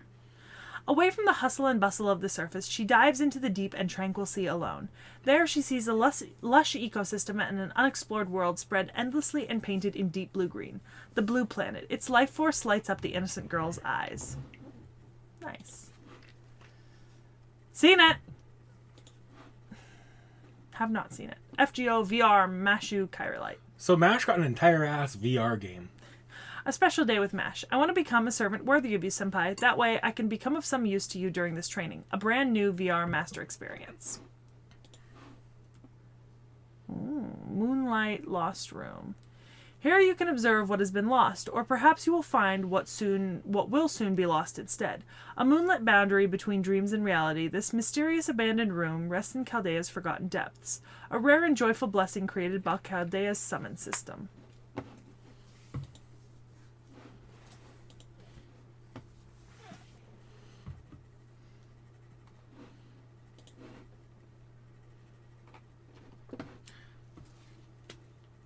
Oh, that's just an anime tie-in. Yeah. Happiness is like a warm puppy. Dogs, they are man's best friend, cuddly and fluffy angels descending upon this earth. Should you treat them with love, they shall return the feeling and both of you will be happy. This is giving me too many Inukai vibes. Why? I don't like it. Hey, look, it's Sherlock. Oh, yeah. Oh, there's a little... I think that's Nero on that card. Although its scent still lingers on, the wise will take even a simple game seriously. Should the wise in red score a point, the blue seeker of truth would do the same right after. The dealer's beautiful voice echoes. Only the gods could know who will be the victor. Nice art. Comicalized project. So, remember how we have the Morte Stella manga, and I said there was another one that adapted the other half? Turas Realta? They were both announced at the same time. This was a CE to commemorate that. Yeah, Death of the Stars and True Reality. Mm-hmm. Two different tales, both stories of a young boy who becomes humanity's final master and the girl who stands beside him as his shield to take back human history. Stranger Almond. Happy Valentine's Day. There's a little mini mash and foo giving you a mini heart-shaped cake with red on top of it. On top of the heart-shaped cake with red on top of it. The detail level is... Wish I could do that. That sounded more flippant than I meant it to be. I'm sorry. A white chocolate cake with a liberal helping of almonds and strawberries. Its glorious look and fluffy sponge cake shows how much improvement over her previous attempt. I haven't cut it up yet because I wanted Senpai, who has always treated me so well, to be the first one to eat it. I hate almonds. Seen it, I just wanted to see Ozzy and Cleo and Nitocris. And Alex. I think we've seen everybody in here. We've seen everybody in here. I just wanted to see it again. So that was the last time you'll ever see it. Spring is not far behind. The excitement had made me all warm and fuzzy, but it's starting to get chilly now that I'm calming down. I ran outside in just the clothes I was wearing. I wasn't thinking at all, but I never imagined it could be so cold out here. I should have worn a coat or something. What do you think? Nah. Who needs coats? Moriarty. The escape and room. Sherlock. And Alexander there. Yep. Welcome, ladies and gentlemen, to the miniature Baker Street that is dominated by the perfect crimes. The master and company are imprisoned in the mysterious singularity. What they got was a written challenge from the culprit. Based on the limited hint, they must solve this mystery together with the servants. Travel outfit. Oh, very cute. Love that. I think she's in France. Ah, Da Vinci and Sherlock in the background. I know that coat anywhere. A tale of love and hope. History is a fabric woven by humanity over the ages. Love is its thread, while hope is the hand that weaves it toward a dazzling future. Now come on, you should go on a journey that will spin history too. We're in 2018. Out of 2022. Grand Order Or Arcade. 2024. Goodbye. Saw it the other day. Okay. Merely red. Lanterns begin to glow as the town is bathed in crimson light. A girl reminisces in the setting sun as she leans close to listen to the bustling sounds outside. Her eyes shine maroon, more intense than the setting sun. It's afternoon. No, it's afternoon. Did you already check JP? Oh yeah, it's been afternoon. Damn. I check it on my lunch. It's also not yet after 9. No, it's not yet after 9, Sekhie. No, I know it wasn't after 9. That's why I said afternoon. Chaldea tea time. The Earth's surface bleached white, a planet scourged clean of all life, and a clear blue sky that stretches on forever. The moment it feels that the vastness and desolation of this world may swallow you, a warm steaming cup offers peace of mind. It provides replenishment and relief. Now let's venture forth to this unknown future and overcome whatever obstacles may be put in our path. Nope. I've seen it before. I just want to find Mash. She is on the stick. And there's Orion and Diarmuid in the background with the boars. And a bunch of other characters. Saw this the other day. The Boar King. Aha! There's a statue of Fu in the background and... somebody? Is it Hokusai? No. That's not Hokusai. I might know who that is, but it's not someone you've seen. Okay. I do like that her shield is a hair ornament. Actually, is that a Type Lumina tie-in? Is that what it was? Sign of smiling face. The feathered shuttlecock flies and makes a soft tapping noise as it is struck. The more synchronized the volley, the longer the sound continues. And even if you miss, don't worry. The more markings on your face, the more smiles all around. Okay. Alright. Aww. Mash cooked. There's little foo-shaped foods.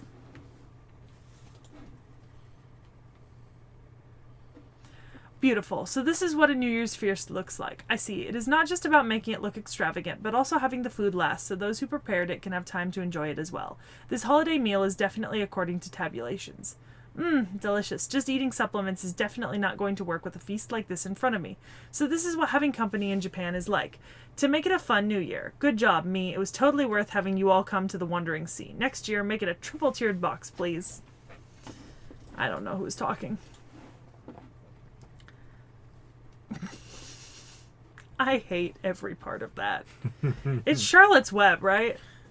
Probably, but that looks a little creepier and more predatory than Charlotte's Web. Oh, God. No, we're closing this. I don't do spiders, and that's going to give me nightmares.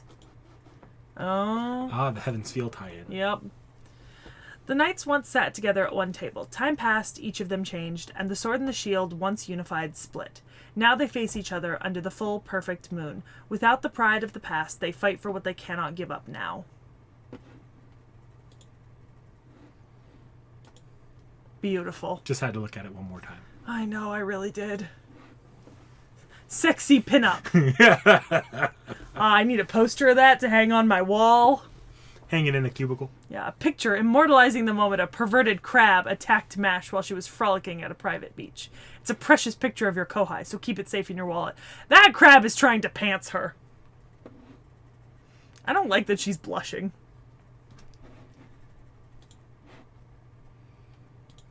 They really like this combination. Is there a reason for that? Da Vinci, Sherlock, and Mash? They're all three major characters within later parts of FGO. Right now in the campaign, you only see Da Vinci and Mash often, but later Sherlock sort of becomes another member of that. This journey leads through a pseudo-singularity. It is the story of those who held out hope for something that could never return, yet fought still, holding on to all they had dear for life. Why is the sword still pointed at me? You are the human target in the room. I've seen this image when we did Abby. Nope. Chaldea dinner time. Treasured moments spent with special people in the evening. Surely these shall become cherished memories. May you reflect on these wonderful memories and smile, even on your endless journey. And may we be together again as you recall them. That's a cute dress. I like that. Okay, I've seen this. I'm just taking a quick peek. I've definitely seen this. Oh, God. There's so many of the female master. We are friends. They may be called sewer rats, but you would probably come to see how loving and astute they are if you cleaned them up. It would be nice if you tried getting along with them. No. Those things are menaces to society. Yep. Cornered rat. The moment the cat designates you as their prey, it will continue to chase you till the end, even if there's only a bell around its neck to herald its presence. It's only a matter of time until you are captured. So every year for the anniversary at their big event in Japan, they have this giant, like theme park outfit of the female master running around in that art style. And just like, what the fuck? Tankuman! Tank man. See, there's Fu, and there's Mash, and there's Da Vinci, and there's Sherlock. Don't know the little kid yet, but you don't know. Yeah. Oh, I think this got spoiled for me, but I'm not going to guess because I don't want to know. They all head out, boarding the unfinished horse. Even without a clear grasp of their destination, they encounter many and they part ways with many, all the while never forgetting to smile. Even with the land wiped clean, they throw themselves wholeheartedly into their journey. Feels a little bit like 86. The 86ers. Anyways. Tropical Memoria. Happy Valentine's Day. A tropical version this time. A cake made with a generous amount of fruit. Chocolate may make you feel happy, but the fruit's sweetness helps alleviate your tension and fatigue.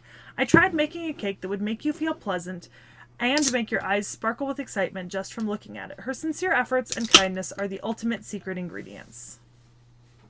Didn't grab my cup.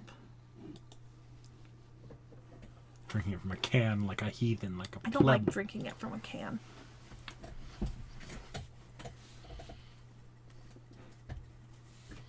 You know almost none of these people. Where the fuck is Mash? Somewhere in there.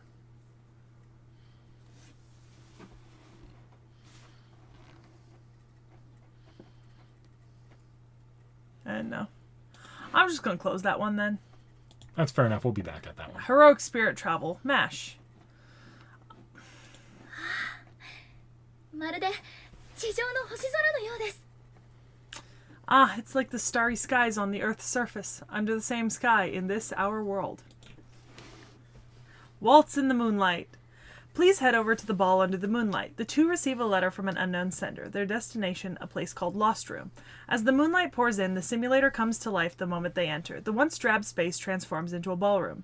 This is a story that happened one night in a Chaldea of the past. So, this was to tie in with a game that got, like a rhythm game that got released on PlayStation in Japan, where you get to do dancing with MASH and a bunch of other servants. Mm-hmm. It never got released in the US. Aww. Disappointing. Never forgive the Japanese. Yeah, boy. Wearing our hearts on our sleeves. Shields are made for protection. They exist to keep the bearer from losing, to give them a chance to seize victory.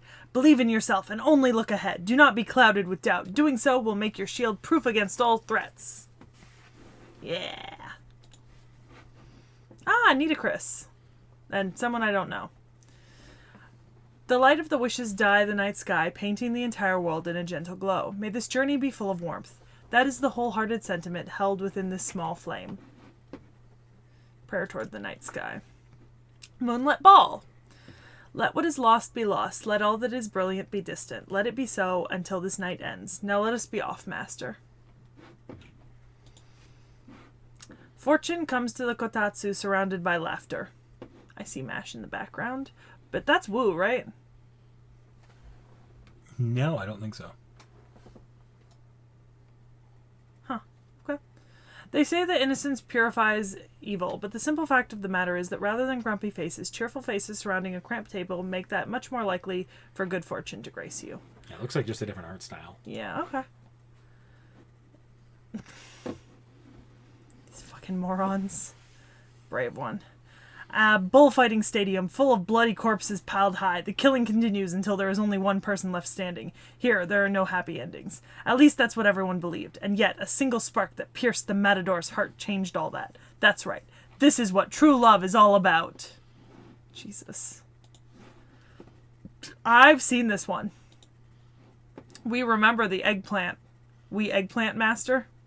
We remember this. Never forgive, never forget.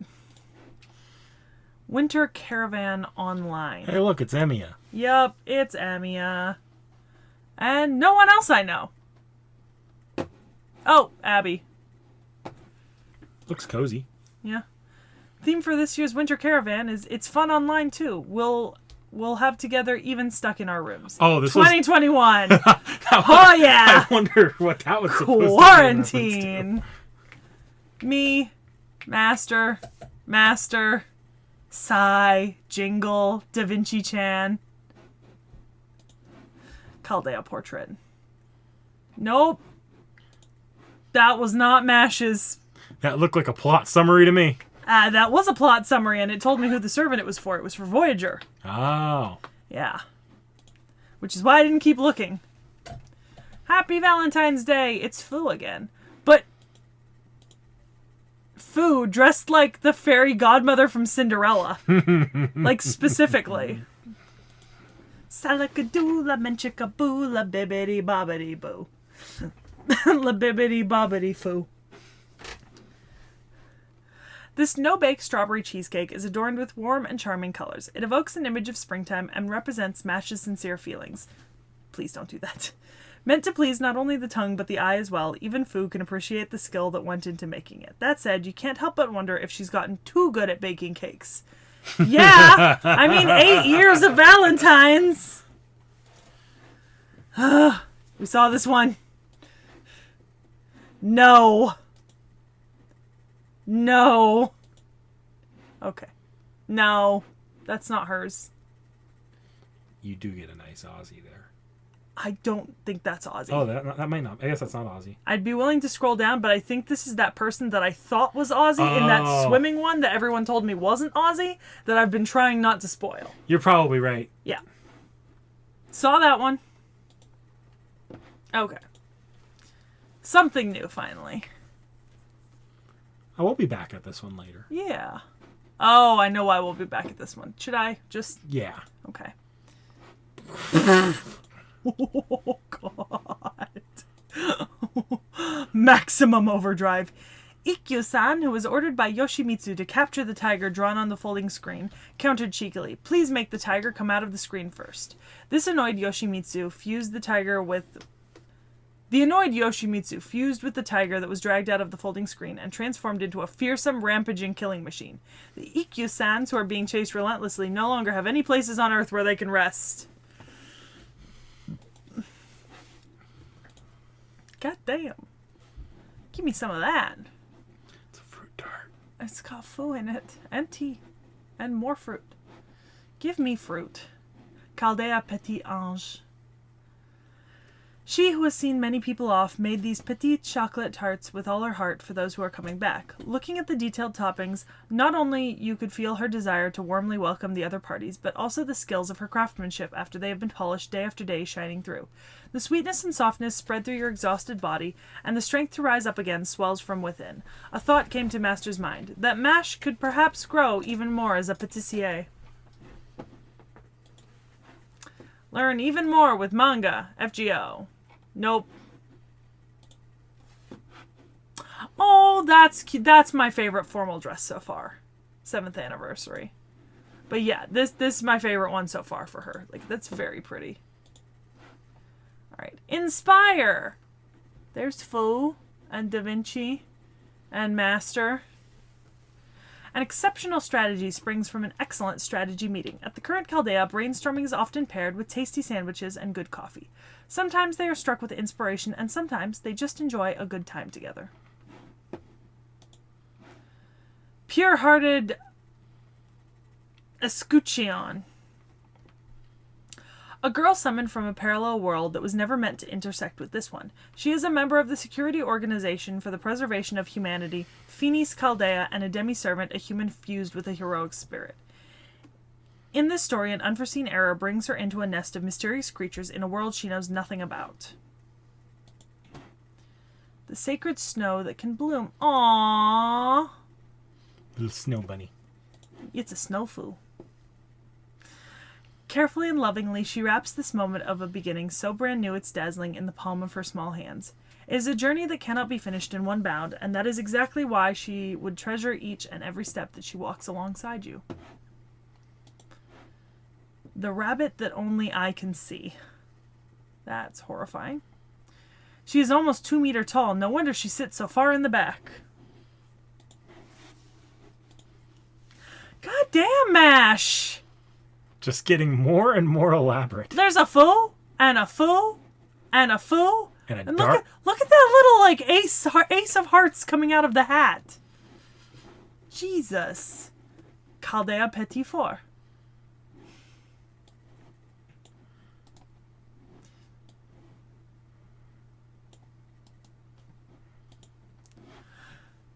Its lovely shape makes me feel nostalgic and warm. Handmade cream puffs filled with tenderness that will loosen up your mind, which is always apt to overdo it.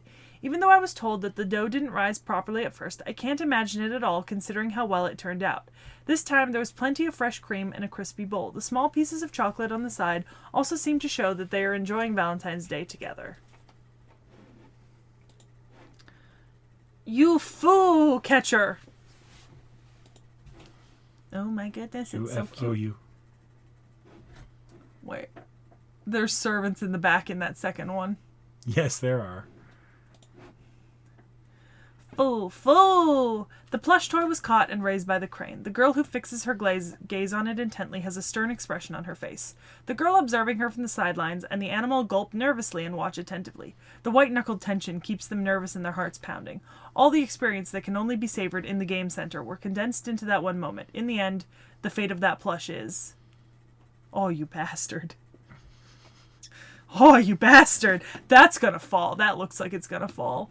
Also, I've watched too many videos of Connor doing fucking... Oh, I don't watch Connors, but you know what I do watch? What? There are these guys, like this one guy that'll go to all the machines and knows immediately how to, like, trick them. So he'll do things that are, like, fucked up. Like, No, I like watching Connor. I like watching Connor bring, like, Garnt and then watch them both fail. That's funny. Alright. Opera in Arcade. I Ash think is she's just a somewhere in there, background but, character, yeah. so I'm gonna skip it. The celebration party never stops. Interesting. This is to tie in with an anime that just finished up, or a comic and an anime. The operation is complete. Thank you for your hard work. After taking a break, let's all have some fun together. The main feature is the long-awaited new director's special. What's that? Meat? I'm not sure, but it's probably delicious. That is a margarita pizza. The meat is in the guy in the hand. He is a kebab. But also, margarita pizza. My personal favorite. Nope. We'll come back to that. Yep, we'll be back. Sorry that. Oh, so these are the foreign ones now. Yep. So this is Da Vinci. I was right. They just portray her younger. Because this is Sherlock. Yep. Okay. So there's the master, Fu. There's that girl with the red hair thing. Oh, there's more Fu signs. There's Fu signs on the street. Is that? That's Lord Elmaloy. Yup, it is. Next to Alexander touring Shanghai. And it says support. Shanghai tourist ASAP. That's the same support banner that you get when you're grabbing a friend-like support servant. I love that. Oh, there's a Fu on the back of that as well. Yeah, she's also got a Fu on her dress, and there's a Fu up here, and another Fu there. Man, good going, China. It's an anniversary. It's a blurb. Yeah, I'm not going to translate the anniversaries. Okay. Let's see. Interesting. Oh, look, Arthuria. the See master's Merlin got a back mash and Fu pins on her backpack. Yeah. Oh, little Fu and her are wearing matching outfits. Look at that. It's so cute. We love it. All right, 5th anniversary. Gil. I am surprised. And Ozzy. I am surprised they let the servant that's up top stay in that CE. If this is China's, not Korea's. China. Huh. We've got one more China, a Korea, a Taiwan, and an English. I like this though, and I like my little Ozzy, and I like my Gil. Hokusai's there as well. Oh, is this Hokusai down here? Yep. Oh, I didn't recognize the. Oh, I see the little octopus hanging off her belt. Also, there's a Fu sticker right here, which is adorable. Okay. All right. We saw 6th anniversary, although now we know that is Da Vinci. So, just keep that in mind. All right, Korean version. Oh, they're in handbook. Different art style. Very different art style. Very different art style again. Looks like some of the manhwa we've read. But I think Sherlock is there. That's his hairdo. And I'd be willing to bet that's Da Vinci. You mind clicking to see who the artist... Like, click out of that and see who the artist is? We don't have to click into their profile, but... Dang Mill? Okay, I was wondering if maybe you might recognize that from, like, a manhwa or something. It's not going to say if they've done anything, but... Nope. They do have another image in the Wikia, but yeah. And there's Fu in a little handbook. That's adorable. Yeah, I like this. This is very cute. Also, that's Seoul Tower in the background. Taiwanese version. Are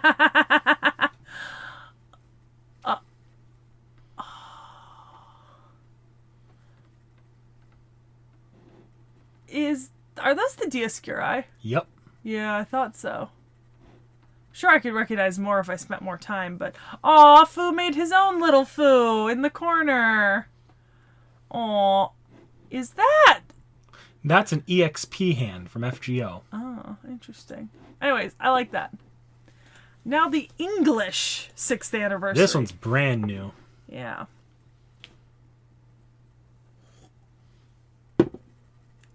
I know virtually no one. So up there next to the Fu thing, they have written Chaldea Break Room. That's actually a reference to an English exclusive little thing they give out, or they put up on social media, which is just this little like interview with the developers Also, and interviews about the servant creation. Also, look, it's you and me. Chocolate and Oreo and strawberry and cream. Oh god, that's giving me flashbacks to the Oreo milkshake I had a couple weeks back. Is good or bad? That's the one that had the ice cream sandwich stuck in it.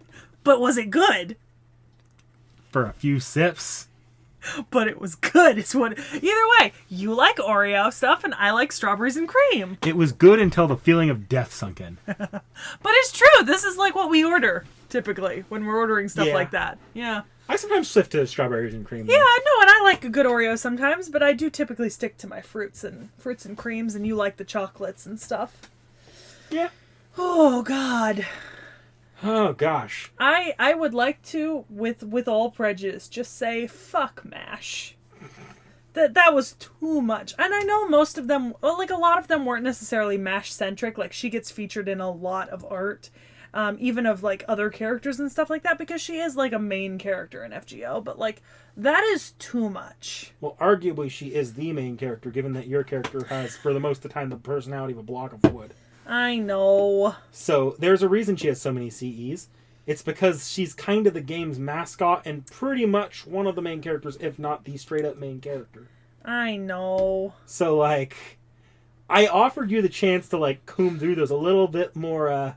Like I could have selected some of the ones I knew were a little bit more. Like the heroic spirit dresses I could have picked up, and then the Valentine's one separately. Still, some of them were interesting to read. Yeah. Yeah. And honestly, it wasn't any worse than when we did Cath Palug. That's what we did with Cath Plug, but I just grabbed a few select ones. Apparently, Tamama no Mai was in there. Oh, there she is. There's a lot of people in there. In her bar outfit. Yeah. Okay. All right. So, as a heads up to anybody in the audience, due to the nature of everything on here, I'm about to spoil pretty much the entirety of Lostbelt 6. Spoilers. Yeah, for anyone with any chance of reading it for yourself, I recommend doing that instead. Lostbelt 6 is probably one of Nasu's best works, and in my opinion, it might be the highlight of FGO so far. It's been great having y'all. And I hope you enjoyed the reactions to the round table, but please do see yourself out at this point if you don't want this spoiled. Mm-hmm. So, the British Lostbelt amongst all the Lostbelts is unique. It's visibly from the outside very different. Mm-hmm. Most Lostbelts from the outside have a wall of light surrounding their affected area. This one has a bit more of a wall of, I believe, actually no, it's a storm wall, and this one has a wall of light. Okay. Once inside, it is a world ruled entirely by fairies. Mm-hmm. And what humans do live there are controlled, and they're basically livestock as far as how the population is controlled. Fairies also have needlessly adopted human culture without understanding that culture. So kind of similar to Underhill. Elaborate. So, in kind of Celto-British, I'm going to call this folktale, not mythology. You've heard the stories like walk through a fairy ring, enter, the mushroom rings that are fairy rings. They'll take you to the other world.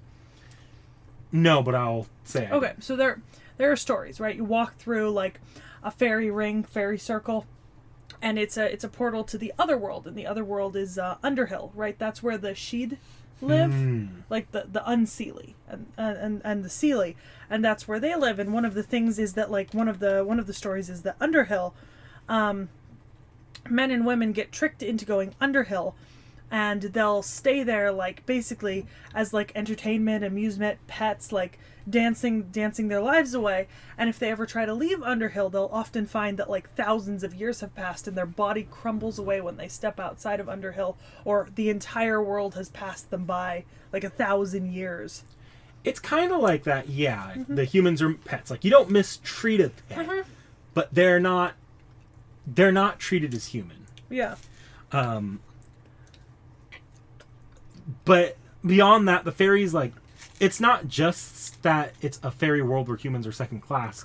The fairies still like human things. Mm-hmm. Like, if you were, like, within the Lostbelt, there's human architecture, but they don't care or know what that actually is for. So, shorthand here, the fairies culturally appropriated humans. Nice. One example would be, like, building a cathedral, yet not actually practicing any religion. Or building an inn and not renting out any rooms. Oh, yeah. It's just an aesthetic thing.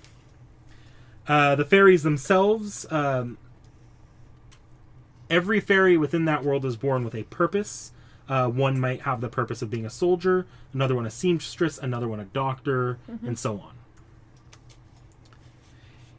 In Fate, different types or courts of fairies exist, so this is going to sound a lot like regular... Like Seelie, Unseelie. Yeah. Yeah. This The night court, the autumn court, the spring court. Yep. This Lostbelt largely doesn't focus on those. It primarily consists of one of those courts, I forget which one, split into 7 clans. Okay. The first is the Wind Clan, which is a more humanoid-like fairy. Then there's the Earth Clan, who are very similar to dwarves. The Fang Clan, who are anthropomorphic animals, primarily wolves. The Wing Clan, which are smaller winged fairies, though with the exception of one, all of them were killed off long ago by the Fang Clan. Okay. The Mirror Clan was another one of those genocided clans when they were killed off by another fairy clan when their leader saw a less than pleasant prophecy. And then there's the King Clan, a clan of Irish fairies that claim the right to rule and consistently end up at war with the other fairies. I will note that clan is ruled by Not Nerea, who we covered during the Med video. And then last but not least, there's the final genocided clan, known as the Rain Clan, that were killed off for political differences with the other clans. Okay. The Lostbelt exists within the era of... It exists within an era called the Era of the High Queen. The Queen is a fairy from none of the clans that rules with an iron grip. She's the one that regulates the trafficked humans. She also collects a life force tax on all the fairies for just existing. And her primary role is to clear out a series of supernatural disasters known as calamities that continually plague Britain. Okay. Her rule is largely unpopular amongst the fairies, but she doesn't...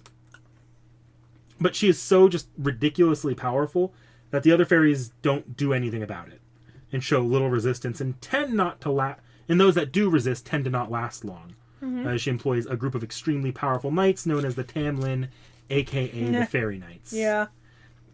You know, those are coming later.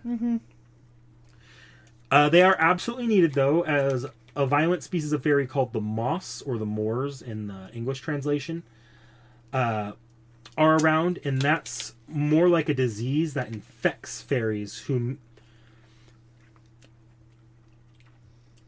Except for those who can resist it because it's transmitted via touch.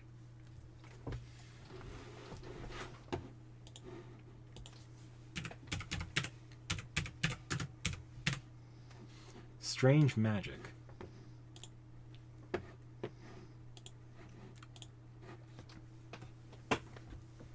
They're fairies. Okay. But there's 2 types. See, he's the king of the evil fairies. Well, they're the good fairies. Well, it doesn't really work out that way. They're kind of shit. But anyways, you know. I think I remember this movie. Terrible music. So, the Mirror Clan got killed off because of the prophecy they gave out. This is a very important poem. I can read it, or I can scroll down and let you read it off for yourself. If you I can read it. Okay. It is here. From now on, I tell you of a future, the fate of a mysterious island which became the land of fairies. The innocent return, this infinite castle of the queen. Like rain, like ashes, it accumulates. Like snow, like lies, it fades away. Our hopes are at the ledge. Even now we remain in the palm of the queen's hand. But we only need to endure it a little longer.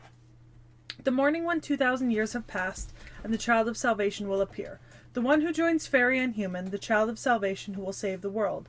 Like a moth to a flame, even if it begins as a small spark, even if it cannot be seen. A city of iron, a sea of soot. When the calamity was repulsed, the pilgrimage can be welcomed.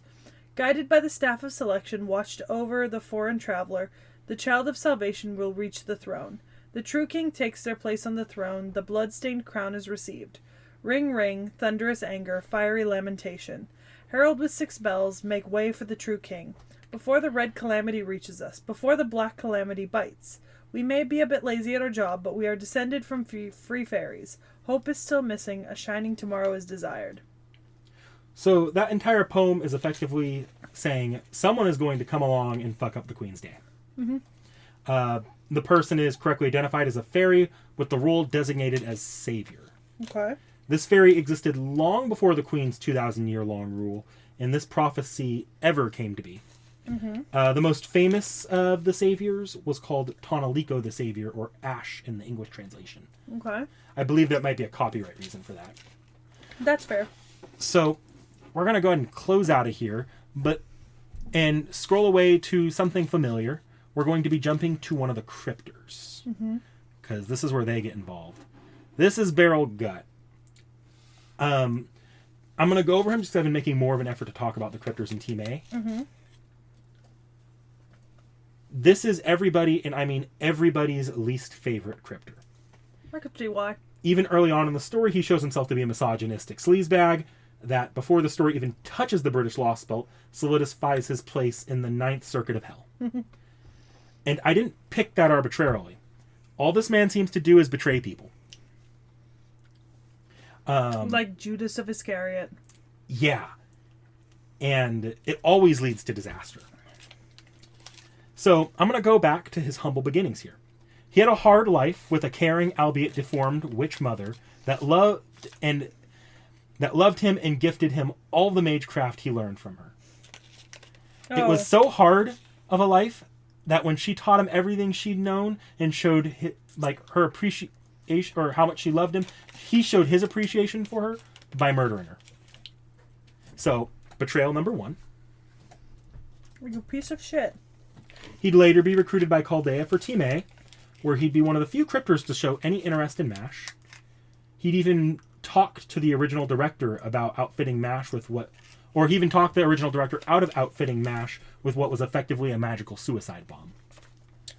Eventually, nobody questioned when he entered MASH's room, where, while she was mostly helpless, he would proceed to break each of her fingers, because it brought him happiness to see the weak and helpless hurt. He would later claim that this was his way of expressing his love. Apparently, he was smitten with MASH because of how little sense of self she had, and because she was not reacting much to her fingers breaking. Dr. Roman would catch him in the act doing this and would proceed to beat the tar out of him. Since mages don't have HR departments, he was just banned from being around her, and Roman would keep a close eye on MASH after that to step in if Beryl came anywhere near her. So, another kind of betrayal. He'd later join the Cryptors and their agreement on the foreign god, and so he betrays Chaldea. He would then later betray his fellow Cryptors in their own double cross of the foreign god, as well as the foreign god themselves, so 2 more betrayals. And while I won't spoil his fate, he would still again go on to commit multiple betrayals within the British Lostbelt. I feel like sometimes murder is the only option. Yeah. You know? But, okay. So he arrives in the British Lostbelt to do his cryptor thing. And when he arrives, it's not actually the British Lostbelt I just described. When he arrives, it was empty, a complete wasteland. It was a dead world with not a single fairy or human remaining. Okay. He would immediately summon his servant, which would end up being ruler Morgan Le Fay. We covered her earlier. Yep. She told him to rest while she looked into their options, and so he went to sleep. And when he woke up, he was in the Queen's palace with the Queen of the Lostbelt, Morgan Le Fay. She would declare him her husband, and that was just to explain his presence, and let him fuck off to do whatever he wanted. I don't like that. So that's enough out of this fuckwad. Fuck him. Morgan from the Lostbelt is a Berserker class servant. And you control.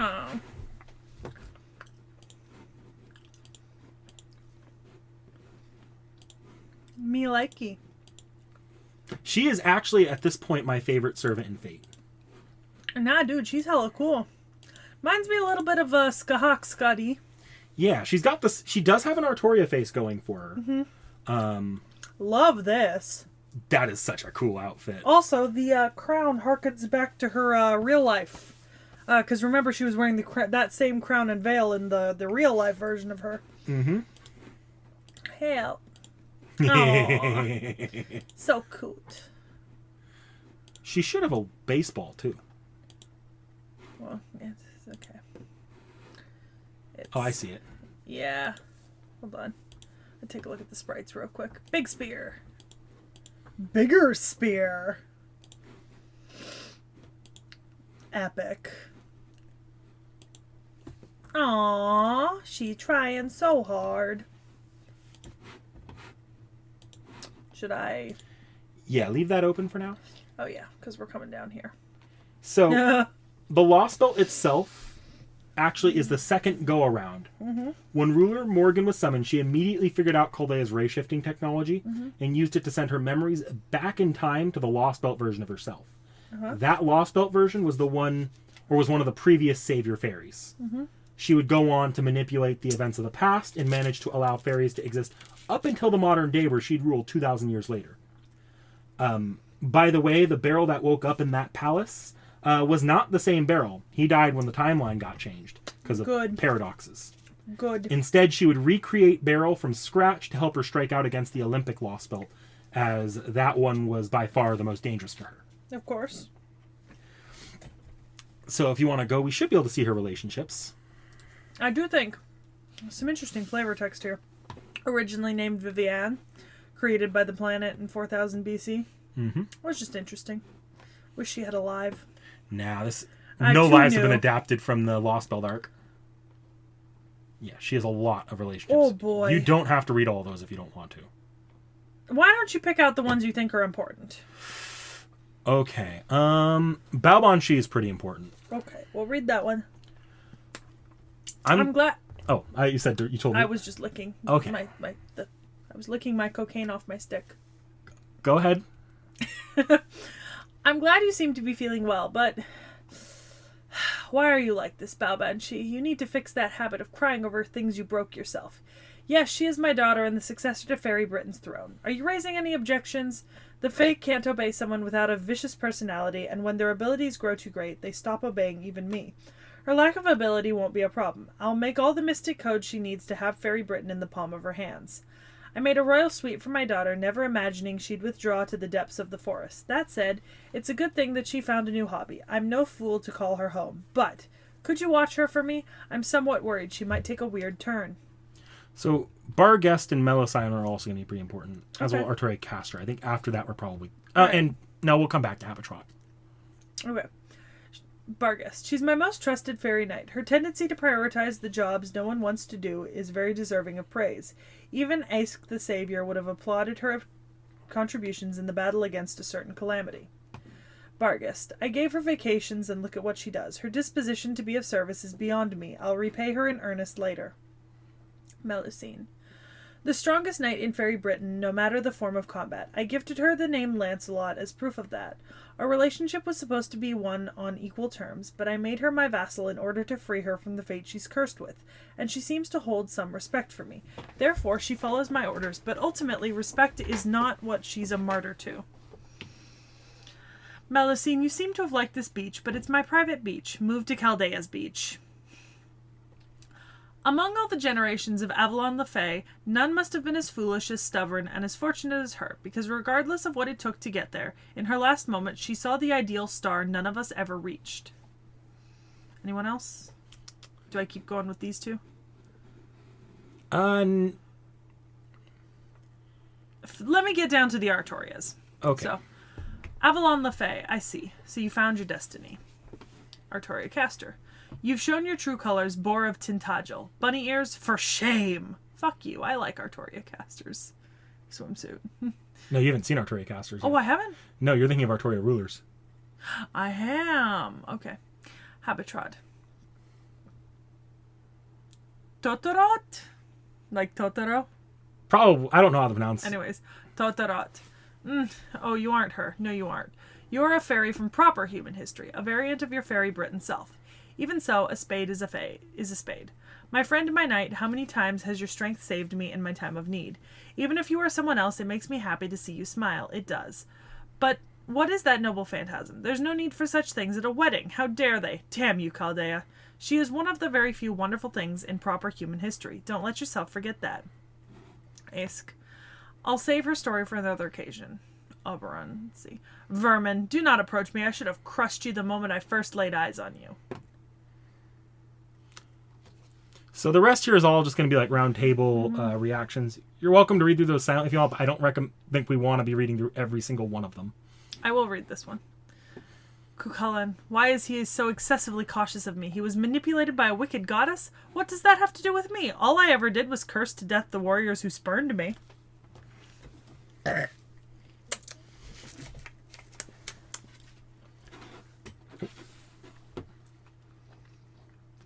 So, this version of Morgan completed the pilgrimage of the Fairy of Paradise multiple times, granting her extremely large amounts of power, already surpassing anything any of the other fairies in the Lostbelt can boast. Mm-hmm.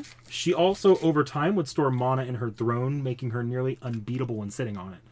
Enough so that she has created multiple Rongominiads which she can freely fire at will at her enemies, though she never uses it against the fairies, saving them for a specific calamity she knows is coming and wants to attack another Lostbelt. No wonder you like her. It's probably easier to talk about what she can't do than what she can, but I will try. I saw. She uses multiple armaments, can use herself as a voodoo doll to curse her opponents. She can change the true names of fairies and heroic spirits to grant them power, and can create near infinite perfect copies of herself, meaning it doesn't matter how big of an army rises up against her, she's going to win unless they make it all the way to her throne room and get her off the throne somehow. Mm-hmm. Anything short of that is suicide. Not to mention, she has a spell called the Water Mirror. That spell allows her to send even massive creatures back in time, where they will most definitely die no matter what they do, because paradoxes. Something we will look more at later is an ability of all fairies in Type Moon, but here only fairies of paradise have it. That is fairy eyes. They essentially make it so that you can never lie to a fairy. Good to know. Her noble phantasm is called Roadless Camelot. This NP is actually born from the original, proper human history Morgan. It's a manifestation of Morgan's anger, homesickness, and desire to control Britain that she couldn't do because of Uther Pendragon. The way it shows is it rains massive spears from the sky that cause a giant magical explosion. Nice. She has a massive abilities in combat section. Yeah, that's why I especially skimmed it.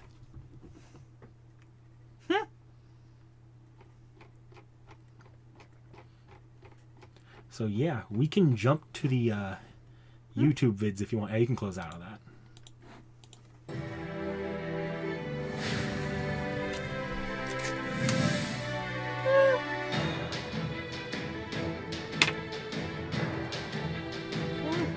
Cocaine.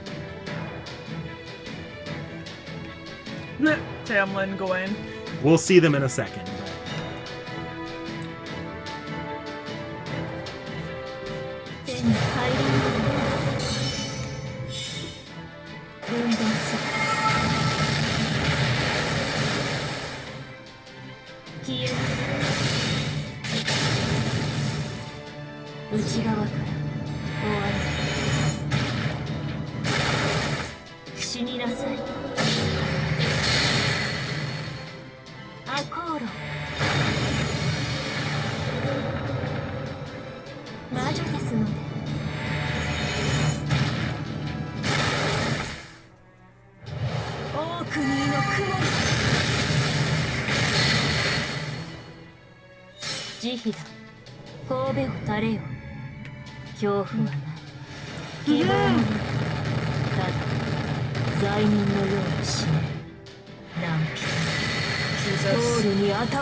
And she is one of the last arcade servants. Oh.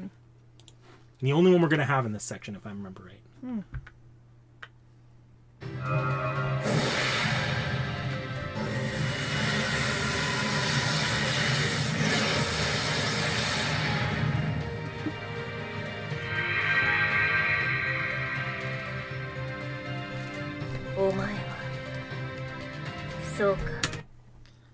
I heard Omaiwa, and the first thing in my head was Shinderu. You were rude. And it would have been accurate.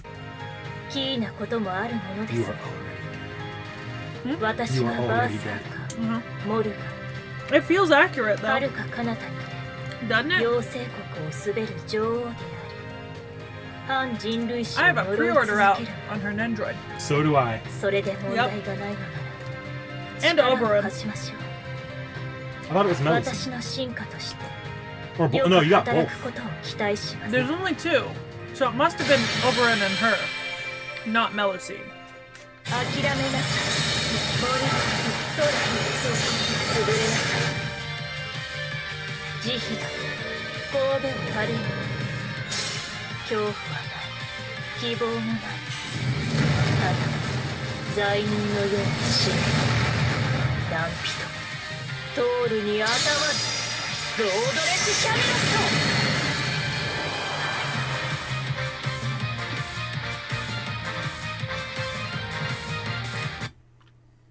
Yep. That's pretty fucking epic. So, I do love me a good berserker. You know I do. we're actually going to pop away to some familiar faces for a moment. Okay. So next, we're coming back to Gareth, actually. Okay. So, I won't spend much time here since Gareth in the Lostbelt plays mostly the same as normal Gareth. But in the Lostbelt, Gareth isn't Gareth, but rather a reincarnation of the fairy that made the original prophecy, which was the poem that you read earlier, Okay. named Ainsel. She held a strong love for the tales of the Round Table, which may or may not have been spread by Morgan and proceeded to be replicated by Gareth, only coincidentally looking exactly the same. All right, we can go ahead and move on if you want. And we have Percival, except he's got a little black in his hair here. Big man boy. Again, mostly the same design, but in this Lostbelt, Percival was the subject of a cockneyed-together plan to create a child of prophecy to take on Morgan. They used a human, though, instead of a fairy, and gave him an item called the Spear of Selection, an item that used to belong to one of the saviors until it was corrupted by that savior's souring emotions on the fairies. Okay. He wields this weapon hesitantly, as every time he calls on its true name, it steals from his life force, causing him to grow older. He would eventually go on to desire to free his fellow humans from captivity and start the Second Round Table Army, formed from the ruins of a failed First Round Table Army that rose in Londinium under the Lostbelt's Uther Pendragon. This army would be a primary force that revolted against Morgan and the rule of other fairies such as Noct Nerea, whom we've covered in this channel before. What? Yep. So we have Habetrot here. What the fuck? Habetrot is a rider servant. Oh. It's a welfare, so we only have one design and then some artwork. Habetrot's roughly the size of a human kitties. baby. Aww. That's so cute. There's a baseball too, don't forget. Aww, she's got the bangers. I fucking hate those. I love them. I hate them. So, I mentioned before that Tanaliko, or Ash the Savior, Tanaliko had a variety of companions who we will go over time, but amongst them was Totterot, later known as Habetrot. Habetrot here is a seamstress that would form a close bond with Mash at one point. Habetrot makes it her goal to see off as many brides as she can. She was apparently a rambunctious kid who challenged Tanaliko to a duel, lost, and became friends with her. She's a rider class servant, and yeah, size of a literal baby. Okay. She has a proper human history version that is summonable later, and that remains mostly the same in abilities and aspirations as her, just her NP is different. Okay. Hold on.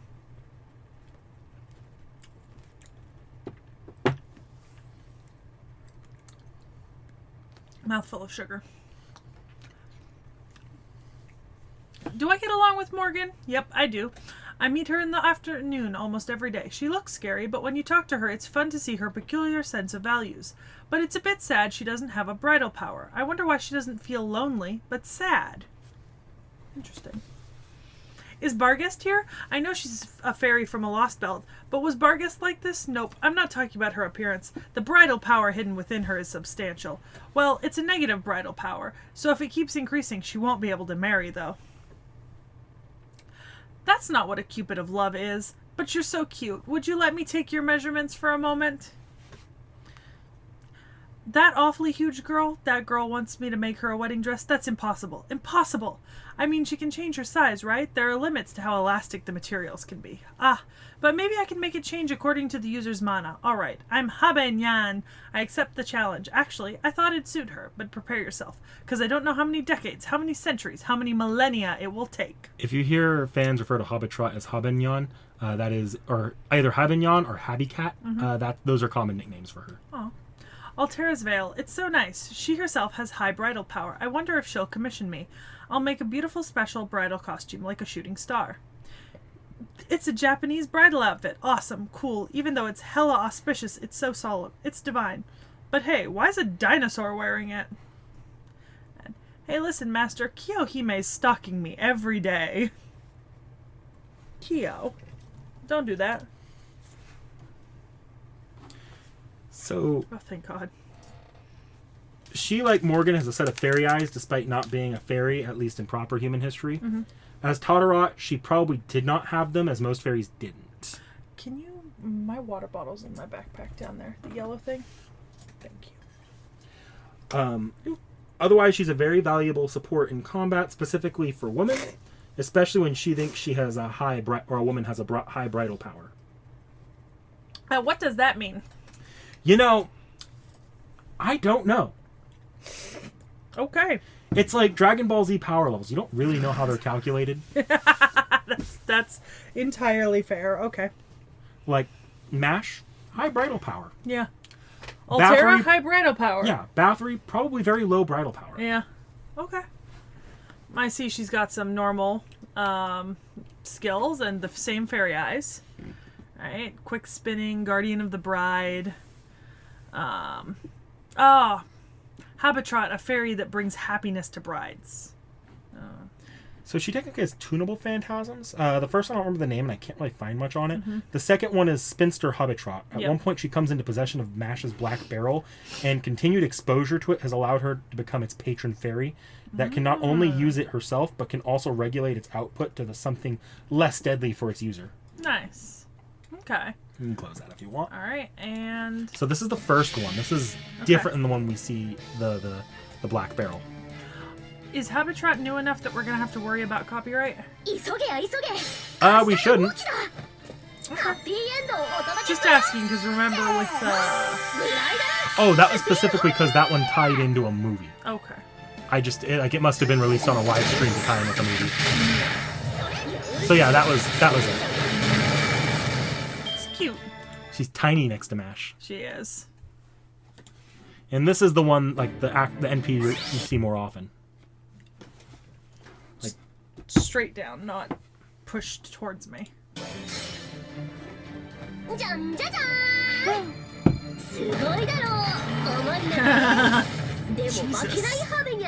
What the fuck?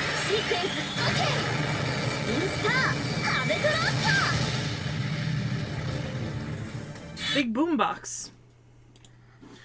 So, our next servant we're going to cover is Ash, or Tonaliko the Savior. Okay. So let's rip the Band-Aid off. In case you didn't see it in some of the things earlier, Morgan wasn't just one of the fairies of paradise. She was the well-known Tonaliko the Savior. She qualifies for the caster class and resembles Arthuria caster a lot in her youth. Okay.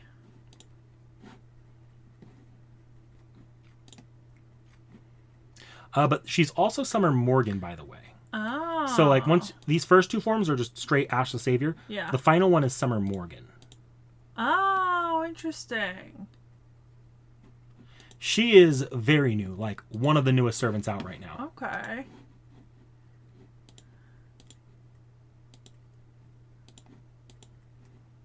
I do like her second sprite a lot.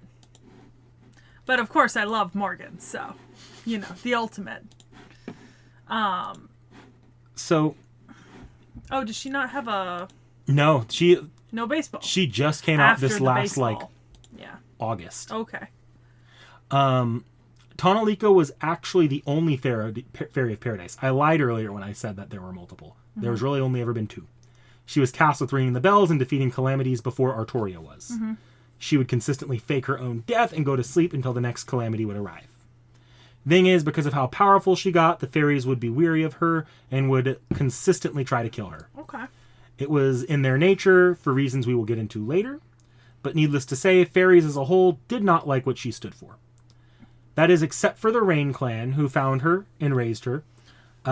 This led to the other fairy clans banding together and committing wasn't the one Rain of the big clan genocides. one of the ones that was wiped out. Yeah. I pay attention to when you speak, sometimes. Sometimes. She would find companionship amongst the humans, going so far as to become lovers with the Lostbelt version of King Uther. They're not related here. Choose better. I don't care. Choose better. Says the woman who simps every time Arthur comes on screen. Like, wait, which Arthur? Like, male-ass Arthur. He's hot. Well, apparently she agrees, because he looks exactly like male Arthur. But it's Uther. Ugh. This was when she became friends with KotRT and would come to meet more companions as well. Amongst those was actually Setanta going by the name, and this is proper human history Setanta, going by the name Grimmer the Sage, because that's when he was working with Odin, if you remember that little Yeah, tidbit. I remember that. So because Morgan sent her memories back in time to the Lostbelt, she knew exactly what was coming and that the fairies would betray her, kill her, and lead to the end of the world. This is why, in the first place, she allied with more humans this time around. Things went great for a while, even leading to Uther becoming king of all of Britain, leading over the Lostbelt with a version of the Round Table that was accepted by the fairies. Except he wasn't. The fairies, on the day of his coronation, would poison his wine and kill everybody in attendance except for Tanaliko and her companions. Oh boy. Tanaliko was able to survive it by magically disguising the appearance of one of the traitors to be executed in her place. But the experience broke her. She basically decided then and there that the fairies deserved no rights and no savior, that she would rule all of Britain with an iron fist, as the fairies didn't know how to exist without killing each other for self-gain. She would then destroy a Lostbelt tree that was anchoring the Lostbelt's existence and use her own power to anchor the existence to herself, making the world what's called a lost world instead of a lost belt that was just as viable as proper human history to be the existing history. She would then wait out the day the calamities would arrive and let them kill off most of the fairies using her own power to stop it. And then she would take that power and the weakened fairy population and rule under her name in proper human history, Morgan Le Fay. Okay. That said, there was a third attempt to change things, as Morgan, intentionally or unintentionally, it's a little vague, sent Mash back in time where she would join Tanaliko's knights as Tomlin Galahad. Things did not go any better, but Tanaliko was evidently less bitter by the end of that experience, somewhat hoping, though knowing it wasn't the case, that Mash might side with her when she returned to her own time. Yeah, that makes sense. I'll also mention now that besides Setanta, Castor Ku also would eventually come in. And yeah. So, and I did mention her final ascension was Summer Morgan. This Morgan is happier. During Summer, Morgan reuses her old Tanaliko spirit origin. She still considers herself an Ice Queen, but in reality she's softer on her adopted daughter, who we will cover later, and her master. As a side note, when Morgan was summoned, she jokingly trolled the master by calling him or her husband or wife, just like she did with Beryl. So it is interesting that she calls the knights like Tamlin, Gwaine, and stuff, because you know the association of Tamlin with the Queen of the Fairies. No, I don't. Oh, so this is a part of, I think Celtic folklore? Or Gallic folklore. But Tamlin is the name of a man who was kidnapped by the Queen of the Fairies, whose true love rescued him.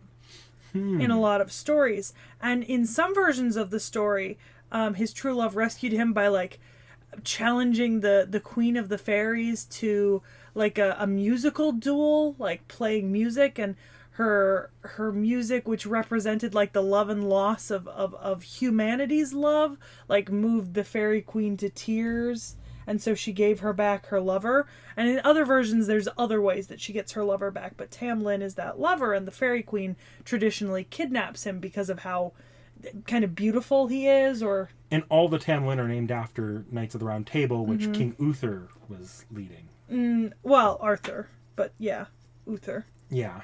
Yeah. Or King Uther in this timeline. Yeah. But essentially, either Tamlin's love beats the Fairy Queen in some sort of contest, or she tricks her into getting him back. And I think one of the things that mentions is she sees him ensnared by the Fairy Queen, and that's how she knows that the Fairy Queen has him. And when even though they're in love, he's been like charmed and enthralled by the Fairy Queen, so he doesn't even recognize her when he sees her. So she's like watching the man she loves like dote and fawn upon the Fairy Queen, you know? And so then she challenges her to get him back. That's I never knew that. That recolors some of the decision, because there was a huge hullabaloo when they switched, because in the Japanese version there was the direct translation of the word they used was just fairy knight. But there was a big like hubbub when in the English version they switched it to be Tom Lin. That's interesting. Probably why then. I don't know if they had that implication in the original version or not, but they at least they did some research there. Yeah, because it's spelled the right way too. Yeah. So these are specifically Ash's perspective here. Yeah, so that's Morgan, the queen who ruled Fairy Britain for 2,000 years. Ugh, her clothes show off too much and her throne is awfully gaudy. What is her damage? Uther Pendragon, the proper human history, Knight of the Holy Sword, and the proper human history, Morgan's arch nemesis, I see. So an ideal king did exist, even if not for long. About Arthuria Castor? Right, I was a brainy fairy, so they must have tried a brawny type next. I see no other way to explain her unladylike mannerisms. Fairy King Oberon. I know him. He's the most famous fairy king in proper human history. A little selfish, a little tyrannical, but a lot lovable. Is he in Chaldea? Do introduce me. I'd love to debate fairy tales with him. Chaldea's library is crazy. Time infinitely passes beyond my control. Shikibu is done so much for me, but I'd rather have her as an author writing a new work than as a librarian. Somebody liked the Tale of Genji. Circe's porridge is 5 stars. Any witch worth their salt needs to treat guests to a modest and incomprehensible treat like that. But I think she can improve on the part where they turn into pigs. I mean, why would you want to transform others into anything other than little birds? That was Isk the Rain Witch. Yes. So this is now Isk the Savior. Yeah, so they do. So these are as she gets older. Okay. So that Shield Knight. Her name is Mash, is it? I'm grateful for the trust she has in me. Don't get me wrong, but I wonder what those hints of sadness in her are about. I just had a mock battle in the simulator against the male Arthuria Pendragon. Interesting how there are minor differences between 2 Excaliburs. Your face is telling that there was something else I should be surprised about. If he looked like someone I know, not that I can think of. So there are little differences. Did you see that fairy that looks like Cernunnos? Kite Ku Ser Priestess? Never heard this name. Pan-human history has some really unusual fae. Wait, what? Was that Totorat? If it is, that's a weird noble phantasm for her to have. Her name is also slightly different. She's too cute for me to care. Yay, finally the Grimmer I know. Okay, time for one of our Magi matches. You know, the Magi matches, where we see whose magecraft is more destructive. Magi match, go! Long time no see, Grimmer, my teacher. I'm glad you're still the same, in all of your uncharacteristically tidied hair and your constant stream of snide commentary. Wait, what? Are you Grimmer's brother? Actually, there's so many Grimmers here. All of the coups. Coup Cast, Coup Lance, Coup Pro, and Coup Alter. Okay. So, she is both supportive and offensive, acting as both helper and leader. She is extremely powerful, even in the past, as when Morgan when Morgan would send the Calamities back in time to die, she'd send them back in time to be killed by her younger self. Okay. Yeah. So I see Morgan's throne. So she has some ability to use that. Curse removal. Some normal stuff. Quantum coffin. Fairy eyes. Yeah. Fairy from the land of rain. Charisma under adversity. Last resort. Noble phantasm. Memory of Londinium. So it depends on how old she is, if she's Morgan or if she's Ash. We've already closed the Morgan page. It doesn't matter too much. But Memories of Londinium here. This is the memory Tonalico has of the day that Uther was killed. And the human kingdom of Londinium was toppled by the betrayal of the fairies. The day broke her. She seems to be making use of her water mirror for this NP. Oh, interesting. The NP she has as Summer Morgan is called Summer Pool Dosmary. D-O-Z-M-A-R-Y, if that means anything to you. Can you show me the spelling? It might, but not off the top of my head. Maybe that's something you'd have to Google. So my notes here says that it appears to be drawing more on her proper human history role as using her abilities from when she was Lady of the Lake. She creates many sacred swords and lances which she fires off at her enemies.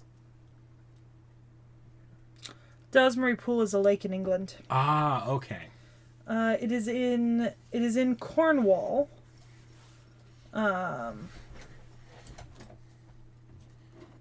Legend and literature. Dosmary Pool is the site that is claimed to be the home of the Lady of the Lake, the one where she received the sword Excalibur, and the one where Bedivere returned it as Arthur lay dying during the Battle of Camlin. It's also associated with another story and deals with the devils. Yeah, interesting. So yeah, next we have the NPs.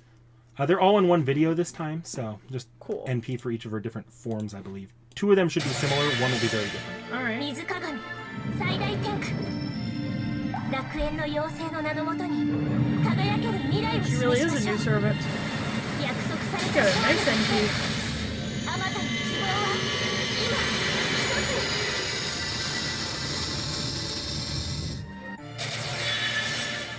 水鏡最大天下 Okay, so these two are the 旧 same. 世の妖精である Yeah, the only difference is she's slightly 食を more 守りましょう horrified. 早たどり着かぬ理 Yeah. It's like Nefertiti. Cleopatra. It's Yep. Cleopatra. The next one will be very different. Okay. 想ポール・アバル Oh. 我が記憶の底より湧き出て原初最果ての曲さまよい Yeah, very different. Looks like the Northern Lights. A little In bit, the yeah. sky. Yeah. So, we're going to jump over to another one of the characters that aren't playable, but it's a name we've covered already. Ector. Ah, yes. This is the Lostbelt Ector, who he actually has another version there. The one that traveled with Tonalico was named the Black Knight. Ah. Later, he would go on to be known as Ector, who was a smith in Yeah. Tintagel. Yeah, Tintagel. Tintagel, there you go. And also, according to La Morte d'Arthur, the adoptive father of Arthur and the father of Kay. So this might look similar to what an actual like Ector servant would look like, just not dwarvish. It kind of looks like the character from Frerin, A little bit, yeah. the old dwarf. So he was one of Tonalico's companions back when he went by Black Knight. Later he would go by, or later he would become known as Ector the Immortal. And after the fall of Londinium, he would retreat to Tintagel to become a black Tintagel. Tintagel. Fucking I know. Tintagel. The first few times I read it as Tintinagle, See, but it's not Tintin. It's Tintagel. my dumbass brain that studied Japanese wants to read this as Tintengol. But I know that's wrong. Where he would become a blacksmith, and he would meet Arthuria Castor. So yeah, we're going to revisit Arthuria Castor for a second, because there's a little in brackets here, read a lot of childhood trauma that I did not know about when we were expanding on her in the updates video. Okay, do I need to open? Just X out here. You already opened Yep. Castoria. We're not going to go into abilities or NP again on her, but We better fucking not. Arthuria Castor, you probably could tell is the child of prophecy. Morgan knew the time period the child of prophecy would be born, and basically had fairies incarnated during that time period rounded up, and it's vague what would have happened to them next, but none of them ever made it to her because her generals would just end up killing them. This is supposed to reflect the same thing that Mordred's situation. the same thing that Arthur did to the child born to defeat him. Yep. Yep. The fairies of Tintagel Yep. would immediately realize she was probably the prophesied savior. Ow! You good? I fell off my little footstool and it slammed into the side of my ankle with the edge of it. You can't catch a break. Oh, that hurt. So the fairies of the little town, Tintagel, would immediately realize she was probably the prophesied savior as she arrived with a staff of selection. Mm-hmm. So they hid her from the queen and proceeded to give her a lovely childhood of being a child slave, where they work her to the bone in the stables and berate her as less than human. I meant fairy. They only kept her around because they were an old village worn down by the existence tax that they could not really keep up with anymore. Somewhere in there, Arthuria would be contacted by someone claiming to be Merlin, who would teach her magecraft like creating explosions, a couple of support spells, picking locks, and of course making pipe bombs. And then, of course, he gave her his staff or something very similar. Nope, that's just her staff. Oh, she just created one that looks almost identical to It arrived with her at birth. Oh, that's even more interesting. Because it does look very similar. You have A to little admit. bit. Yeah, no, Well, it's got that same swordy bit. When her design was first revealed in one of the FGO openings, people immediately caught on that it was probably meant to look like Merlin's at the very least. Yeah. It probably is Merlin's staff or a staff Merlin made. But Arthuria enjoyed this a little too much, just training in magecraft, because when the villagers saw this, they stole the staff from her, hid it, and sometime due to the cold, and then later on, sometime due to cold, Arthuria would need to amputate toes off of each of her feet. Aww. One day, she would be sent on an errand to go give some money to the local blacksmith, Ector. Yeah. The same Ector that knew Morgan. Yeah. Ector would be the sole fairy in the village that respected her, where he would teach her some blacksmithing and promise to make her a beret, like the little cap that she's wearing. The fairies realized their connection one day, and then in response, they put into doubt if Arthuria was the child of prophecy. They demanded she kill Ector as they suspected him of being an agent of Queen Morgan's spying on them. She would agree to it and prepare to kill him in his sleep before realizing she couldn't bring herself to do it. She would return and lie, but a fairy had been spying on her the entire time, so she would be arrested and reported to the Queen Morgan in hopes that Morgan would give them compensation. Aww. Man, she cannot catch a break.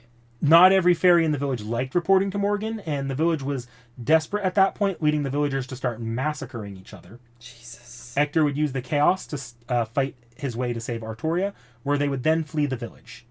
Ector giving her the stolen staff and beret he promised her before succumbing to his wounds he received trying to free her.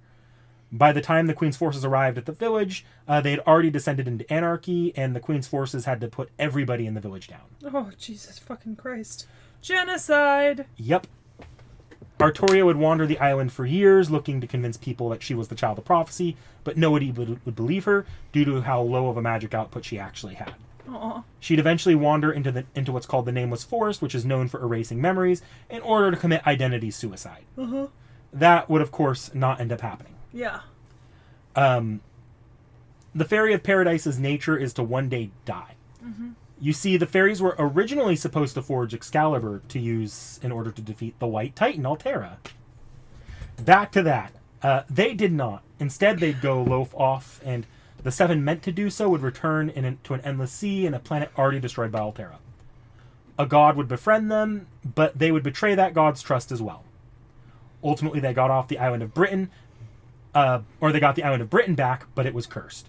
The entire island is made up of corpses, as when fairies die, they just become the land. The great fairies meant to forge Excalibur would become bells that, when rung, symbolized an apology from the fairies for their original cardinal sin of sloth in not forging Excalibur. The Fairy of Paradise needs to ring each of the 7 bells and return to Avalon, where they use their own body to forge the Holy Sword. That could be used to fight back against the calamities. Yeah. Arthuria Exaster exists because Morgan forsook that duty. At first, she was meant to protect the fairies, but later... at first Morgan forsook the duty to protect the fairies, but later she forsook it to spite them, not believing they could ever be apologetic. And that's as far into that as I'm going to go for, like, the Lostbelt here, because the rest with the Child of Paradise, go play it. But we eventually do get a summer form. Which... I was just going to say, very respectfully, no. No. I'm not going to make it. That is for an updates video of the future. So, in summer, she becomes a berserker. Bazaka. It is implied that she became a berserker. Look, she has a whale. Is it an orca? I don't know. It looked like an orca. So it's implied she became a berserker to replicate Morgan, and Morgan retook her caster class to take a dig at Arthuria. And a hawk too. And she's in Tivas. Oh, There's the bunny outfit. There's the bunny ears. I actually like that. So apparently, it's very Alice in Wonderland. So apparently, this was a trick by Oberon. Actually, fun fact: we'll see Oberon later has a swimsuit. It's because he actually stole the one that Arthuria was planning to wear because it looked just ambiguous enough to be worn by any gender, and he instead he gave her this. Okay, but this looks like a really cute, like Alice in Wonderland Lolita sort of thing, and I like that. That's very adorable. Yes. Very Tamamo. A little bit, yeah. A little bit. It's reminiscent. It's reminiscent. So, what was it? Fuck, I completely lost my train of thought there, and I don't think it's in my notes. Oh, so I also don't think I mentioned last time, because I didn't know, this Arthuria is not like regal Arthuria, and she's not like wise caster. She's a meathead whose first response to anything is to fight it. And hit it till it dies. At one point, Oberon pisses her off, and she says, in her response, and I quote, is, "Oberon, get over here so I can kick your scrawny ass across the field." Does that remind you of anyone? Maybe a bit. Yeah, just a bit. Shame. So, normally, Castoria, the childhood trauma Castoria, is dead. And the Castoria that we summon in FGO is a replication created by what's called Arthuria Avalon, which is like this idealized perfect King Arthuria that's a sword. In summer, though, she came back like this is proper Castoria, back from the dead, apparently. And now they're able to actually divide themselves into two different people sharing the same spirit origin. When becoming a berserker, she focuses less on party support and pumps all of her buffs into herself. I was gonna say, yeah. Her noble phantasm here is called Hopewill Camelot. This recreates what would be Arthuria caster's final feat within Avalon the Fae. The gist of it is that she stacks multiple Excaliburs into multiple Rongominiads and fires them all at once. So it's like Excalibur times Rongominiad squared? Yes. And then cubed? Yes. In Avalon the Fae, this would cost her life. Here, though, it's just an over-the-top excessive attack. Jesus. The power scaling, my dude. May I close this? Yep, go right ahead.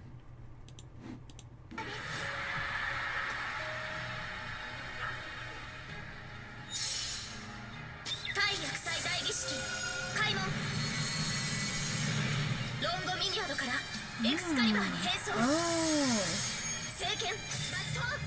Interesting. Similar, but still different. I'm a fan. Oh, I'm glad you didn't click into that on accident. Oh, would have that would have been an anime opening. Ah. So next, we're going to start getting into the Tom Lin. So first, Tomlin Gawain, who you did catch earlier. Hey. You can click into the FGO wiki if you want to see her designs. It's a woman? Yep. Oh, I'm so disappointed. Never mind. I'm no longer disappointed.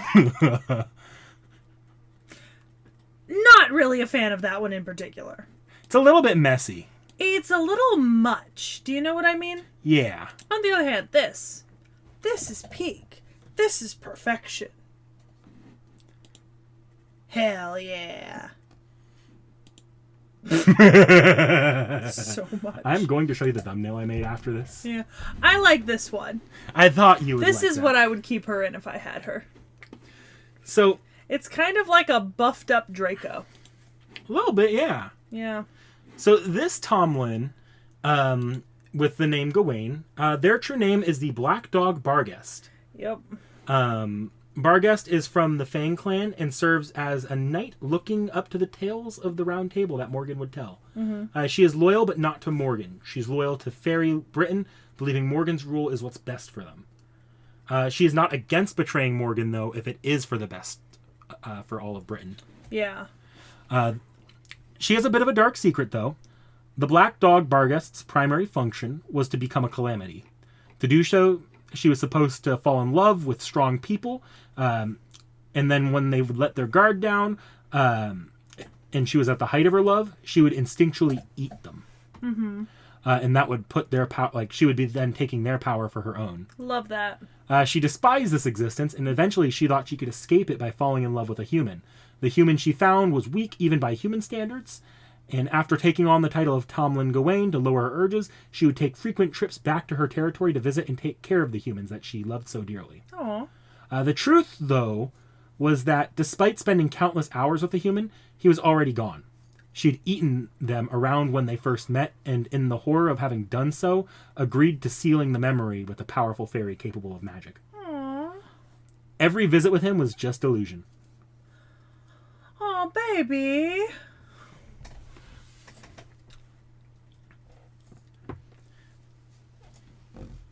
You don't have to read these out loud, by the way, if you just want to skim them. We've got a lot. We've done a lot.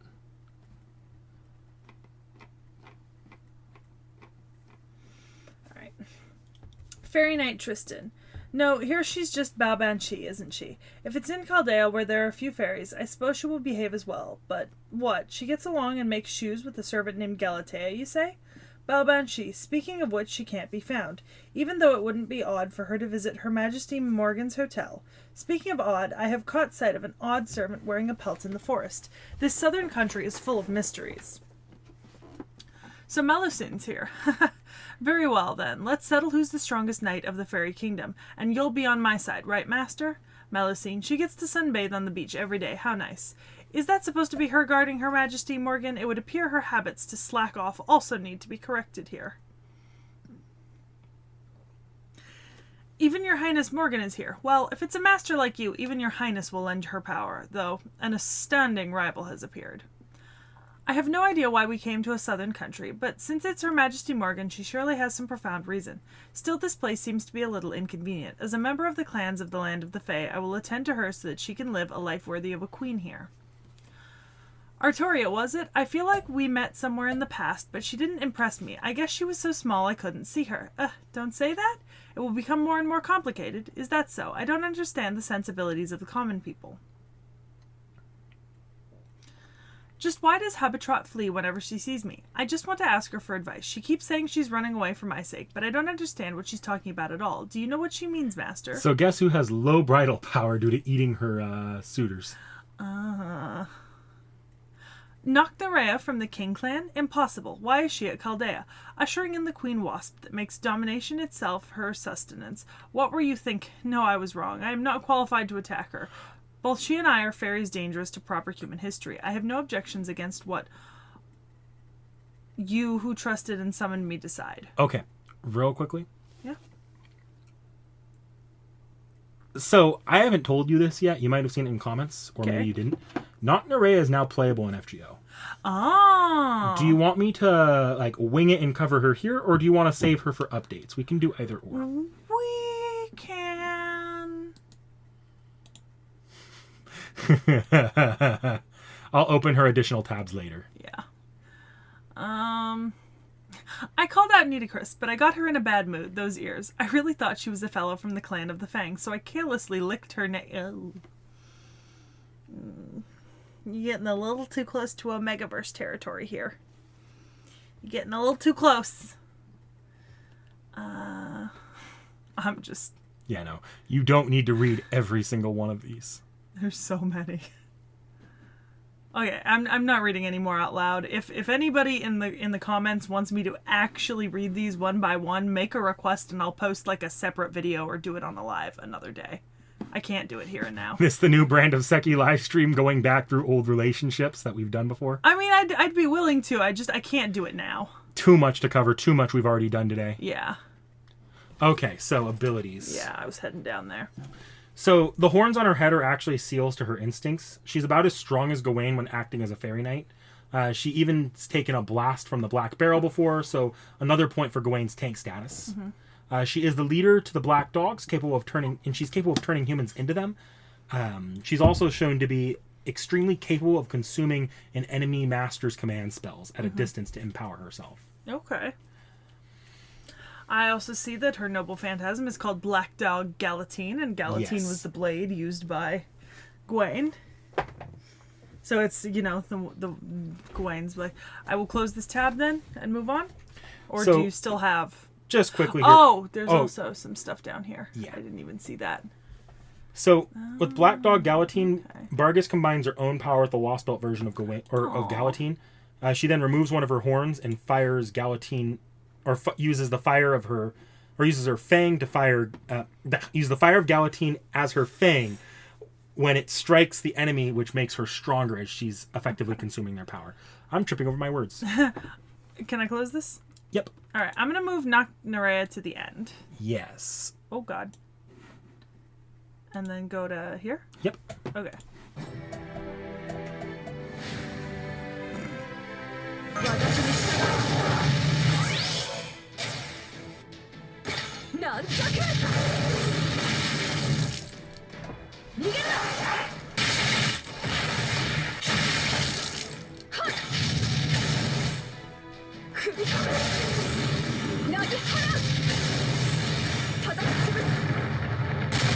Ooh.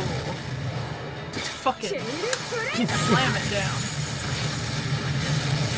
She's big. She's huge. She big lady. Very big lady. I'm okay with that. Just wait till we see her summer. She is a summer. Yes. Oh. We love. So the next thing we're going to cover is not quite that summer. Aww. Next, we're covering what's called the Demon Hound Barghest. This is when she fully loses control, and she becomes the calamity meant to consume all of Britain in flames.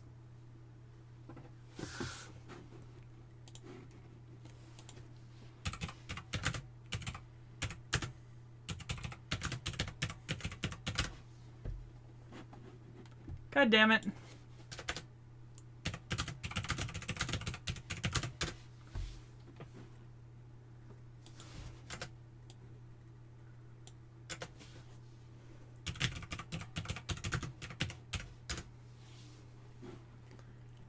Grand.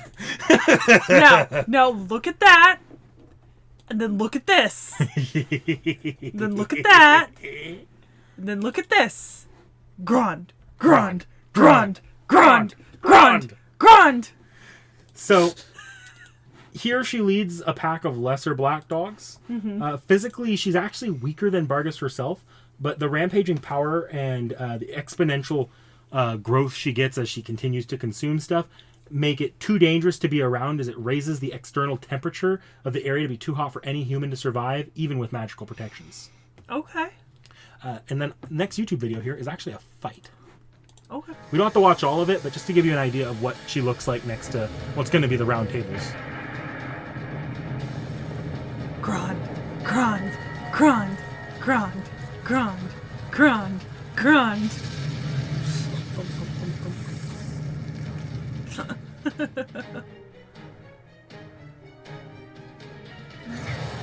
Oh, Lancelot.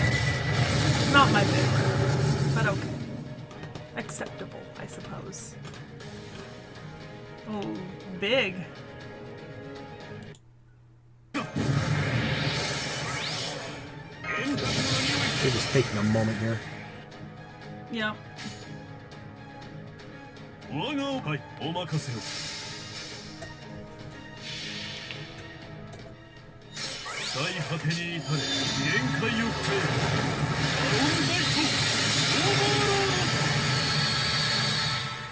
Cool.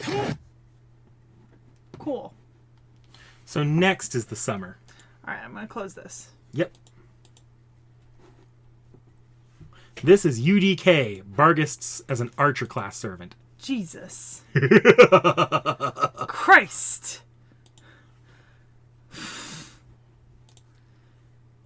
Them What some the big horns. fuck?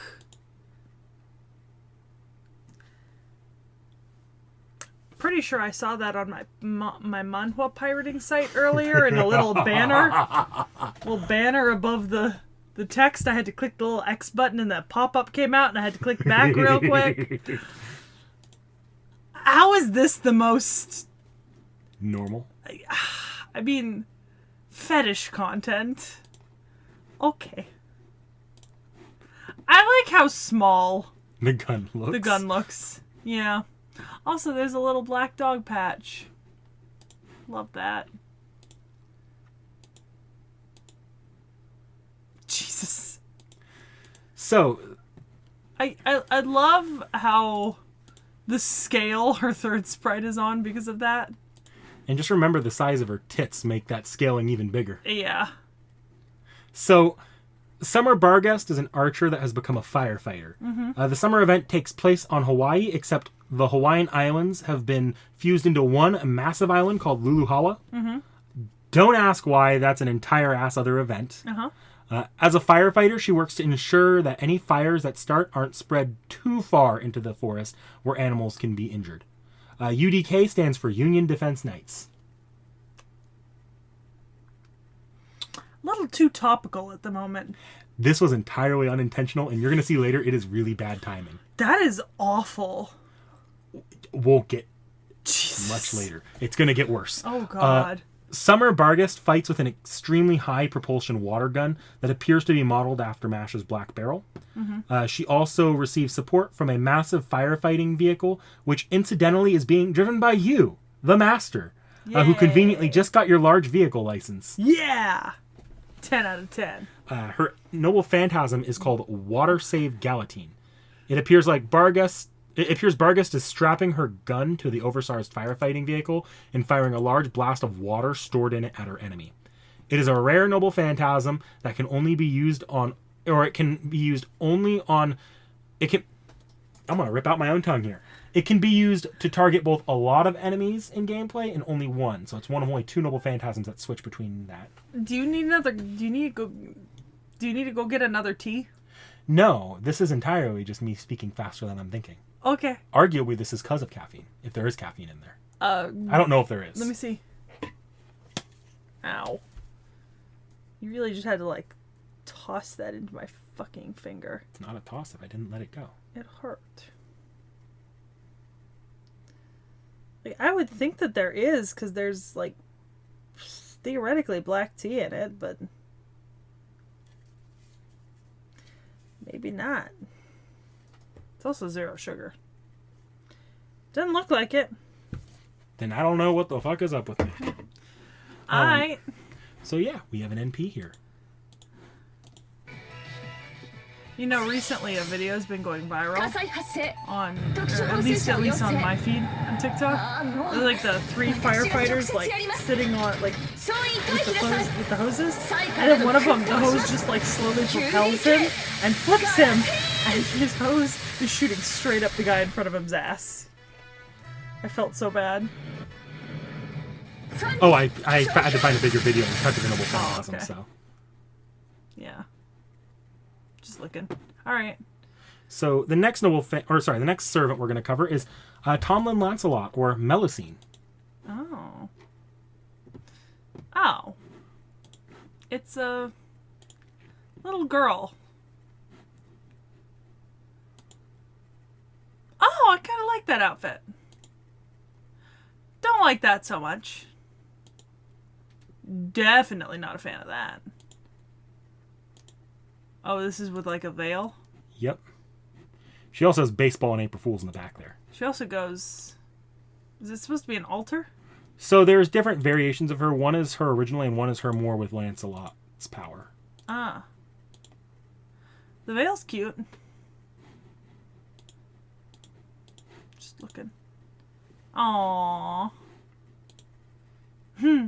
So cute. So cute. Where are my sprites to look at? Oh, so it's the costume, the veil. Okay. Yeah, I like number 2, and I don't love number 3. I don't mind number 3 in the black and red so much. So maybe there is something about the black and red that's more appealing than like the blue. You know? You've never liked the color blue much. No, I think you're right. Which is funny. Blue is my absolute favorite color. Yeah, it's not as big a color for me. I'm much more partial to reds and greens and purples.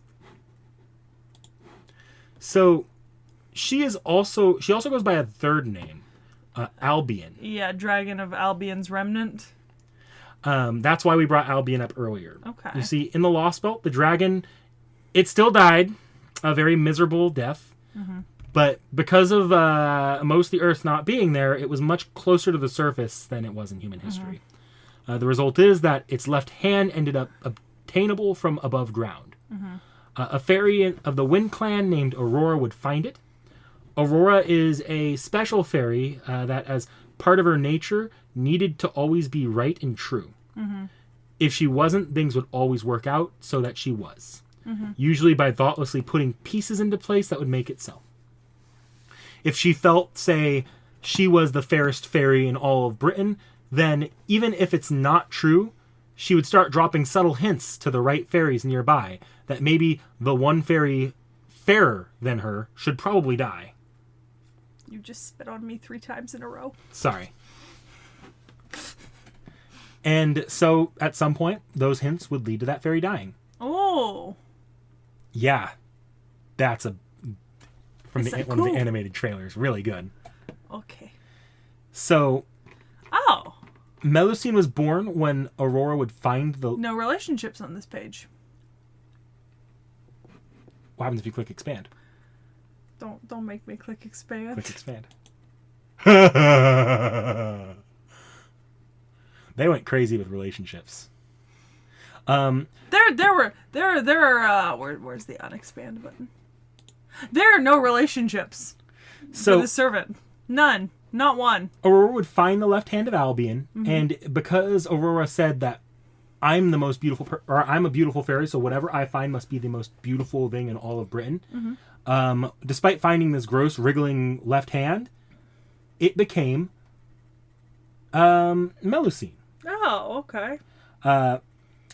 But the ability of Aurora would have been funnier if she'd eaten it. But the ability of Aurora not to be an airhead and actually retain as much consideration for Melusine as she could was fickle. So Melusine would agree with Morgan to become Tomlin Lancelot as an extra protection of her personification. Okay. By being Melusine, though, she also gained some aspects of that legend as well. Okay. She is somewhat callous, believing herself in some ways being right about her being the strongest. She thought she was the strongest, and she kind of was. Mm-hmm. The result is she really looks down on the weak, hating most humans for their weakness. Okay. She did, however, end up in a complicated situation with the Lostbelt version of Percival, who she would train personally. They came to find a complicated love with each other, not quite as lovers, but in some regards, not as a sibling type thing either. Regardless of the nature of their relationship, she cares about Percival a lot. Not as much as she cares about Aurora, but yeah. That made it all the harder for her that the Round Table army that Percy led was in direct opposition to Morgan and not something Aurora was fond of either, if you catch my drift. Mm-hmm. Okay. So, as she boasts, she is definitely the strongest of the Tamlin. The Lostbelt's Arendite is a magical weapon she stores in her own body, making it her entire body, or it makes her entire body effectively a sword. Mm-hmm. She's a lancer, though. I was going to say, it does say it's a spear version of Arendite, Innocence Arendite for her noble phantasm. She summons the swords from within herself and uses those in combat. She fights like a fighter jet and at the speed of one as well, preferring to bring her enemies into the air with her, where they are most helpless to assault her, or mostly helpless to assault her. Mm-hmm. She was able to pretty definitely beat one of the apostles of the foreign god in combat, which that one was pretty strong. And besides Morgan and maybe a fully powered up Arthuria, she's probably just the strongest fairy in all of Britain. Okay. I will note, because I definitely saw your reaction to the fact that she was a younger character, there's been a lot of debate and a lot of clarification. The original intention of the artist was not to make a child-coded character. Okay. Their goal was to make a shorter character, but the anime style kind of did the rest. Just came out a little... Yeah. looking a little younger. Okay. We have at least one shared friend that probably is the kind of build the artist was thinking of. Okay. All right. So her NPs are, she has 2 of them. Innocent Arendite. This is her turning her body into Arendite itself. Yep. It basically turns her into a spear version of Arendite. Yep. And is weaker but more spammable. It's the weaker of her noble phantasms, but it's much more spammable.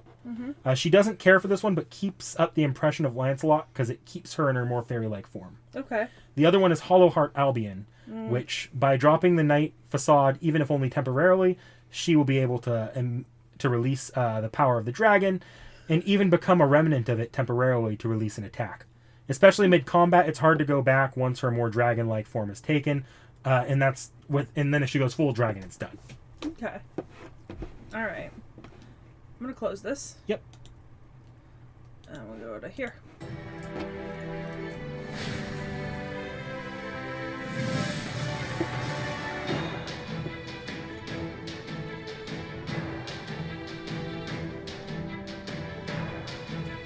Yeah, some of the newer trailers include little blurbs like this. By the way, whoever's idea it was to add all this new shit this summer, I just want to talk. I just want to talk. By the way, can you shut the door? Yeah.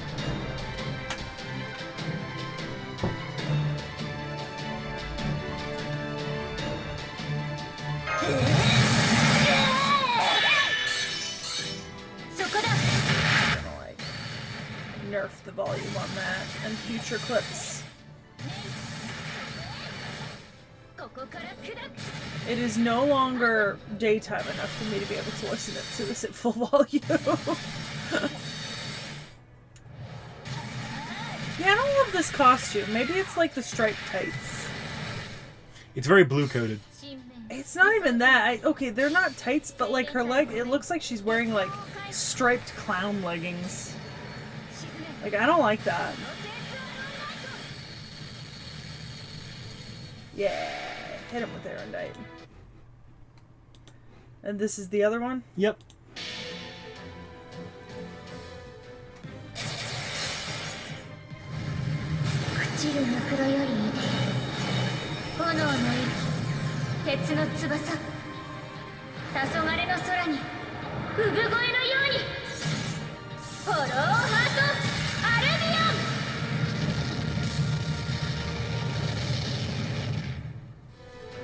Nice.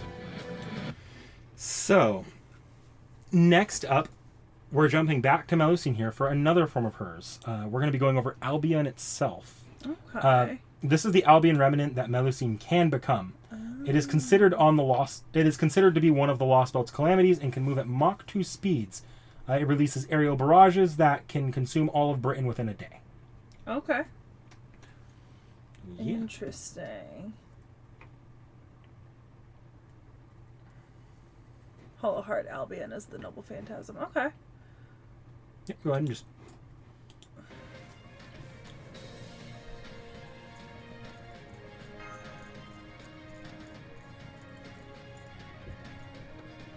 So this fight was a bit unique because she's also capable of damaging your airship. So you have to be careful. You have to be fast. Yeah, that makes sense. Yeah.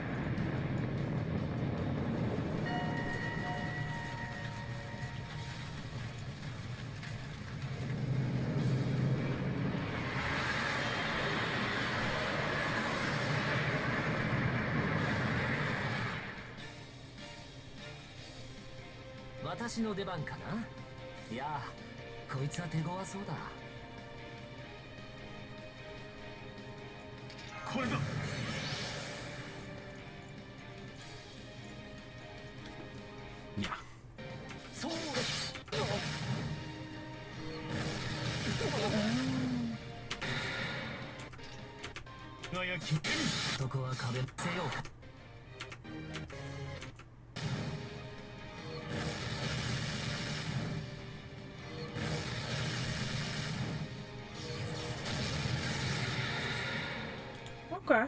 Yep. So next up, we're going to be moving to her summer form, which is called Melusine Undine. And Melusine Undine here is a ruler class servant. Okay.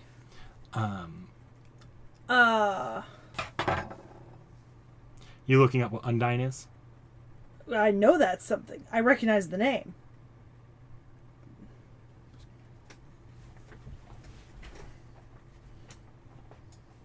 A water nymph who becomes human when she falls in love with a man, but is doomed to die if the man is unfaithful to her. Very similar legend. Yeah, I believe it's one of the earlier precursors to things like Hans Christian Andersen's Little Mermaid. But there is a novella called Undine that was written in 1811.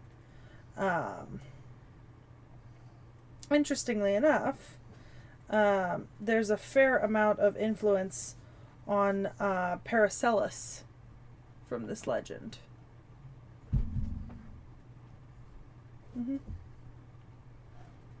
But yeah. I was like, I recognize that because there was a movie about it. Oh, I didn't know that. Well, it came out in like... It didn't come out that long ago. It was like 2020. I remember because I was recommended it by one of the people on my archaeological dig, but because it was a German-French romantic fantasy drama about something similar. And I meant to watch it.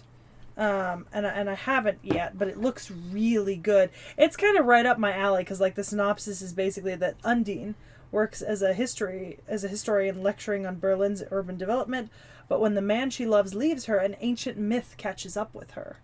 Right, so it's like modern kind of urban fantasy mythology mixed in, and I've watched stuff like that before. So I remembered the name because it's the name of the main character in the name of the movie.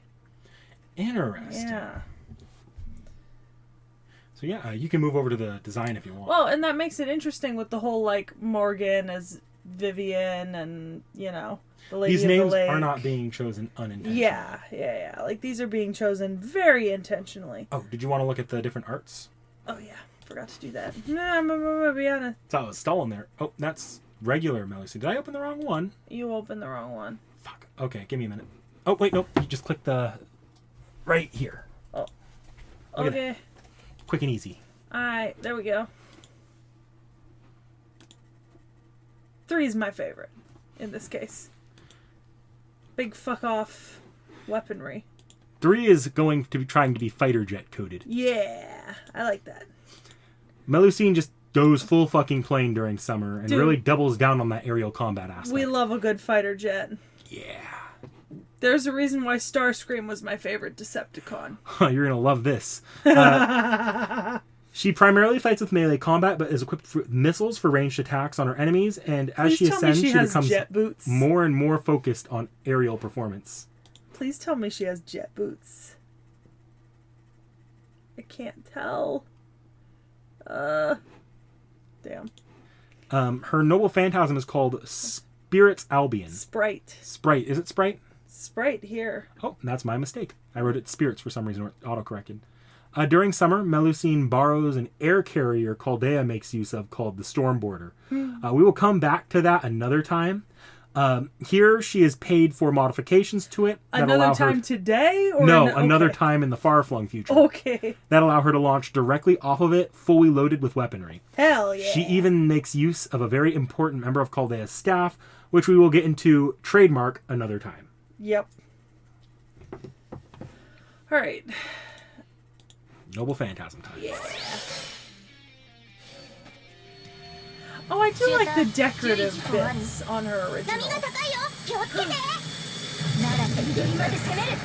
I love it. She is just a fighter jet. It's not to love. So apparently, being a Lancelot requires a love for fighter jets. How very Top Gun of her.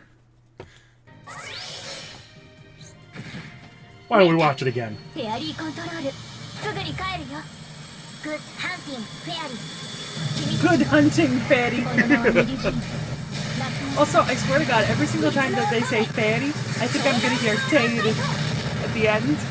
You know what I mean? Love that.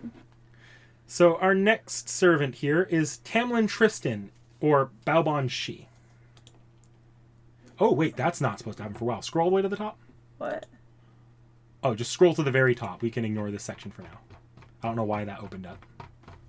So this is Baobhan Sith. To be honest, a lot of these have been opening up partially scrolled down. I think you might have accidentally Maybe. scrolled down while you were in the pages, maybe? I don't know. Anyways. So Oh, I love the art on this first design. It's very Gothic Lolita. yeah, a lot of people say she's supposed to be a take on she's supposed to be kind of Elizabeth Bathory coded too. Oh. She also looks like Draculaura. This is a Right. reference you do not. I think I know where this is going. Yup. What? I'm not entirely wrong.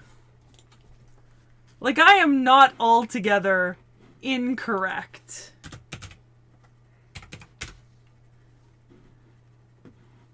You know? Anyways. Okay. Also, I can really appreciate a girl who really appreciates a good shoe collection. Oh, there's an entire ass event about her taking pictures of servant shoes. People have come to call that event the feet picture event. We talked about this, but I'm more impressed by the shoe collection than the feet event. Oh, the shoes change color in the background. That is not a lot of... She looks like she could be friends with Carmilla. Well, she's supposed to be Bathory coded. Oh, I like this one. This is cool as shit.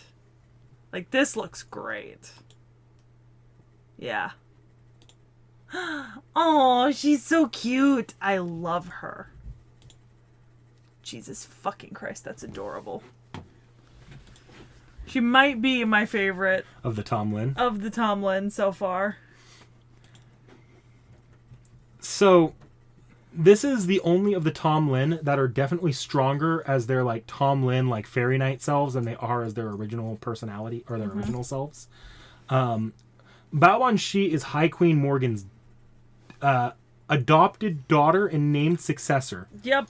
And this is part of why the fairies hate Morgan. Baobhan Sith is a sadistic little fuck, finding joy in the deaths and sufferings of others. She is known to remove members of Queen Morgan's court's feet for annoying her. She, along with Beryl, run a human gladiatorial arena that was called the Slaughterhouse. I'm here for this. Of course, Beryl was involved with that, because of course he'd be involved with a fucking slaughterhouse. Oh, of course. Actually, she took a real liking to Beryl, a little too much of a liking. He'd feed into her homicidal tendencies and share stories with her about proper human history. She'd eventually fall in love with him, and it was a bit more of an actual relationship compared to the political one that Beryl and Morgan had. Aww. The truth is, though, that Baobhan Sith was never a murderer at first. Yeah. She was vampiric, but it was never a truly dangerous thing until later. Actually, she was a fairy frequently abused and killed by other fairies for being different. Aww. Tonalico would find her and try to protect her, but fail on each of Baobhan Sith's incarnations. Aww. Eventually, after the Morgan downfall, Tonalico would finally save her and make her swear to never be kind again, to be cruel to others so that they could never hurt her. Aww. And it worked maybe a bit too well. Of all the fairies, Baobhan Sith may be the only one that Morgan actually cared for by the time of the story, and I won't get into it, but it was a genuine care. The title of Morgan's daughter was not just for show, unlike the husband title for Beryl. Aww. So abilities-wise, Baobhan Sith is one of the few fairies to learn magecraft. Yeah. Magecraft is mostly reserved for children of prophecy, yet she knows it. That makes sense. She uses it in the Lostbelt's Fail Not for combat. She will use magical strings to hold people in the air and then strike at them with her bow. Her noble phantasm is the Fetch Fail Not. This noble phantasm involves her creating a copy of the enemy using bits of their own flesh. She then kills the copy, causing the target to receive a death curse. Yeah. Interesting. A fun fact. Grey Malkin. You ever heard of this before? Nope. So this is an actual Old English word referring to the familiar cat of witches. Notoriously used in Shakespeare's Macbeth. The three witches who predicted Macbeth's downfall had a Grey Malkin. It's also known as a Grimalkin in a more Norse spelling. Yeah. I also see the Noble Phantasm. Fetch, fail not. Yeah. So we can move on to the Noble Phantasm if you want. Yep. I like her. わがまま気まぐれ痛い見苦しい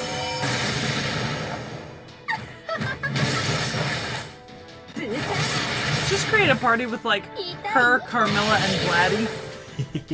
ほら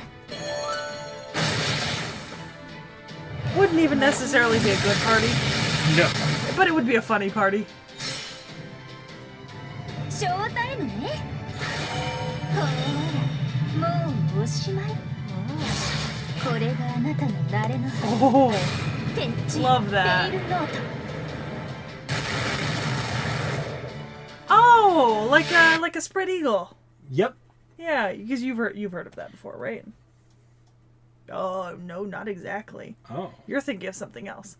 The spread eagle is when they cut you open down your spine, right? And then they snap your ribs off from your spine and flay you open from the back while you're still alive. Oh, from the back, not from the the front. back. Yeah, because theoretically it makes I think they pull your ribs up this way, which makes it look like you have wings of rib bones sticking out of the back of your body. So next, we're actually going to cut away from her for a bit and jump to another one I'm sure you're excited to see. Cernunnos, Cernunnos. the Seri, some priest. Cernunnos, the horned spirit god. Yep. So Cernunnos is the god that helped the fairies when the world was an endless ocean. Oh. He and his priestess would rise out of the water, taking pity on the fairies and keeping them company, throwing parties, and generally having a grand old time. Nasu, possibly jokingly, says that if he were to speak, he'd probably use the suffix "nunos" to all his verbs. And that's why we add nunos to everything. Yes. Gotta run, nunos. Gotta get that meme nunos. Yeah. At one point, he was supposed to have a menacing design, and Nasu said, "No, add more floof." Aww. And thus, albino Totoro was born. Nasu, I agree. Yeah, albino Totoro was the way to go. That It also kind of looks like the spirit from Mononoke. a little bit, yeah. A little bit. I think it's just the red there throwing me off a little. That said, cuteness wasn't enough. The fairies began to miss having more than one human around and began to miss the land. So one night they invited Cernunnos to a party. The human priestess, suspecting something was up, asked him not to go, but he thought everything would be fine. There they poisoned Cernunnos' drink. The human woman was horrified, but only for a bit, as quickly the fairies also attacked her, chopping her up into pieces while she was still alive, and using those to create new humans. Cernunnos would then become the fairies' new land, while the clones of his priestess would become the new humans that would not multiply by reproducing, but rather by butchering the old and sick ones up to make more clones. Aww. That said, Cernunnos was still a god, and his corpse still existed. So he would curse the fairies He would curse their fairies, causing them to lose their fairy eyes and be doomed to become the Moors if they lost sight of their purpose. He would then begin spewing curses that would slowly become a fair amount of the calamities that would come after Britain. I'm liking some of this early concept art. Yeah. This was the Pre-floof. Yeah. Interesting. His body would eventually be abandoned by the fairies as it was dangerous, so as the land grew around him, he'd be left in a massive pit that Morgan would build Camelot next to so she could target all 12 of her Rongominiads at him for the day he finally awoke.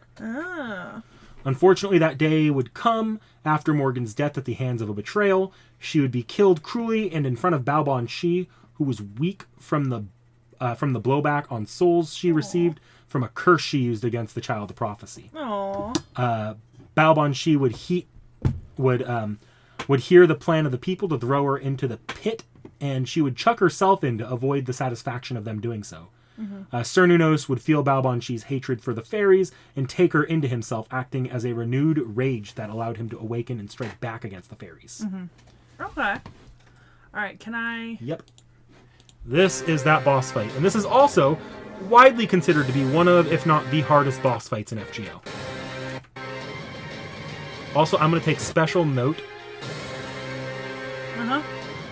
that he is in the background there, and we are on the storm border moving around him. He is not spinning. Yeah. People thought he was spinning for a long time.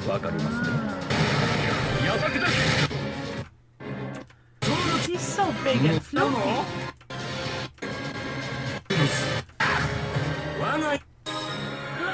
Look at him.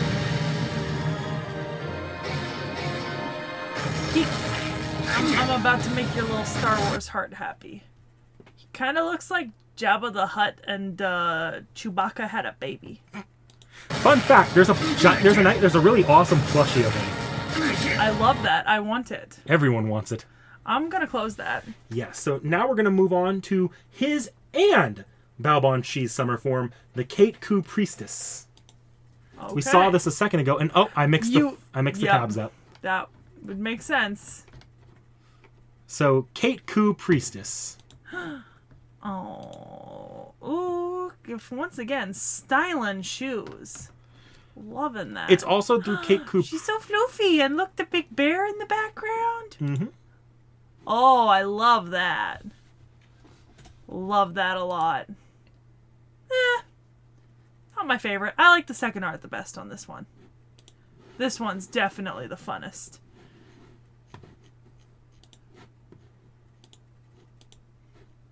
Bear! Oh, she has bear claws in her fucking floof. It looks like she's butchered Cernunnos and is wearing him as a...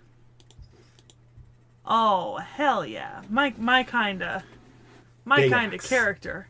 I'm pretty sure that's a hammer. You know what? You're right. That is a hammer. Yeah.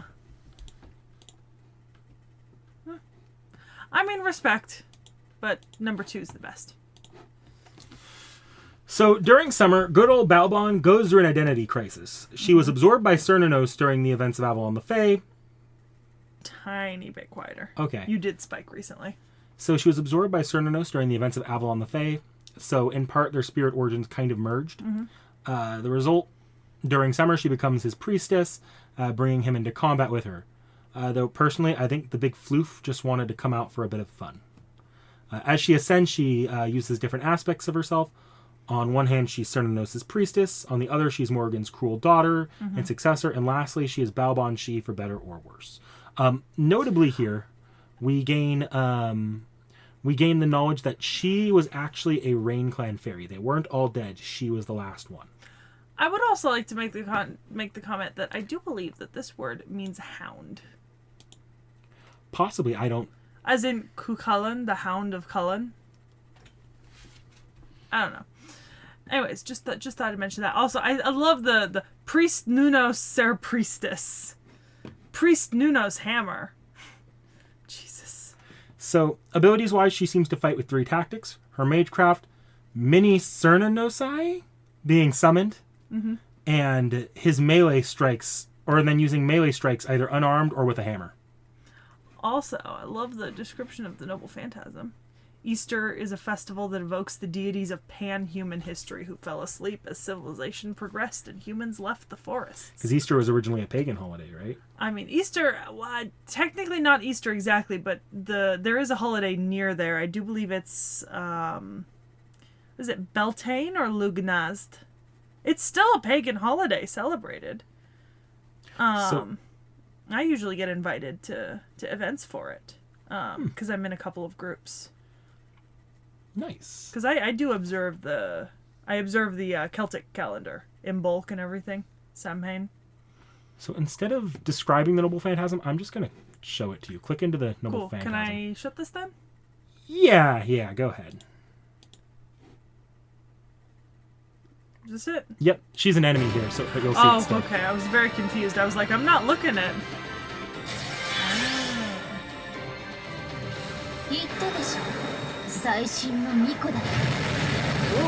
This might be the greatest Noble Phantasm in all of FQ. Oh, hell yeah.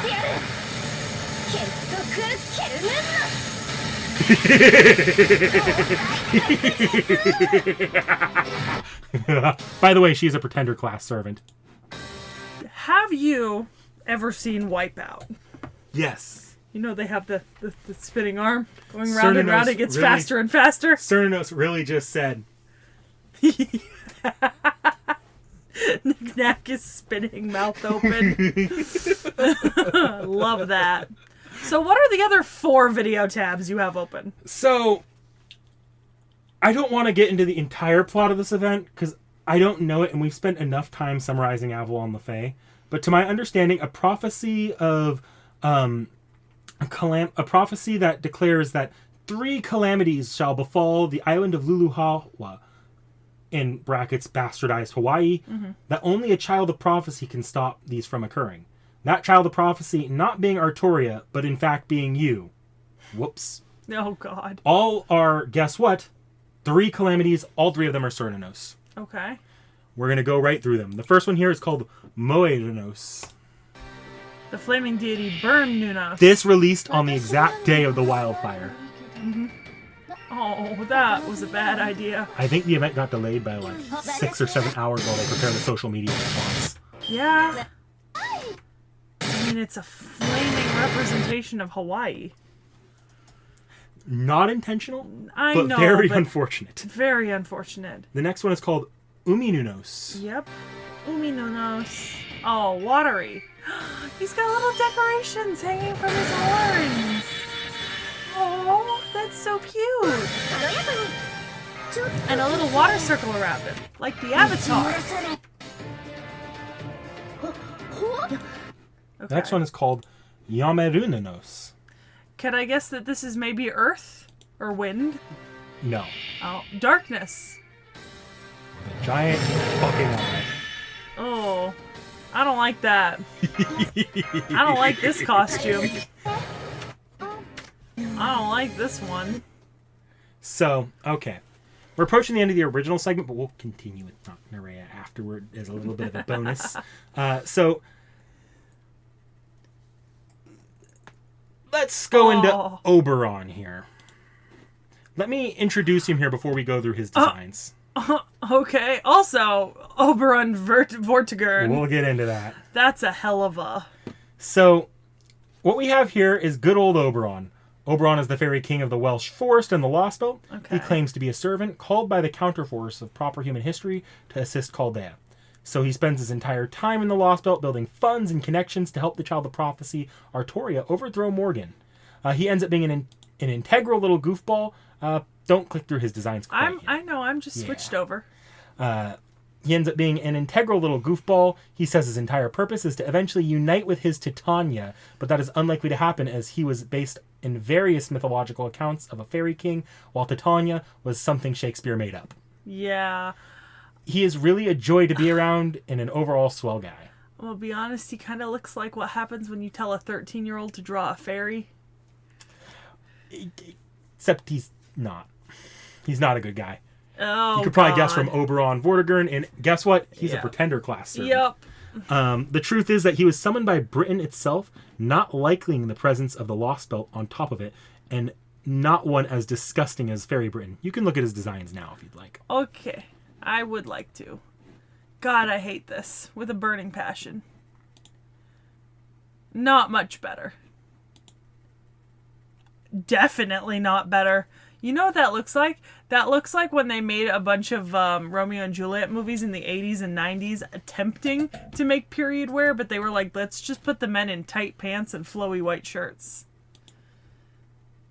Oh, God. It's so 90s Hollywood.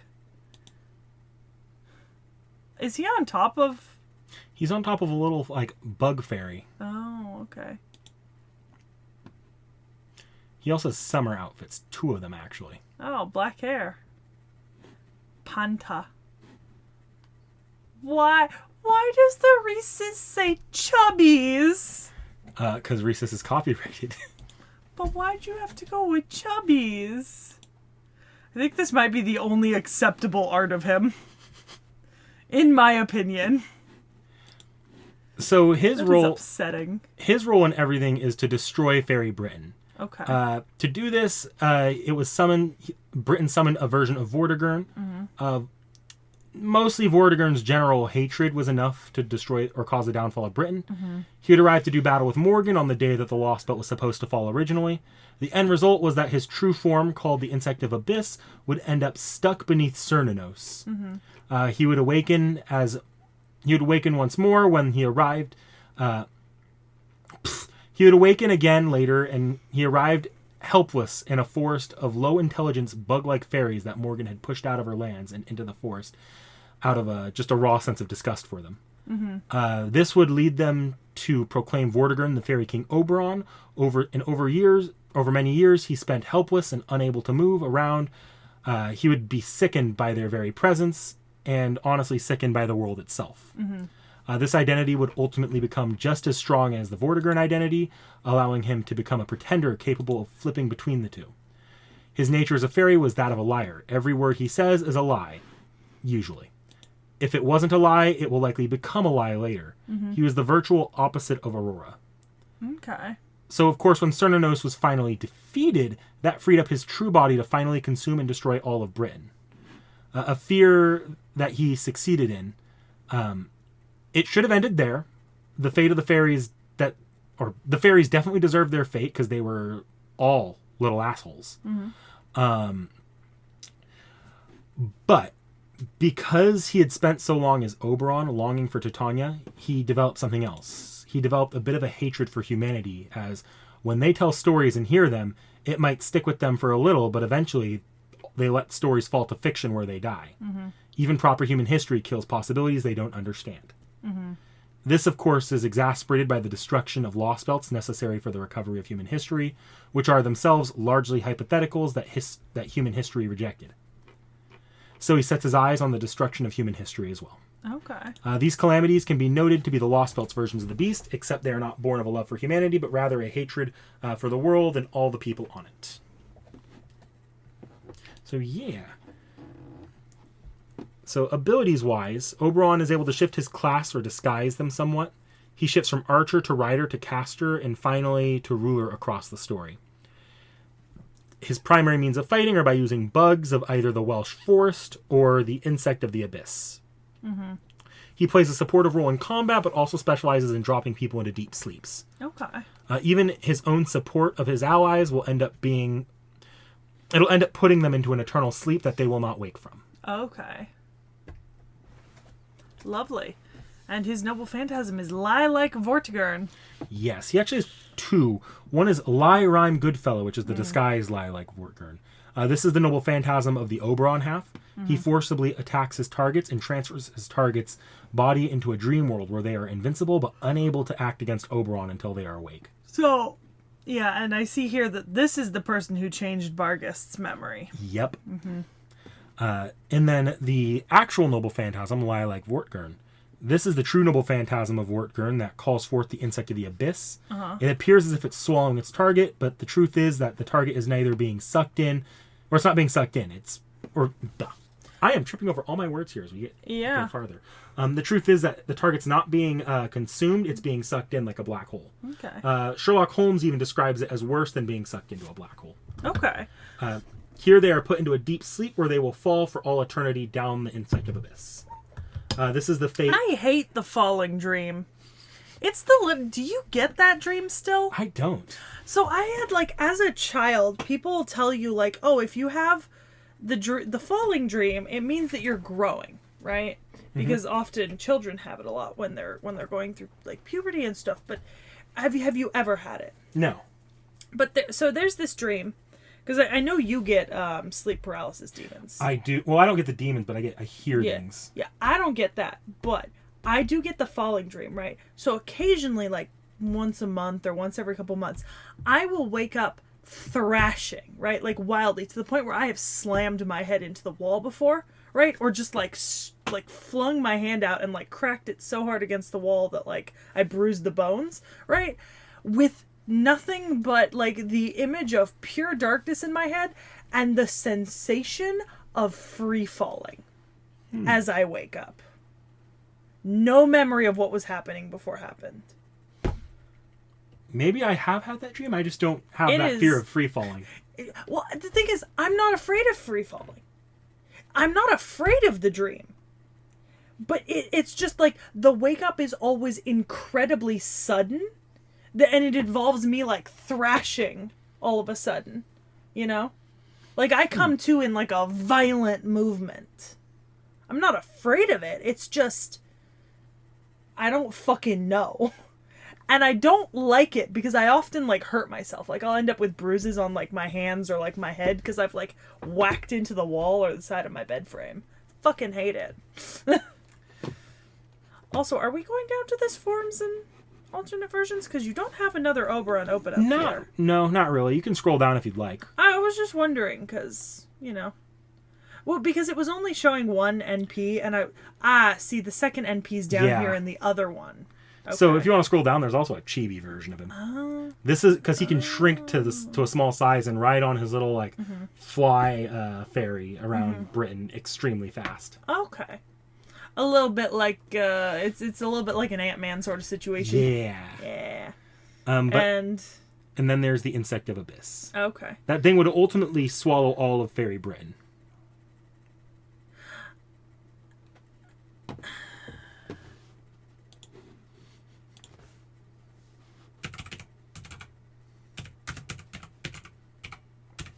Hold on.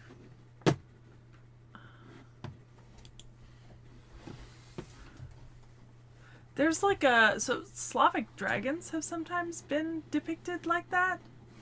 Like the Zme. Because I've seen a very similar image assigned to a Zme before. So the next thing I have opened up here is the Oberon fight. But I have a timestamp if you want to skip to that for the MP. Okay, what is the timestamp? 5:06. This video is 24 seconds long. Oh, sorry. This is not the NP itself. This is what they actually when they revealed Oberon's identity. Ooh. Oh.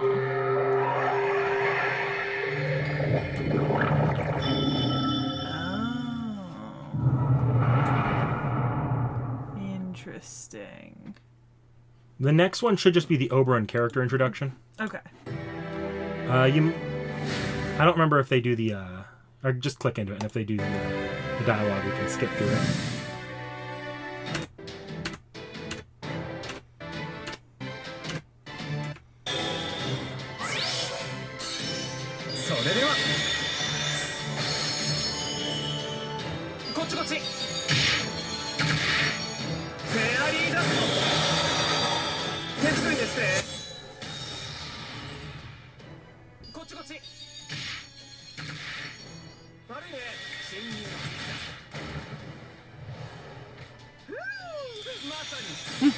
Oh, there's the chibi version zooming. Yep.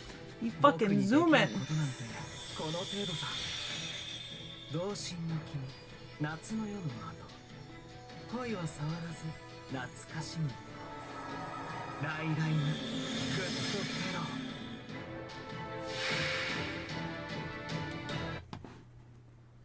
Timestamp 5:06.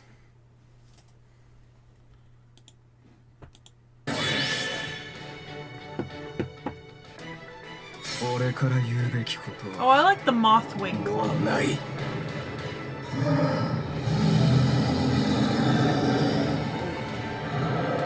Okay, that's cool. That's really fucking cool. Also, my worst nightmare. Thousands of bugs. That's really cool. But, oh... All right, so you can close out of that and give me 2 minutes to open some shit. Yeah, you got some Naknareya for me.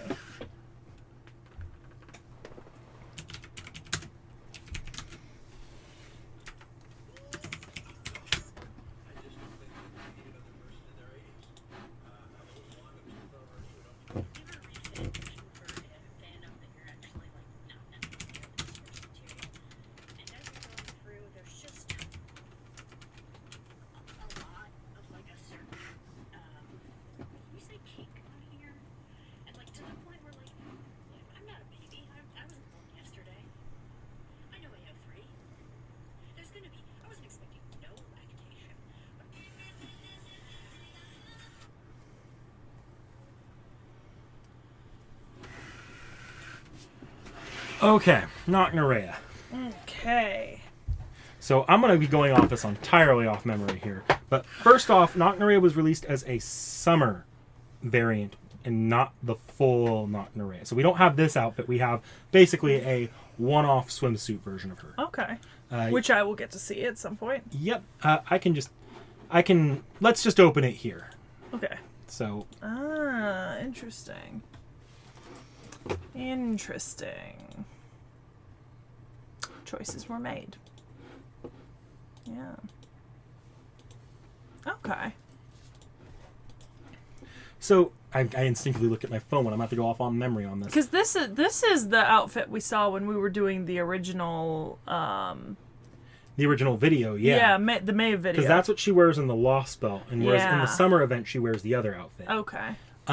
So Knocknarea within the Lostbelt is, and I mentioned this at one point, I think during the updates video, she is a successor to Queen Mab of the Fairies. Queen Mab ruled over the northern fairies, ruling the King clan. I could tell from Edinburgh. Yeah. Yeah. And Mab struck a deal that her successor would be the King of Britain, or would be the successor to the King of Britain, or something along those lines. And this led to a standoff between Morgan and the Northern Fairies. Mab would ultimately Mab would become the land itself underneath, but she would, from the land, forge a fairy from herself called Knocknarea. Knocknarea, the way Knocknarea gains power, Knocknarea has a lot of power already because she is Mab, Mab's creation. And she'll give her blood to other fairies. And when the fairies consume that, or the fairies take it in, they gain some of Mab's power. I see that here. Yep. Yeah. And she can expand the influence of her territory, force it on others. Yeah. Interesting. Queen's Tomb. Yeah. Yes, I remember in the last video we talked about the fact that I had recently, maybe I didn't remember to talk about it, but I in my bioart class we were assigned to read some articles, and I got one that was from Ireland, Scotland kind of area, and it was about I think Bronze or Iron Age burial practices, and the article I read wasn't specifically on the one that she's buried in, but it did specifically mention hers as one that was undergoing the same testing, because I guess they had a hypothesis that the same thing had been done there. And then, Noble Phantasm is the Queen's Melty Heart. The Queen's Melty Heart, I don't know all the details on the lore here, but it does make reference to the fact that Knocknarea really, really loved making chocolate, to the point that was that was her economic industry, was making chocolate. Also, I'd like to VVV, violence, violent, voltage. Violence, violin, voltage. Love that. Knocknarea, lore-wise, I think the only servant she really pairs well with is Castor Arthuria, probably on the account that Castor Arthuria is the only one she really saw as kind of an equal. Or at least wanted to be her equal. Yeah. Okay.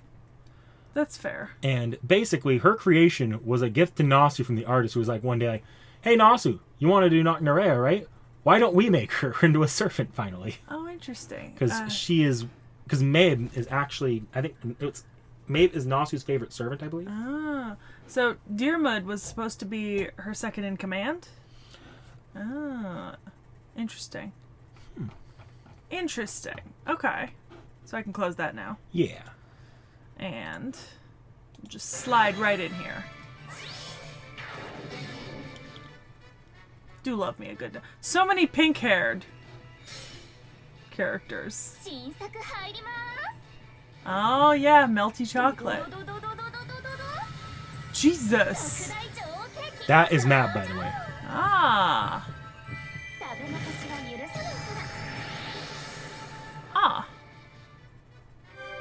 That's pretty fucking cool. So, yeah. That is the Avalon the Fae section of our video. Let's go ahead and go into CEs and see how long we can go about this. Oh, her little shorts are cute. God bless the fact that these are new. I'm gonna hope. Relatively new here. They're Okay, popular. So this but- is a piece of art that we can look at. Oh, I see Moriarty in the back. Yeah, interesting.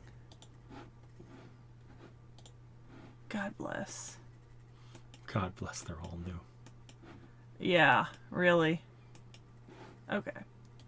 So Morgan's stuff first, at the furthest ends. Oh, 2 staffs.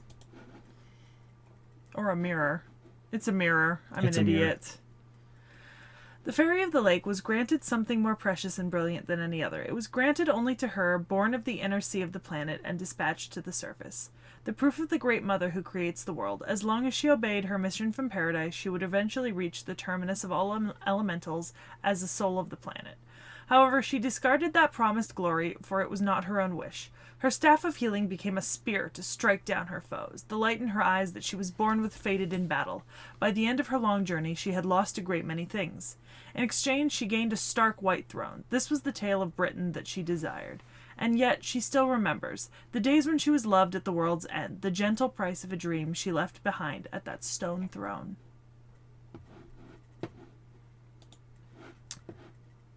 Jade hairpin. We saw this before because we were going over. She's back here. I Yeah. think. Yeah. Because that's Nefertiti. So I'm not going to read this. You mean Cleo? Yeah, Cleo. You're really like Freudian slipping here. You want a Nefertiti servant. I really do. I'm going to skip this though because I know Yeah. we read it then. Chaldea Satellite Station. Oh, there she is. And Baobhan she's in there. Yeah, I didn't read this before because of that. This winter, we are going to various places and will deliver the broadcast program from the sites to meet you. The broadcasting staffs of Chaldea will be going to Fukuoka, Shizuoka, Kochi, and Hokkaido in high spirits. Oh. Valentine Witches. Is that... That's Morgan and Baobhan. That's what I thought. That's so much chocolate.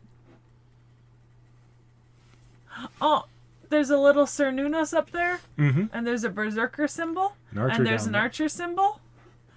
And there's a whatever the fuck that is up there on the square that I can't Oh, that's the identify. logo for Avalon the Fae. Ah, okay.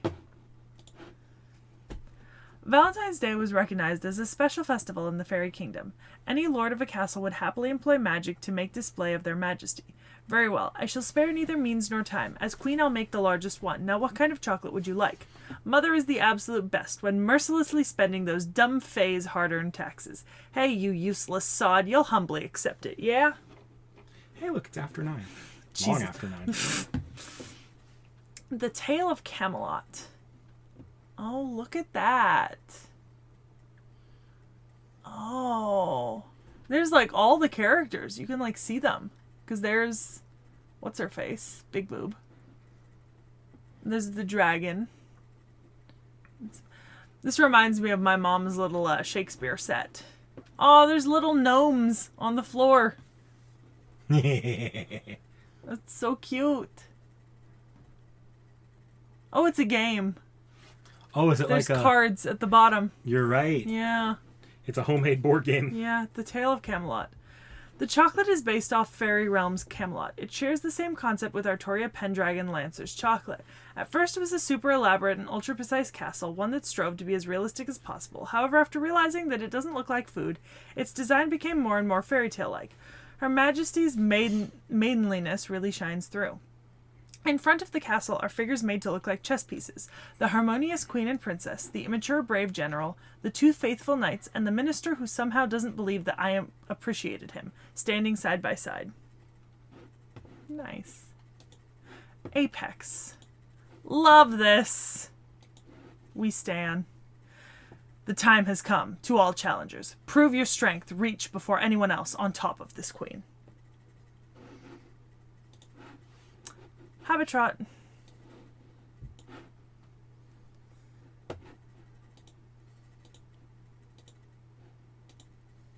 Oh. Her artist has done some... Aww. It's a corgi. I love it. 2 Aw. Habetrots. With kitties. With kitties. Down there next to Scotty. Oh, she's so small. I didn't notice. Oh. Aw. Okay.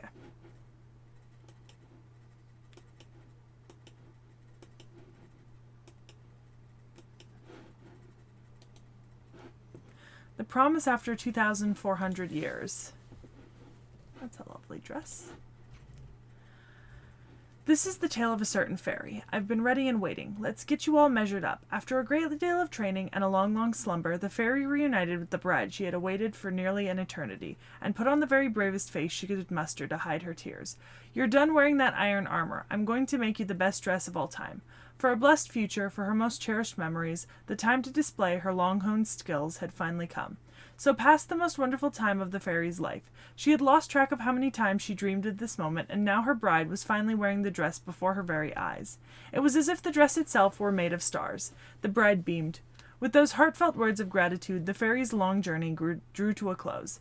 By the way, yeah, good morning, Mash. I'm real glad you said that. Though there was still some time before the girl would fall asleep on the coffin of ice, the fairy wanted to be the very first person to greet her with that sentiment.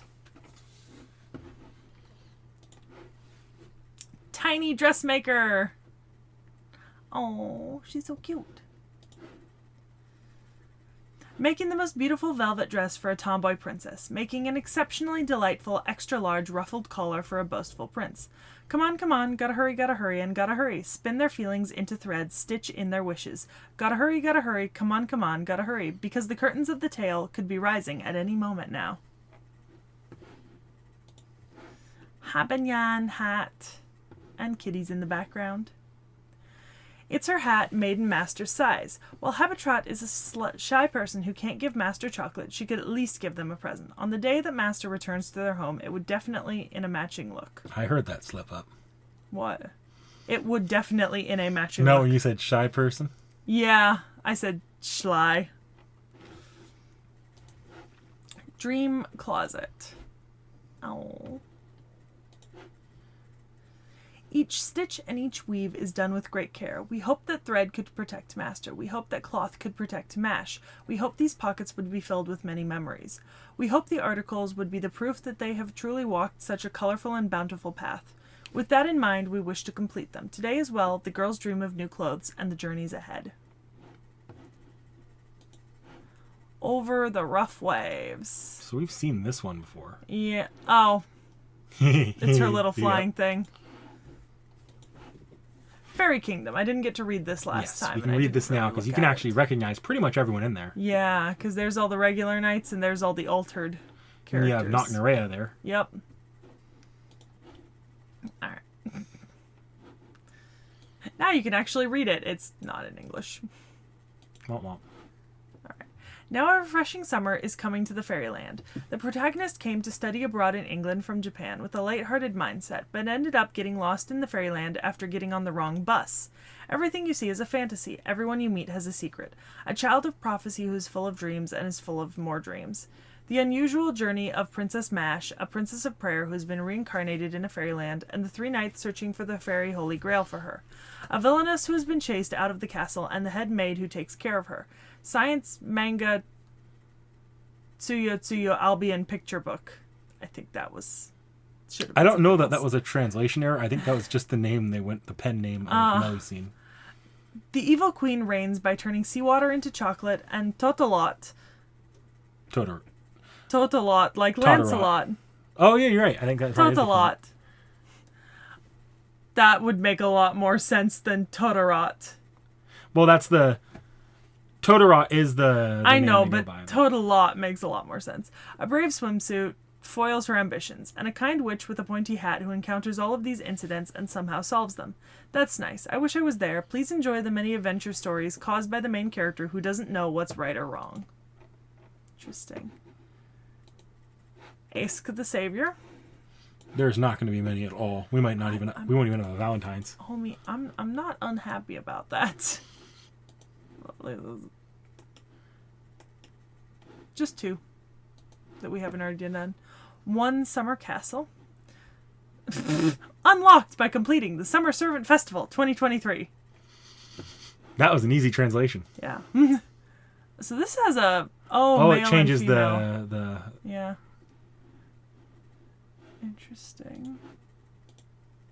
Oh, it's just the one photo. yeah. Okay. So this is Arthuria casters, actually. 2023. Really?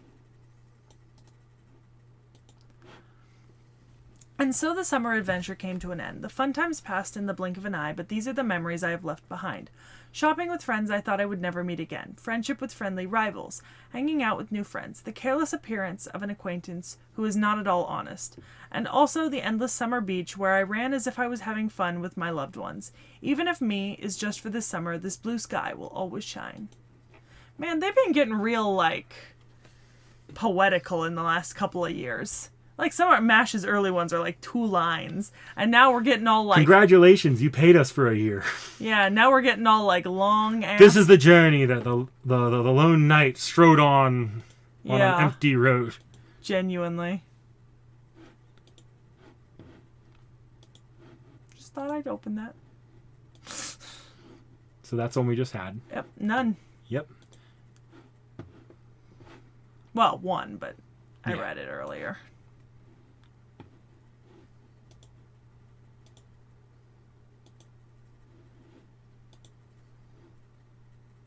Wow. You know what, artist? I appreciate you. I love that. The two in the background, just what the fuck?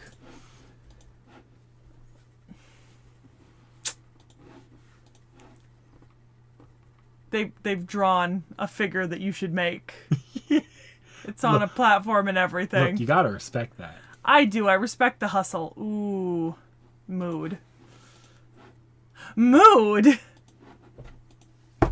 Mood. God, I love this girl. Damn. Wow. Beautiful. Beautiful. Ah, a colored version. Oh boy. They're the size of Melusine's head. They're bigger. Because you forget it's this whole area. Oh, there's the black armor. Ah, sci-fi version. Yeah. Oh, a different color coding of the... No, just a different angle. Aww. The artist really likes this servant. Oh, I wonder why.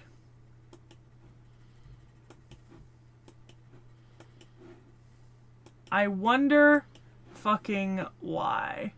She's also a fan favorite, and can you guess why? I wonder what. Mom and I make these at home sometimes. They're so fucking good. We make them whenever we have enough time. They're so good. I like the spiked dog collar. Stomach destroyer. It was the black dog's secret hobby. On her days of rest, she would spend afternoons and evenings working on a menu she was proud of, as well as inventing new dishes. I will have a companion, so it is only natural, though I won't compel you to do the same. I do this simply because I enjoy it. The black dog spoke with a satisfied smile that said much of the happiness she took from her loved one witnessing her work. In other words, this was a meal cooked by a loving wife, although it might be a bit much for a human to finish. I can do it. I promise. I can do it. I will take this one. Take it for the team. So we saw this before, but... Yep. Oh, they're in the background right there. 2 of them. Okay. And that's Nocturaya. Yep. I read this one. It probably makes a little more sense after I've explained a lot of that, though. Yeah. You don't have to read it out loud again, but... Like a lady. I mean, yeah, that's a lady-sized portion. I agree. I very much do. A lady is someone who must not forget to be modest at any time. That's right. Even if, says, when she stands before a true knight of the round table and an ideal knight to boost, I shall do the best that I can to make sure the preparation for tonight's feast turned out perfect for everyone. Is that... That's Gawain. I thought so. Bite-sized chocolate mountain. Look at that. Oh, I appreciate that we've got some nice savories down at the bottom. The chicken. And the macarons. Valentine's chocolate from Barghest. A large amount of small chocolates served in a big platter. The sight is sure adorable, however, upon closer inspection, they are not small at all. Each chocolate is as large as a meal. Each and every one of them has a different flavor, thus they are delicious and easy to eat. The cooking technique of the thorough Barghest sure shines through. If possible, she wants you to eat at least 1/3 of them. What in the Willy Wonka? Every one is a different flavor. And they're all the size of a full meal. This is how that one girl turned into a blueberry. I would valiantly make an attempt. It would be valiant. A dream portrait. Aw, that's actually really pretty. I like that. Yeah, 7th anniversary. Ice Warrior. We saw this before for Orion.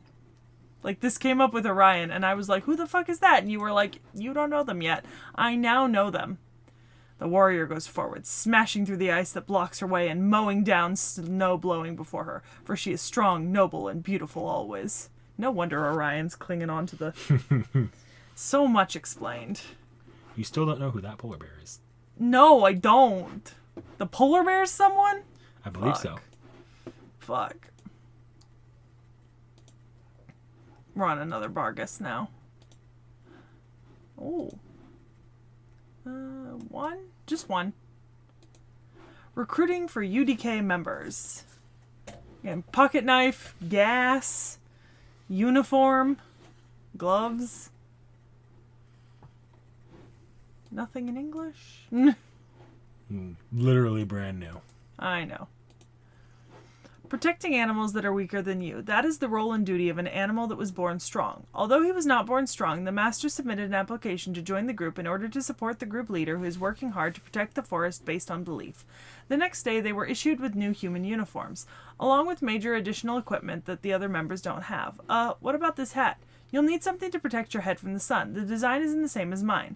It's only natural since you're my assistant. I see. They're a pair so they look like a pair. No, that's not the reason at all. I prioritized high defense power. Seeing the captain hurriedly explaining, he regrets that he should have joined the group sooner. Well, I guess I'll recover from that, but this might be too difficult to wear. A hat that's so big that you can hold it in both hands will definitely need to be resized. Melusine.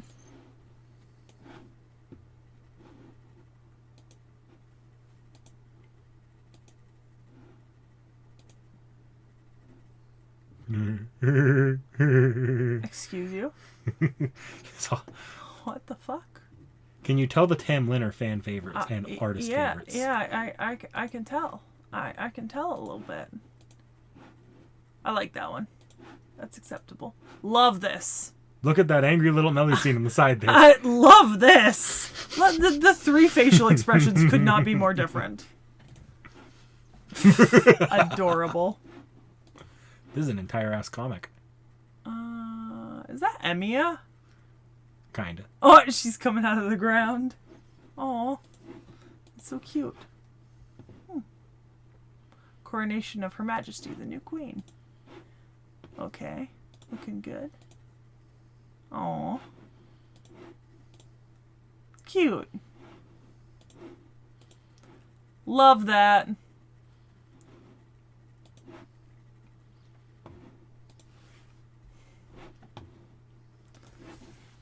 Yeah, this artist really likes their character. Chaco, please stop.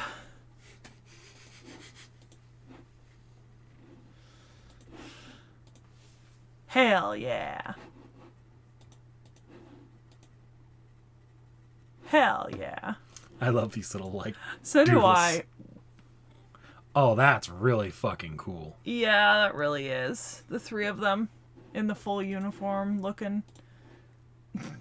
Love that.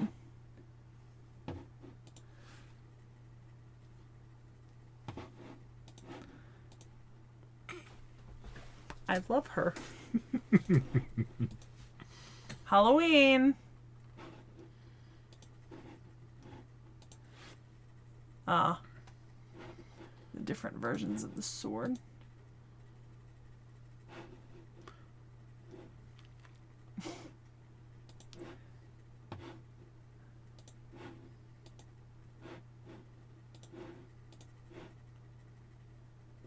Oh. Fucking hilarious. Oh, rather than the chibi. Okay. I'll move on.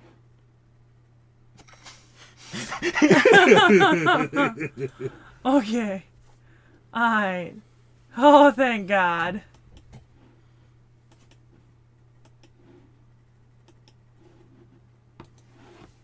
Aurora. No matter how cruel your existence, no matter how harmful your way of life, the day will never be any less precious to me. It was a miracle that happened on pure whim, brighter than 460 million years of memories. The moment that I saw the most beautiful thing on earth. Though this body may crumble and this heart may shatter, my yearning will never fade. O beautiful Aurora, your face is like a shining star. My love for you is everlasting. Holy Heart.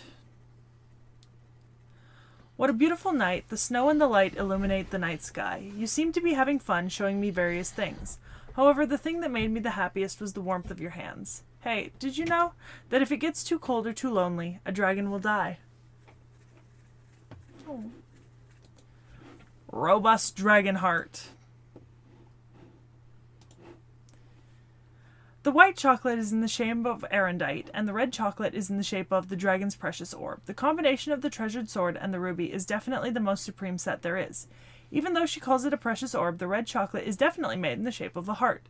The love of the strongest species sure is amazing to them, an important thing handing out their heart. The magical power contained within the orb chocolate is enough for Master to use for 100 years. If you were to eat that kind of thing, you would fall asleep for a whole day, yet she doesn't mind at all.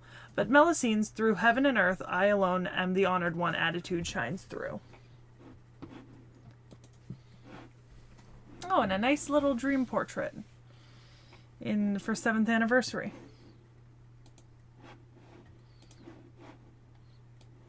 Probably like 1 or 2. Mm-hmm. Here's the dangerous part. Okay, just one. Just one. Nice. It's Choco again, so I'm not surprised they already got one out. Yeah. And just one unique. A trophy awarded to you.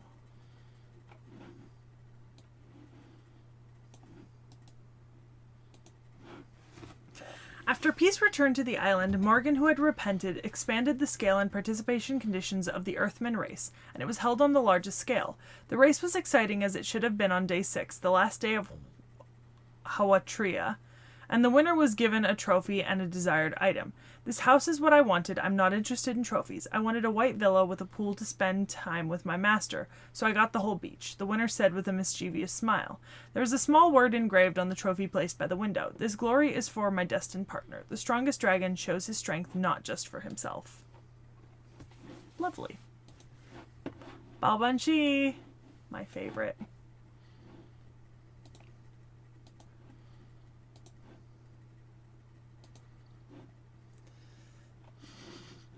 I love Baobhan Sith. I love Baobhan Sith. Oh, I like that one.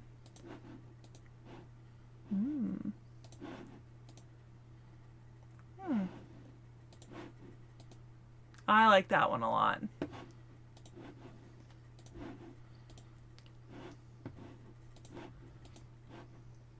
I mean, God bless, I understand, but maybe a few less. This is a brand new character. Well, I know. 2.5 years. Oh, she's a little Cernunnos. It's so cute. Hello. Yeah, it's so cute. I kind of like the more Lolita-leaning ones. And kind of like the more horror-y ones, you know? Get a little bit of like, oh, look at them. They're so cute. Oh, that's pretty. With the two of them? Yeah, alright.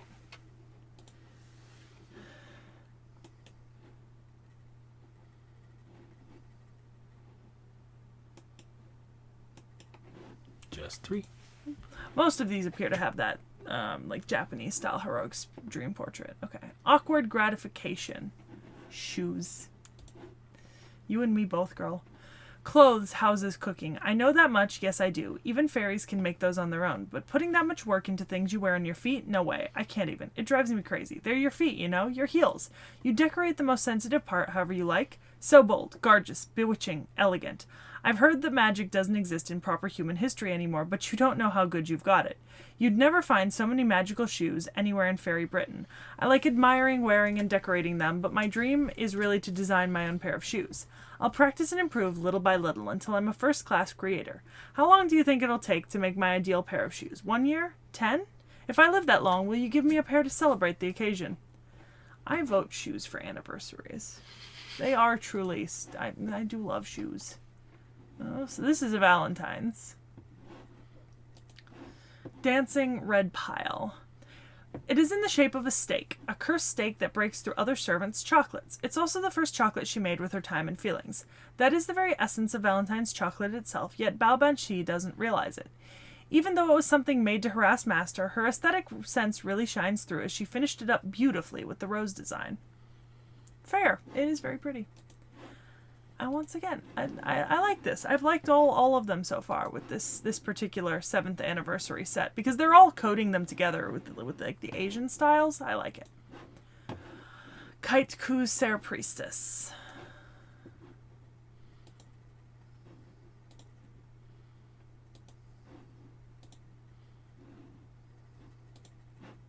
Just the one.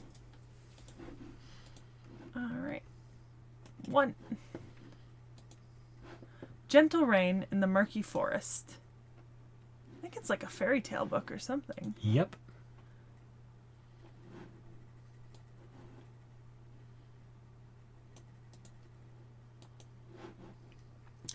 The fairy who was chosen to participate in the summer festival decided to take up the task, even though she knew that it was impossible for her to do it, and even though she thought that she had no qualifications to do so. Book what happened and master it as magic. This is the magic of the Queen of Fairyland. This is the first mystery that the magicians of pan-human history have forgotten. It's amazing, although she didn't want to imitate her beloved queen. Camelot, the fairyland where he once lived, I wanted to give form to the scene I had been drawing of ever since I saw the portrait buried deep in the castle's library, even if it was clumsy.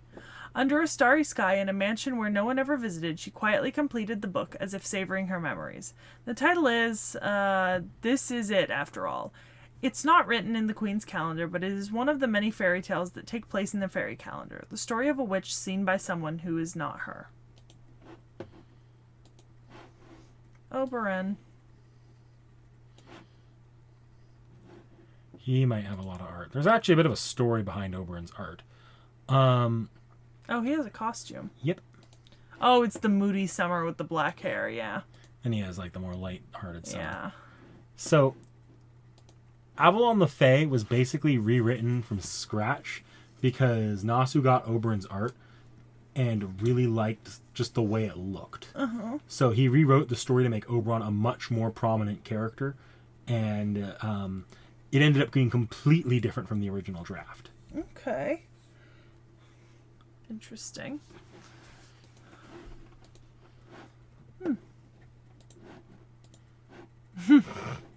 Okay. Happy White Day! That's a lot of burning. Oh. Oberon strikes me as a perpetual man failure. Interesting. All the drinks. Oh, popsicle. That's adorable. I like that outfit. Okay. I mean, it was one that Castoria picked out for herself. True. A pavane for the deceased princess. The princess of the autumn woods fell in love. She fell in love with the prince who, from the moment of his birth, was like a corpse. While the others in the forest were in high spirits upon his arrival, she simply gazed at him from afar.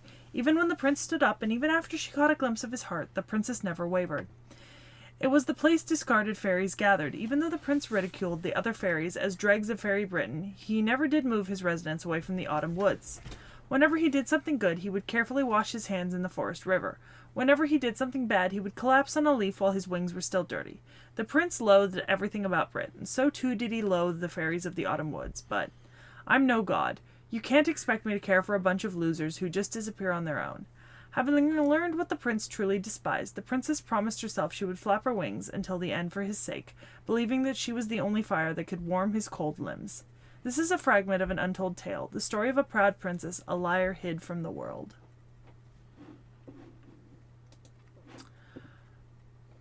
Oh yeah, I mentioned those were the fairies, so I guess he's one of them, or supposed to be. Okay. I read that before, so I'm not gonna. Void's Dust.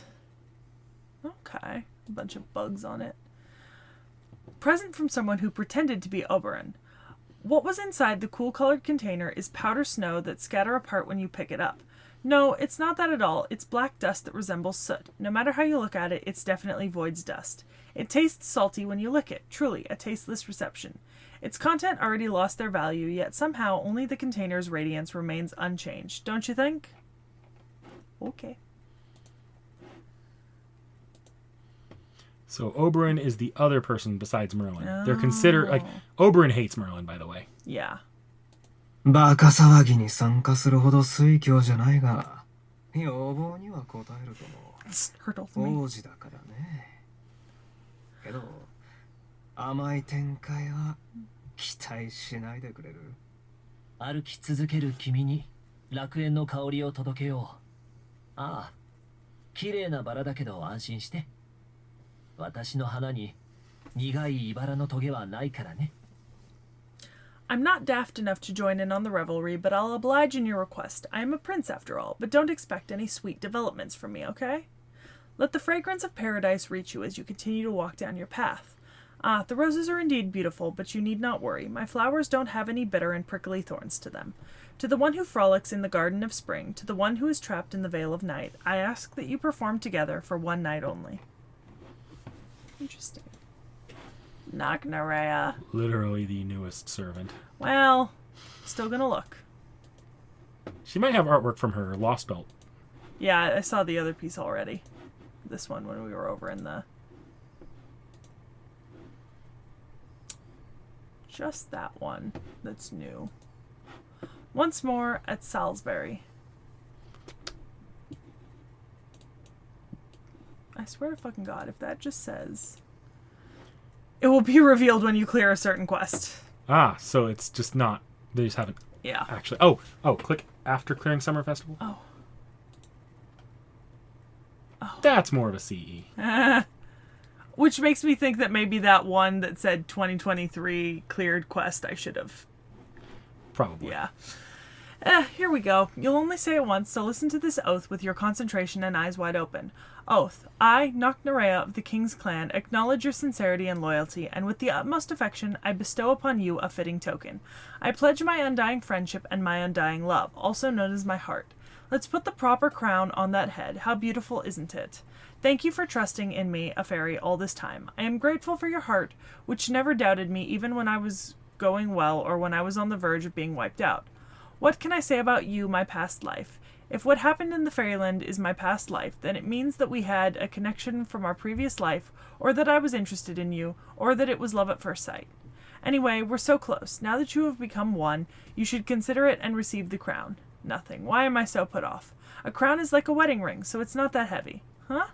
It's physically heavy, or rather it's big. Of course, it's the Great Fairy's crown. It's big, right? A crown from fairyland. I didn't bring it, so please make do with this crown. And that is the round table. So, within the jelly that is probably your thoughts right now, what are your thoughts on all of it? Well, I'm a big fan of the original Knights, like pretty much all of that.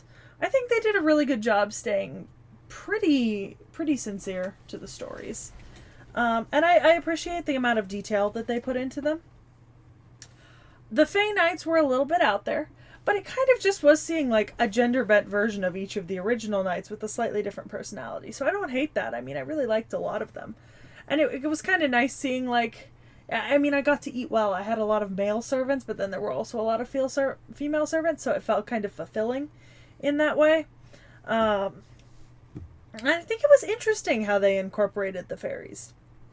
I would not have guessed that's how they did it. It ends up being very not what you would normally expect. No, not at all. But it's not bad. Yeah. So do you have an opinion on?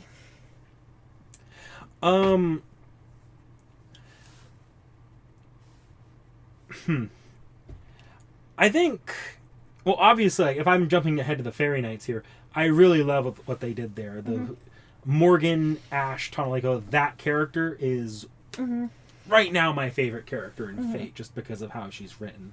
Yeah. But the Knights as a whole, I've always liked them. They've never been my favorite. But I think I've always kind of gravitated more towards the Japanese servants for Fate for some reason. Yeah. But the Knights, they're still really cool. Every time a new one gets announced, it's always like, oh, fun. Well, until we were planning this video. Once we started planning this video, a new Knight being announced was like, oh, fuck you. God. It was less fun and more oh no. I will admit this video is a... I don't even know if I could call it an effort of love. It felt more like indentured servitude past a certain point. Like we made a promise and... Like once we got a certain amount of the way in, we couldn't stop. And here's the thing. I don't know yet as of finishing this recording, so I still have another segment to record myself. And then I don't know yet whether or not I'm going to be re-recording the first 2 segments we did on the whole. And there's a decent chance I might, because I think I can slim it down a little bit by organizing it a little bit better now that I've gone through it once. I'm going to be honest. Just kind of like going through it once allowed me to kind of workshop it in my head. So you guys may see a slightly slimmed down version of my portion. Hopefully. Fingers crossed. That'd be nice. It might get this back under, 8 hours or so. We love our subscribers. We love our subscribers. We love our subscribers. The next servant was technically sort of, maybe in the memorial trailer. Oh, is that the hint? Yep. I've forgotten who the next servant is. See you next time.